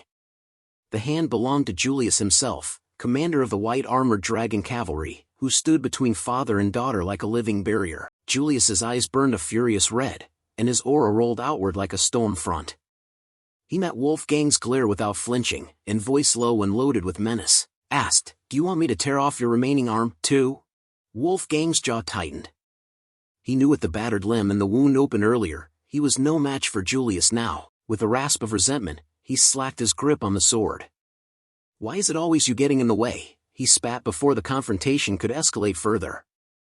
A messenger dashed into the arena, chest heaving, voice raw with alarm. "Invasion! The Trovan family, Trovan, has launched their attack. Everyone, return to your posts at once." The name hit like ice. Julius made a frustrated sound and pivoted, leaving the Elder Dragon grasping at air. In a voice that broke no argument, he barked, "Theo, Evelyn, this is wartime. Return to the White Dragon squad immediately." Both of them answered in unison, crisp and unwavering. "Yes, sir." Wolfgang's face contorted into a snarl. "Those bastards, how dare they look down on me?" he roared as he lunged back into fury. "Stop," I said. "Stop this instant. The duel isn't over. Stand where you are." But before he could summon another command, the ice dragon moved. Nellie Ragnar Tun stepped forward from the shadows, her presence chilling the air. Her eyes flashed like fractured glaciers as she addressed Wolfgang with a cold, cutting tone. "Lord Wolfgang." At her word, hundreds of slender blades of ice materialized in the air around the Elder Dragon. Her voice was flat and unforgiving. "I'll say this just once. Do not bring shame upon the 9 dragons again." Wolfgang's hesitation was thin and brittle. "Lady Ice Dragon, are you ignoring me?" "Ignoring the entire Elder Council," he demanded, disbelief thick in his words. Her answer came clipped and cool. "Who can say? I doubt his view differs much from mine." To his shock, the members of the Elder Council turned and walked away. One elder's tone sliced the air as he passed. "Even if the Elder Council's honor has fallen, we cannot be represented by one who defies defeat and brandishes his sword after losing." The words shattered Wolfgang's swagger. Pride crumpling, he dropped to one knee and admitted defeat. Publicly humiliated beneath the very banner he once commanded, Julius watched the old man's collapse with a small, grim satisfaction. As he and the others mounted their wyverns and took to the sky toward the White Dragon squad, his voice carried back across the arena. "It's finally over. A pitiful spectacle. A greedy old man reduced to a farce." The scene snapped away to the Trovan headquarters where Ed Trovan sat on a warlike throne, his face carved into a mask of cold intent. One of his generals reported imprecise and expectant, "With this move, we have taken the central plateau. Castle Harmon will fall soon as well." Ed's gaze sharpened. "And Ragnar's forces?" he asked, measuring the threat like a chess master. The general returned the report without flinching. "Their lord's cavalry and the private troops of the 6 Pillars appear to be converging on the central plateau." A manic chuckle bubbled up from Ed as he placed his hand to his brow and laughed. Not from joy, but from the thrill of a plan unfolding. "Foolish Ragnars," he breathed, the words cold as a blade. "They move exactly as expected." His fingers tightened. "I'll make them realize this war is only one piece of a much larger design. While they focus everything on the central plateau, our feast will be served right here." The scene shifted to one of the castles belonging to the 6 noble houses deep within Baku's family territory. Weary soldiers stood on alert, waiting to intercept an incoming enemy assault. One soldier muttered to another, "You know that new lord who just took over? Ever since he arrived, all he's done is lock himself in and drink himself stupid. In times like these, does he even remember he's supposed to be the head of this house?" His companion scoffed, bitterness lacing his tone. "Head of the house, this place is buried in debt. Everyone who could leave already did. Even knights and vassals who served the Bacchus name for generations have walked away. What's left for him to lead? Honestly, maybe drinking's the smartest thing he's done." A third soldier at the table nodded with a laugh. "Yeah, fair point. But didn't Ragnar send reinforcements or something?" The first soldier's grin twisted into disgust. "Reinforcements? Don't make me laugh. You mean those freeloading bastards?" He leaned closer, voice lowering. "Sybil and Eden from the Ragnar support squad. Reinforcements? My ass. All they've done is drink and lay around. They claim to handle the night patrols, but every time I check, they're passed out drunk. Support squad? More like a setup. Ragnar's just trying to push us out." The room filled with cynical laughter, the kind that sounded more defeated than amused. The scene shifted again, this time under the cloak of night. In the dark woods beyond the castle walls, the same soldier from before knelt before a hooded figure cloaked in shadows.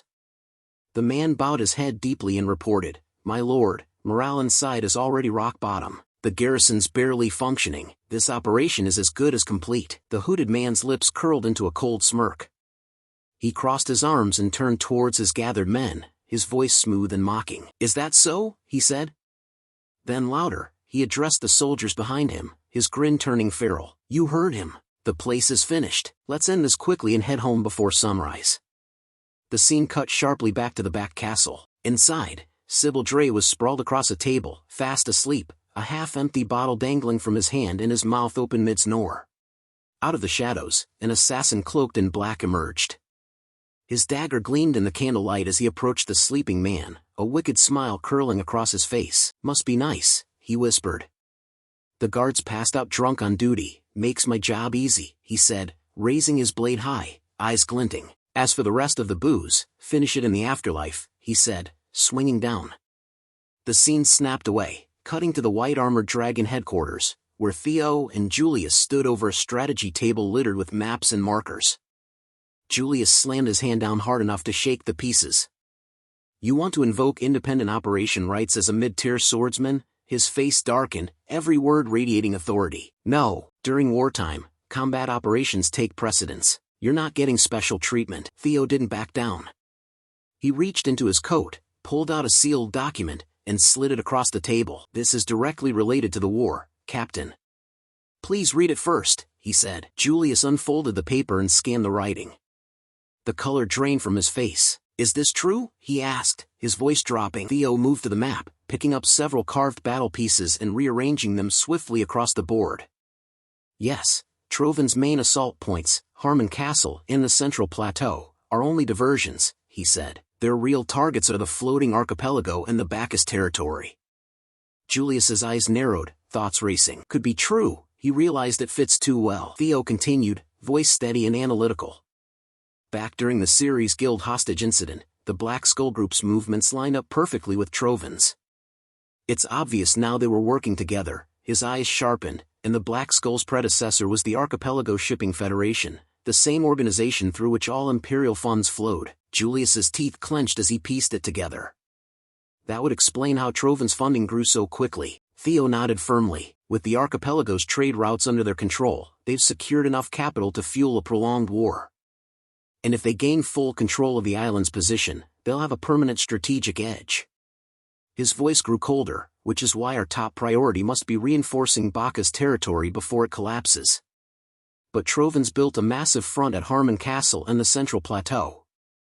It's an all-out offensive designed to keep us blind. The table went silent. Theo stood before the large table where the map of the continent stretched wide. Red and blue markers scattered across it like the scars of an unending conflict. His expression was firm as he leaned forward, his eyes scanning the front lines. With a steady voice, he spoke. "Ragnar has already deployed its main forces to the Central Plateau and Harmon Castle to counter the Trovin advance. We have no troops left to spare. I understand the necessity of holding those strategic points, but that's exactly why I've requested independent operational command so I can reinforce the Bacchus territory myself and investigate the archipelago that's been funding Trovin's movements." He raised his head then, confidence radiating from his sharp gaze as he continued. "All of this is so that I can bring this entire operation to an end once and for all." Julius leaned back, crossing his arms as realization dawned upon him. For a brief moment, his stern demeanor faded, replaced by a faint grin of pride. "So that's what you've been planning from the start," he thought to himself. He let out a quiet chuckle and said, "You foresaw all this from the very beginning, didn't you?" His voice carried the weight of both respect and approval as he added, "Fine, then I permit it. It's a war-related move, so no one can object. But remember one thing, Theo, do not overextend no matter what happens." Theo straightened his posture and gave a sharp nod. "Yes, Captain, I'll remember." As Theo turned to leave, Julius's gaze lingered on the document lying on the table. The intelligence Theo had provided was of exceptional quality, far beyond what most officers could obtain. He quietly thought to himself, these aren't just reports, they're top-graded intelligence, movement logs, encrypted messages, even maritime funding trails. The fact that he came to me instead of the Black Dragon who oversees intelligence means he's planning to take direct action. In that case, my permission is just a formality. Julius stroked his beard and let out a small amused laugh. His expression softened with pride as he muttered. I'm certain that boy has already made every preparation, far from the command room, deep within Baka's family territory.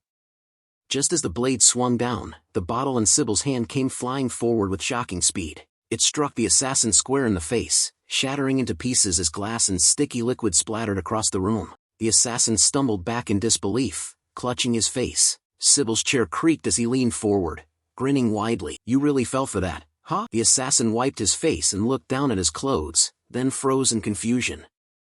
The smell was sweet, not bitter. This is orange juice, he exclaimed. Sybil laughed loudly, brushing off his coat with mock elegance. Correct. I don't usually drink alcohol, but it was easy enough to make you believe I did. His expression darkened slightly, his grin twisting into something sharp. Unfortunately for you, I'm wide awake now. Before the assassin could react, Sybil drew his blade and lunged forward. The strike was clean, merciless.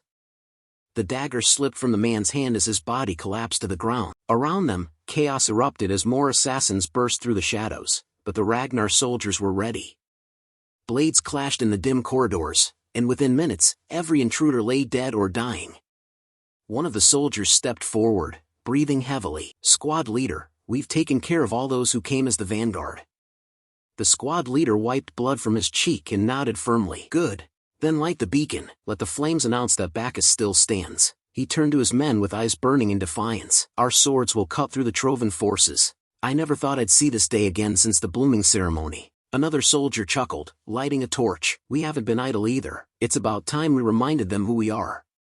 But as the man leaned forward to ignite the beacon fire, a faint sound behind them caught Sybil's attention. A shuffle of feet, too quick and too close.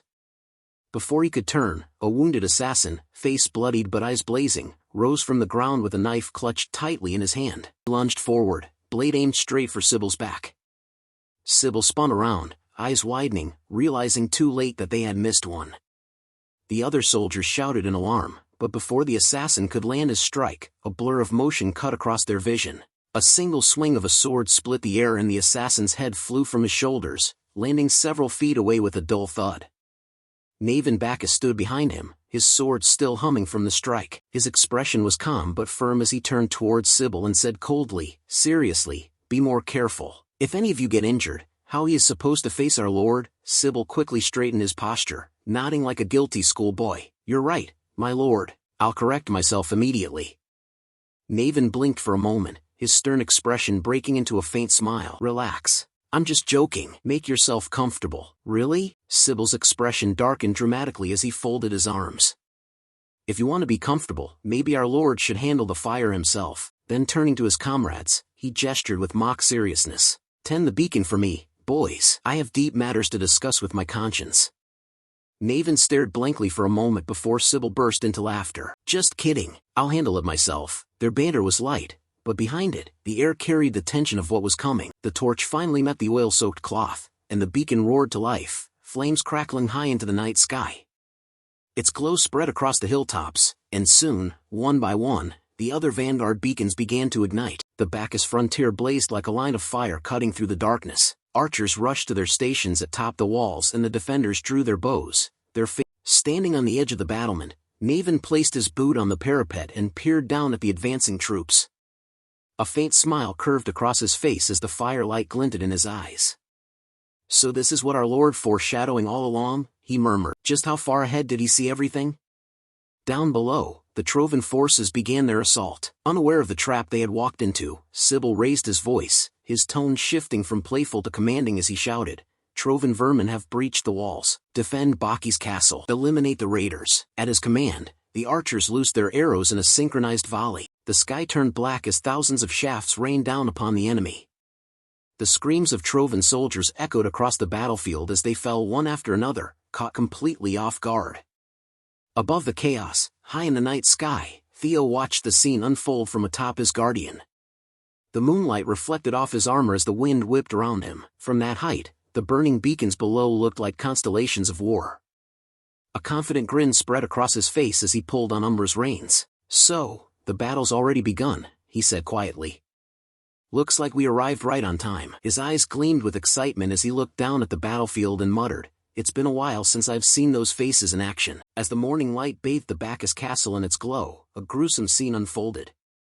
The Trovan forces lay scattered across the ground, their bodies lifeless, weapons fallen from their hands. Sybil's voice echoed through the stone walls, his words echoing, as Lord Theo commanded, the mission to defend the back territory has been completed. Theo stood calmly amidst the aftermath, casually telling Sybil, "I don't have to shout like that."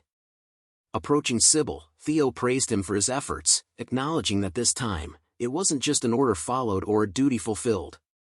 It was recognition from the man he respected most. Unable to contain his emotions, Sybil's shoulders trembled slightly, believing that Theo had finally acknowledged him.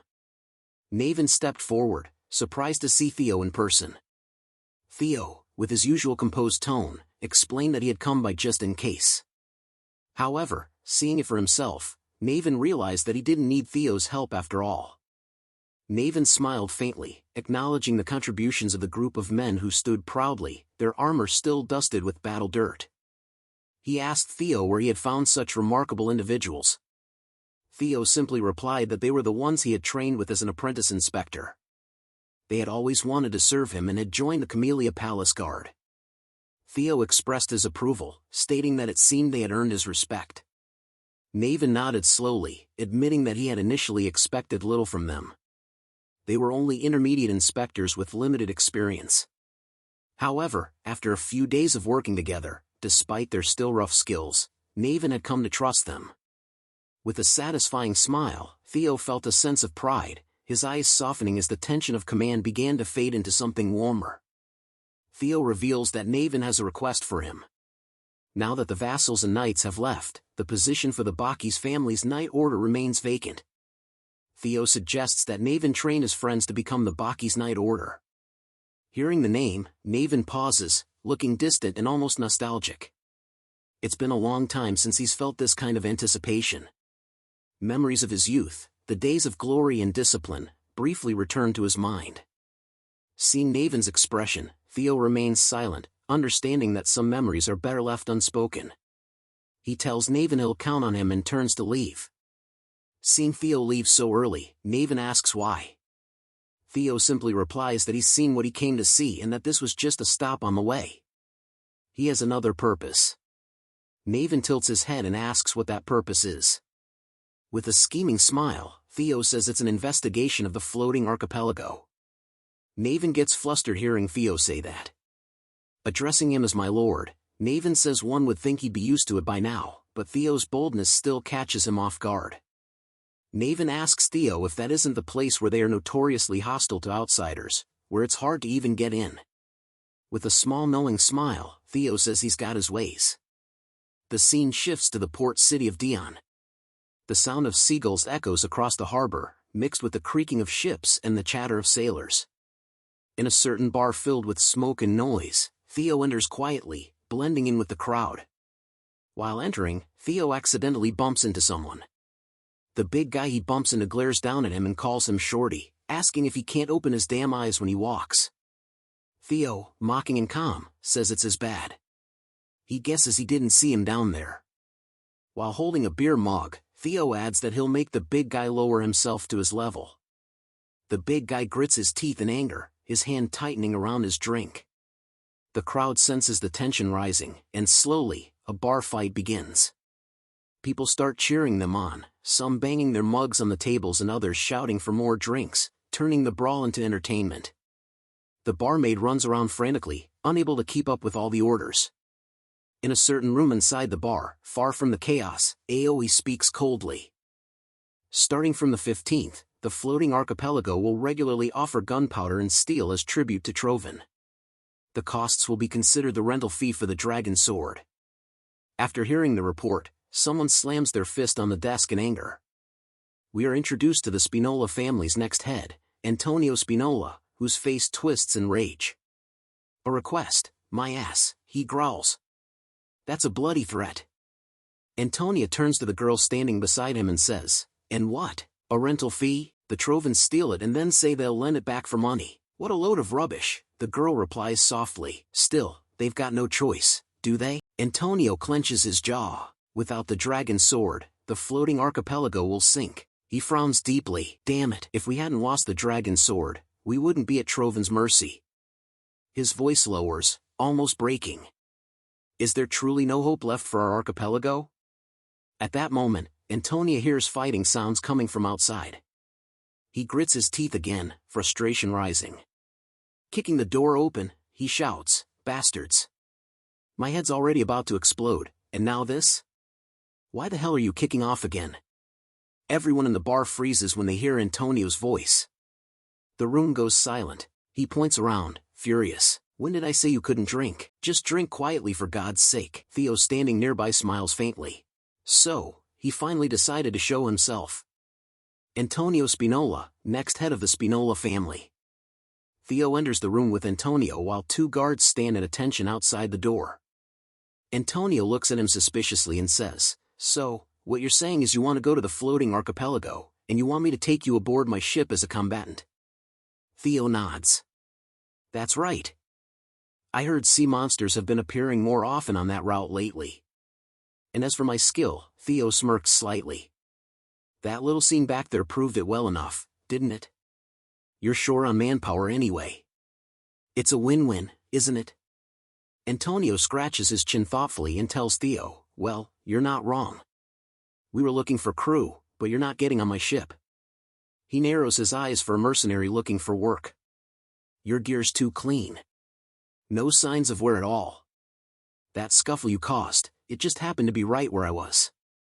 And you just conveniently know I've got a ship bound for the archipelago. If you were me, would you let you aboard?" After hearing Antonio, Theo chuckles lightly. "I'd have been disappointed if you hadn't seen through it," he admits. "Good. Let's get straight into it, then." Placing a badge on the desk, Theo says, "The armed resistance fighting for the liberation of the floating archipelago, the Black Skull's leader, Antonius Spinola. How about we make a deal?" Hearing Theo's words, Antonio's eyes widen.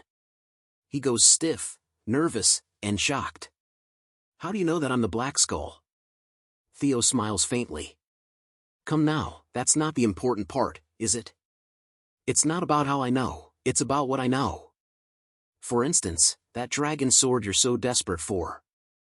After Theo says those words, Antonio's eyes widen even more. In anger, he kicks his chair back and yells, "Bastard! So, you're a dog of Trovin after all."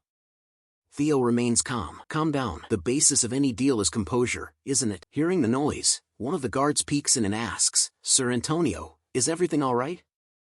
Antonio gestures for the guard to go back. He faces Theo again, even thinking calmly, "It's nonsense. If you're not with Trovin, there's no reason you'd mention the dragon sword." Theo leans forward slightly. "What if I told you I have the dragon sword?" Antonio picks up his chair, slowly, scoffing. "That's ridiculous. It's a fact that Trovin stole it, and now you're claiming you have it." "Absurd." Theo tilts his head. "Why is that absurd? Like you, the Trovins probably only said they had it, too." Hearing that, Antonio freezes. His mind races. Come to think of it, the Trovins have never shown the real thing. Could it be possible that their judgment has grown so clouded even with the archipelago's fate at stake? Theo says, "You've got nothing to lose, right? Why not just hear me out?" Antonio exhales slowly. "Fine, I'll hear you out." Theo begins, his tone calm but serious. The legend and mystery of the floating archipelago. It all begins with the tale of the hero Kriemhild. Antonio frowns slightly, flustered. "Looks like you already know the story." Theo nods. Kriemhild drove his sword into the head of the sea dragon that once ravaged the ocean, sealing it beneath the waves. The hero of legend, Kriemhild. That fairy tale, Theo continues, is real. The floating archipelago is said to float above the sea thanks to mysterious currents. But that's not true. The dragon Kriemhild sealed lies deep under the sea, and the immense mana it releases creates an updraft that holds the islands aloft. The dragon sword is the device that maintains that seal, a medium that keeps the mana flow stable. He pauses briefly before continuing. Ever since Trovin stole the dragon sword, the mana currents have grown unstable.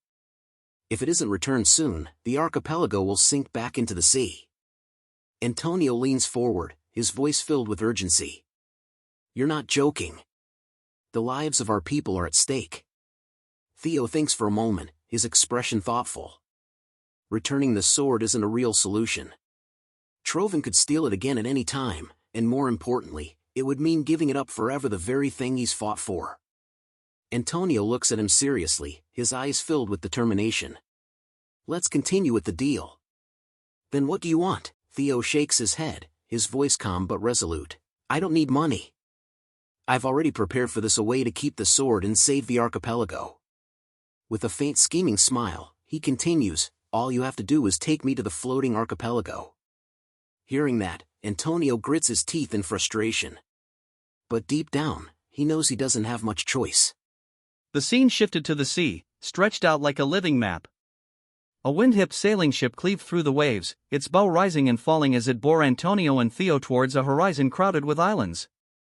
Theo stood at the rail, the wind tangling his hair. When he spotted the sight ahead, his grin widened until it was almost a laugh. The floating archipelago hung over the ocean like a stitched cluster of towns and docks. Big ships and small coasting cutters traded in and around its harbor, a hive of sails and smoke. From this distance, it looked alive with barter and bustle, flags snapping as ships jockeyed for space. Once a storied trade alliance with customs so distinct that the emperor himself had recognized its autonomy, the archipelago now showed the scars of occupation. Under Trovan control since the Great War, it had been stripped and repurposed into a manufacturing center for military supplies. Around the end of the Great War, many of the satellite isles had already slipped beneath the waves, wiped off the maps forever. He kept his eyes on the islands, letting a thought settle like a blade in his mind. For the sake of both Ragnar and the archipelago, Trovan traces must be erased. Before he could let the plan unspool further, Antonio's voice cut across the deck, taut with anxiety. You weren't joking, right? You promised to save the islands. Theo turned, meeting the man's tension with a slow, steady smile. Antonio pressed on, urgency sharpening every word. What you said before about preventing them from sinking by moving the islands. Theo's smile didn't waver. Don't worry, it's possible, he said. The confidence in his tone was a tangible thing. The sea dragon beneath the archipelago on the ocean floor is a primordial guardian. Later, Theo took the dragon's sword from its sheath and placed it reverently between the mana beasts he had summoned. The drake leaned forward, its scales glinting in the light.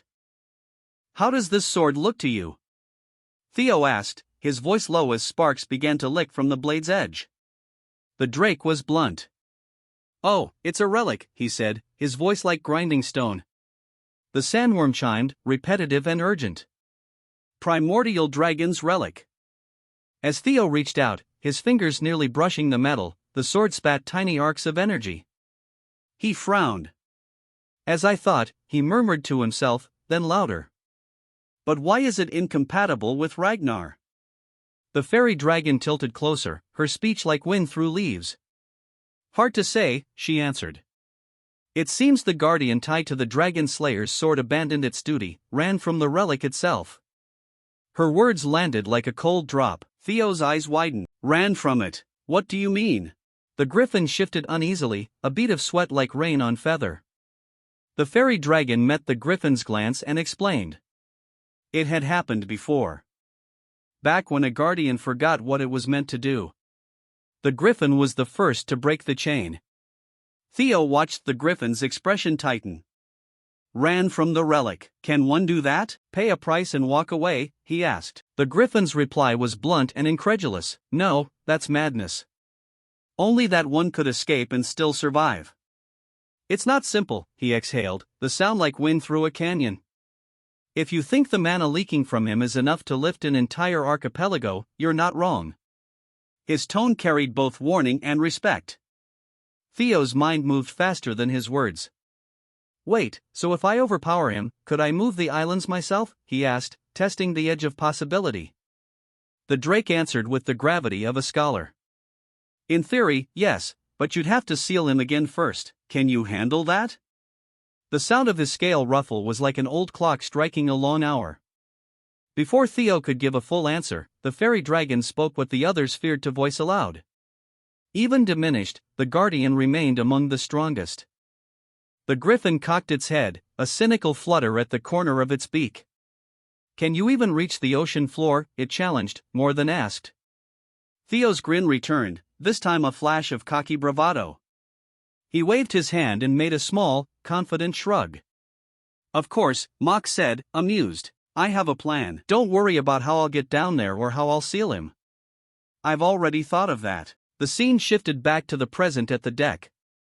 Antonio's tense voice cut through the stillness. So, that statue really has the power to save the islands. Power that even the natives don't know about. Theo glanced towards him, his expression calm but his tone edged with firmness. You're still suspicious, he said. Even after I showed you the Dragon Slayer sword. Antonio gritted his teeth and looked down, guilt and worry flickering across his face. I'm not suspicious, he said quietly, just worried. My homeland's fate is at stake. I hope you understand that. Theo's eyes softened slightly. He exhaled, then smiled with steady confidence. Yeah, I get it. Just get me there first, he said, his voice sure as steel. I'll make sure to save it. A faint light shimmered before Theo's eyes. A system notification flickered to life like a whisper from the world itself. Subquest, Dragon Slayer's Sword. Objective, return the sword to its original resting place. Locate the site, defeat the Guardian, and earn the right to wield it. As night deepened, wrapping the floating archipelago in a calm, eerie quiet, beneath this calm surface, inside a dimly lit cellar, Antonio had gathered his trusted men. Soldiers ready to stake their lives for their home.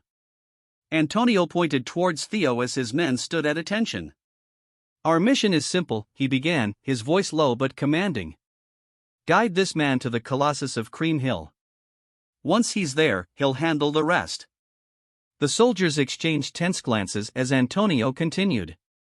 You all know the Trovan have bought off the main clan's head.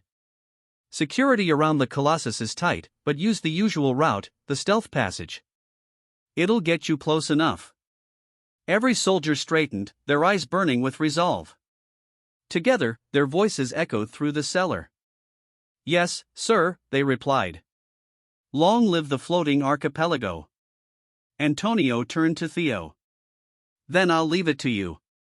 Theo nodded once, his eyes sharp and unreadable. Understood. Among the gathered men, one soldier lingered behind, his lips curling into a faint, sly smile. His eyes glinted with something that wasn't loyalty. The scene shifted to the heart of the archipelago. The colossal statue of Cream Hill towered over the landscape, a dragon-shaped monument carved into the cliffside itself. High walls and watchtowers gleamed under the moonlight, guarded by soldiers gripping their spears, unaware of the shadows creeping below them. Deep beneath the surface, Theo and his group slipped silently through a hidden passage, an ancient stairway damp with sea mist. Theo's eyes narrowed as he ran his hand along the stone walls. So, they really had a secret path down here, he murmured. The tunnel opened to a wide cavern where the roar of a nearby waterfall masked their movements. One of Antonio's men whispered, thanks to the waterfall sound, there's little chance of being noticed. But still, please be careful. Theo gave a small nod, his expression steady. Without hesitation, he opened his inventory and pulled out the Dragon Slayer's sword.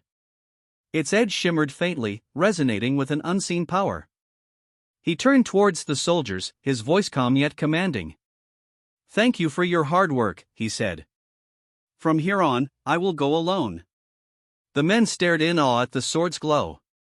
One of them whispered, eyes wide. The real Dragon Slayer's sword, he breathed. Incredible. Theo's gaze shifted upward to the towering statue of Cream Hill. The blade in his hand pulsed with energy and he could feel its reaction growing stronger. The closer we get, the more intense it becomes, he thought. His eyes traced the length of the statue up to the dragon's massive head, the source. He took a breath, then crouched and with one powerful leap, launched himself upward. His boots hit stone. Below, one of the soldiers watched Theo's ascent, off-filling his voice. He really has the Dragon Slayer sword, he thought. Finally, there is hope for our archipelago. But his relief lasted only a heartbeat. From the darkness behind him, a faint movement stirred. Before the soldier could react, a hand clamped over his mouth and a dagger slid cleanly across his throat. We can take back the stolen Dragon Slayer's sword, Bamong. Above, high at the top of the colossal statue of Cream Hill, Theo reached the dragon's crown. The night wind howled around him, carrying the salty scent of the sea and the tension of what was to come. He gazed up at the towering figure, the sculpted warrior holding an invisible blade, his eyes narrowed. It reacted strongest here, he thought, feeling the vibration in his arm where he gripped the sword. The problem was, what came next? Without hesitation, Theo drove ball-on deep into the statue's head.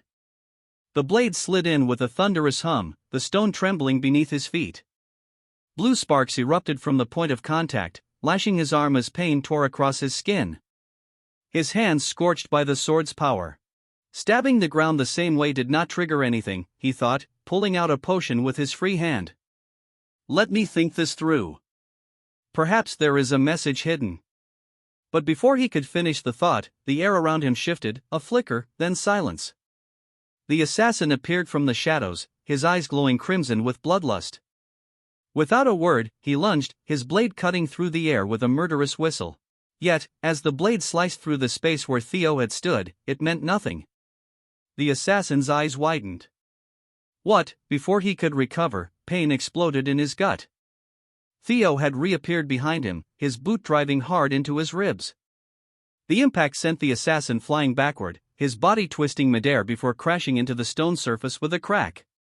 He coughed blood, clutching his side, shock flashing across his face. How did he get behind me? The assassin jammed his blade into the ground to keep himself steady, breathing ragged. The first assassin, Gray, snarled, his gaze locked on Theo. Theo, still holding the potion, wiped blood from his mouth and hissed. He is strong. Do not rush him carelessly, he said with a slow mocking grin. 3 against 1, he added softly. That was fair. Outside the walls of the Creamhill statue, the night's calm shattered. A deafening crack split the silence, echoing through the watchtowers. The guards flinched, weapons drawn. Did you hear that? One shouted. It sounded like something had broken. Another soldier pointed upward, voice trembling. Look, the Colossus of Creamhill. All eyes turned towards the mountain-sized monument, and what they saw froze them in disbelief. Massive chunks of stone peeled away from its body, cascading downward like meteors. As heavy rain pours down on the floating archipelago, the residents are shocked to witness the unfolding scene. Dark clouds swirl above like a furious beast, and thunder rumbles across the sky, echoing against the cliffs. Heavy raindrops shatter against rooftops, flooding the pathways. People clutch onto one another. Before their eyes, the 100-year-old guardian colossus of the archipelago, the ancient protector that stood for generations like a silent deity carved from stone, is collapsing. Meanwhile, the scene shifts to the relic's trial. Deep within the mystical chamber, Theo battles the skeleton dragon knights. A system message appears before Theo, shining in brilliant blue letters, informing him that he has recovered all of Creamhill's remains. Immediately, another system message pops up, asking Theo if he would like to check Creamhill's memories engraved in the remains.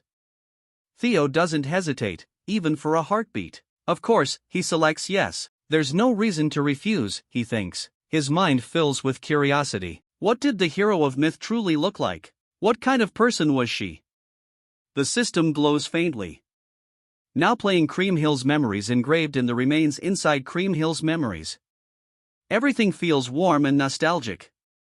The wind is gentle, the sunlight soft. There is a little girl running towards someone with a basket in her hand, calling loudly the name Levi. Her footsteps echo against the rocks as she reaches a cave by the seaside. Shouting that she is here, she enters the cave with excitement shining in her young eyes. Inside the cave lies a magnificent dragon slayer sword embedded in stone, glowing faintly. Calling the name Levi again and touching the sword with her finger, the little girl cheerfully tells the guardian to wake up. Slowly, the sword begins to glow brighter, and in a dramatic sight, the relic's guardian appears, the mighty Leviathan. But the guardian is angry. His deep voice shakes the cave walls. Addressing the little girl as young human, he shouts, asking how many times he must say it before she understands that he is Leviathan, guardian of the primordial dragon's relic. She isn't even Ragnar, so how dare she call him by that nickname? His massive form looms over her, scales shimmering with ancient power, his eyes burning with irritation. Yet the little girl, holding up the bread basket with a warm smile, tells Leviathan that his full name is too hard to say. She will just call him Levi. Her innocence disarms him. Realizing it's futile to argue with her, Levy calms down, sighing, and says she can call him whatever she wants. Talking to a foolish human like her will only tire his mouth. Seeing it's bread again, Levy frowns and asks why the innkeeper keeps giving her bread all the time. The little girl giggles and tells Levy that something really fun happened today. While chewing the bread, Levy frowns again, mumbling that there she goes again. And then the little girl continues her rambling happily, talking and talking, sharing her daily stories, her little joys and frustrations. Time passes like that. Days blend into years. She grows from a little girl into a young woman, still coming to Levy with a basket of bread, still rambling endlessly about her life. And Levy, although he complains, silently listens every time. On a moonlight night inside the same cave, Levy waits for the girl to show up. The waves outside glow silver under the moonlight, and the wind hums a quiet tune. Leviathan's massive form rests against the stone wall, pretending to be uninterested. But in truth, he is waiting, expecting her footsteps, her stories, her bright presence. Suddenly, he hears sounds outside the cave. Footsteps, rough, unfamiliar. He appears quickly, acting arrogant like always, and saying that he told her not to come again and again, but she just doesn't listen. Levy asks what happened today, but then he notices blood drops on the ground. His eyes widen. The girl, injured and bleeding, comes running toward Leviathan, asking for his help. She cries that strange men suddenly barged into the town and started hurting people. Her voice shakes. Before she can finish, someone grabs her hair from behind. An imperial soldier yanks her back, calling her a foolish wench. He mocks her and tells her the mighty emperor is extending his care to these rural waters and she should be grateful. At the same time, he gets to have some fun, too. Leviathan's fury erupts like a volcanic explosion. In anger, Levy calls out for Kriemhild. His roar shakes the cave. As his rage boils, he destroys the entire cave. Rocks shatter, waves rise violently, and fire burns everything across the floating archipelago. The imperial soldiers continue burning the natives, killing, pillaging, destroying everything in their path. Suddenly, the soldiers hear a terrifying commotion. Bones crack, stone breaks, wind screams, they turn and freeze. All the imperial soldiers get cut down like tofu. Chaos erupts among the soldiers as Leviathan tears through them. While one soldier tries to run away, he looks back and sees something unimaginable. Kriemhild is sitting on Leviathan's back holding the dragon-slaying sword. The soldier cannot believe some wench is riding a monster. She must be the one controlling it, he thinks in panic. He shouts to his comrades to kill the woman first. As Levy finishes off the invaders and the chaos settles, Kriemhild bows down and apologizes to him. She trembles, crying. She says he was supposed to wait for the chosen one, but because of her, he had to do this. She shakes in guilt, gripping the sword tightly. Levy tells her not to weep so sorrowfully. He asks if everything turned out well in the end, didn't it? Kriemhild tries to argue, but Levy encloses her within a protective bubble of magic, telling her she doesn't have to be sorry. The natives, seeing their savior, begin cheering her. They shout her name with joy. As Levy sets Kriemhild down, the people recognize her. It really was her who brought the sea dragon. Their joy spreads like wildfire. Their cheers echo into the sky. Levy then tells Kriemhild that she was right. He may have abandoned his duty, but somehow he feels at peace. By his will, not the primordial dragon's. By doing it, he could protect her smile. When the news reaches the emperor, he is furious. The great imperial army defeated by a barbarian girl who controls a sea dragon. Unacceptable. He realizes he was complacent about the remote area. He orders his royal guard to reclaim his land swiftly. The royal guards arrive, brutal and merciless. They take the natives hostage and corner Leviathan. The commander of the royal guards, intrigued, observes Leviathan, a creature that just won't die.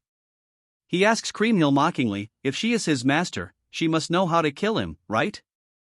Levy tells Kriemhild that it is all right. He is a guardian. He won't die. He will go into a deep slumber. With the magic left inside the relic, when he comes out, she will surely be able to put him to sleep. But as the commander orders the natives to be executed, Levy realizes the situation is hopeless. He whispers to Kriemhild that they weren't granted much time together. Kriemhild is devastated. She cannot do it. Levi forces her. She begs him not to make her seal him. With a heavy heart, Levi tells her that perhaps their fate was destined the moment he broke the rules. She should not feel guilty for protecting her people. He will help her one last time. He smiles and says in a soft tone that he had fun. Those words break her completely. In a final act of sorrow and courage, Kriemhild seals Leviathan. The commander laughs loudly, but his laughter turns to horror as a massive tsunami rises. The wave engulfs only the Imperial soldiers, sparing the natives completely. With this, Leviathan fulfills his final promise to Kriemhild. Theo watches the memories with trembling hands. His chest tightens. He realizes Kriemhild was never the fairy tale hero people described. She was simply an unfortunate girl who wanted to be friends with a guardian. As the memories end, Kriemhild appears before him holding the Dragon Slayer sword. She tells Theo that he is the chosen one Levi waited for. She becomes emotional, saying that because of her, Levi couldn't fulfill his duty. That must have pained him deeply. Presenting the sword to Theo, she asks him to make Levi happy. Theo holds the sword gently and says he doesn't think he needs to do that. Kriemhild looks confused. In a warm voice, Theo says, this guy Levi already looked happy enough to him. Kriemhild pauses, surprised, and then understanding washes over her. Tears of happiness appear in her eyes. Back in the real world, the natives of the floating archipelago arrive at the collapsed Colossus. Soldiers try to stop them, warning of further collapse risk. But people notice someone in the ruins. All gasp in shock when they see Theo holding the dragon-slaying sword, and they all begin to cheer. Kriemhild has appeared and their hope reignites. The chapter opens in the underground meeting hall of the floating archipelago, where a tense gathering is taking place. Noel, the ninth servant of Troyvin, arrives with a relaxed demeanor that immediately aggravates his co-conspirators. The heads of the three major shipping clans are anxious because their plans are facing a significant disruption. The source of their anxiety is the foreigner, Theo, whom the public currently believes to be the legendary hero Kriemhild. The clan heads demand to know why the dragon-slaying sword, which was supposed to be secured in Troyvin, is now in the hands of this outsider. They report that because of Theo's actions, the residents of the archipelago have gathered around him, and there is a real danger that the power of the three clans will fall entirely into his hands. The clan heads remind Noel of their agreement. They handed over the dragon-slaying sword to Troyvin in exchange for the preservation of their positions and authority, and they view the current situation as a breach of that contract. Noel, however, is dismissive. He calls their complaints about the uprising a trivial matter and, when pressed, reveals his true feelings. He sees the shipping clans not as partners, but as insects he could crush whenever he chooses. He mocks them as traitors willing to sell out their own country for personal gain. When one of the clan heads asks whether he truly intends to entrust the recovery of the sword to their forces rather than retrieving it himself, Noel explains that he would prefer to act personally but cannot. He reveals the real reason he is staying back. One of Ragnar's 9 dragons, the hegemony dragon, has arrived on the archipelago. Since this powerful threat is present, Noel must prioritize restraining him first, leaving the task of dealing with Theo and the crowd to the shipping clans. Theo stood amid a massive, desperate crowd of archipelago residents, all gathering around him because he held the dragon-slaying sword. The Kriemhild Noel worships as a deity had been nothing more than a kind, ordinary girl he knew. To them, he was the reincarnation of the legendary hero Kriemhild. Terrified by the looming collapse of the floating archipelago caused by Troyvin's schemes, they begged him to save them. Their voices rose again and again, "Please save the floating archipelago." Realizing he needed to move their hearts, Theo stepped forward and addressed the masses with the authority of a savior. His voice boomed across the plaza as he declared, "People of the floating archipelago, I will save this archipelago. I will absolutely bring salvation." His words ignited the crowd, cementing him as the beacon of hope they desperately needed. As the cheers echoed, a figure emerged from the temple, Priest Marty, the overseer of the Kriemhild temple. Approaching Theo, he said, "I've been waiting, Kriemhild." Marty led Theo away from the crowd and into the Kriemhild temple. As they walked through the temple halls, she explained that her family had maintained the place for generations, faithfully believing in the prophecy that the hero would one day return. She brought him to a pedestal displaying a softly glowing object. Theo asked, "This is," and Marty explained that it was the necklace worn by the original Kriemhild, known as Kriemhild's Pearl. The magical accessory served as the key to reaching the deep-sea dragon by allowing its bearer to move freely underwater. As Theo took the pearl, he paused and confronted Marty, asking if she truly trusted him. Marty bowed and dropped her formal tone, addressing him as Lord Ragnar. Surprised, Theo demanded to know how she recognized him. Marty explained that the dragon-slaying sword was an artifact of the primeval dragon, and naturally, only someone of Ragnar's bloodline could awaken it. She admitted that although she wished she could fight alongside him, she could not, because she needed to focus on the looming threat of the hegemony dragon. Marty then guided Theo to a massive staircase descending toward the water, instructing him that throwing the necklace into the sea would open the gate leading to the deep-sea dragon. At the same time, Noel and the shipping clans made their move, broadcasting a message to the public branding Theo as a terrorist falsely claiming to be the hero Kriemhild, and ordering soldiers to eliminate anyone who supported him. Ignoring the chaos erupting behind him, Theo stood at the water's edge. "Is this the place?" he murmured before throwing Kriemhild's pearl into the ocean. The water reacted instantly, swirling into a massive, glowing vortex. Theo dove straight in.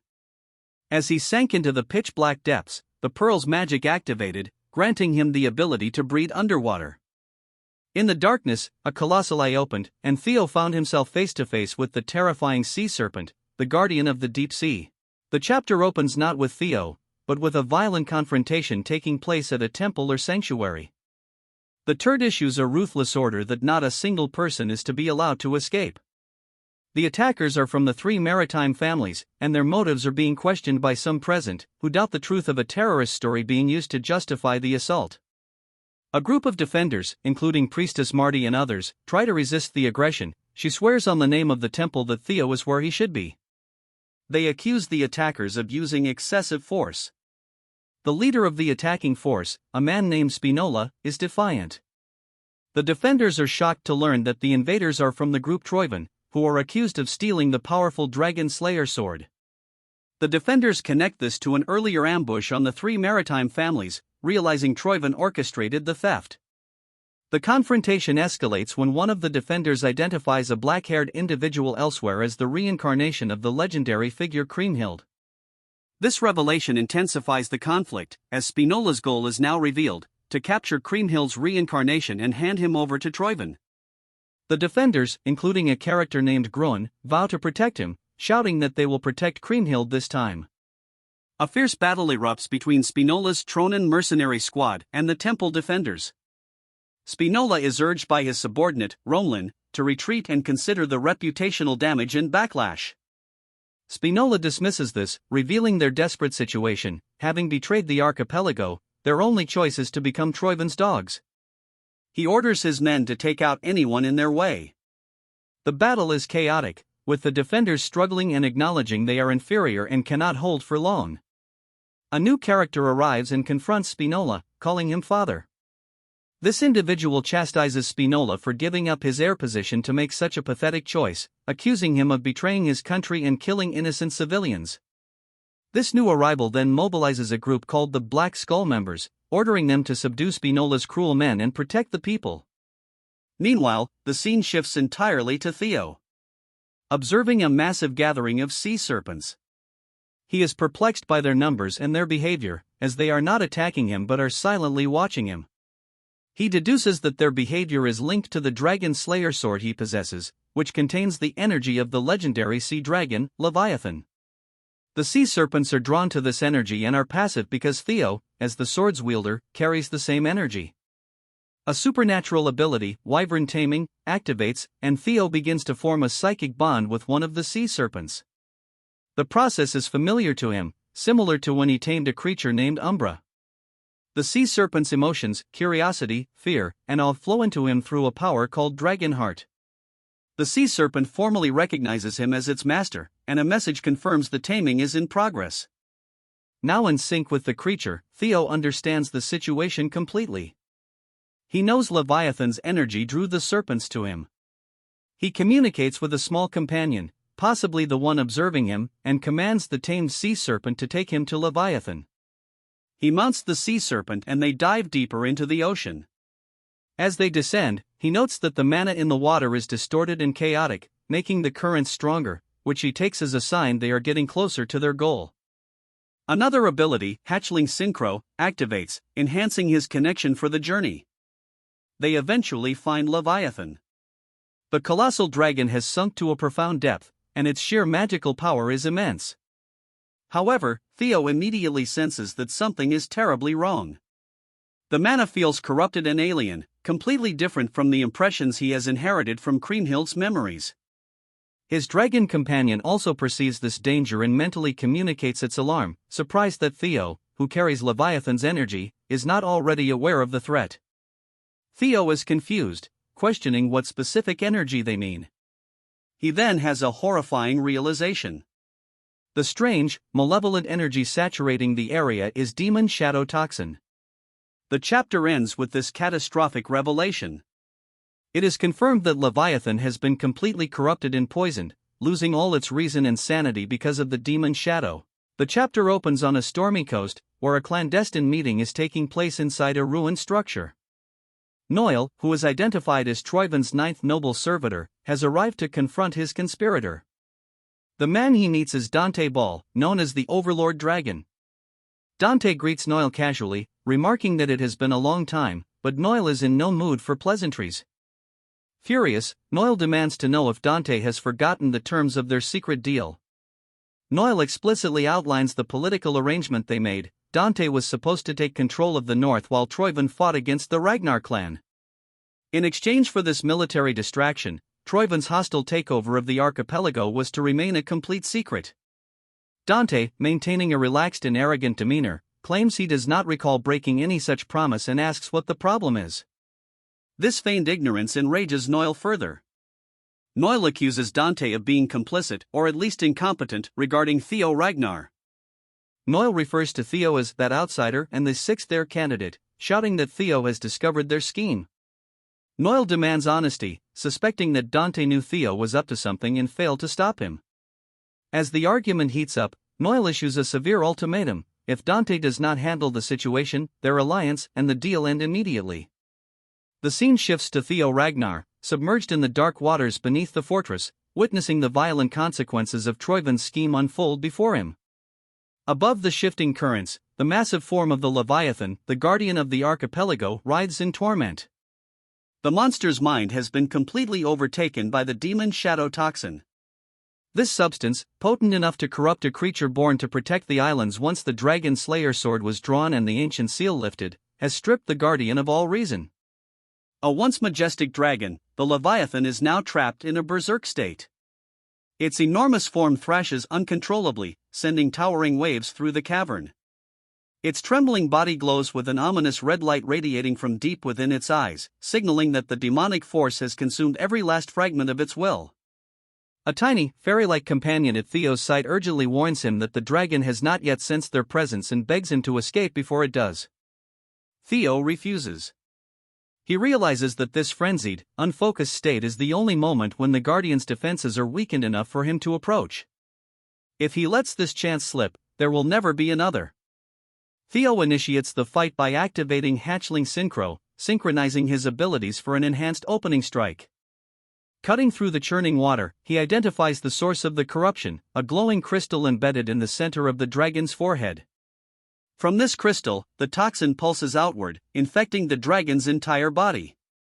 He attempts to break the crystal immediately, rushing head-on toward the critical point. But the dragon's innate defenses prove overwhelming. A barrier forms around the crystal with raw instinctive force, deflecting Theo's attack and blasting him backward. The shock ripples through the water, hurling him through the currents and forcing him to regain control amid the turbulence. As he stabilizes, Theo realizes that his underwater mobility is far too limited to outmaneuver the Leviathan on his own. The creature's size and speed make every approach perilous. To overcome this handicap, he summons a sea serpent to serve as a mount. The serpent coils beneath him, giving him the agility to dart through the water with far more precision. With this support, he is able to slip past the Guardian's sweeping movements and close in once again. Approaching the corrupted forehead crystal, Theo senses the demonic energy thickening around the wound.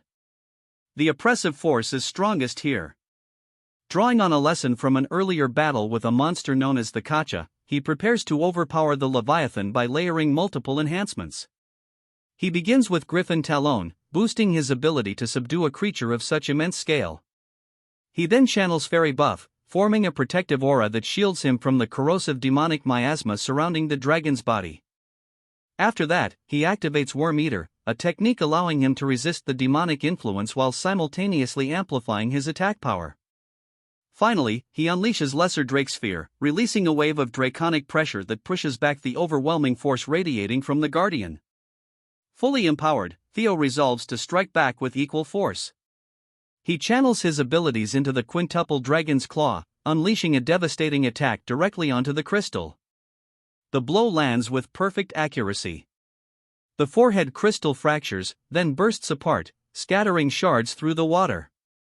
The effect is immediate. The purple demonic aura begins to evaporate from the Leviathan's body like smoke drifting away in the current.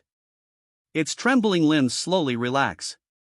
The red, clouded glow in its eyes fades, restoring the clarity that had been stolen by the toxin. At last, the Guardian regains its senses. Weakened and dying, the Leviathan gazes at Theo and mistakenly speaks the name of a woman, Kriemhild. Theo gently corrects the fading Guardian, identifying himself as Theo Ragnar, the Chosen One, and telling the dragon that he has come to deliver Kriemhild's final message. Hearing this, the Leviathan accepts the truth of its situation. It explains that it no longer deserves the title of Guardian, for it had defied the will of the primordial dragon when it abandoned the relic. Now, corrupted by demonic energy, its destruction cannot be prevented. Despite this, the Guardian refuses to let its remaining strength vanish unused. It chooses to entrust what power it has left to Theo. It asks him to use this power to protect the people whom Kriemhild once wished to save. Theo vows to fulfill this final request. With a final moment of gratitude, the dying dragon channels its remaining essence into Theo's sword. Its form dissipates into the surrounding water, leaving behind only its legacy and Theo's promise to carry it forward. As Theo jumps into the pool of energy, the entirety of the island starts shaking. Deep beneath the surface of the ocean, Theo battles against a catastrophic failure. The mystical ocean currents that once upheld the floating archipelago alongside the great beast Leviathan are rapidly vanishing. Theo realizes that at this rate the entire island chain will founder and sink into the abyss. Urgency grips him, there is no time to waste, and he must absorb the power immediately to avert disaster. The process proves far more violent than he anticipated. Theo's body is racked with pain as he attempts to internalize the raw energy. He acknowledges his own arrogance, realizing too late that the other Guardians had warned him Leviathan stood on a completely different tier of power compared to previous challenges. The mana is overwhelming, threatening to tear his physical form apart before he can master it. As his body begins to fail under the strain, a voice echoes through the water, commanding him to use the sword. Heeding the instinctual command, Theo draws the massive dragon-slaying sword. With a thunderous roar that shakes the ocean floor, he swings the blade. The effect is instantaneous. By passing the torrential flow of mana through the sword once before absorbing it into his body, he significantly reduces the physical strain. The chaotic energy stabilizes, transforming into a blue aura that surrounds him like a second skin. A mystical voice notes with a hint of approval that Theo has used his head, praising his quick thinking. With the power of Leviathan now firmly in his grasp, Theo makes a bold decision. He will not merely keep the island afloat, he will move the floating archipelago in its entirety. He sets his sights on a destination perfectly suited for this new era, the bay in the northeastern region of Ragnar, the place where the archipelago once rested in ancient times. On the surface, panic has taken hold of the populace and the soldiers. The earth quakes violently, leading many to believe the island is finally sinking. Despair turns to confusion, then to awe, as the soldiers realize the coastline is shifting not downward, but forward. The archipelago is moving, guided by an immense force from below. Theo bursts from the water and lands heavily on the stone docks. He is visibly exhausted, steam and mana radiating from his body. He triumphs in the thought that the hardship was worth it, the danger of sinking has been eliminated. Hidden in the shadows of the chaotic docks, Pharrell and the masked mercenary Noel reel from the unexpected turn of events. Noel initially questions whether they should end their apology there, but then turns sharply on Pharrell, accusing him of trying to gloss over the failure. He points out that even Pharrell failed to foresee that Theo, whom the panicked crowd is confusing with the hero Kriemhild, would actually succeed in moving the entire archipelago and surviving the trial beneath the sea. Despite the shock, Noel quickly regains his composure. He notes that the plan is still nearing its intended conclusion and that Theo's survival is, in a twisted way, convenient. Since Theo has exhausted himself unraveling the secrets of the dragon-slaying sword, they can simply kill him now and claim the weapon for themselves. The conversation shifts to their warped political dynamic. Noel sharply criticizes Pharrell, realizing the noble intends to use the mercenaries to eliminate Theo, a potential political adversary, without staining his own reputation. With a biting sneer, he mocks Pharrell using a pointed idiom, asking if he intends to blow his nose without touching his hands, a jab at Pharrell's desire to remove obstacles without taking responsibility. Despite the contempt, Noel concedes that assassinating the weakened hero is the most profitable outcome for both sides. An assassination attempt is immediately launched against the weakened old man, but the attack is intercepted amidst cries that Kriemhild has returned to seal the sea dragon. Theo confirms that the archipelago is safe and will no longer sink, accepting the man's gratitude and telling him to rest without worry. Theo then turns his attention to the enemies surrounding him. He reflects that he endured the underwater trial specifically to protect this place and himself. As he walks toward the hostile forces, the dragon-slaying sword in hand, the soldiers stare blankly, terrified by the sight of the weapon seemingly walking on its own legs. Theo notes with cold anger that in the short time he was away, these people have turned the place into a complete mess. Unleashing a terrifying aura that forces the soldiers to scream in horror, he commands everyone to lie face down. Sensing the attack but too exhausted to dodge, he braces himself. A devastating sweeping slash. The attack erupts like a tidal wave of energy, annihilating the pirate attackers in a single blow while the nobles and guards watch in stunned silence. Theo stands dominant amidst the wreckage with blood thing the entire area. Noel enters the scene and tells them that they caused such a mess yet they couldn't handle a kid all while killing all of them. Old man is shocked that his father is dead. Theo tells him to get his act together since the civilians will need his help. Theo is in a tough spot since Noel was this far yet all he could do was stop his attack. As he releases extreme killing intent, he tells Theo that it's enough for his attack, telling him that he will turn him into something even his father will not be able to recognize. This concludes this part. Make sure to like and subscribe for another part.